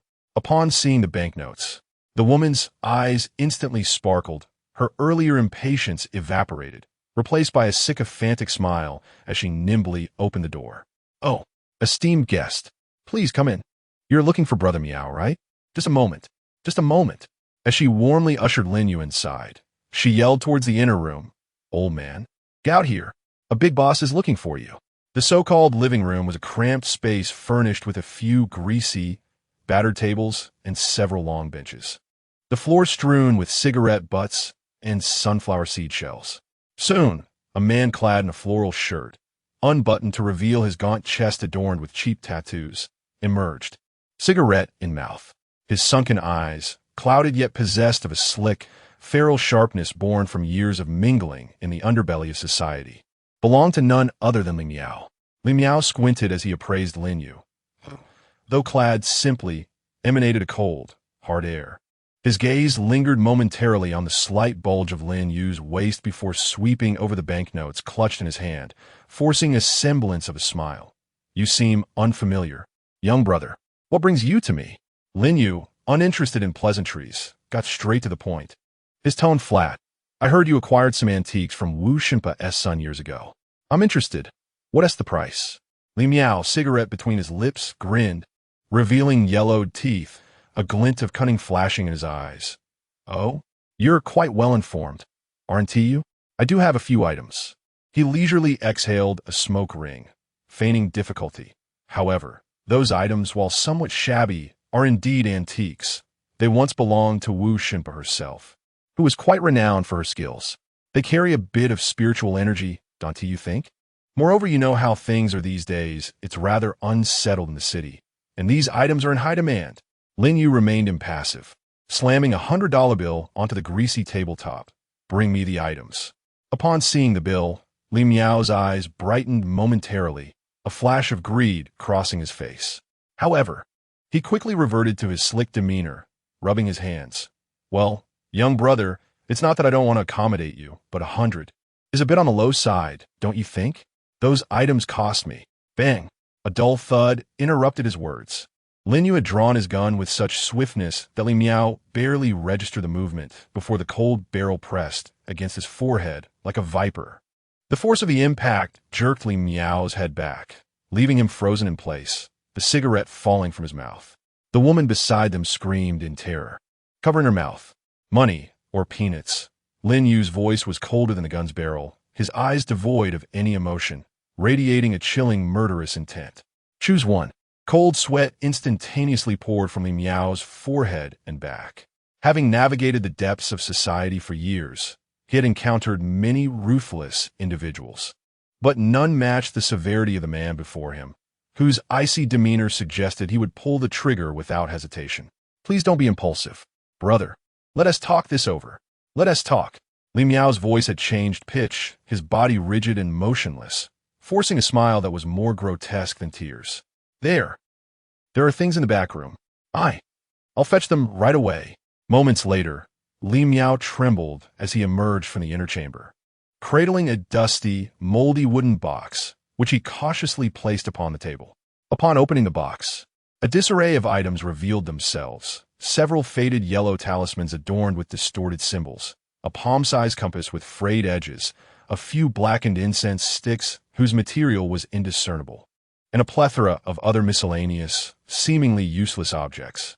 Lin Yu surveyed this clutter with a furrowed brow. Most of these items were not game props, but rather commonplace objects. Just as he thought his journey was in vain, his gaze fell upon a small object nestled in the corner of the box. It was a bell, no larger than a baby's fist, a dark bronze hue covered in verdigris and grime. The bell's antiquated design featured indistinct, cloud-like patterns resembling ghostly visages. It lay quietly at the bottom of the box, utterly unremarkable. Soul-shaking bell category, weapon attribute, special level, black iron durability, 520 effect, soul shock. Ringing the bell can inflict a mental shock on spirit-type targets. Effectiveness depends on the target's mental attributes. Description: an ancient magical artifact, severely damaged due to prolonged neglect. Indeed, a black iron-level magical artifact. Although its durability was somewhat low, the soul shock effect was promising, making the trip worthwhile. He picked up the bell, feeling its cold weight, a faint chill seeping into his palm. Lin Yu tucked the bell into his pocket and turned to Lin Yu, gesturing towards the pile of debris. Is this everything? No other items? Lin Yu, holding a 100 yuan bill, seemed to have forgotten the earlier moment when a gun was aimed at his head. His eyes darted as he smiled broadly. Well, there is also a peculiar willow branch, quite miraculous. It hasn't rotted in all these years, but that isn't with me. It was taken by Lu Dagui from the second floor. Lin Yu raised an eyebrow, pleasantly surprised that his casual inquiry yielded a lead. In traditional mythology, willow branches were indeed said to have efficacy against spirits, potentially a game item. He inquired, "Where does Lu Dagui reside?" Li Miao eagerly relayed Lu Dagui's address to Lin Yu, providing extensive details, as if fearing Lin Yu might struggle to find it. Lin Yu nodded, unconcerned with Li Miao's ulterior motives, and turned to leave. Once Lin Yu had departed, Li Miao hastily shut the door, gazing at the bill in his hand with a gleeful expression. Nearby, a middle-aged woman expressed her concerns. "Dear, do you truly believe those broken items can deal with spirits? Is it really wise to sell them?" Li Miao waved his hand dismissively, responding, "Ignorance breeds fear. Do you truly wish to linger in this haunted place? We aren't destitute. We can thrive anywhere." The middle-aged woman suddenly came to a realization and nodded eagerly. However, just after their conversation concluded, their bodies abruptly froze in place, their once vibrant eyes gradually losing focus. 5 seconds later, both of them shuddered. Li Miao, with a beaming smile, gazed at the banknotes in his hand and mumbled with delight, "How wonderful! I can go and enjoy a few days with Xiao Hong and the others."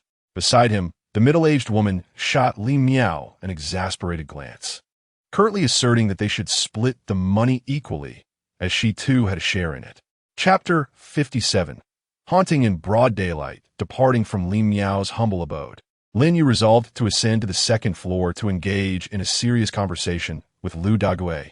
However, as he traversed the corridor, a vehement altercation erupted nearby. "Lu Dashin, are you truly deceiving us? We agreed to search for props and support each other, yet now you wish to hoard everything for yourself? When that ghostly entity pursued me, you fled faster than anyone else. You claim to be an experienced player?" Bah! Zhang Jun's voice, laced with both fury and trepidation, reverberated through the air. "Ridiculous!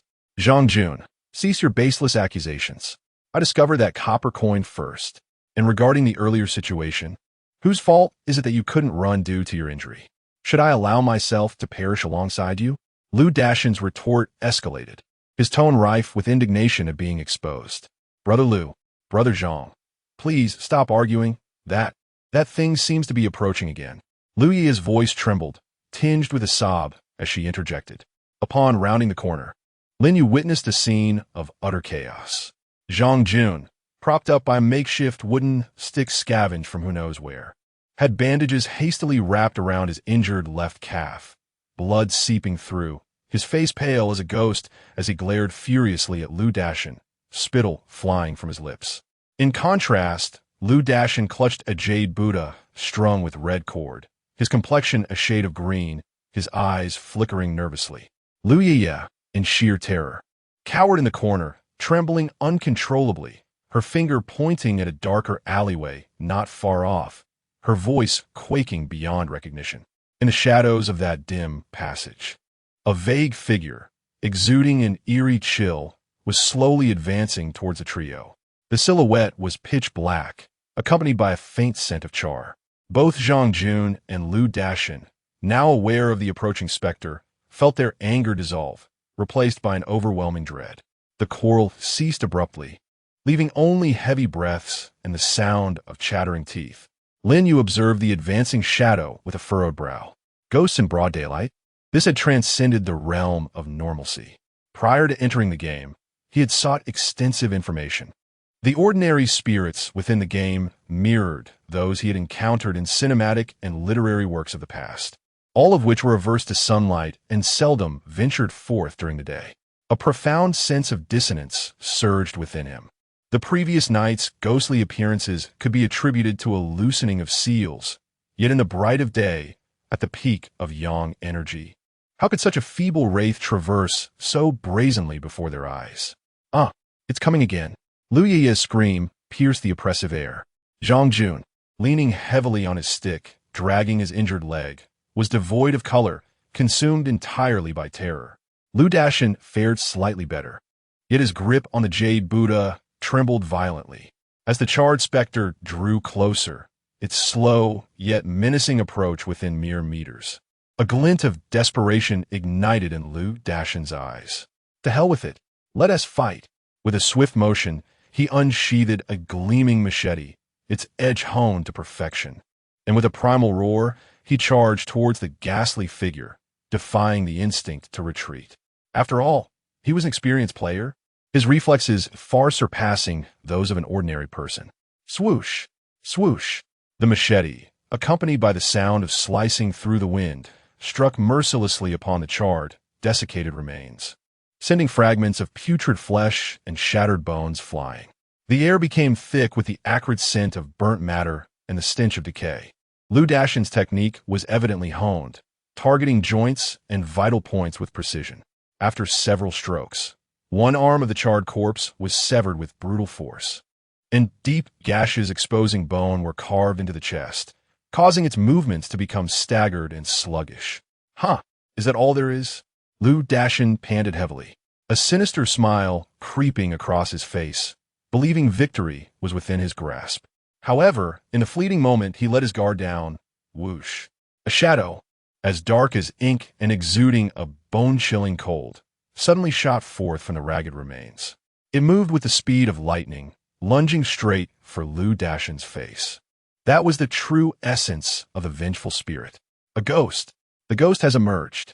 Zhang Jun and Lu Yiya, paralyzed with fear, abandoned thoughts of teamwork and screamed as they stumbled in the opposite direction, frantically fleeing for their lives.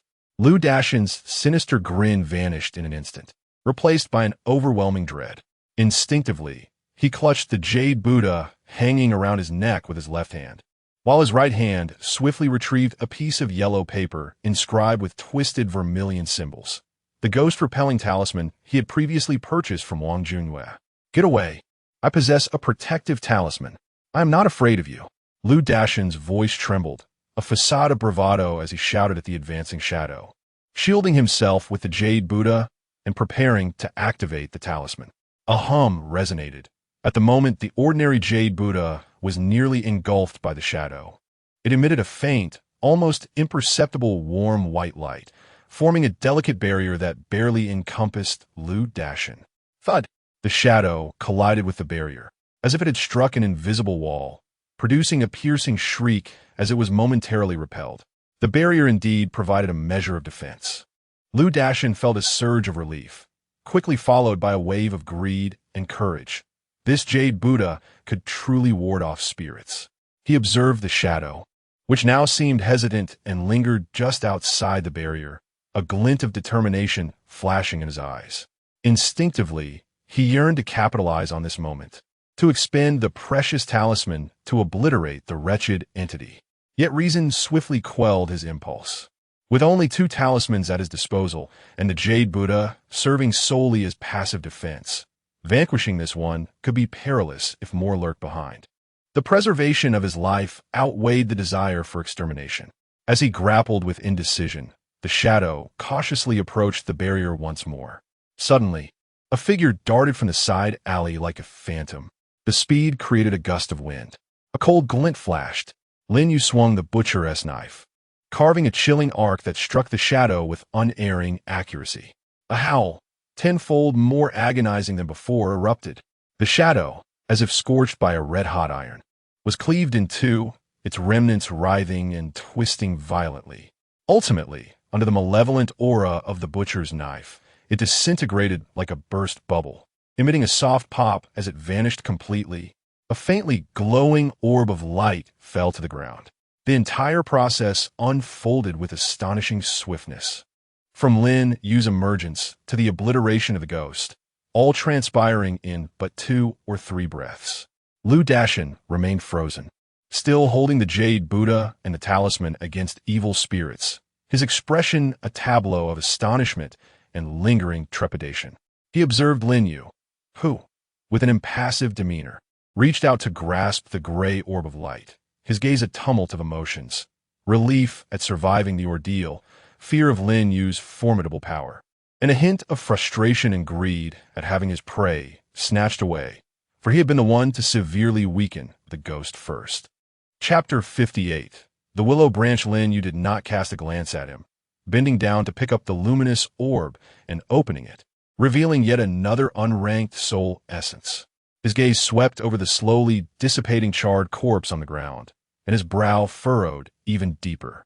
Lu Dashin, noticing Lin Yu's complete disregard for him, felt a flicker of embarrassment and resentment cross his face.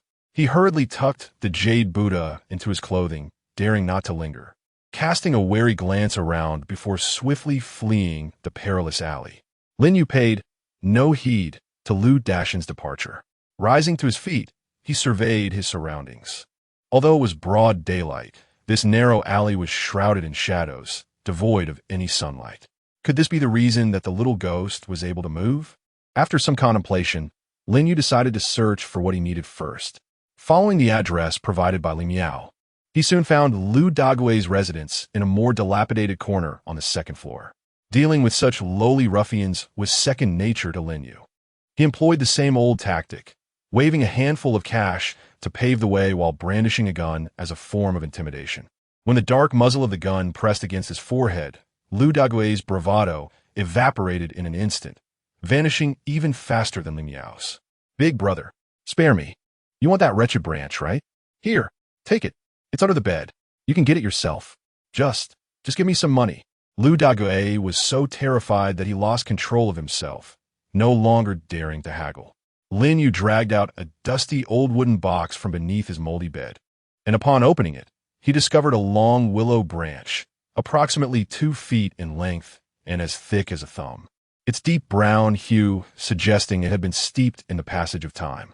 A few verdant leaves still clung to it, glistening as if freshly plucked from the tree, forming a striking contrast against its ancient trunk. Ghost-repelling willow branch, type, weapon attribute, special rank, bronze attack, 40 durability, 25-50 effect, ghost repelling, capable of attacking ghostly entities and forcibly expelling spirits or ghostly energy attached to a human body. Willow Shadow.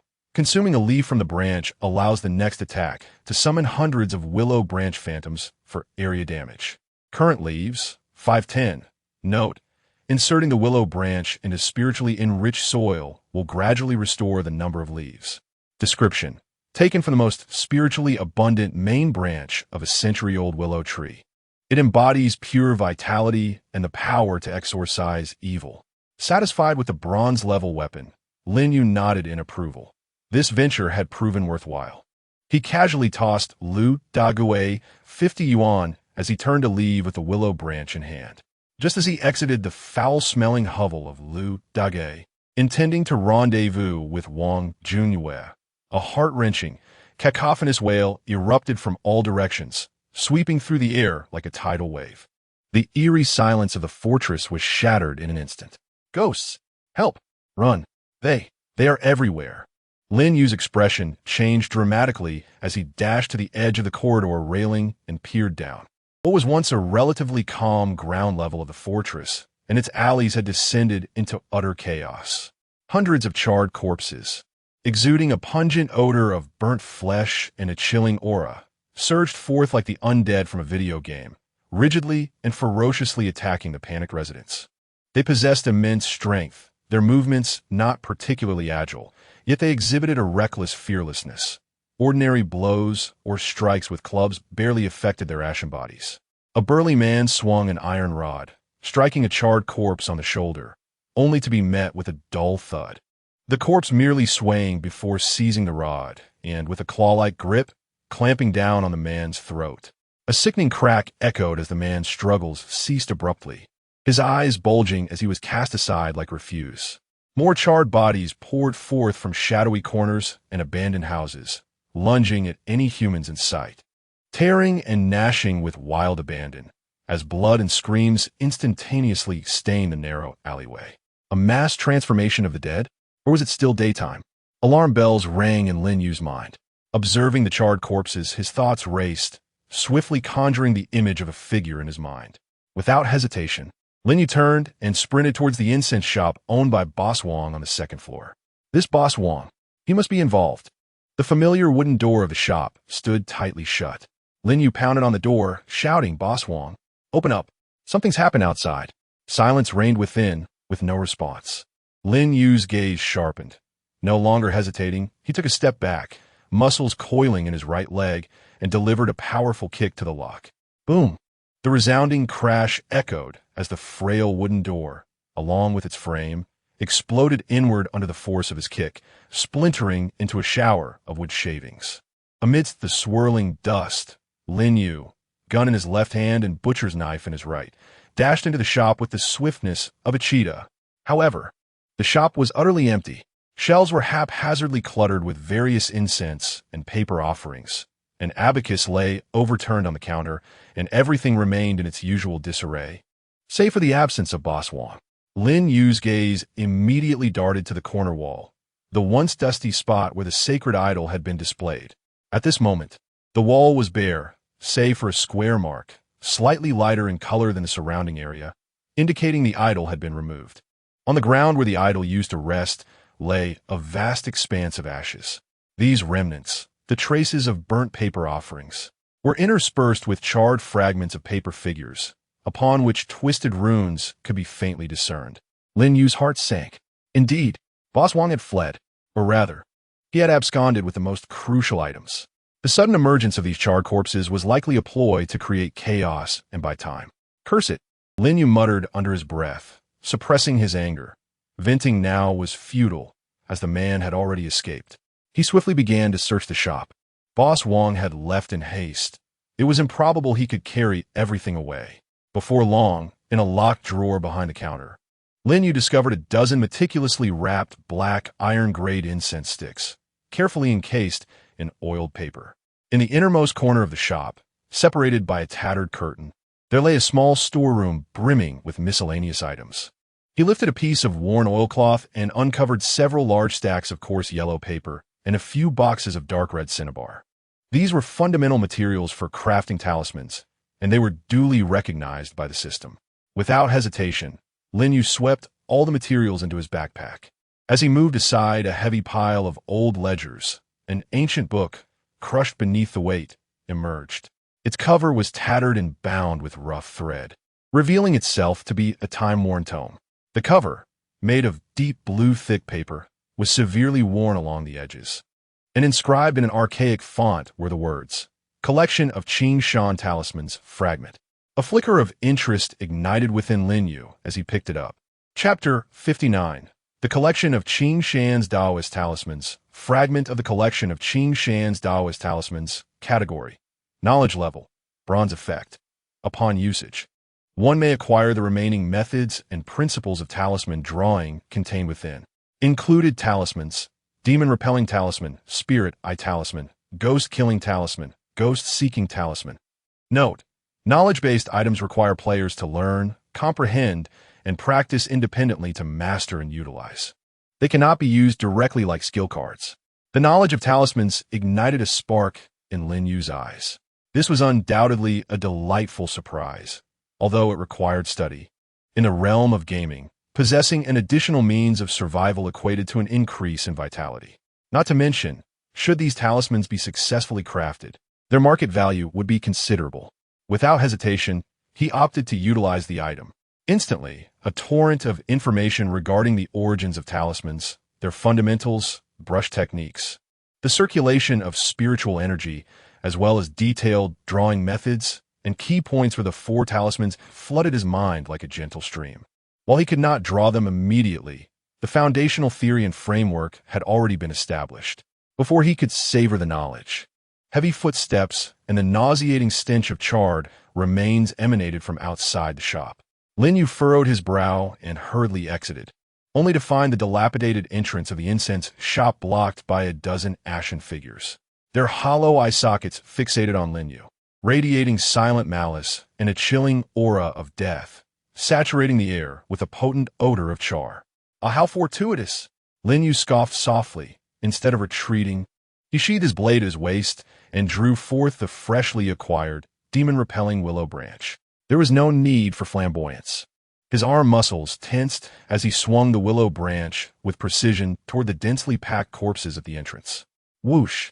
The willow branch sliced through the air with a deep, resonant whistle, the verdant leaves emanating a faint, vibrant green glow as they danced. Crack! Crack! Crack! Crack! The willow branch struck the charred bodies like a spiritual serpent. There was no grotesque scene of flesh and blood, yet with every strike, a piercing wail erupted from the depths of the souls contained within the burnt forms. Thick black vapors, akin to snow seared by a red-hot iron, erupted from their mouths. Noses, eyes, ears, and even pores. Hiss, hiss, hiss. The escaping black mist, exposed to the faint daylight streaming through the door, reacted as if encountering a nemesis, emitting sounds of being scorched, rapidly twisting, fading, and ultimately vanishing completely, devoid of the support from the vengeful spirits. The charred corpses collapsed to the ground like soulless husks stripped of their bones, transforming into pools of foul, viscous, blackened matter, motionless and silent. Lin Yu remained undeterred, wielding the willow branch with such speed that it left afterimages in its wake. Each strike precisely landed on the torsos or heads of the charred remains, each accompanied by a chilling wail of souls and a significant release of black mist purified by sunlight. Indeed, Lin Yu understood. These charred corpses posed little threat on their own. They were merely vessels controlled by powerful, vengeful spirits, capable of traversing the daylight. The essence lies within the vengeful spirits that dwell therein, and the unique properties of the willow branches wielded against these malevolent entities serve as their formidable nemesis. Not only can they assault the ethereal forms, but they can also forcibly expel the vengeful souls from their corporeal vessels, exposing them to the lethal rays of the sun. In mere moments, the charred remains that obstructed the doorway were reduced to nothing but black smoke and putrid mud under the relentless lash of Lin Yu's willow branches. The corridor was thick with the acrid scent of charred flesh, mingled with a subtle, purifying aroma of woodlands, accompanied by a scattering of luminous orbs. Lin Yu withdrew the willow branches and gathered the radiant orbs from the ground, acquiring 16 units of unranked soul essence, 3 unranked blueprints, and a piece of unranked equipment, the eerie ghost claw. Intriguingly, the blueprints obtained from vanquishing these specters were distinctly different from ordinary blueprints, comprising coffin, urn, and altar. How curious it is that different creatures yield varying blueprints. What purpose could these items serve? Who in their right mind would display a coffin in their home? Yet, it seems that some elders in rural areas do engage in such practices. As for the solitary piece of equipment, it was of little consequence, offering negligible benefits. Boss Wong. After collecting the items, a glint of cold determination ignited in Lin Yu's eyes. His objective was singular, the 5th floor. Lin Yu had ascertained that this Boss Wong was likely the puppet master behind the scenes, the false Taoist of Longhu Mountain. Even if he were not, there must be some connection between them. The reason for ascending to the 5th floor was straightforward. This individual had orchestrated such a tumultuous affair. He would not be attempting to flee. He would undoubtedly be there, eager to claim the fruits of his 23 years of scheming. Without further hesitation, Lin Yu surged forward, a blur of motion through the cacophony of panic cries in the labyrinthine alleys, disregarding the chaos and the sporadic charred corpses that lunged at him, racing towards the 5th floor with utmost urgency. The 5th floor was shrouded in a deathly silence. The air was thick with a stale, burnt odor and a chilling aura of malevolence, so potent that it seemed to suffocate. Inhaling it sent a shiver through one's very being. The door to Lu Xiangxiang's room, once adorned with talismans meant to ward off evil and secured with a lock, now stood wide open. The protective symbols had vanished without a trace, and the lock was nowhere to be found. Inside lay an abyss of darkness, so profound it seemed capable of consuming all light. Standing at the threshold, Lin Yu felt a bone-chilling coldness and malice emanating from the depths of his soul, akin to confronting a gaping maw of an abyss that devours the unwary. He halted abruptly a few meters from the entrance, a palpable sense of lethal danger gripping his heart with an unprecedented intensity. Every hair on his body stood on end. His instincts screamed at him to retreat. He fixed his gaze upon the swirling darkness, his eyes sharp as an eagle's. To charge headlong would be tantamount to courting death. He must force the entity to confront him. Without a moment's hesitation, Lin Yu swiftly drew his dual pistols. The muted thuds of gunfire erupted in the desolate corridor of the 5th floor. Lin Yu's arms were as steady as bedrock, the barrels exhaling fierce tongues of flame. Countless bullets cascaded towards the gaping door, unleashed without reservation. The bullet penetrated the darkness, devoid of the anticipated sound of impact, as if a clay ox had plunged into the sea, entirely engulfed by the dense obscurity, leaving not a single ripple in its wake. Mere seconds after Lin Yu fired, an irksome voice emerged from that abyss, hoarse, dry, laced with palpable impatience and a sense of weakness. Suddenly, a stooped figure slowly emerged from the shadows of the doorway, standing at the threshold where light met darkness. It was none other than Boss Wong. He appeared even more haggard than in the morning, his complexion as pale as gilded paper, with sunken eyes marred by a web of deep crimson veins, and his murky gaze reflecting nothing but profound exhaustion and a near-manic obsession. Chapter 60.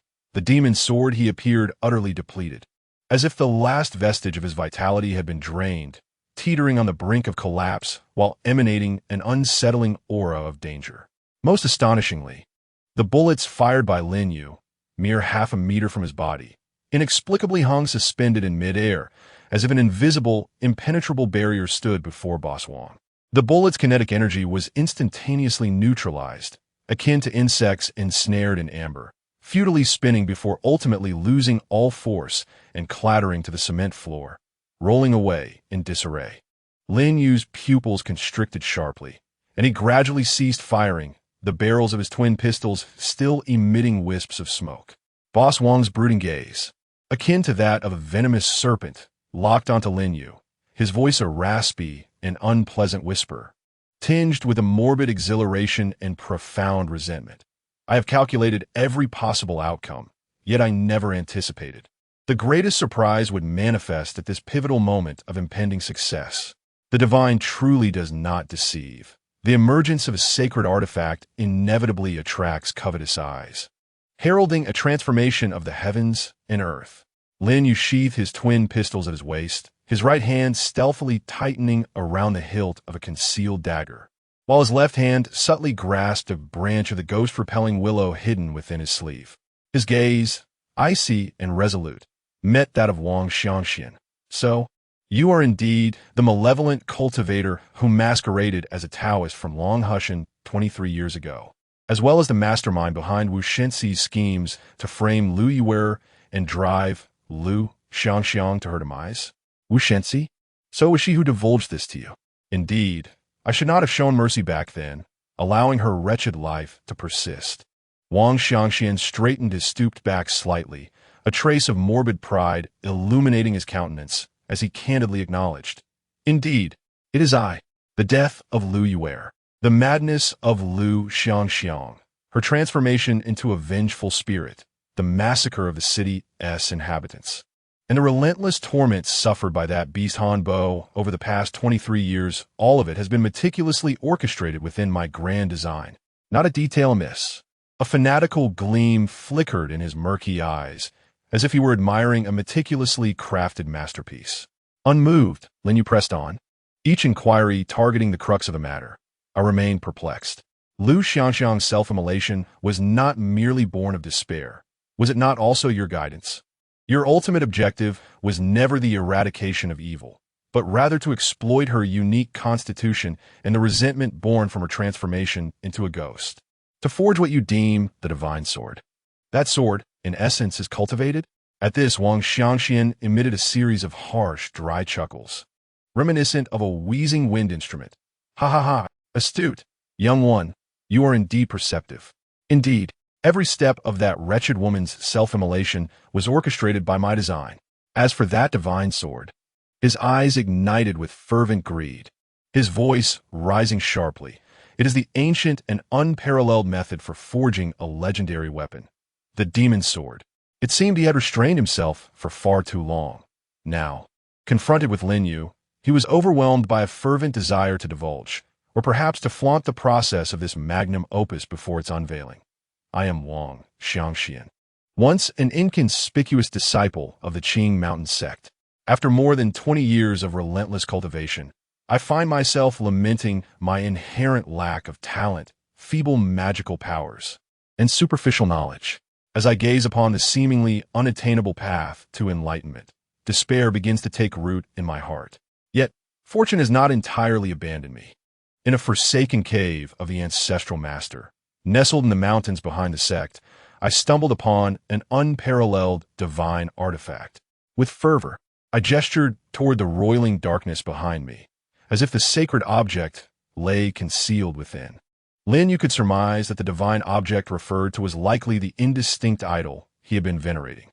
Wang Xiangxian continued, declaring, "This is the supreme manifestation of the true deity worshipped by the Qing Shan sect hundreds of years ago. By sincerely kneeling and offering devotion, one may receive divine power and be granted access to the ultimate teachings. Day and night, I devoted myself to this worship, and indeed, the divine energy responded, enhancing my cultivation. However, the ordinary offerings were too slow, and my heart burned with impatience, until a divine revelation descended, proclaiming that only through a blood sacrifice could one achieve the swift path to transcendence. A pathological fervor danced upon Wang Xiangxian's face as he recounted. Upon receiving this revelation, I departed from the Qingshan sect and sought refuge in a remote village, offering the lives of 731 villagers as sacrifices to the idol. Lo and behold, the divine power surged forth like a tidal wave. Not only did it grant me even greater strength, but it also bestowed upon me the sword embryo of the evil ghost sword along with the secret method of its forging.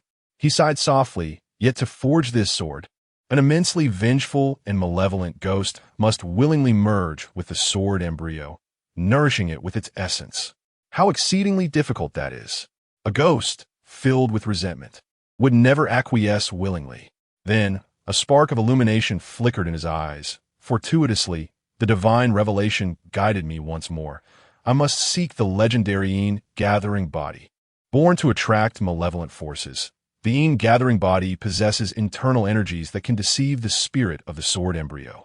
Provided that the Yin gathering body willingly establishes a blood pact with the sword embryo during their lifetime, consenting to transform into a ghost to nurture the sword after death, the pact shall be forged.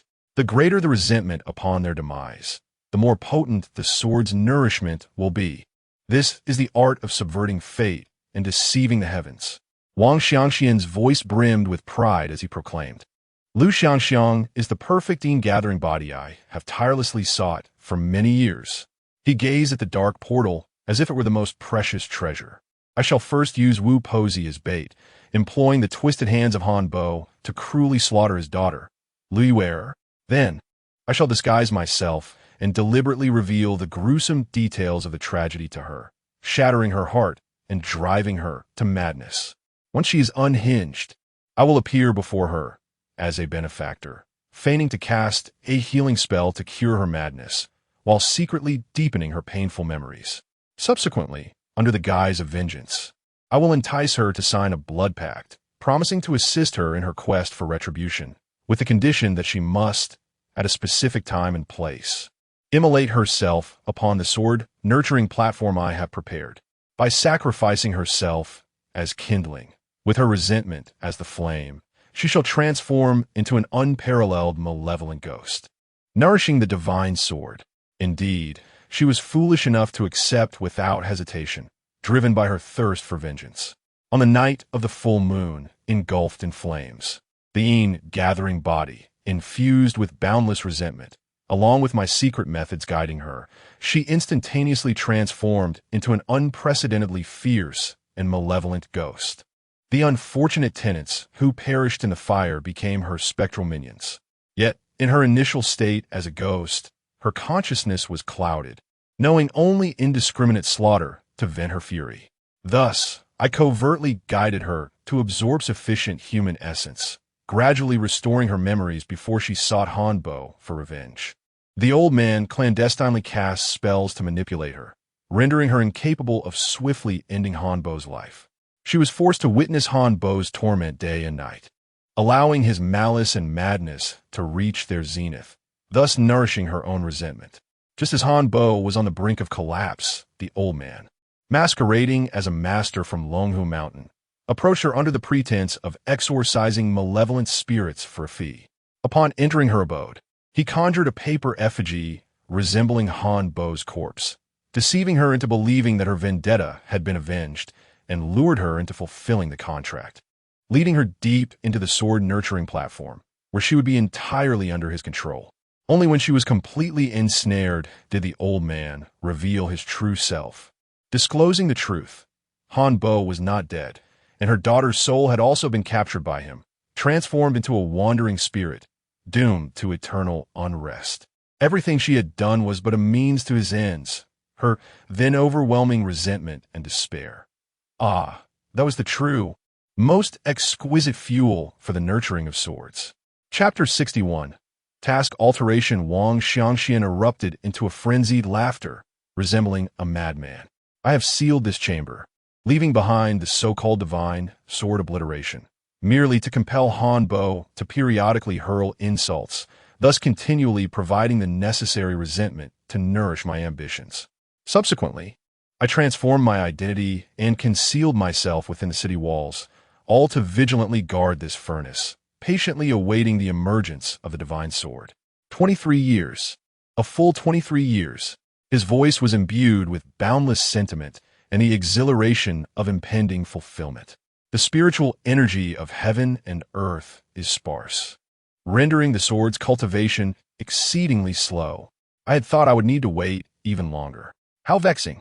He fixed a penetrating gaze upon Lin Yu, his eyes brimming with venomous resentment that seemed almost corporeal.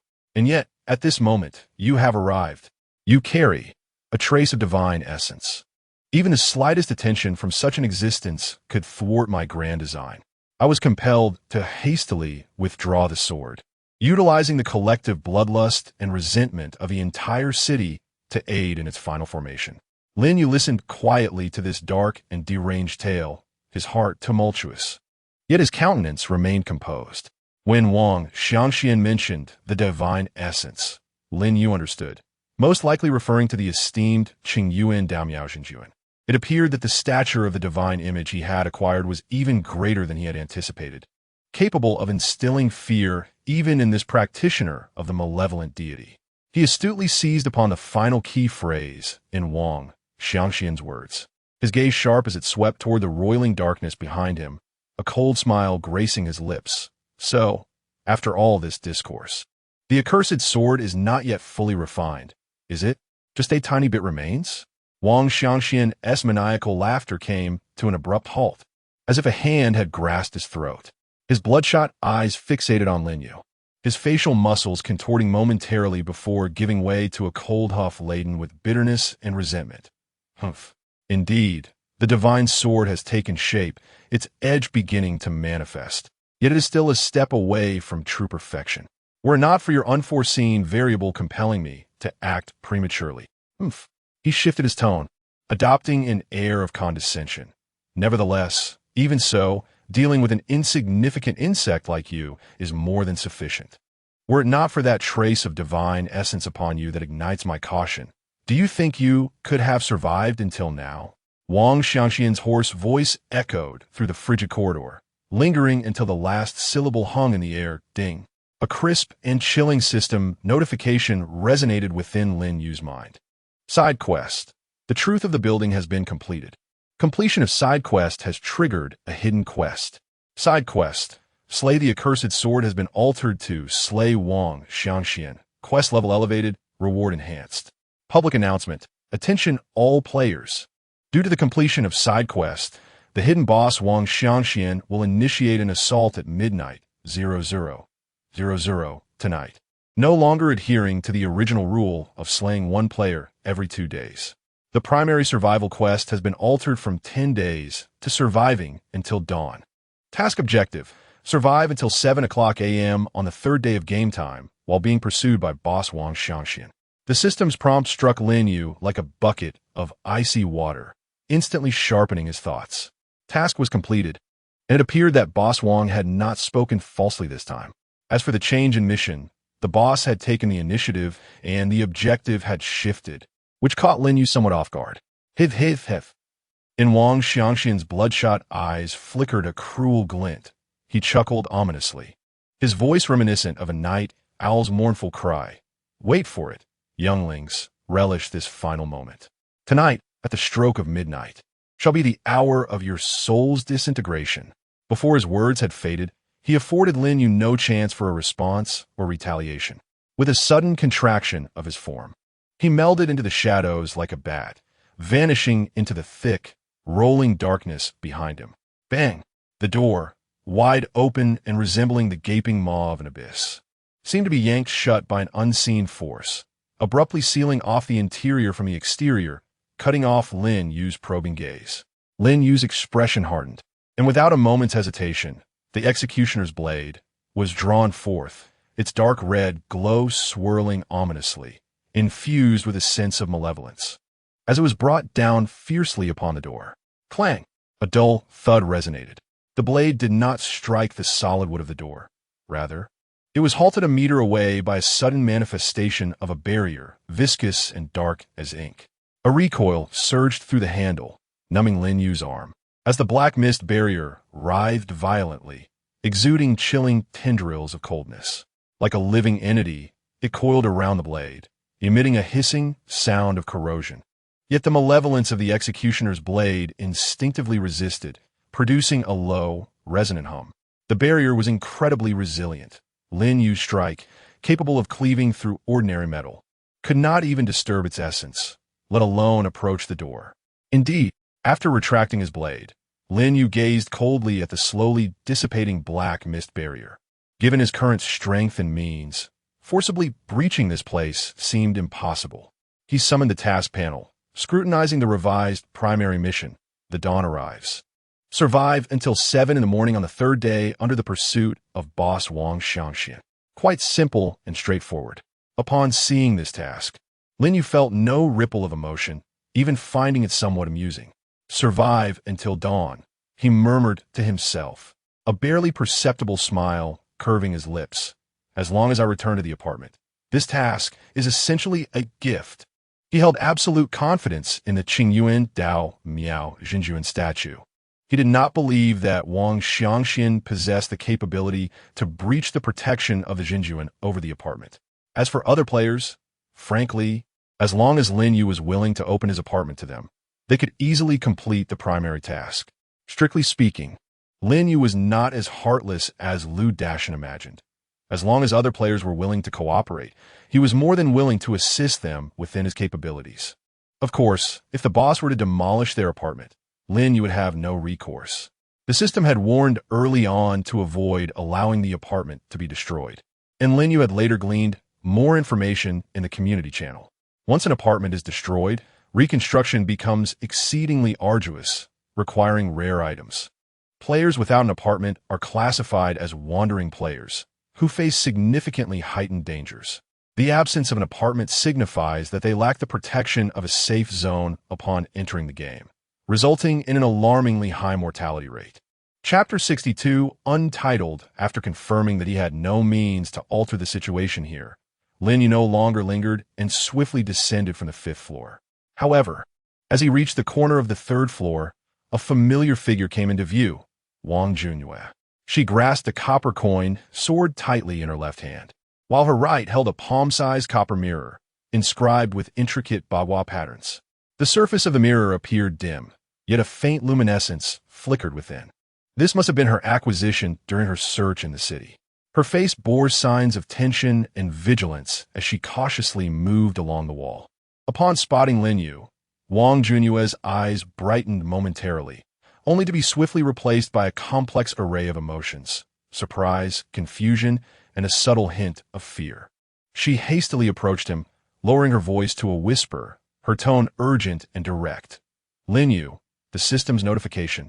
Is it due to you? Have you completed the Building Truth side quest?" Lin Yu nodded, feeling no need to conceal the truth. Yes, it was me. With only 5 players in the game, such matters could hardly remain secret. It was inevitable that suspicions would lead back to him. Upon hearing his reply, Wang Junyue's complexion paled significantly. Instinctively, she tightened her grip on the copper sword and bagua mirror, her knuckles turning white from the strain. That hidden boss, Wang Xiangxian, is the same as Boss Wang. Isn't he? Are you confident in dealing with him? This was her paramount concern, her voice trembling noticeably. After all, according to the system's warning, That boss would mobilize tonight, and given the hints, his strength was assuredly formidable. Losing time to continue her development left her greatly anxious. Lin Yu halted his steps, gazing at her with a calmness that bordered on cruelty. To say I am confident in defeating him? No, I cannot claim that. Wang Junyue's heart sank instantly, the light in her eyes dimming rapidly. However, Lin Yu shifted his tone, offering her a glimmer of hope. As for preserving my life and completing the main quest, I'm confident. He observed Wang Junyue's eyes rekindle with hope and added, in return for your earlier assistance, I can help you with the main quest. Wang Junyue, as if clinging to a lifeline, let out a significant sigh of relief and nodded fervently. Thank you. Thank you. What must I do? What do you need from me? For her, survival outweighed all else. Before midnight tonight, come to my apartment, Lin Yu stated succinctly, resuming his forward motion. Go, to your apartment? Wang Junyue was taken aback for a moment, her expression shifting to one of mixed confusion, distaste, and an inexplicable embarrassment, her gaze evasively avoiding Lin Yu. Lin Yu paused, glancing back at her with an expression that suggested he was looking at a fool. He smirked slightly, unabashedly retorting, What are you thinking? I have no interest in you. His gaze briefly flickered downwards, and with a dismissive sound, he continued, My apartment can shield against the boss. Whether you come or not is of no concern to me. Time waits for no one. With that, he turned and departed without a backward glance. Wang Junyue was left gasping, her face flushed with a blend of embarrassment and anger, yet overshadowed by a profound sense of relief and a hint of awkwardness. She stamped her foot, gazing at Lin Yu's retreating figure, gritting her teeth before hastily calling after him. Wait. I need to return to my apartment and pack up my valuables. I'll come find you at your place later. She had to prepare for the worst. If the boss were to destroy her apartment, all her belongings would be lost. By taking her possessions with her, even if her apartment was obliterated, she would at least retain some semblance of a foundation. Of course, it would be ideal if her apartment remained unscathed, but alas, she had no choice. Lin Yu did not oppose her. He merely responded with a non-committal Upon returning to his apartment floor, Lin Yu's brow immediately furrowed. At the entrance of his apartment, Zhang Jun and Lu Yiye were akin to two rabid hyenas, hurling invective at his door, their spittle flying as they unleashed a torrent of foul language. Lin Yu, you bastard. It's all your fault. If you want to die, don't drag us down with you. What nonsense side quest are you on? Now look, the development time is gone. The boss has emerged early. We're all going to pay the price because of you. Open the door. If you have any guts, open it. Hiding inside like a coward, they banged on the door, determined to disrupt his peace. Zhang Jun leaned on a crutch, brandishing a sledgehammer with his other hand, howling in a frenzy as he attempted to smash the door. Yet, an invisible force restrained his arm, rendering his efforts futile, as if he were mired in quicksand, unable to truly strike the door. Lu Yiye cried out in support from the side. Clearly, they had received the system's notification and immediately pinpointed Lin Yu as the culprit for their predicament. They unleashed their despair upon him without reserve, opting for the most venomous verbal assaults in the absence of physical means to harm him.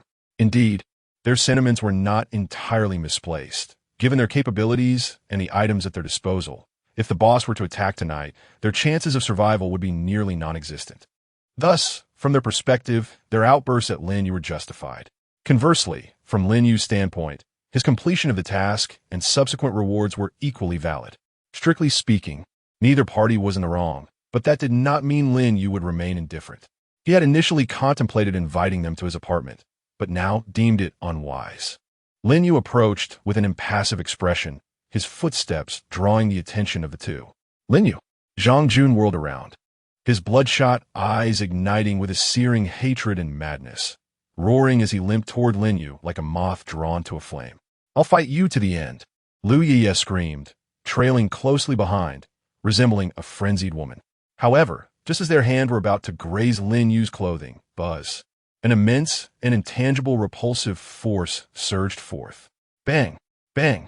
The two individuals were struck as if by a speeding truck, helplessly hurled away and crashing heavily against a wall and a pile of debris several meters away, emitting anguished groans and cries.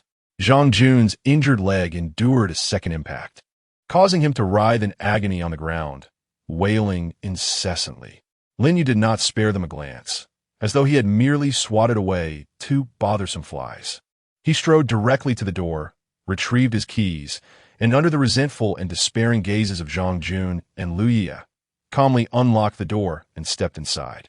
With a resounding bang, he sealed off all the curses and invectives from the outside world. In an instant, tranquility enveloped him. Inside the apartment, Lin Yu did not rest immediately.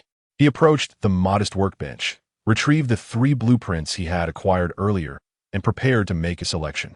Chapter 63. Searching the city-state. Subsequently, Lin Yu utilized some timber to construct an altar. A flicker of light illuminated the ground beside the workbench, revealing a rustic, deep brown wooden altar adorned with natural wood grain. With great care, Lin Yu lifted the statue of the mysterious true monarch of Qingyin, which exuded a faint aura of authority, and reverently placed it at the center of the altar. After a moment of contemplation, he procured an old curtain and a discarded wooden cabinet, ingeniously concealing the altar and the statue in the corner of the room. It was prudent to keep such a statue hidden from view. Afterward, Lin Yu meticulously organized the various equipment and items he had gathered into the storage cabinet. He retrieved some food and water to replenish his energy. Then he took out the tattered tiger plush toy that lay quietly in his backpack.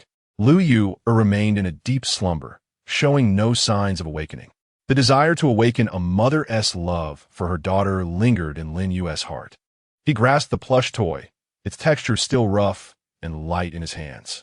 He attempted to establish a mental connection, calling out to it, even activating the fierce demon skill to release a trace of malevolent energy. Yet the toy remained unresponsive. Perhaps it held the key to confronting Wang Xiangxian and Lu Xiangxiang. Lin Yu speculated, although he could not be certain. He returned the toy to his backpack, deciding to observe its evolution. It was undoubtedly a pivotal quest item, likely related to dealing with the boss, Wang Xiangxian.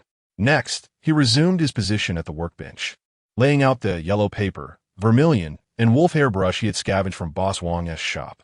The knowledge from the collection of Qingshan Talisman, fragment, vividly emerged in his mind. He contemplated attempting to draw a talisman, curious about its difficulty. Taking a deep breath, he centered his thoughts, channeling the magical energy within him, and dipped the brush into the dark red vermilion, beginning to inscribe the simplest exorcism talisman. As the brush tip touched the yellow paper, an immediate sensation of resistance surged through him.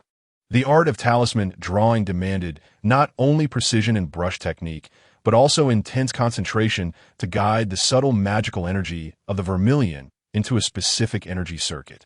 This required a high level of skill in drawing, mental control, and fine manipulation of magical power, particularly for a novice. With a slight tremor in his brush, a critical curve in the talisman's design faltered, and the faint spiritual light on the yellow paper abruptly became chaotic, dissipating entirely. The nascent talisman twisted momentarily before fading into an utterly lifeless sheet of paper. Lin Yu set down the brush, massaging his throbbing temples. Indeed, theoretical knowledge was one thing, while practical application was another. It was easy to observe, yet disastrous to attempt. Mastering talisman crafting was not something that could be accomplished overnight. In the face of formidable foes, relying on a last-minute effort to create usable talismans seemed almost futile. He abandoned the notion of further attempts, stowing away the materials. It was evidently not the time for practice. Time passed. The harsh words exchanged between Zhang Jun and Lu Yi outside had inexplicably ceased. Perhaps they had exhausted their anger. Or perhaps they were utterly despondent, retreating to an unknown location. Knock, knock, knock. A rhythmic knock echoed at the door, accompanied by Wang Junyue's deliberately subdued voice. Lin Yu.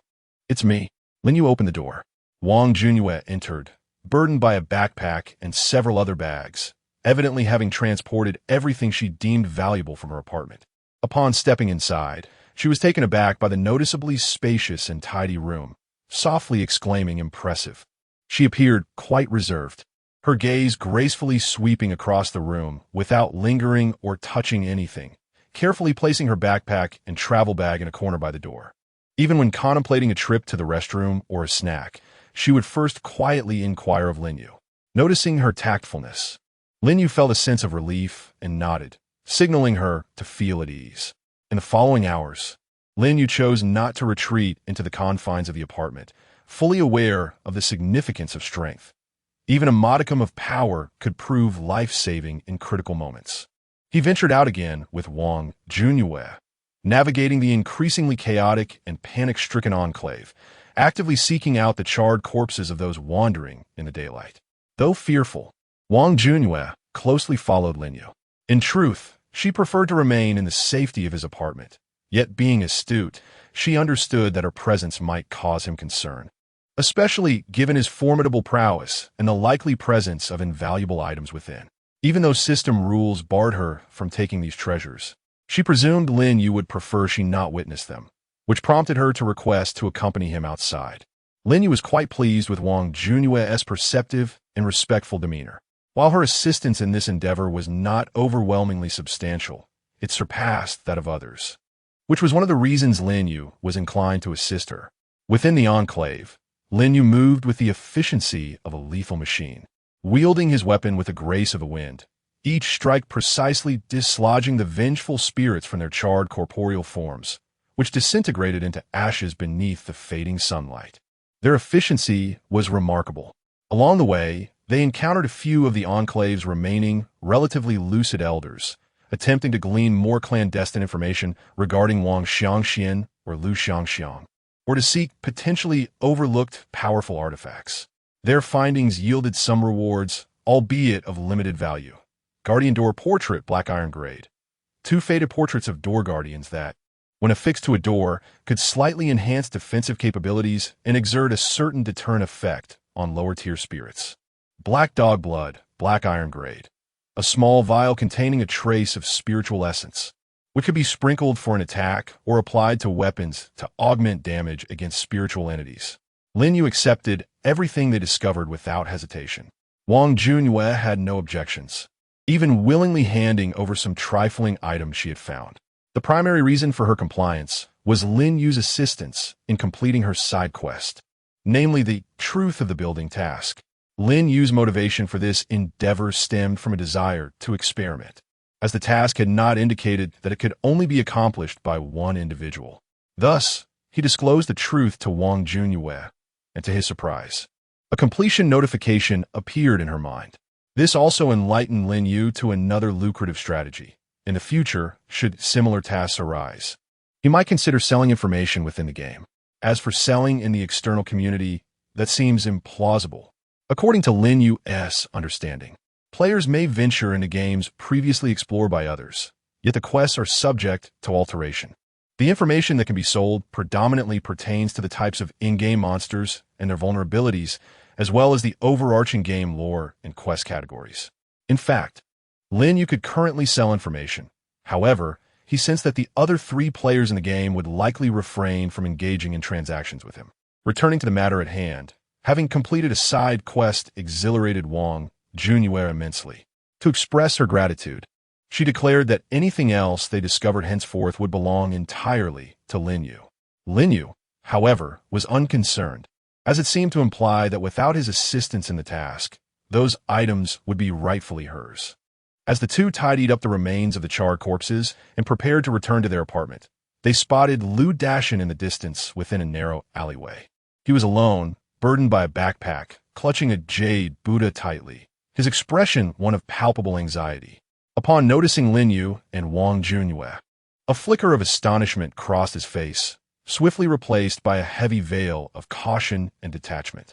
He exhibited no intent for communication, not even pausing, as he hastily lowered his head and veered into another side path, vanishing swiftly into the shadows.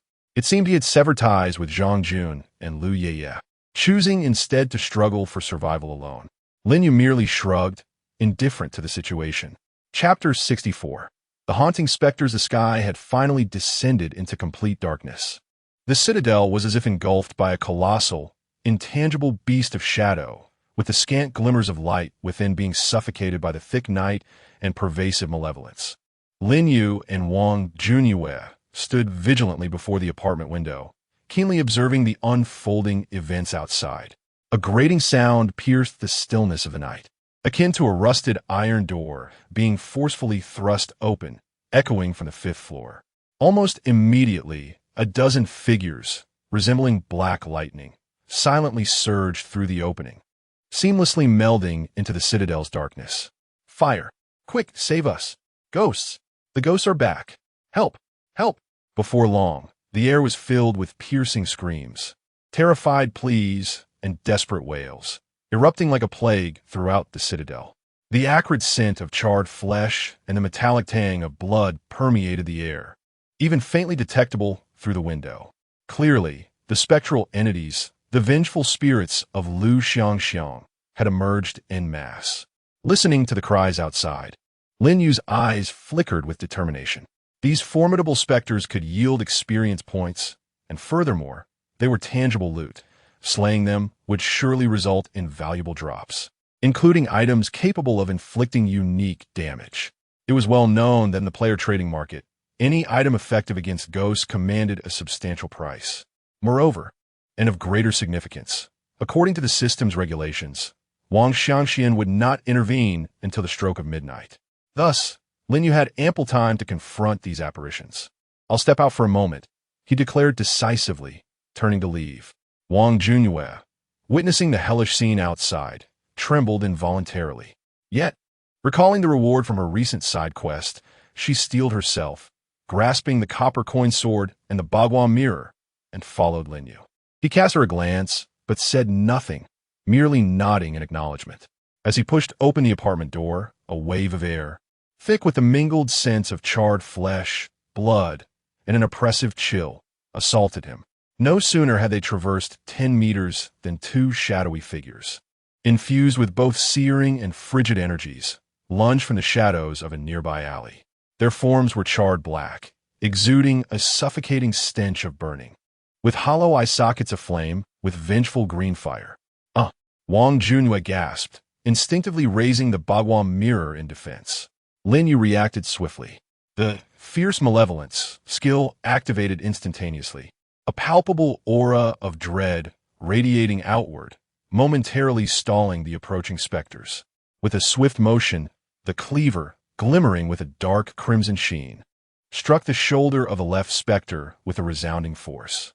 The dull sensation of blade meeting flesh was accompanied by a piercing howl of agony. Simultaneously, a willow branch, akin to a serpent striking, with a vibrant green aura, accurately lashed against the chest of the right specter. With a hiss, dense black mist erupted from the two entities as if seared, their anguished screams growing more harrowing, their movements stiffening and sluggish. As Lin Yu faced two adversaries alone, he exhibited unwavering composure, while Wang Junyue, overcoming her trepidation, gritted her teeth and channeled her meager magical energy into the copper coin sword. The blade shimmered with a faint golden light as she let out a fierce cry, thrusting it toward the burning ghost struck by the willow branch. With a soft thud, the golden light clashed with the malevolent energy. Although it failed to inflict a fatal wound, it successfully hindered the ghost's movement. Seizing the opportunity, Lin Yu wielded his slaughter knife and willow branch with dexterity, the blade severing charred limbs while the willow branch lashed at the vengeful spirit. In less than 10 seconds, the two ferocious burning ghosts were reduced to smoldering piles of charcoal, leaving behind 4 floating gray orbs. "Let us go," Lin Yu commanded, swiftly collecting the orbs and charging toward the area with the most anguished cries, akin to a cheetah in pursuit. Wang Junyue inhaled deeply, suppressing the turmoil within her, gripping her weapon tightly as she followed closely behind. Amidst the chaos of the fortress, a figure resembling the Grim Reaper emerged. Lin Yu brandished his slaughter knife in his left hand and the willow branch in his right, exuding an aura of dread as he navigated through the tumultuous realm of spirits. Wherever he passed, charred corpses crumbled and vengeful souls wailed. Wang Junyue trailed closely, often merely as support, hiding behind Lin Yu in fear, yet occasionally stepping forward to assist, using her Bagua mirror to deflect attacks. 1, 2, 3, 12. Like slicing through vegetables, within less than an hour, all 12 burning ghosts in the fortress had been vanquished. Standing in the corridor, Lin Yu and Wang Junue surveyed their surroundings, which were littered with 3 piles of smoldering remains. Lin Yu remained unfazed, his breathing steady, while Wang Junue leaned on her copper-coined sword, gasping heavily, her face pale and forehead glistening with cold sweat. Yet her eyes sparkled with the exhilaration of having survived battle. The 12 burning ghosts had yielded a total of 24 orbs. Lin Yu meticulously cataloged their spoils. Soul Essence, Black Iron level. X12, Charred Finger Bones, Black Iron level. X3, a type of weapon material capable of touching spirits. Usable as a weapon or as material to merge with other weapons. Burning Shroud, Black Iron level. X2, a type of armor material, infused with ghostly and fiery power. Draping it over oneself can repel ghostly attacks while incinerating attacking spirits. Also usable as material for other armors. Ashes, Black Iron level. X4, a type of material containing intense, ghostly energy. Skill card, Scorching Memory, Black Iron level. Consumes 10 points of mana, causing the target to experience a brief yet intense illusion of being engulfed in flames. Effectiveness, depending on the mental attributes of both parties. Similar to the Charred Ring previously obtained by Lin Yu, but without stringent mental judgment limitations. Soul Guiding Lamp Oil, Black Iron level. When ignited, emits light that attracts nearby spirits. Charred Headband, Black Iron level. Enhances resistance to faint ghostly energy. With a bountiful harvest, predominantly of Black Iron level. Yet diverse in type and function, their total value was considerable. Lin Yu collected all the items without objection, and Wang Junue even volunteered to assist him in gathering the orbs. Certainly, Lin Yu is not a demon. He bestowed upon her a Black Iron grade soul essence, enhancing her spirit slightly. You may return now. Lin Yu glanced at the time. Less than 2 hours remained until midnight. Wang Junue nodded vigorously, her eyes brimming with trust in the safety of Lin Yu's apartment. The two swiftly made their way back, laden with substantial spoils. The heavy second-grade iron door closed behind them, momentarily sealing off the infernal scenes and the increasingly oppressive atmosphere of death from the outside world. Within the apartment, Lin Yu sat on the bed, gazing out at the deepening night, his expression tranquil as water. Midnight was approaching. Chapter 65. The unfortunate Wang Xiangxian. As the hands of Lin Yu's watch precisely aligned at the 12 o'clock mark, an imperceptible chill instantaneously enveloped the entire fortress. A piercing wail erupted from behind the tightly shut door on the 5th floor, a sound so harrowing it could rend the very fabric of the soul. This cacophony was laden with resentment, agony, and twisted madness, cascading through the fortress like a tangible wave, engulfing every corner in its wake. Then, with a thunderous crash, the door to Lu Xiangxiang's room on the 5th floor burst open, as if struck by an invisible force from within.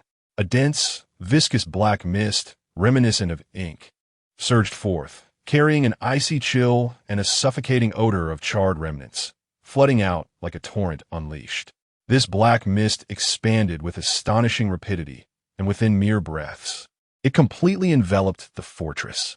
The remnants of the moon and the stars were instantaneously obscured, plunging the stronghold into an oppressive darkness, where not even a hand could be seen.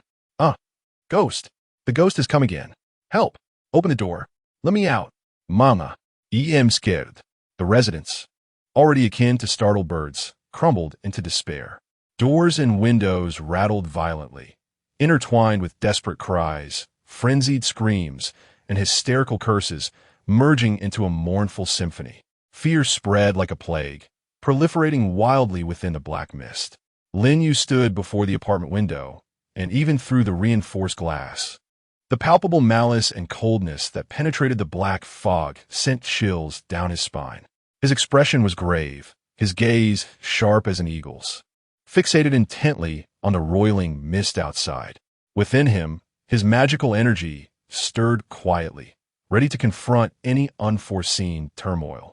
Wang Junue, already paralyzed with terror, huddled in a corner, clutching her copper-coined sword and bagua mirror, trembling like a leaf in the wind, her teeth chattering uncontrollably. Ha ha ha ha ha! It's done. I have finally succeeded, Taoist. I am now invincible. At the zenith of chaos and despair, A raucous, triumphant laughter, akin to thunder, reverberated through the air above the fortress, overpowering all the lamentations. Lin Yu's pupils constricted as he turned towards the source of the sound. There, above a relatively open space in the heart of the fortress, a figure floated amid the swirling black mist. It was Wang Xiangxian. At that moment, he bore no resemblance to his former self. Hair disheveled, his robe billowed in the sinister wind, his face contorted with sheer madness and twisted delight. His eyes glowed with an otherworldly light. He held aloft an ancient eight-sided sword, its scabbard as dark as night, intricate patterns faintly visible upon its surface. He laughed maniacally, as if cradling an unparalleled treasure. 20 years. A full 20 years. Master, do you see? I have finally forged this sword of evil spirits. You were wrong. I'm stronger than you. Yeah. Wang Xiangxian's exuberant laughter abruptly transformed into a chilling scream. Just as his triumph peaked, a scroll unexpectedly flew from his grasp. The very object he had devotedly revered and worshipped. The idol unfurled, akin to a living being, precisely enveloping Wang Xiangxian's maniacal visage. No, divine ancestor. What were you intending? I am your faithful disciple. I am your chosen successor. No. Wang Xiangxian emitted a terrified, desperate shriek, his hands frantically clawing at the scroll upon his face. Yet it clung as tenaciously as a branding iron, the luminous white and ominous black clashing violently against his skin, eroding it. Hiss! A chilling sound echoed. The muscles of Wang Xiangxian's face melted like wax, contorting grotesquely, the hue of his skin rapidly fading, transforming into an ancient yellowed parchment, its texture rigid and bizarre. His features, under the oppressive light of the scroll, distorted and shifted, ultimately freezing into a horrific visage. It was no longer a human face, but rather a living painting, adorned with a contorted expression of anguish. The positions of his eyes reduced to two hollow ink spots, while his mouth transformed into a gaping, frozen expression of terror. Ha! A cacophony of laughter, neither male nor female, infused with the remnants of Wang Xiangxian's consciousness, and the eerie will of the painting emanated from that paper mouth, resonating in the stillness of the fortress, more harrowing than previous wails and maniacal laughter. Within the apartment, Lin Yu gazed at the figure of Wang Xiangxian, now entirely a painted fade, gasping in shock. A sudden realization dawning upon him. So it was. This old wretch, toiling for 2 decades, ultimately crafted a garment for another. Perhaps this so-called idol and inheritance were traps in themselves? The true hunter has always been this idol. A shiver coursed up Lin Yu's spine. The intricacies of this game's backdrop were far more treacherous and perilous than he had ever imagined. In the air, the idolized Wang Xiangxian seemed to acclimate to its new form, the twisted paper surface gazing down upon the infernal fortress below. What a pity! It still lacked that final touch of perfection. Its voice fluctuated, imbued with a raspy metallic timbre reminiscent of paper, rustling, eerie in its essence. It looked down at the octagonal Han sword clenched in its grasp, the ink-stained mouth of the paper surface slightly parting, as if sighing or savoring. However, those ink-like eyes abruptly shifted downward. That will suffice. Before the words had fully escaped, the idolized Wang Xiangxian abruptly raised the octagonal Han sword high. The blade remained sheathed, yet a deeper, more vengeful chill surged forth from within the scabbard. Zing! A piercing, feminine shriek erupted from the sword's sheath, as if it could puncture eardrums. Ha ha ha ha! Consume it. It is all yours. Relish it, my splendid sword spirit. The painted Wang Xiangxian issued a frenzied command. Following its directive, a shadow, dense enough to be tangible, surged forth from the scabbard. Upon its emergence, the overwhelming black mist, born of Lu Xiangxiang's resentment, spiraled toward that shadow as if drawn to a vortex. The shadow rapidly expanded, solidifying. 1 breath, 2 breaths, 3 breaths. A towering figure of nearly 10 meters loomed in the central clearing of the walled city, overwhelming in its presence. She was enveloped in swirling, ember-laden black mist, barely revealing tattered, charred garments clinging to her form. Her face was as pale as parchment, devoid of vitality, resembling a poorly crafted effigy. Her eyes were two vast, unfathomable voids, lacking pupils. From these hollow sockets, two streams of viscous, dark red tears, reminiscent of congealed blood, flowed silently, dripping onto the scorched earth below, emitting a hissing sound of corrosion. This specter, of course, had transformed into a malevolent spirit, Lu Xiangxiang, tormented for over 2 decades. Chapter 66. Absorbing souls as her hollow. Tear-streaked eyes aimlessly swept across the entire fortress. An indescribable mental shock surged forth, like an invisible tsunami. My eyes! My eyes! Do not look! Do not look! Let me die! Let me perish! Within the fortress, all those who still lived remained conscious and kept their eyes open, be they cowering beneath beds in trembling fear or huddled in corners with heads cradled in despair. Let out heart-wrenching screams the moment they felt that gaze upon them. Their eyes burned as if corroded by potent acid, excruciating pain overwhelming them, their sanity crumbling in an instant, leaving only the raw essence of madness. Countless individuals clawed at their own eyeballs with manic desperation, striving to excavate the searing agony and horrific visions that had penetrated their very souls. Some, driven to insanity, violently slammed their heads against walls and floors, heedless of the dull thuds and the splattering of their own brain matter. Others drew blades from their surroundings, frantically slashing at their necks or plunging them into their hearts, longing only for a swift demise. In mere seconds, the fortress transformed into a living hell upon the appearance of the monstrous Lu Xiangxiang. In Lin Yu's apartment, when that immense, blood-soaked, pallid visage came into view, Lin Yu felt as though countless red-hot needles had been mercilessly plunged into his eyes. A chilling, chaotic, and despairing sensation, akin to a venomous serpent, instantly burrowed into his mind, frantically tearing at his sanity. Ugh! Lin Yu stifled a groan, his body swaying violently, darkness enveloping his vision, while his temples throbbed painfully as if struck by a heavy hammer.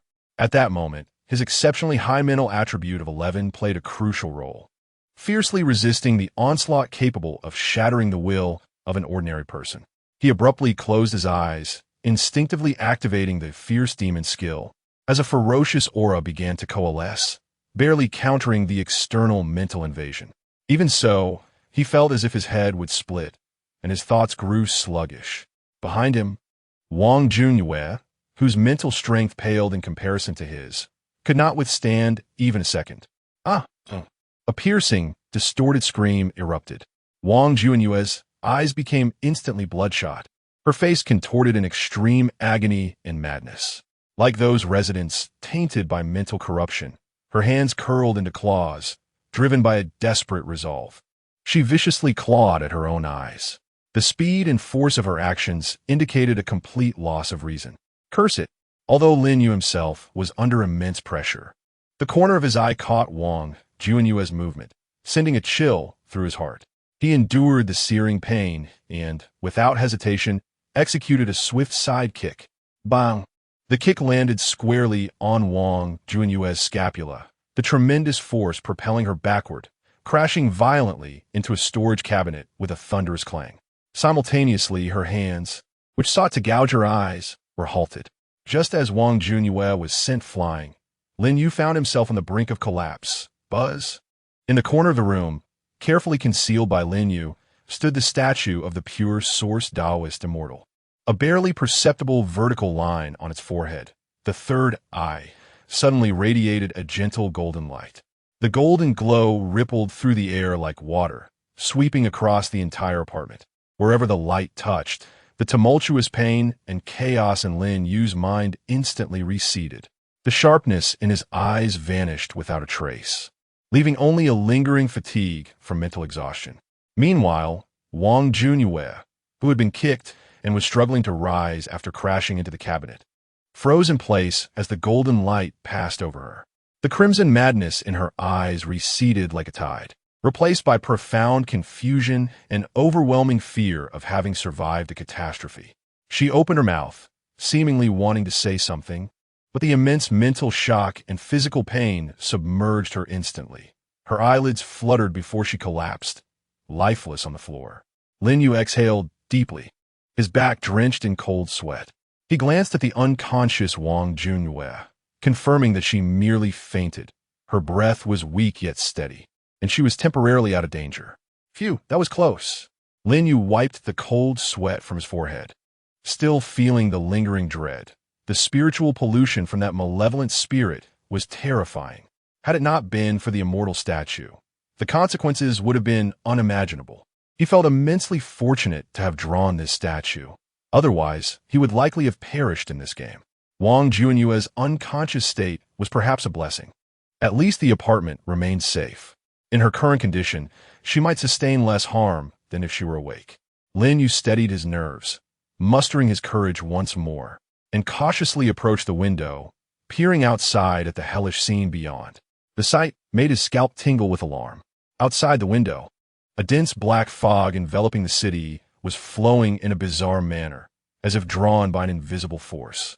Within that roiling black mist, countless flickering points of faint white light were struggling to be extracted from every room and corner of the city. These points of light revealed vague human shapes clearly.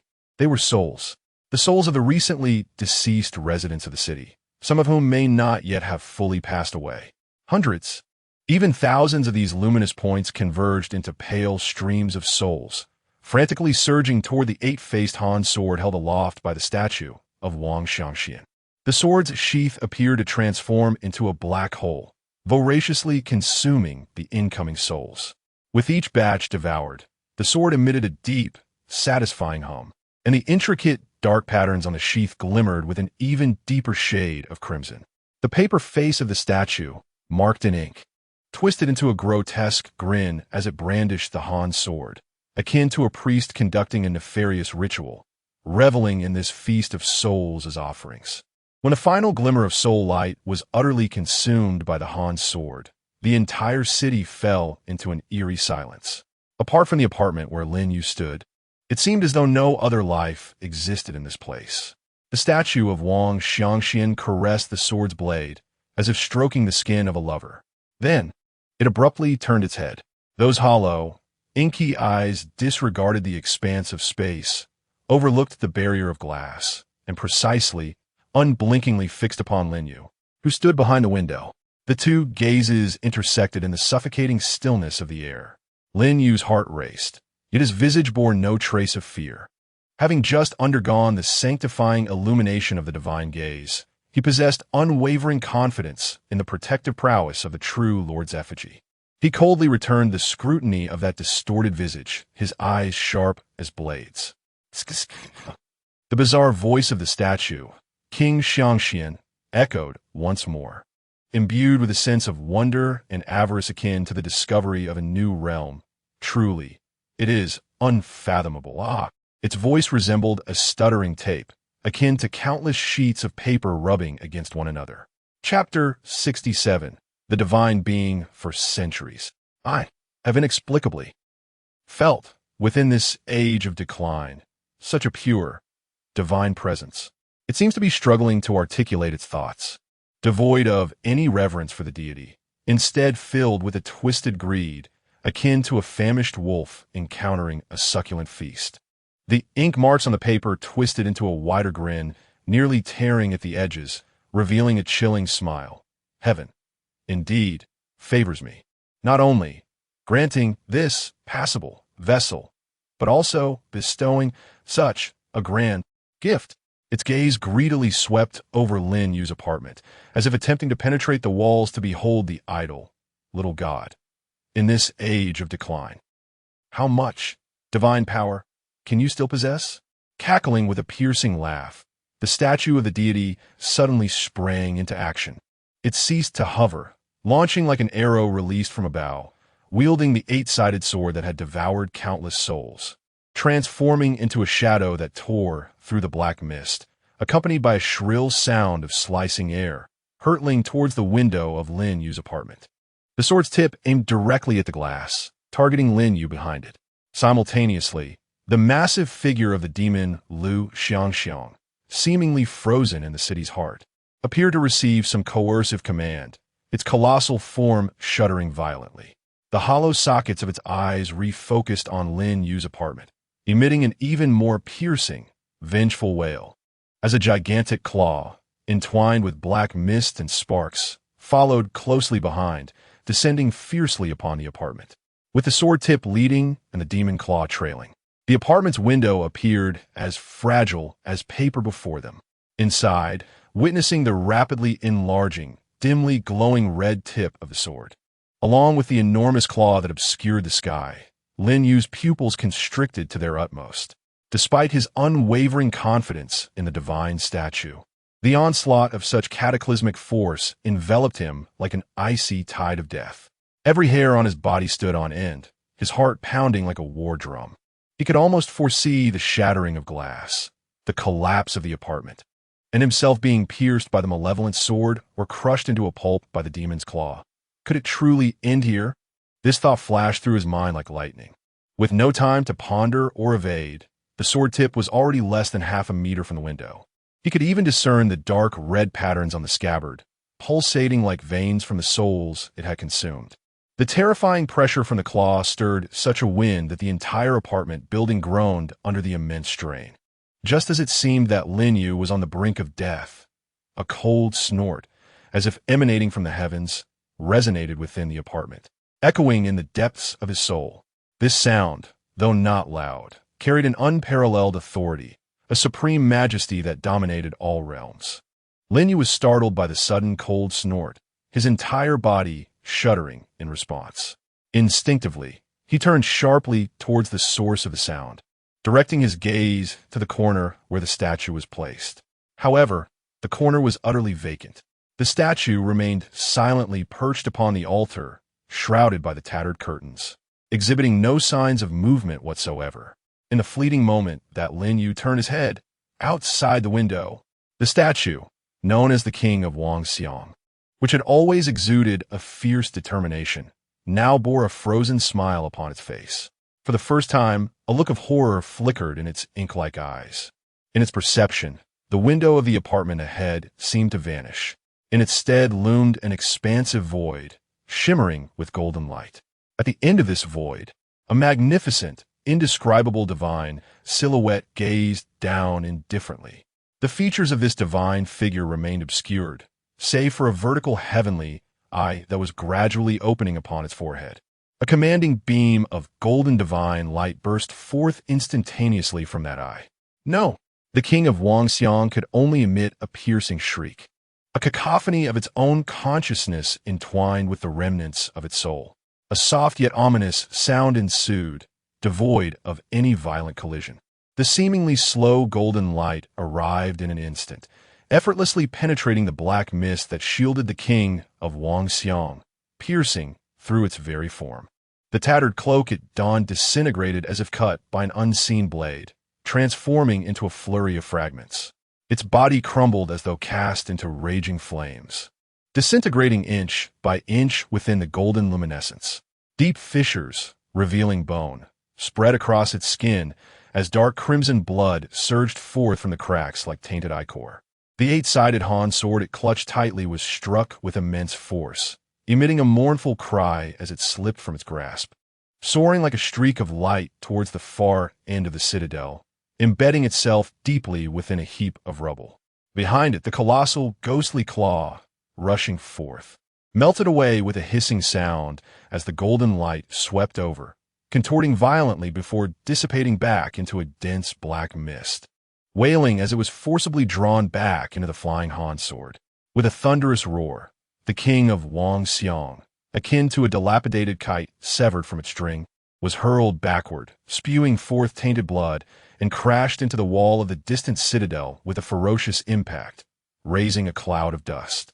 The thick black mist that had enveloped the citadel rapidly receded, akin to a retreating tide, dissipating into nothingness, allowing the pale glow of the waning moon to cascade anew.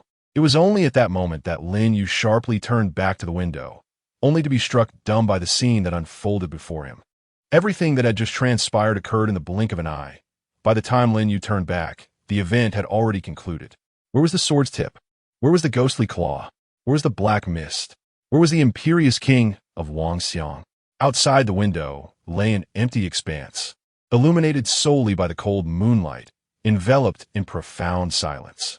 It was as if the cataclysmic assault had merely been a vivid dream. Only the enormous gaping hole in the distant wall and the slightly trembling eight-sided Han sword, embedded within the rubble, silently narrated the horrific scene that had just unfolded. Lin Yu was utterly bewildered, his mouth agape, completely at a loss as to what cataclysmic transformation had transpired within that fleeting moment. He had merely heard a disdainful snort, glanced back, and then, the enemy had vanished? The scene shifts to a few moments prior, as the statue of the king of Xian was sent hurtling backward. At the instant when that golden divine light, imbued with supreme will, pierced through its form, it felt as though its body, proudly amalgamated with the divine essence of the portrait and the decades of cultivation of the king of Xian, was as fragile as a mere sheet of paper. At that moment, its sole thought was, what is that? Is it a true deity? How could such an existence possibly remain in this age of decline? This is impossible. Chapter 68. Mother and daughter's reunion. Amidst overwhelming confusion and dread, he instinctively cast his gaze towards the apartment that now filled him with terror. At that moment, he spotted a figure darting from the building like a leopard, swiftly descending the stairs. Without a hint of hesitation, the figure leapt from the second-floor corridor railing. Landing with a roll to dissipate the impact, the figure moved with remarkable agility, sprinting toward a specific direction. This individual was Lin Yu. Lin Yu's speed was astonishing, prompting the deity Wang Xiangxian to instinctively follow the path he was taking. There it beheld a sword, the eight-sided Han sword, embedded in the charred earth. It was indeed its accursed weapon. Wang Xiangxian then recalled that this sword had been knocked away by a beam of golden light moments before. Cough, cough, cough. In response to Lin Yu's actions, Wang Xiangxian exhibited no particular urgency. After a series of coughs, it gradually rose to its feet. At this moment, the skin on its body was peeling away in large patches, revealing a writhing mass of putrid flesh beneath, soaked in dark crimson blood that stained the remnants of its tattered garments. It appeared utterly wretched, its aura diminished to an extreme, far from the previous arrogance it had exhibited. Foolish. Ants it rasped, its voice hoarse and fragmented, laced with mockery. It had never anticipated that this human, whom it perceived as insignificant, would dare to emerge and seize its treasure. The evil ghost sword. How could a mere mortal like you hope to wield it? As it coughed up tainted blood, it struggled to rise, though its movements were painfully slow. There was no rush. It was acutely aware of the sword's nature. The sword spirit, Lu Xiangxiang, had been nearly obliterated by Wang Xiangxian, reduced to a mere ghost driven by a primal desire for slaughter. The sword itself bore the unique magical imprint etched by Wang Xiangxian's life essence, allowing only Wang Xiangxian or its own essence to control it. Any other who dared to touch it would be met with the wrath of the ghost, their souls shredded in the process. Thus, from its perspective, Lin Yu's actions were akin to courting death. A cruel and anticipatory smile crept across its face, as if envisioning the moment Lin Yu grasped the hilt, only to be devoured by the sword's malevolent spirit, transforming into a tragic soul beneath its blade. With a few agile leaps, Lin Yu reached the Han sword. The sword was embedded at an angle in the ground, its ancient sheath and pitch-black hilt exuding a chilling, sinister aura.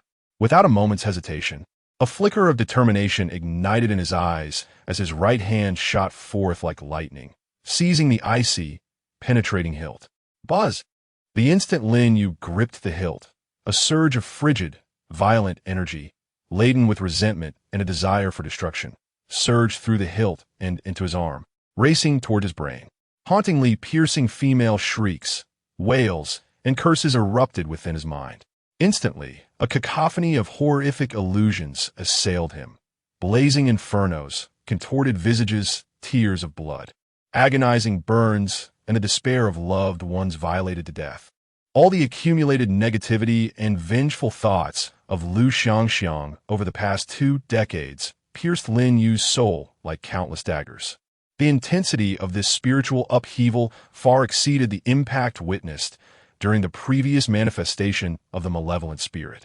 This was the backlash of the sword spirit. In the face of this torrential force, Lin Yu's mental attribute of 11 was akin to a grasshopper attempting to halt a chariot. He emitted a low groan, his complexion instantly turning as pale as parchment, his hand gripping the hilt trembling violently, his body swaying precariously, on the verge of being completely engulfed by this torrent of resentment. However, just as his consciousness teetered on the brink of collapse, a warm, tranquil energy surged unexpectedly from Lin Yu's brow. This stream of clarity acted like an anchor, swiftly calming the tempest of vengeful thoughts swirling in his mind. This energy was, of course, the effect of the true monarch's protection bath. With 12 o'clock having passed, the cool down for the true monarch's protection had elapsed. Heaving, Lin Yu gasped for breath, cold sweat beading on his forehead. Yet his gaze regained its clarity, and his grip on the sword hilt steadied. A wave of relief washed over him. That was close. It certainly was not an easy feat. Thankfully, he had paid homage to the true monarch before embarking. He lifted his head, his icy gaze fixed on the distant figure of the idle King Xiangxian, who had just managed to rise. His face frozen in a mask of mockery and anticipation. A smirk, laden with provocation, slowly curved at Lin Yu's lips. The idle King Xiangxian. Witnessing Lin Yu not only resist the backlash, but also firmly grasp the sword hilt, and even display a cold smile towards him, wore an expression of incredulity on his paper-like visage once more. Impossible. It let out a shrill scream, its remaining inked eyes widening in horror. Under its terrified gaze, Lin Yu's empty left hand swiftly delved into his bosom, retrieving an object, a tattered, coarsely stitched old tiger doll made from various scraps of cloth. This was indeed the dwelling place of Lin Yu's soul. Lin Yu, it's your turn now, Lin Yu whispered fervently. I must not be mistaken. Lin Yu's decision to emerge was not without reason. Just moments ago, when Lu Xiangxiang's ghost approached the apartment, Lin Yu's soul awakened. At that moment, she did nothing but cry out incessantly for her mother, pleading with Lin Yu to help her see her mother. Having perused the description of the old tiger doll, Lin Yu understood that it was likely the key item for this mission. Thus he resolved to take a gamble, wagering that this doll and Lin Yu could resolve the menace of the evil sword. Before his words had fully escaped his lips, he placed the tattered tiger doll beside the 8-sided Han sword without hesitation. The doll landed on the frost-laden ground, quivering slightly. Time seemed to freeze at that moment. 1 second, 2 seconds. Buzz! The 8-sided Han sword, embedded in the ground, suddenly began to tremble violently. A dull, thudding sound resonated from within the sheath, as if something within was crashing about wildly. Roar! A cry filled with ferocity, anguish, and chaos erupted from within the sheath, neither human nor beast, but more akin to the roar of a wild animal, surging forth. It was the entirely distorted will of Lu Xiangxiang, reduced to a mere instinct for destruction, resisting with all its might. It sensed the faint yet familiar essence emanating from the doll, stirring a tumultuous ache deep within its soul, a sensation that brought forth both confusion and torment. Witnessing this scene, the remaining vestiges of reason within the deity were utterly consumed by fear and rage. Chapter 69. The revival of Lu Xiangxiang. Stop him. Destroy that doll. It shrieked in a hysterical cry, disregarding its severe injuries, drawing upon its last reserves of strength. A thin yet perilous black mist erupted around it, surging like a vengeful spirit toward Lin Yu and the doll on the ground. It could not allow that doll to awaken Lu Xiangxiang's consciousness. Should an unexpected event occur with the sword spirit within the evil ghost sword, everything would be irrevocably lost. Your opponent is me. Lin Yu's gaze sharpened, and without hesitation, he released his grip on the sword hilt. His body lowered slightly as he swiftly drew out Yin Shuangying's twin pistols, aiming them at the statue of Wang Xiangxian and pulling the trigger. Bang! Bang! Bang! Countless bullets were unleashed toward the statue. However, Wang Xiangxian disregarded the incoming bullets, allowing them to strike against its form.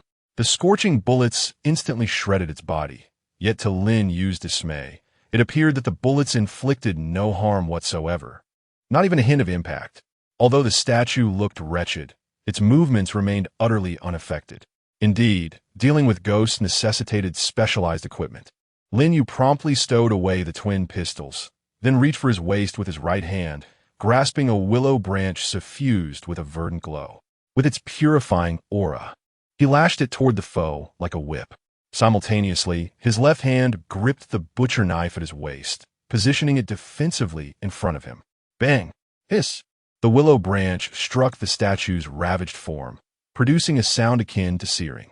Wang Xiangxian, severely weakened by the golden light and bereft of the evil ghost sword, found its momentum halted by Lin Yu's forceful blow. At that moment, the tattered cloth tiger doll on the ground, amidst the violent tremors of the Han sword and the roars of the malevolent spirit, suddenly emitted a faint glimmer of white light. Mom, a delicate voice, fragile as a flickering candle flame, resonated softly between the sword and the doll. It was a whisper filled with longing and grievance, so faint yet seemingly capable of piercing through all barriers. Roar! Roar! The frenzied, chaotic howls within the Han sword abruptly stilled, as if a pause button had been pressed. The tremors of the sword ceased instantaneously. Following that, a thick, inky black mist began to seep slowly from the crevice of the scabbard, carrying a biting chill and the nauseating stench of burnt blood. The black mist coalesced above the doll, twisting and gradually forming a blurred female silhouette, the diminutive version of Lu Xiangxiang in her malevolent form. Her face remained pallid, her eye sockets hollow, yet the sheer rage and desire for destruction etched across her features rippled violently, as if a stone had been cast into still waters. She lowered her head, her empty eye sockets fixating upon the tattered cloth tiger doll that radiated a faint white light. Mom, Yue misses you so much. Yue is in so much pain, so cold. The weak yet distinctly clear cries of Lu Yue from within the doll struck repeatedly against Lu Xiangxiang's heart, which was enveloped in layers of resentment and madness. A low, anguished growl escaped from the trembling silhouette of Lu Xiangxiang, no longer filled with fury, but laden with pain, confusion, and struggle. Mom, the landlord uncle is so cruel. He hurt Yue. He locked Yue in a dark place. I am very scared. Lu Yue sobbed intermittently, her words akin to a sharp key prying open the door to buried memories. Lu Xiangxiang's shadowy hands suddenly clutched her head fiercely. The swirling black mist enveloping her became wildly unstable, alternating between fury and sorrow. You wear a hoarse, fractured voice, reminiscent of rusted gears grinding against one another, struggled to emerge from that shadow. It was a voice imbued with disbelief and immense suffering. With this call, the white light emanating from the doll brightened momentarily. A small figure, composed of white light and clad in tattered garments, holding a worn-out tiger toy, materialized from the doll. Tears glistened on her face as she timidly yet desperately reached out her small hand toward the shadowy outline above. Mom, it really is you. Yue has finally found you. The ethereal girl cried out. Yue. The instant Lu Xiangxiang's shadow beheld her daughter's apparition, it shuddered violently. Deep within its hollow eye sockets, two faint glimmers of light seemed to reignite. All resentment, all madness, ebbed away like a receding tide. For the first time, a human expression graced the pale, ghostly visage. My Yue, my child. Lu Xiangxiang's specter let out a wail of sorrow and lunged forward, no longer in an aggressive stance, but with open arms, embracing the small figure of white light. Mother and daughter reunited. They transcended the boundaries of life and death, overcoming more than 20 years of torment and separation. No. The statue of Wang Xiangxian, entangled with Lin Yu, emitted a piercing shriek. It sensed that the restraints imposed deep within Lu Xiangxiang's soul were rapidly dissolving under the surge of overwhelming emotion. Its control over the malevolent spirit sword was swiftly diminishing. It was utterly mad with rage. Desperately attempting to break free from Lin Yu, it lunged towards the embracing phantoms of mother and daughter. Get back! Lin Yu's eyes blazed with cold intensity. He endured a fierce blow from his opponent, channeling all his strength into his left hand, the butcher's knife, which he swung down with lethal intent toward the opponent's neck. Simultaneously, his right hand unleashed the willow branch's shadow skill. and hundreds of ethereal willow branches appeared in the air, striking with precision, infused with a purifying light, directly against the statue of Wang Xiangxian. With a sickening thud, the butcher's knife sank deeply into the rotting flesh of the enemy's neck, blood spurting violently. The willow shadows, radiating a greenish hue, relentlessly lashed against the statue. Wang Xiangxian let out a chilling wail.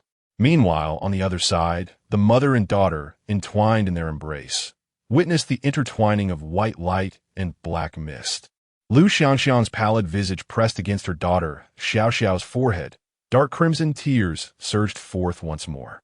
Yet this time, they bore no traces of resentment, but rather an infinite sorrow and affection. "Yue, I am sorry. Mother failed to protect you." Her voice was imbued with tenderness and a shattered sob. "Mother, Yue does not blame you." Lu Yue's ethereal form clung tightly to her mother, her voice laced with contentment. A silvery light entwined around the two souls. On the ground, the malevolent sword and the tattered tiger plush toy gradually floated towards the two spirits. As the radiance intensified, a vast white luminescence enveloped both souls and their belongings entirely. Chapter 70. Slaying Wang Xiangxian. Soon, the radiant light receded like a gentle tide. The eight-sided Han sword, which had been embedded in the ground, now floated in mid-air, while the tattered tiger plush toy vanished without trace. Yet, upon the sword's blade, a distorted abstract pattern resembling a tiger could still be discerned. It appeared that these two artifacts had undergone a fusion. Above the Han sword, two translucent soul shadows were tightly entwined. Lu Xiangxiang's charred and vengeful black mist had nearly dissipated, replaced by a deep, silvery sheen reminiscent of tranquil waters. Her pale visage regained a semblance of the gentleness she once possessed in life. Although her hollow eye sockets remained devoid of eyeballs, they seemed to possess a focal point, and her eyes no longer wept blood. She held her daughter, Lu Yue, close. Lu Yue's soul appeared more solid, her small form radiating a soft, milky glow. Her cherubic face pressed against her mother's cold soul body, tightly clutching a tattered tiger plush toy. The aura of confusion and disarray that enveloped Lu Xiangxiang completely dissipated. She slowly lifted her head, her regained consciousness locking onto the distant figure of Wang Xiangxian, who was entangled with Lin Yu and emitting a roar of defiance. Wang Xiangxian seemed to sense the piercing gaze filled with hatred and the new sword that had slipped from its control. A flicker of panic flashed in its remaining ink-like eyes, soon overshadowed by deeper madness. "Wretched creature, how dare you betray me?" it screeched, disregarding Lin Yu's strikes and the blade's cuts, as it forcefully summoned the remnants of its power. With its hands forming a strange and ominous incantation, it chanted softly, an invisible wave instantly enveloping the floating Han sword. It sought to forcibly activate the magical imprint inscribed on the sword spirit's essence, aiming to reclaim control and even trigger an explosion of the imprint to severely wound or obliterate the now uncontrollable sword spirit. Buzz! The Han sword trembled violently. Upon its blade, a dark red, vein-like mark suddenly emerged, emanating an ominous glow, attempting to erode the newly formed sword body and encroach upon the entwined souls of mother and daughter. Lu Yue let out a faint cry of pain, her small face contorting. The brilliance emanating from Lu Xiangxiang's soul fluctuated violently, her expression revealing anguish. Yet, the hatred in her eyes burned even more fiercely. "Wang Xiangxian, and you, this vile usurper, the pain and humiliation you have inflicted upon my daughter and me shall be repaid today." Lu Xiangxiang's soul emitted a heart-wrenching accusation. Her voice no longer fragmented, but imbued with a resolute finality akin to the destruction of jade and stone. She fiercely clutched her daughter to her chest, her soul body erupting with a powerful dark silver radiance, forcefully resisting the encroaching imprint. Simultaneously, her will as a sword spirit sliced through the malevolent connection that sought to manipulate her. Sizzle, a sound akin to the tearing of souls, resonated, perceptible only on a spiritual level. Puff! Wang Xiangxian staggered as if struck hard, its body momentarily stiffening. The hands that had been forming the incantation trembled violently, and its ink-like eyes dimmed instantly, as if repelled by an invisible force. The thin, dark aura surrounding it violently dissipated, revealing several deep fissures in its already tattered paper-like form, exposing the bone beneath. The binding seal imposed upon Lu Xiangxiang's soul was forcibly severed by the newly awakened sword spirit. Utilizing its own will in conjunction with the transformative power arising from the fusion with the sword itself. It had utterly lost its final grasp over the malevolent sword. No, my sword, my foundation of the Tao. The statue king, Xiangxian, emitted a desperate wail, filled with the madness and unwillingness of a plan foiled at the last moment. Benefactor, Lu Xiangxiang's gaze turned towards Lin Yu, her eyes brimming with a plea. Please wield this sword. Slay this fiend. Avenge my mother and me, and bring justice for the tormented souls of this city. Before her words could fade, the ethereal forms of her and Lu Yuer transformed into two streams of light, swiftly merging into the suspended Han sword. Buzz! The long sword emitted a clear, resonant sound laced with murderous intent, its ethereal blue tiger motif glowing intensely. It seemed as if it had been imbued with life, transforming into a dark silver flash that instantaneously flew before Lin Yu, the hilt hovering steadily beside him. Without a moment's hesitation, Lin Yu released the willow branch with his right hand and firmly grasped the hilt.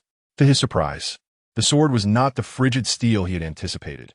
Rather, it possessed a peculiar warmth, as though he were holding the very pulse of a living being. A profound and potent sensation of strength surged into his arm. All right, I shall seek retribution for you. Lin Yu's gaze sharpened. He felt the power and yearning emanating from his sword. How dare you wield a divine weapon?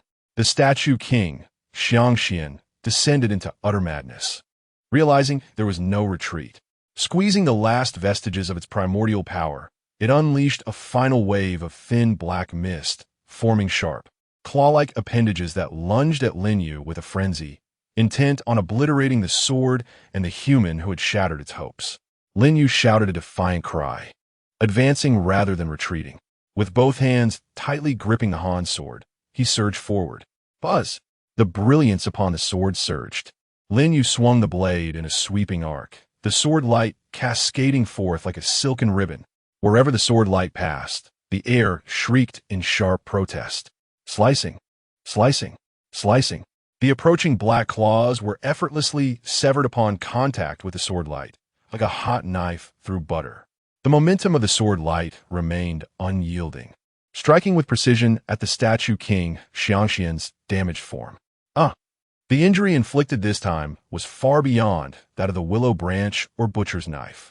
The sword light not only rent its paper-thin exterior and writhing decayed flesh, but also unleashed an intangible, soul-piercing agony that engulfed the remnants of the statue king Xiangxian's consciousness. It was the vengeful spirit's wrath within the sword. It sensed the core of its being, the image of its will and the remnants of Wang Xiangxian's soul, crying out in lament, as if they were on the brink of being irrevocably shattered by this single strike. The statue king Xiangxian howled in agony, careening backward, blood spewing forth as its breath plummeted to an abyss. Seizing the advantage, Lin Yu pursued relentlessly, his feet firmly planted on the ground, moving like a shadow. The Han sword in his hand transformed into arcs of lethal brilliance. Go forth! Lin Yu's thoughts surged, and the sword's blue light blazed forth. In an instant, a phantom erupted violently from the blade. This apparition bore a faint resemblance to Lu Xiangxiang, fiercely charging towards the statue of Wang Xiangxian. With a piercing sound, the claws of the sword spirit and the blade of Lin Yu fell almost simultaneously upon the core of the statue, its grotesque, paper-like visage. No! A sound mingled with the shattering of the image, the annihilation of Wang Xiangxian's lingering soul, and an endless, bitter wail of despair was abruptly silenced. The Han sword plunged deeply into the center of the statue's forehead. In that moment, the sword's light and the ethereal blue flames of the soul erupted. Hiss, hiss, hiss. Boom! The remnants of the statue of Wang Xiangxian swelled rapidly from within like a paper effigy cast into a furnace, disintegrating utterly. Chapter 71. The mother-daughter malevolent sword, after the tormented soul of Wang Xiangxian emitted its final lament, it dissipated entirely, the writhing flesh transforming into fine ash. In less than 3 breaths, only a small handful of rapidly dispersing ashes remained on the ground, accompanied by the swiftly fading sense of char and malice lingering in the air. Simultaneously, 3 luminous orbs fell to the earth. The malevolent sword emitted a low, resonant hum, akin to a sigh of release, as the radiance upon its blade gradually retracted, returning to its original hue. Lin Yu leaned on the sword, breathing slightly heavier, as he beheld the completely vanished foe. The tension in his nerves finally unwound. Ding! Target boss Wang Xiangxian has completely perished. Side quest, eliminate Wang Xiangxian, has been accomplished. The system notification rang out at an opportune moment. Concurrently, a new and clearer wave of intent resonated from the Han sword in Lin Yu's grasp. Benefactor, the debt of vengeance has been repaid. Such profound grace cannot be reciprocated. My mother and I wish to offer our residual souls to you as the sword spirit, serving you in gratitude. A request for a pact clearly transmitted into Lin Yu's consciousness. This was a manifestation of the sword spirit's proactive recognition of its master. Without a moment's hesitation, Lin Yu immersed his spirit within the sword, accepting the covenant. An invisible bond was instantly forged, and he felt an intimate connection, as if bound by blood, with the sword and the mother-daughter sword spirit contained within. Simultaneously, a deluge of information regarding the Han sword surged into his mind. Mother-daughter malevolent sword, category, weapon attributes, physical special level, silver attack, 100 durability, 100 effects, malevolent soul. While dealing physical damage, the sword's malevolent specters will simultaneously assail the enemy's soul, inflicting additional mental anguish and pain. Malevolent sword spirit can actively unleash the power of the sword spirit, creating a temporary soul energy field that hinders and weakens ethereal enemies. Soul nest. The sword contains its own space, capable of harboring and commanding spirits. Current limit, 10. With the strength of contained spirits not exceeding that of the sword spirit itself. Captured spirits are governed by the sword spirit and may be summoned for battle. Soul summoning. By raising the long sword, the user expends durability, 1 point per minute, to summon the sword spirit for corporeal combat. The sword spirit possesses independent combat awareness. Ordinary spirits contained within the sword may also be summoned without cost. In instrument. This sword is a vessel of profound een, able to devour souls and absorb grievances, ghostly energy, malevolent air, and other een properties to restore durability while gradually enhancing the sword spirit's strength. Living beings wielding this sword will be eroded by its een energy, diminishing their rationality. Note, however, due to the sword spirit's reconstruction, restoring rationality. The erosive effects of the een energy on the wielder are significantly mitigated. Description: a product born from the fusion of the malevolent sword and a tattered tiger doll. Covenanted contractor Lin Yu, sensing the warm pulse and profound strength emanating from the sword in his hand, Lin Yu felt a surge of excitement within. After all, this was a silver-grade weapon. The very reason he dared to venture forth into danger was for this. Otherwise, he could have easily remained sheltered within his apartment, awaiting the conclusion of the game. Certainly, Lin Yu did not rush to express his joy. After all, he still had yet to inspect the spoils from vanquishing the god statue king, Xiangxian. This adversary was formidable. Had it not been for the severe injury inflicted by the true monarch statue and his subsequent loss of the evil ghost sword, Lin Yu might not have succeeded in defeating him. However, just as Lin Yu intended to examine the white orb, a new system notification resonated within his mind. Main quest Dawn's arrival completed ahead of schedule. Players may choose to leave the current game instance at any time. Special note: due to significant changes in the quest progression, the game time has been markedly reduced. To preserve the integrity of the player's gaming experience and the benefits of exploration, all surviving players may choose to linger in the instance world for a maximum of 24 hours, during which they may leave at any moment. After 24 hours, a forced teleportation will occur. Linger? Upon hearing the notification, Lin Yu was momentarily taken aback, and then a most peculiar expression crossed his face, prompting him to exclaim, "Who would want to stay in such a ghastly place for even a second?" Glancing around, the ruins of the fortress under the moonlight resembled a vast graveyard, with charred remains, congealed bloodstains, and an ever-present stench of burnt flesh and blood, all enveloped in a deathly silence. Yet, in the next moment, as his gaze swept over the silent, densely clustered remains of the tenement buildings and shanties illuminated by the moonlight, a thought struck him like a bolt of lightning. Wait, the fortress. Indeed, these remnants seem to be resources. When players enter the game, aside from completing quests for rewards, scavenging the resources within the scene is equally paramount.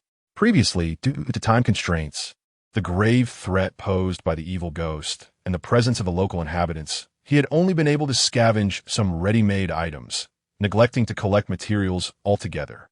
However, now it appeared that the only living souls within the fortress were likely Lin Yu and Wang Junyue, suggesting that the ownership of the area seemed temporarily vacant.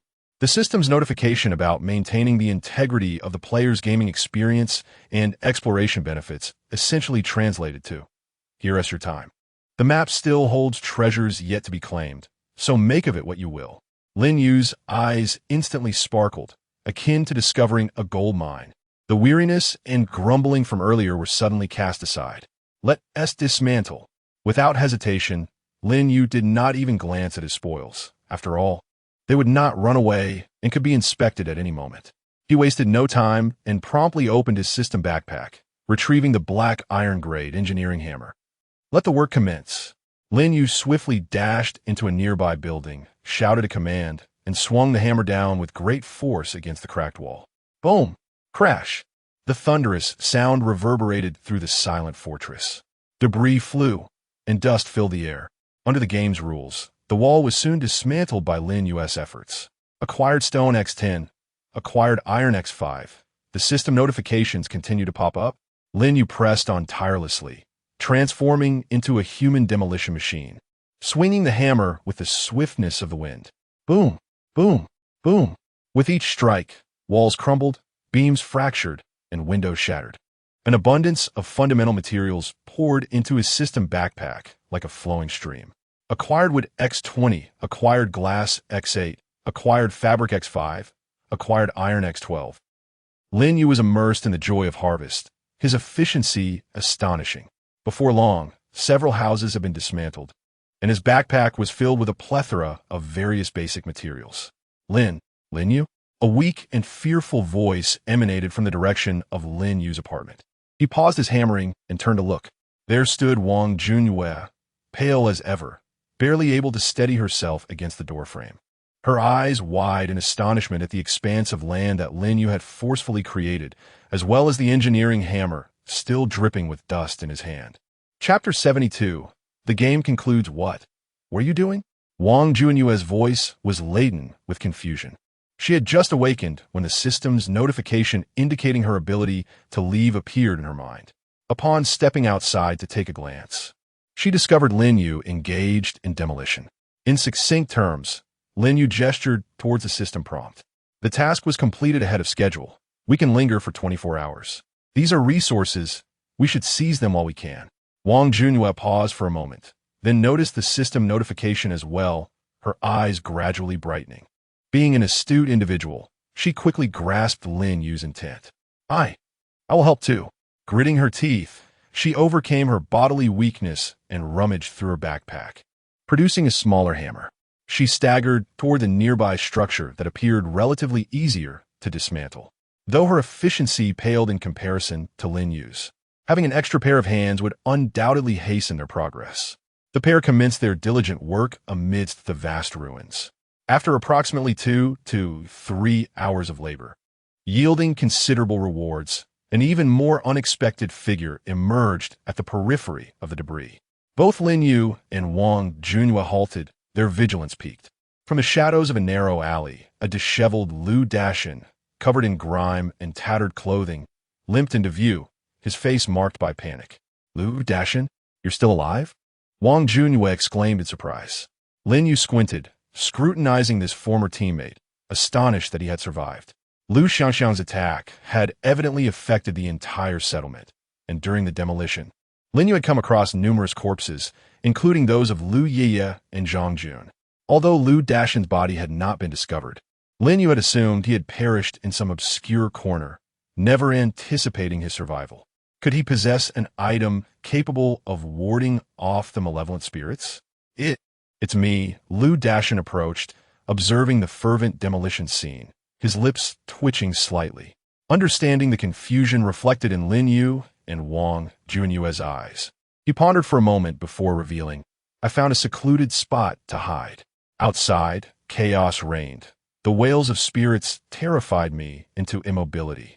I lost track of time until I heard the system's notification stating that the task was complete and I could leave. That was when I dared to venture out. A concealed refuge?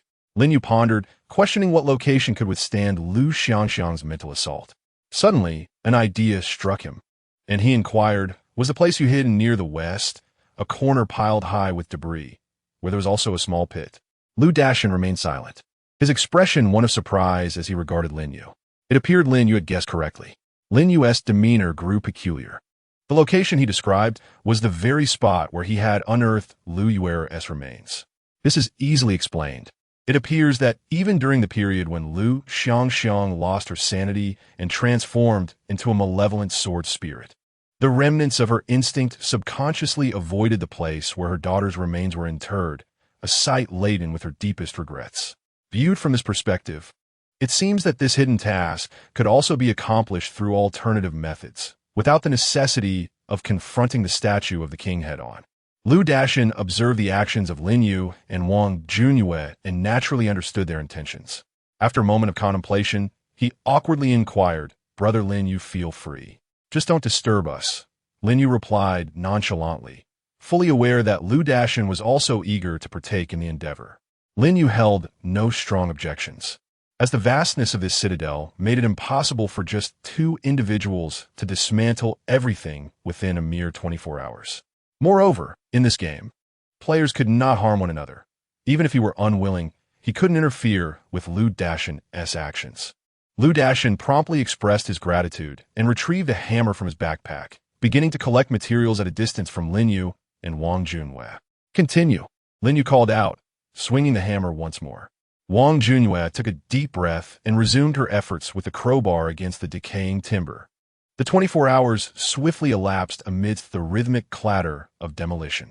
Lin Yu, like an indefatigable machine, leveraged his extraordinary physique and regenerative capabilities, supplemented by occasional rations to bolster his stamina, as he dismantled a significant number of structures within the citadel. Regrettably, time was still too scarce. Otherwise, Lin Yu truly wished to dismantle even more. At that moment, his apartment had become filled to the brim with an abundance of basic materials, compelling him to acquire several additional storage cabinets to accommodate the overflow. The variety of materials was extensive: stone, wood, various metals, glass, fabric, plastic, each in staggering quantities. The haul could be deemed monumental. These items held considerable value in the player trading market, and if necessary, Lin Yu could utilize them to craft and upgrade his shelter, as they constituted indispensable currency. Although Wang Junyue's efficiency was markedly lower, she too managed to dismantle several houses, filling her apartment to capacity. Lin Yu ensured that her efforts were not in vain. She could retain half of the materials she collected.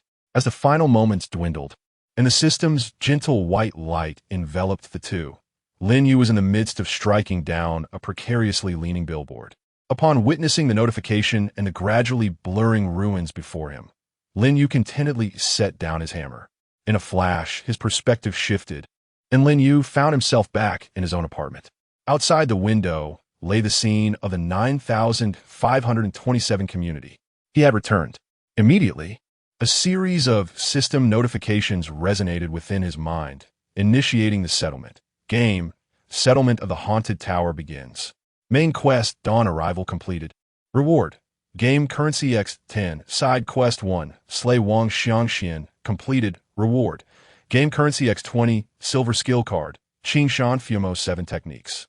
Small Experience Pack X3, Side Quest 2, Truth of the Tower completed. Reward, Game Currency X10, Small Experience Pack X1. Settlement completed. Rewards have been distributed to the player's space and inventory. Gazing at the bountiful list of rewards, Lin Yu's face broke into a smile. This journey had proven worthwhile. He then proceeded to examine the rewards. Setting aside the game currency, Lin Yu's primary focus was on the several small experience packs.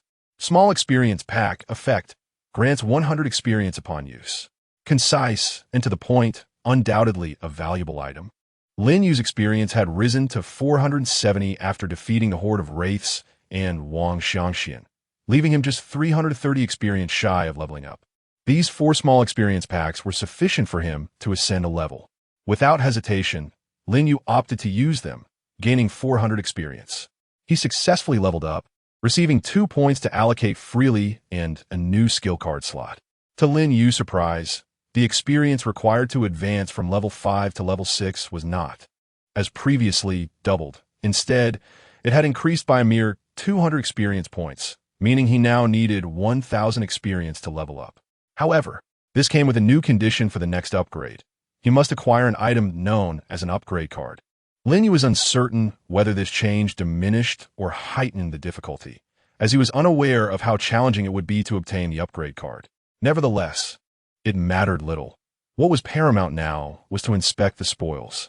Lin Yu fixed his gaze upon the silver skill card and the 3 luminous orbs that had dropped following the defeat of Wang Xiangxian. Chapter 73. The statue's new ability. First and foremost, there is the silver grade skill card, Qingshan Dao's 7 incantations for subduing demons. Lin Yu recalls that Qingshan Dao was the sect where Wang Xiangxian previously resided. The attributes of this skill card are as follows. Qingshan Dao's 7 incantations for subduing demons. Category: Skill active level. Silver effect. Enables the casting of 7 incantations. Exorcise, suppress. Seal, purify, kill, halt, and refine. Each incantation possesses distinct effects, with potency linked to the player's mental attributes and the mana infused during activation, inflicting increased damage to demons and malevolent spirits. Cost: 1x mana. Cooldown: none requirement. Mentality 12. Description: I, a disciple of Qingshan Dao, stand resolute against demons and malevolent entities. This skill appears quite promising, offering 7 diverse applications, particularly effective against demons and spirits. Without hesitation, Lin Yu equipped it into his skill slot to explore the specific effects of the 7 incantations. Exorcise incantation, as the name implies, this is employed to drive away demons and malevolent beings. It can simulate the rumbling and pressure of heavenly thunder, instilling fear to repel evil entities, and with sufficient mana, it may even frighten weaker spirits to death. Suppress incantation. Harnessing the strength of mountains to subdue foes, its power is enhanced when used within mountainous terrains. The degree of amplification depending on the size of the mountains. Seal incantation. This incantation seals malevolent entities, with the duration of the seal contingent upon the mana infused. It can also be augmented by the power of formations, talismans, or magical artifacts. Purify incantation, utilizing the forces of nature to cleanse evil spirits. It serves both as a combat skill and a restorative ability, purifying the user of negative energies, such as malevolence, and impurities. Kill incantation, a pure assassination skill. It condenses the power to vanquish demons, boasting the greatest potency among the 7 incantations. Halt incantation, a control skill capable of disrupting an enemy's thoughts and forcibly interrupting their actions. Refine incantation, similar to the kill incantation. This combat skill is slightly less powerful, but excels in its broader area of effect, capable of using spiritual fire to refine malevolent entities, also inflicting considerable damage on non-evil creatures. With 7 incantations, each yielding unique effects, Lin Yu's arsenal is significantly enhanced, and he is thoroughly satisfied with this skill.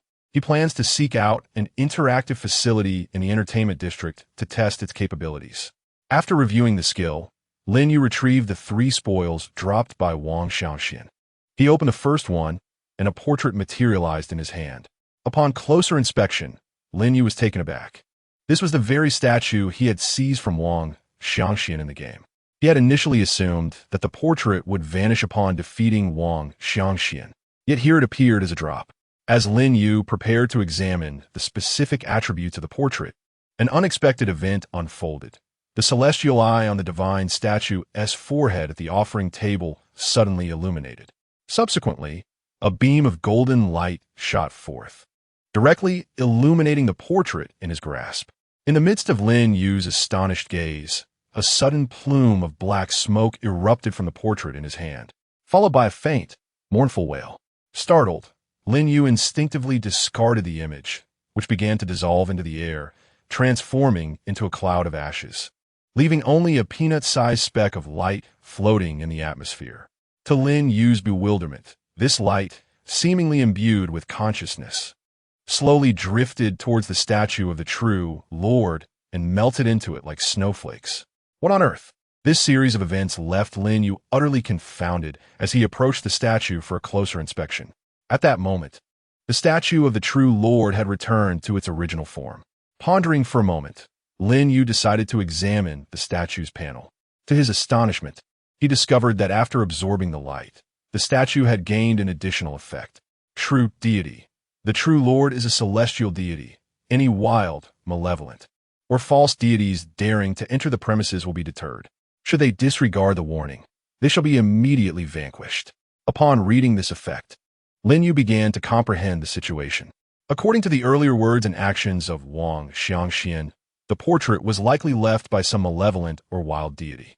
Although Lin Yu was uncertain of its panel specifics, he surmised that it must possess some sinister traits. Otherwise, the true Lord would not have obliterated it so decisively. And the ominous smoke and horrifying scream upon its destruction corroborated his assumptions. Could it be that even loot dropped from monsters could be problematic? Was this game truly so malevolent? Lin Yu felt somewhat speechless, having seemingly wasted a piece of loot. Well, perhaps it wasn't a waste after all, considering that unlocking an additional effect for the true Lord statue was quite beneficial.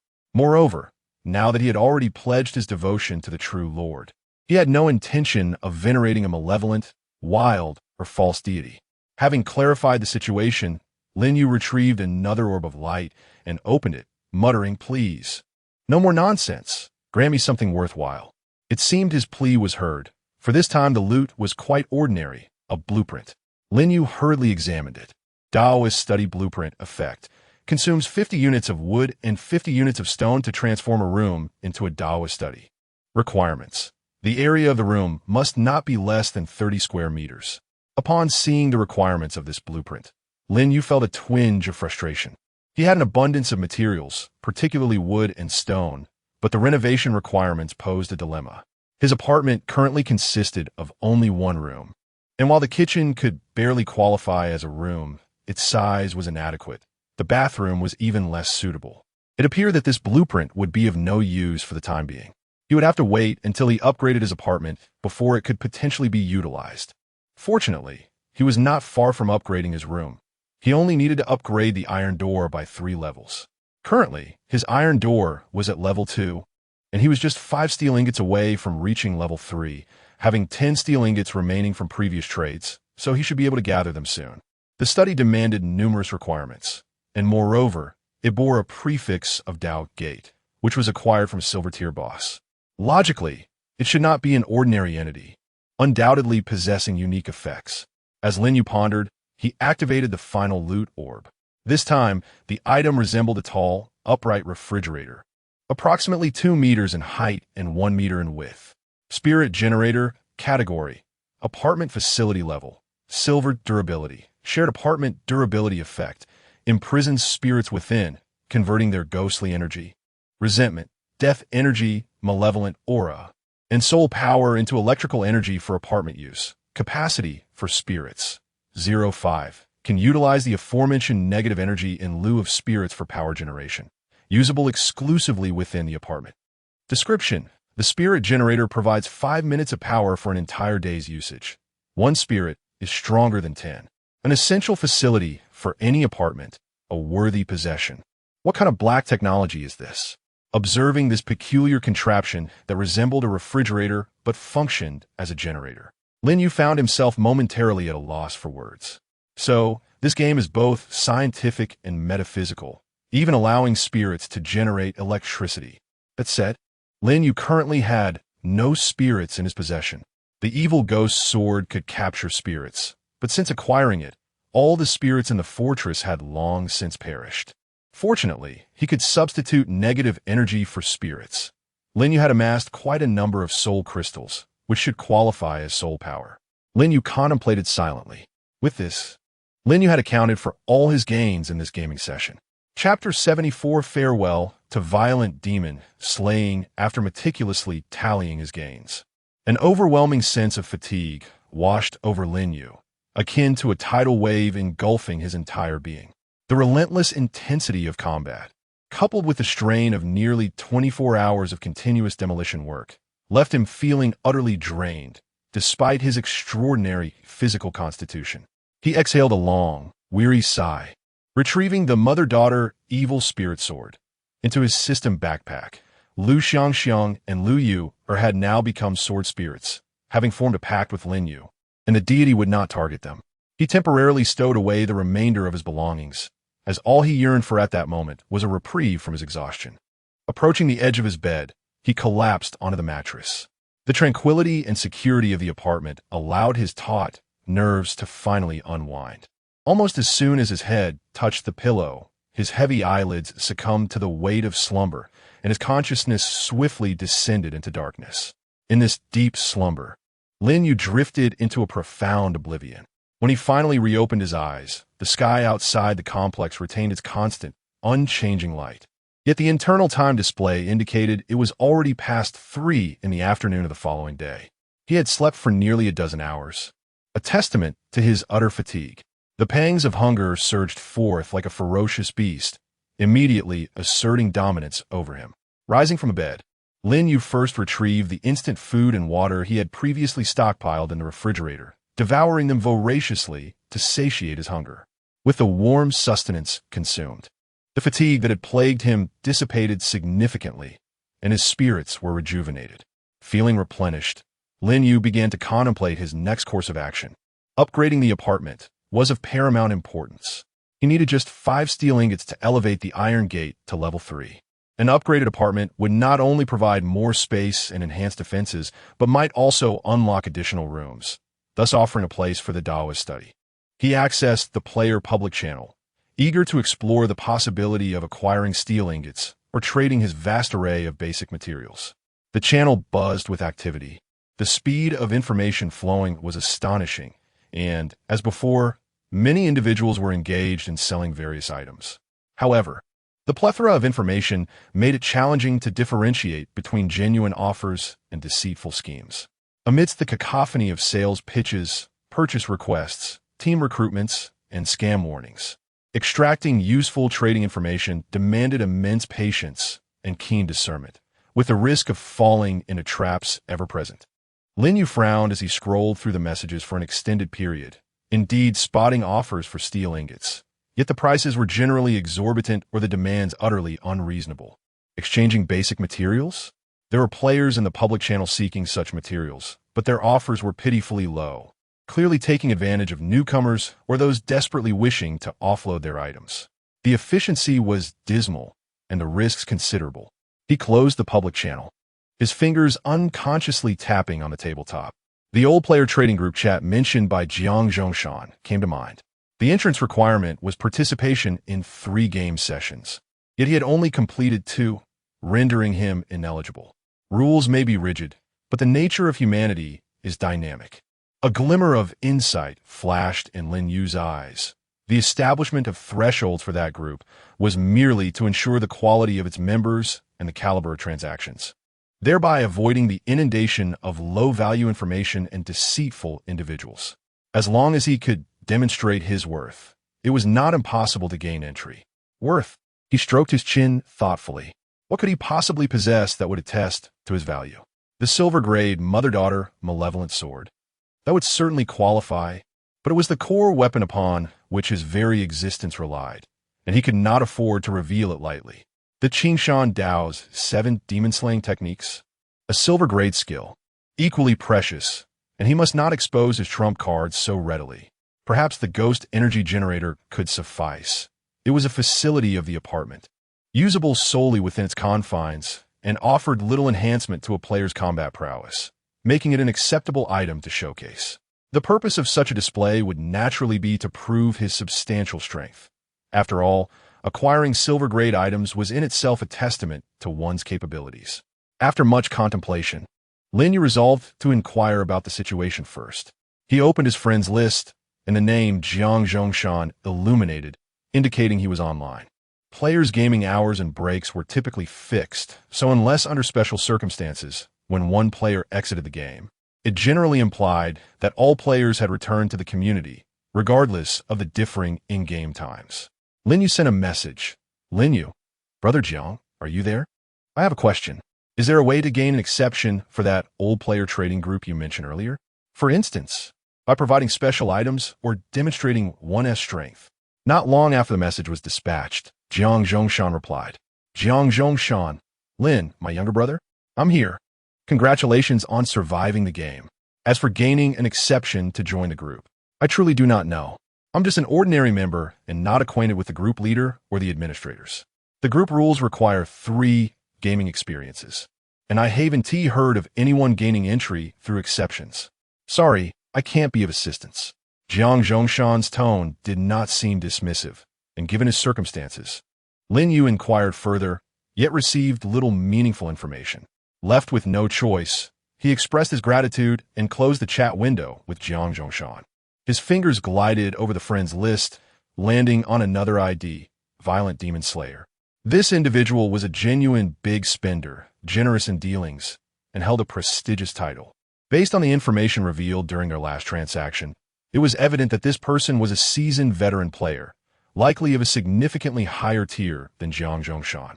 After some consideration, Lin Yu decided to reach out, carefully crafting his words before sending a message to Violent Demon Slayer. Lin Yu, esteemed one, are you there? I wish to consult you on a matter regarding our internal old player trading group in the 9527 community. I've heard there may be ways to gain an exception for entry. If you could provide guidance, it would be much appreciated. Naturally, I understand the rules, and I'm willing to pay a consultation fee. After sending the message, Lin Yu patiently awaited a response. This time, the reply came much slower than Jiang Zhongshan's, taking a full 5 or 6 minutes before Violent Demon Slayer's avatar flickered to life. Violent Demon Slayer, my younger brother, congratulations on surviving. As for your inquiry, there are indeed avenues to gain an exception for entry. Violent Ghost Slayer. Well, you understand the rules among players. Information always holds some value. I want to take advantage of you, seeing that you're quite savvy. How about this? Treat me to a meal at the restaurant in the entertainment district. As a gesture of friendship, we can chat while we dine. The prices there are reasonable. Although dining in the entertainment district is considerably more expensive than purchasing food in the commercial area, Lin Yu can manage it. He still possesses over 100 game coins. In the restaurant of the entertainment district, the charge is per person at 1 game coin, allowing for unlimited ordering. However, the dishes are said to be crafted from the finest ingredients available in reality. For ordinary players who can only afford to progress through the main quests, spending 1 game coin on a meal is undoubtedly a luxury. Yet, for a seasoned player like Violent Ghost Slayer, who can easily spend hundreds of game coins on equipment, it is merely a token gesture. Lin Yu finds himself in a relatively comfortable position, and the 1 game coin for a meal is entirely acceptable. He promptly replies, no problem. When will be convenient for you, my esteemed friend? I can head over right now. Violent Ghost Slayer. Splendid. Let's do it now. I'm hungry too.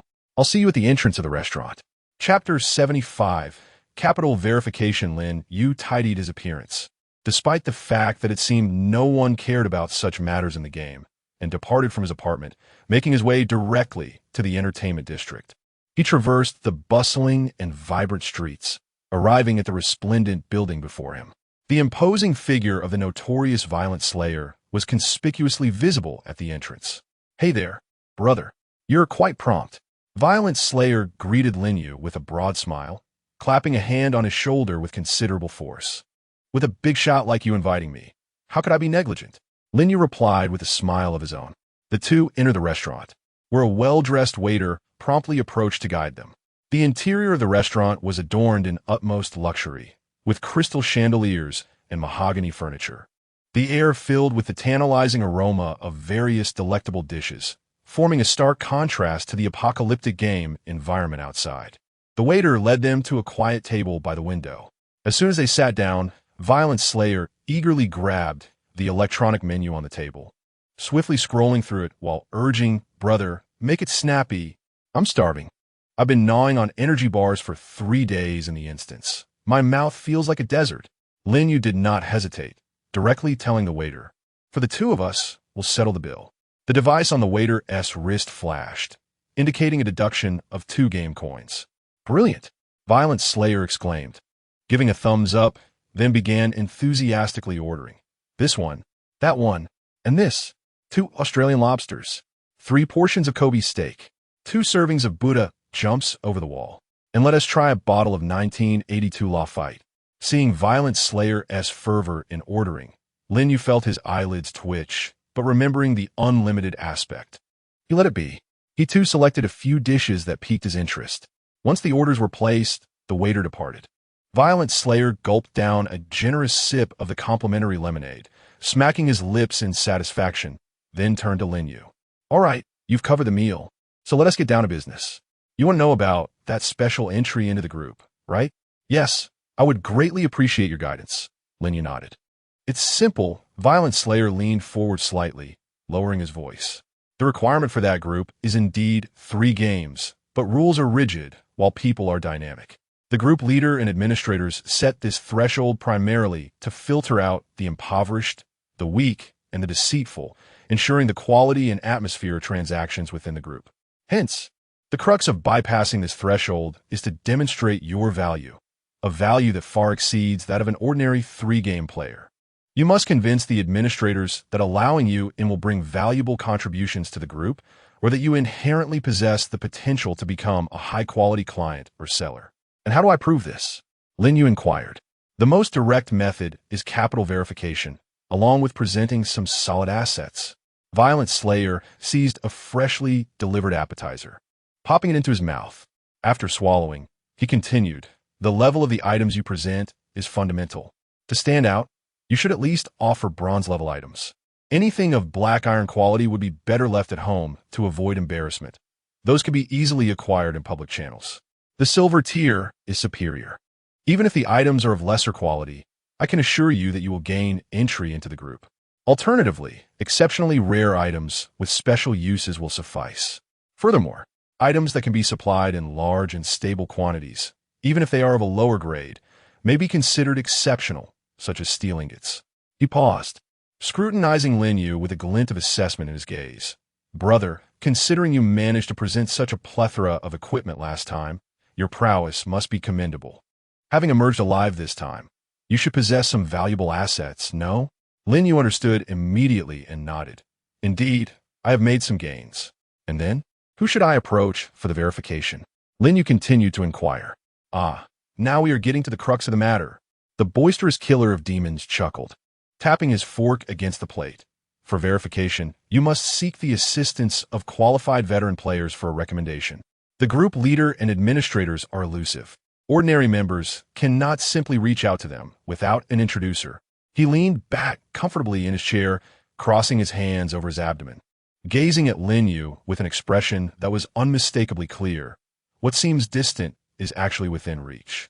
Lin Yu, understanding the implication, immediately responded, "Well then, I wonder if you, esteemed sir, will be willing to act as this introducer? Of course, I would not ask for your assistance without compensation. How much in game currency do you require?" Discussing money can be quite disheartening. The boisterous killer waved his hand as the waiter began serving the main course. His eyes sparkled at the sight of the aromatic lobster and steak. "Since you are treating this meal, my brother, I shall dine happily, and assisting you with a recommendation will be but a trifling task. However," he shifted his tone slightly more seriously, "a recommendation is one thing, but brother, you must truly possess something commendable. I can vouch for you, but the final decision lies with the administrator. If you cannot present anything of value, I would be left in a rather embarrassing position, making it difficult for me to navigate the group in the future. Thus, you must give me some assurance. I need to see the quality of your items first." He continued. This pertains to the tier of the chat group you will enter after breaking through. One must not be careless about such matters. Tier? Lin Yu seized upon this keyword. Yes, tier. The boisterous killer of demons continued slicing through his steak with practiced ease, explaining. Do you think that once you enter the chat group, you can trade on equal footing with all the big shots? How naive. The groups are tiered as well. The lowest tier is the Black Iron tier, primarily for newcomers who have just met the standard 3 games, possessing some goods, but nothing too impressive. The trades here are mostly Black Iron items, with a smattering of bronze items and various materials of the same level, with the occasional lucky find. Next is the Bronze tier, which represents the mainstream of our community, where members possess significantly stronger abilities and resources. Trades predominantly revolve around bronze items, along with valuable information exchanges. Following that is the Silver tier, which essentially belongs to the elite circle, where only Silver tier items and above are circulated. Discussing core strategies for high-difficulty dungeons, regional explorations, team collaborations, and even some deeper secrets of the game. To ascend to the Silver tier, one must either possess extraordinary skills or consistently provide high-value items. As for the Golden tier, my knowledge is rather limited. Thus far, the number of players within the community who have managed to join this elite level is exceedingly sparse. The formidable Violent Ghost Slayer turned to Lin Yu and remarked, I can at most recommend you to the administrator. Whether you can enter a particular tier of group chat depends on whether the items you present can captivate the administrator's attention or on your subsequent performance. So, my friend, showcase your goods. Let me see if you meet the criteria for advancement. Lin Yu understood that the moment had come to demonstrate his true worth. With a thought, he accessed the friend panel of Violent Ghost Slayer and sent over the introductory image of the ghost generator. Chapter 76.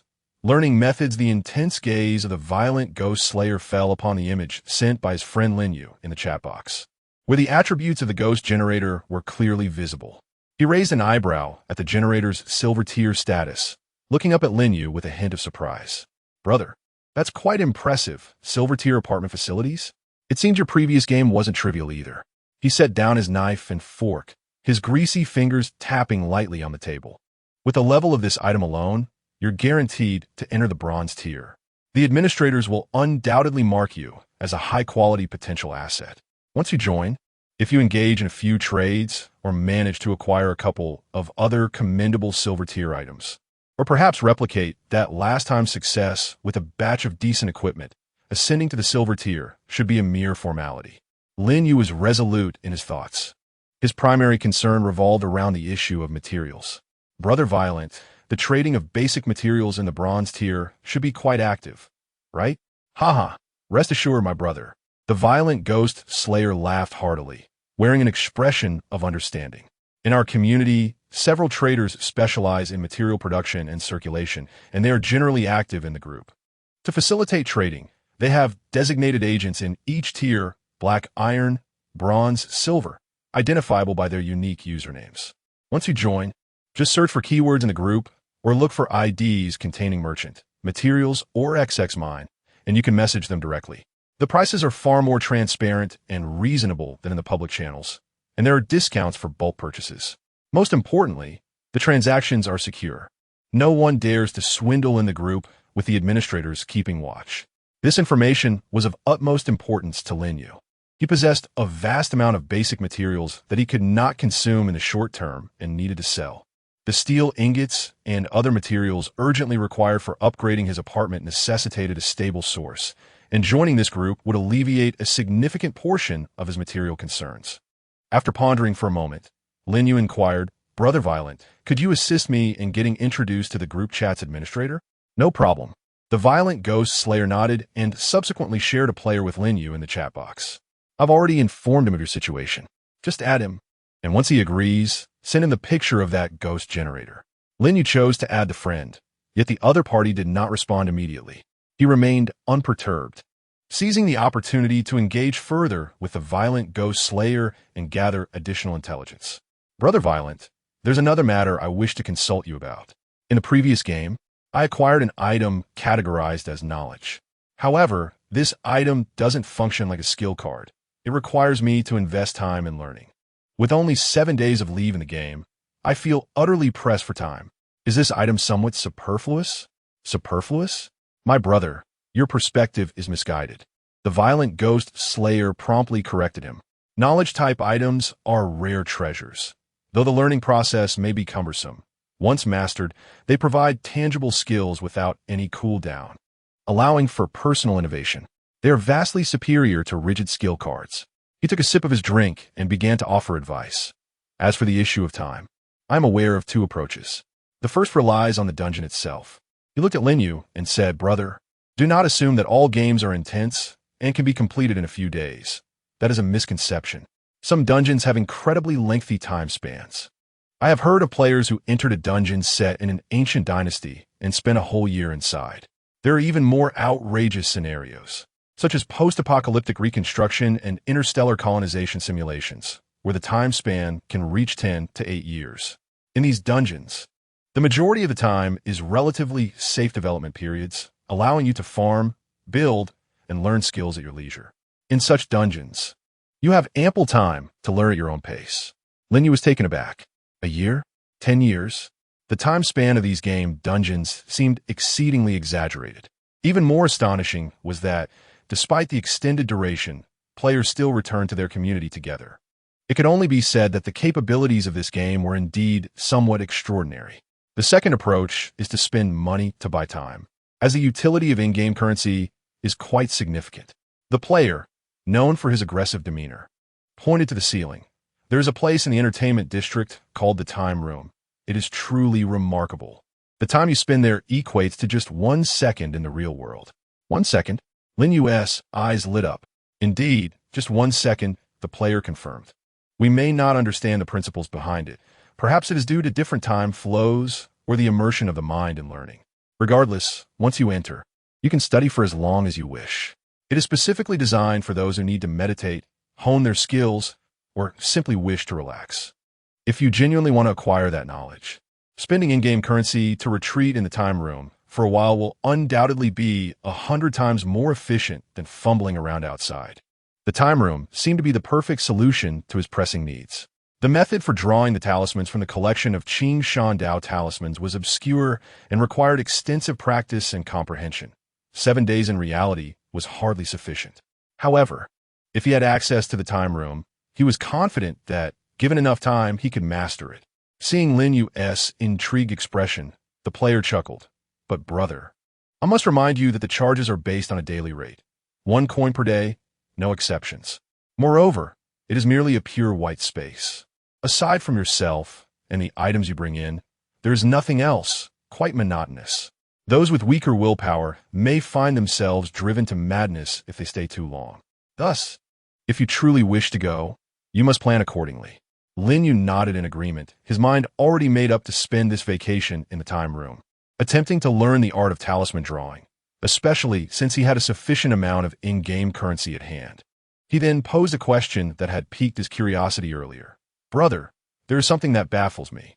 In our 95-27 community, I have noticed that the total number of players seems to consistently hover around 10,000. Logically, given that many players perish in each game, why does the number not diminish?"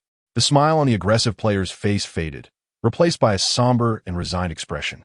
He set down his glass, leaned slightly forward, and spoke in a low voice. "Deaths? Indeed. The reason the number of players appears to remain stable is due to the continuous influx of new blood, or perhaps players from other damaged communities being relocated." Damaged communities? Relocation? Lin Yu keenly grasped the keywords. "Yes," the violent slayer nodded vigorously, his expression grave. "Our player communities are not eternal fortresses. Each time a game concludes, if the number of surviving players within the community falls below 50 of the number at the beginning of the game, the community will suffer damage." Chapter 77. Joining the group chat, he gestured towards the window, pointing to the swirling, ominous black mist at the edge of the community. A presence that seemed capable of devouring everything. "Do you see that black mist? It is the manifestation of damage. Each occurrence of large-scale death allows the black mist to encroach upon a portion of the community." Lin Yu followed his finger's direction and gazed at the roiling black fog. The violent Demon Slayer continued. Our 9527 community has been relatively fortunate. Thus far, we have only experienced one damage event. That was quite some time ago. I heard that all the players in the community entered a team to face a dungeon, but ultimately, they failed, suffering heavy casualties. The result was... He gestured with his hand. Nearly 1/5 of the area was consumed by that accursed black mist. The space available to us now is significantly reduced from what it once was. He extended 4 fingers, stating, according to information from veteran players, a community can withstand a maximum of 5 such damages. After 5 occurrences, the entire community will be completely engulfed by the black mist, and all surviving players, regardless of their location, will be forcibly relocated. Relocated? To where? Lin Yu inquired. Where else could we go? The violent Demon Slayer replied with a wry smile. Randomly assigned to other communities that still have vacancies. However, this relocation is not a free lunch. Players who are relocated will be compelled to participate in a relocation game. Only by surviving this game can they truly settle in the new community, obtaining new apartments and shelter. His expression sharpened, revealing a deep-seated apprehension. Do you know why it's called a relocation game? Because in this game, players do not have the protection of apartments. Upon hearing the violent Demon Slayer's words, Lin Yu squinted. No protection from apartments? That was indeed troubling. Having experienced the haunted building game, Lin Yu understood all too well what a safe house meant within the game. The protective strength of an apartment was formidable, although it had durability limits. It could entirely block the entry of any monsters. Even ghosts had to adhere to the rules, only able to enter and harm players after demolishing the building. Without an apartment, it meant confronting all horrors and dangers head-on, with no respite or recovery space, its difficulty far exceeding that of ordinary games. The violent Demon Slayer observed Lin Yu's expression and remarked, Understand now? The mortality rate in the relocation game is terrifying. Only 1 in 10 survives to settle in a new community. Therefore, we seasoned players fear nothing more than issues arising in our own community, forcing us to relocate. Veteran players strive to enhance their strength, establish trading groups for mutual support, combat unscrupulous merchants, and stabilize prices, all in an effort to reduce casualties and slow the deterioration of the community, averting such a fate. Is there no method to dispel this black mist or slow its spread? Lin Yu stroked his chin and inquired. Logically, there should be items in the game designed for such purposes. The character known as Violent Ghost Slayer sighed and replied, At present, we have yet to discover a solution in our community. However, I have heard from other players that in higher-numbered and more powerful communities, some players have found methods to dispel or even repair the damage within their communities in a particular special instance. Yet, the specifics of these methods remain unknown to us, compelling us to continue our exploration. As Lin Yu consumed his meal, he felt a surge of emotions and a wealth of information. The delectable dishes not only satiated his hunger, but also deepened his understanding of their precarious existence, instilling a sense of urgency within him. After their meal, the two parted ways at the restaurant entrance. Violent Ghost Slayer confidently assured Lin Yu that he would immediately contact the administrator to explain the situation, urging Lin Yu to keep an eye out for friend requests. Upon returning to his familiar apartment, Lin Yu had scarcely taken a seat when his friend panel began to flicker.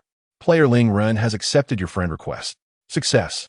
Following Violent Ghost Slayer's instructions, Lin Yu promptly sent a screenshot of the ghost generator attributes.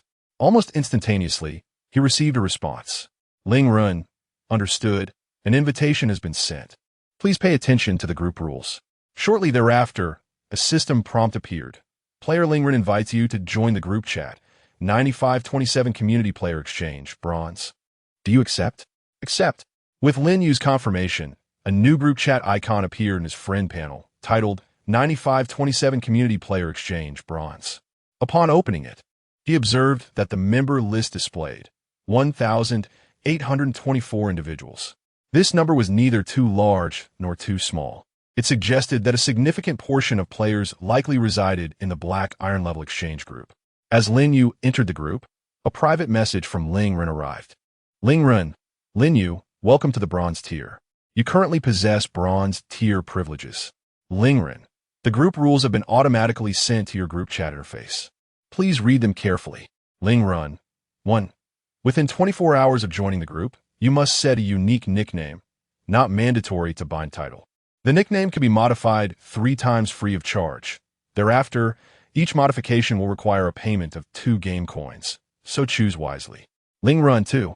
The trading period is from 8 to 2000 hours daily, during which only information directly related to item transactions, intelligence trading, and team formations is permitted. Casual chatting, spamming, insults, advertisements, and other violations will result in a first warning. Upon accumulating 3 warnings, you will be removed from a group. Ling Ling, take. The period from 2000 hours to the following day at 8 o'clock is for free communication, allowing moderate discussions regarding strategies, experiences, and non-core information. Yet spamming and personal attacks remain prohibited. Other rules omitted. Ling Run. 4. Condition for promotion to the silver tier. Satisfying any one condition is sufficient. A. Successfully complete 5 transactions involving silver-level items, including intelligence, within the group, subject to administrator record review. B. Clear tower defense game mode and obtain a system certification voucher. Lingren. Once conditions are met, you may privately message me to submit your application. Lingren. Please adhere to the rules, and I wish you fruitful exchanges. The rules were clear and straightforward, prompting Lin Yu to respond immediately. Received, understood. Closing the private chat with Ling Run, Lin Yu eagerly opened the group chat interface. Indeed, a conspicuous button for setting a nickname was flashing, prompting him to click it and gaze at the blank input box. What name should he choose?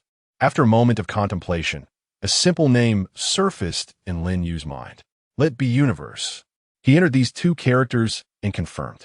Instantly, the nickname took effect, and in the list of group members, Universe replaced Lin Yu. Having settled on a nickname, Lin Yu eagerly turned his attention to the current content of the group chat. It was afternoon, during trading hours, although the flow of messages in the chat box was slower than in public channels. Each message was rich in substance. Black Iron Heavy Shield selling bronze level skill scroll bronze charge, suitable for strength-based melee combat. Please message privately if interested. Pharmacist Vivi is continuously purchasing various herbs, black iron level and above, monster venom sacks, and special mineral powders. Prices can be discussed privately. AAA specializes in selling materials with immediate supply. Steel ingots, 20 pieces per set, 15 game coins per set, wood 100 pieces per set, 5 game coins per set. For more materials, please inquire privately. Bulk orders receive preferential treatment. Barter is supported.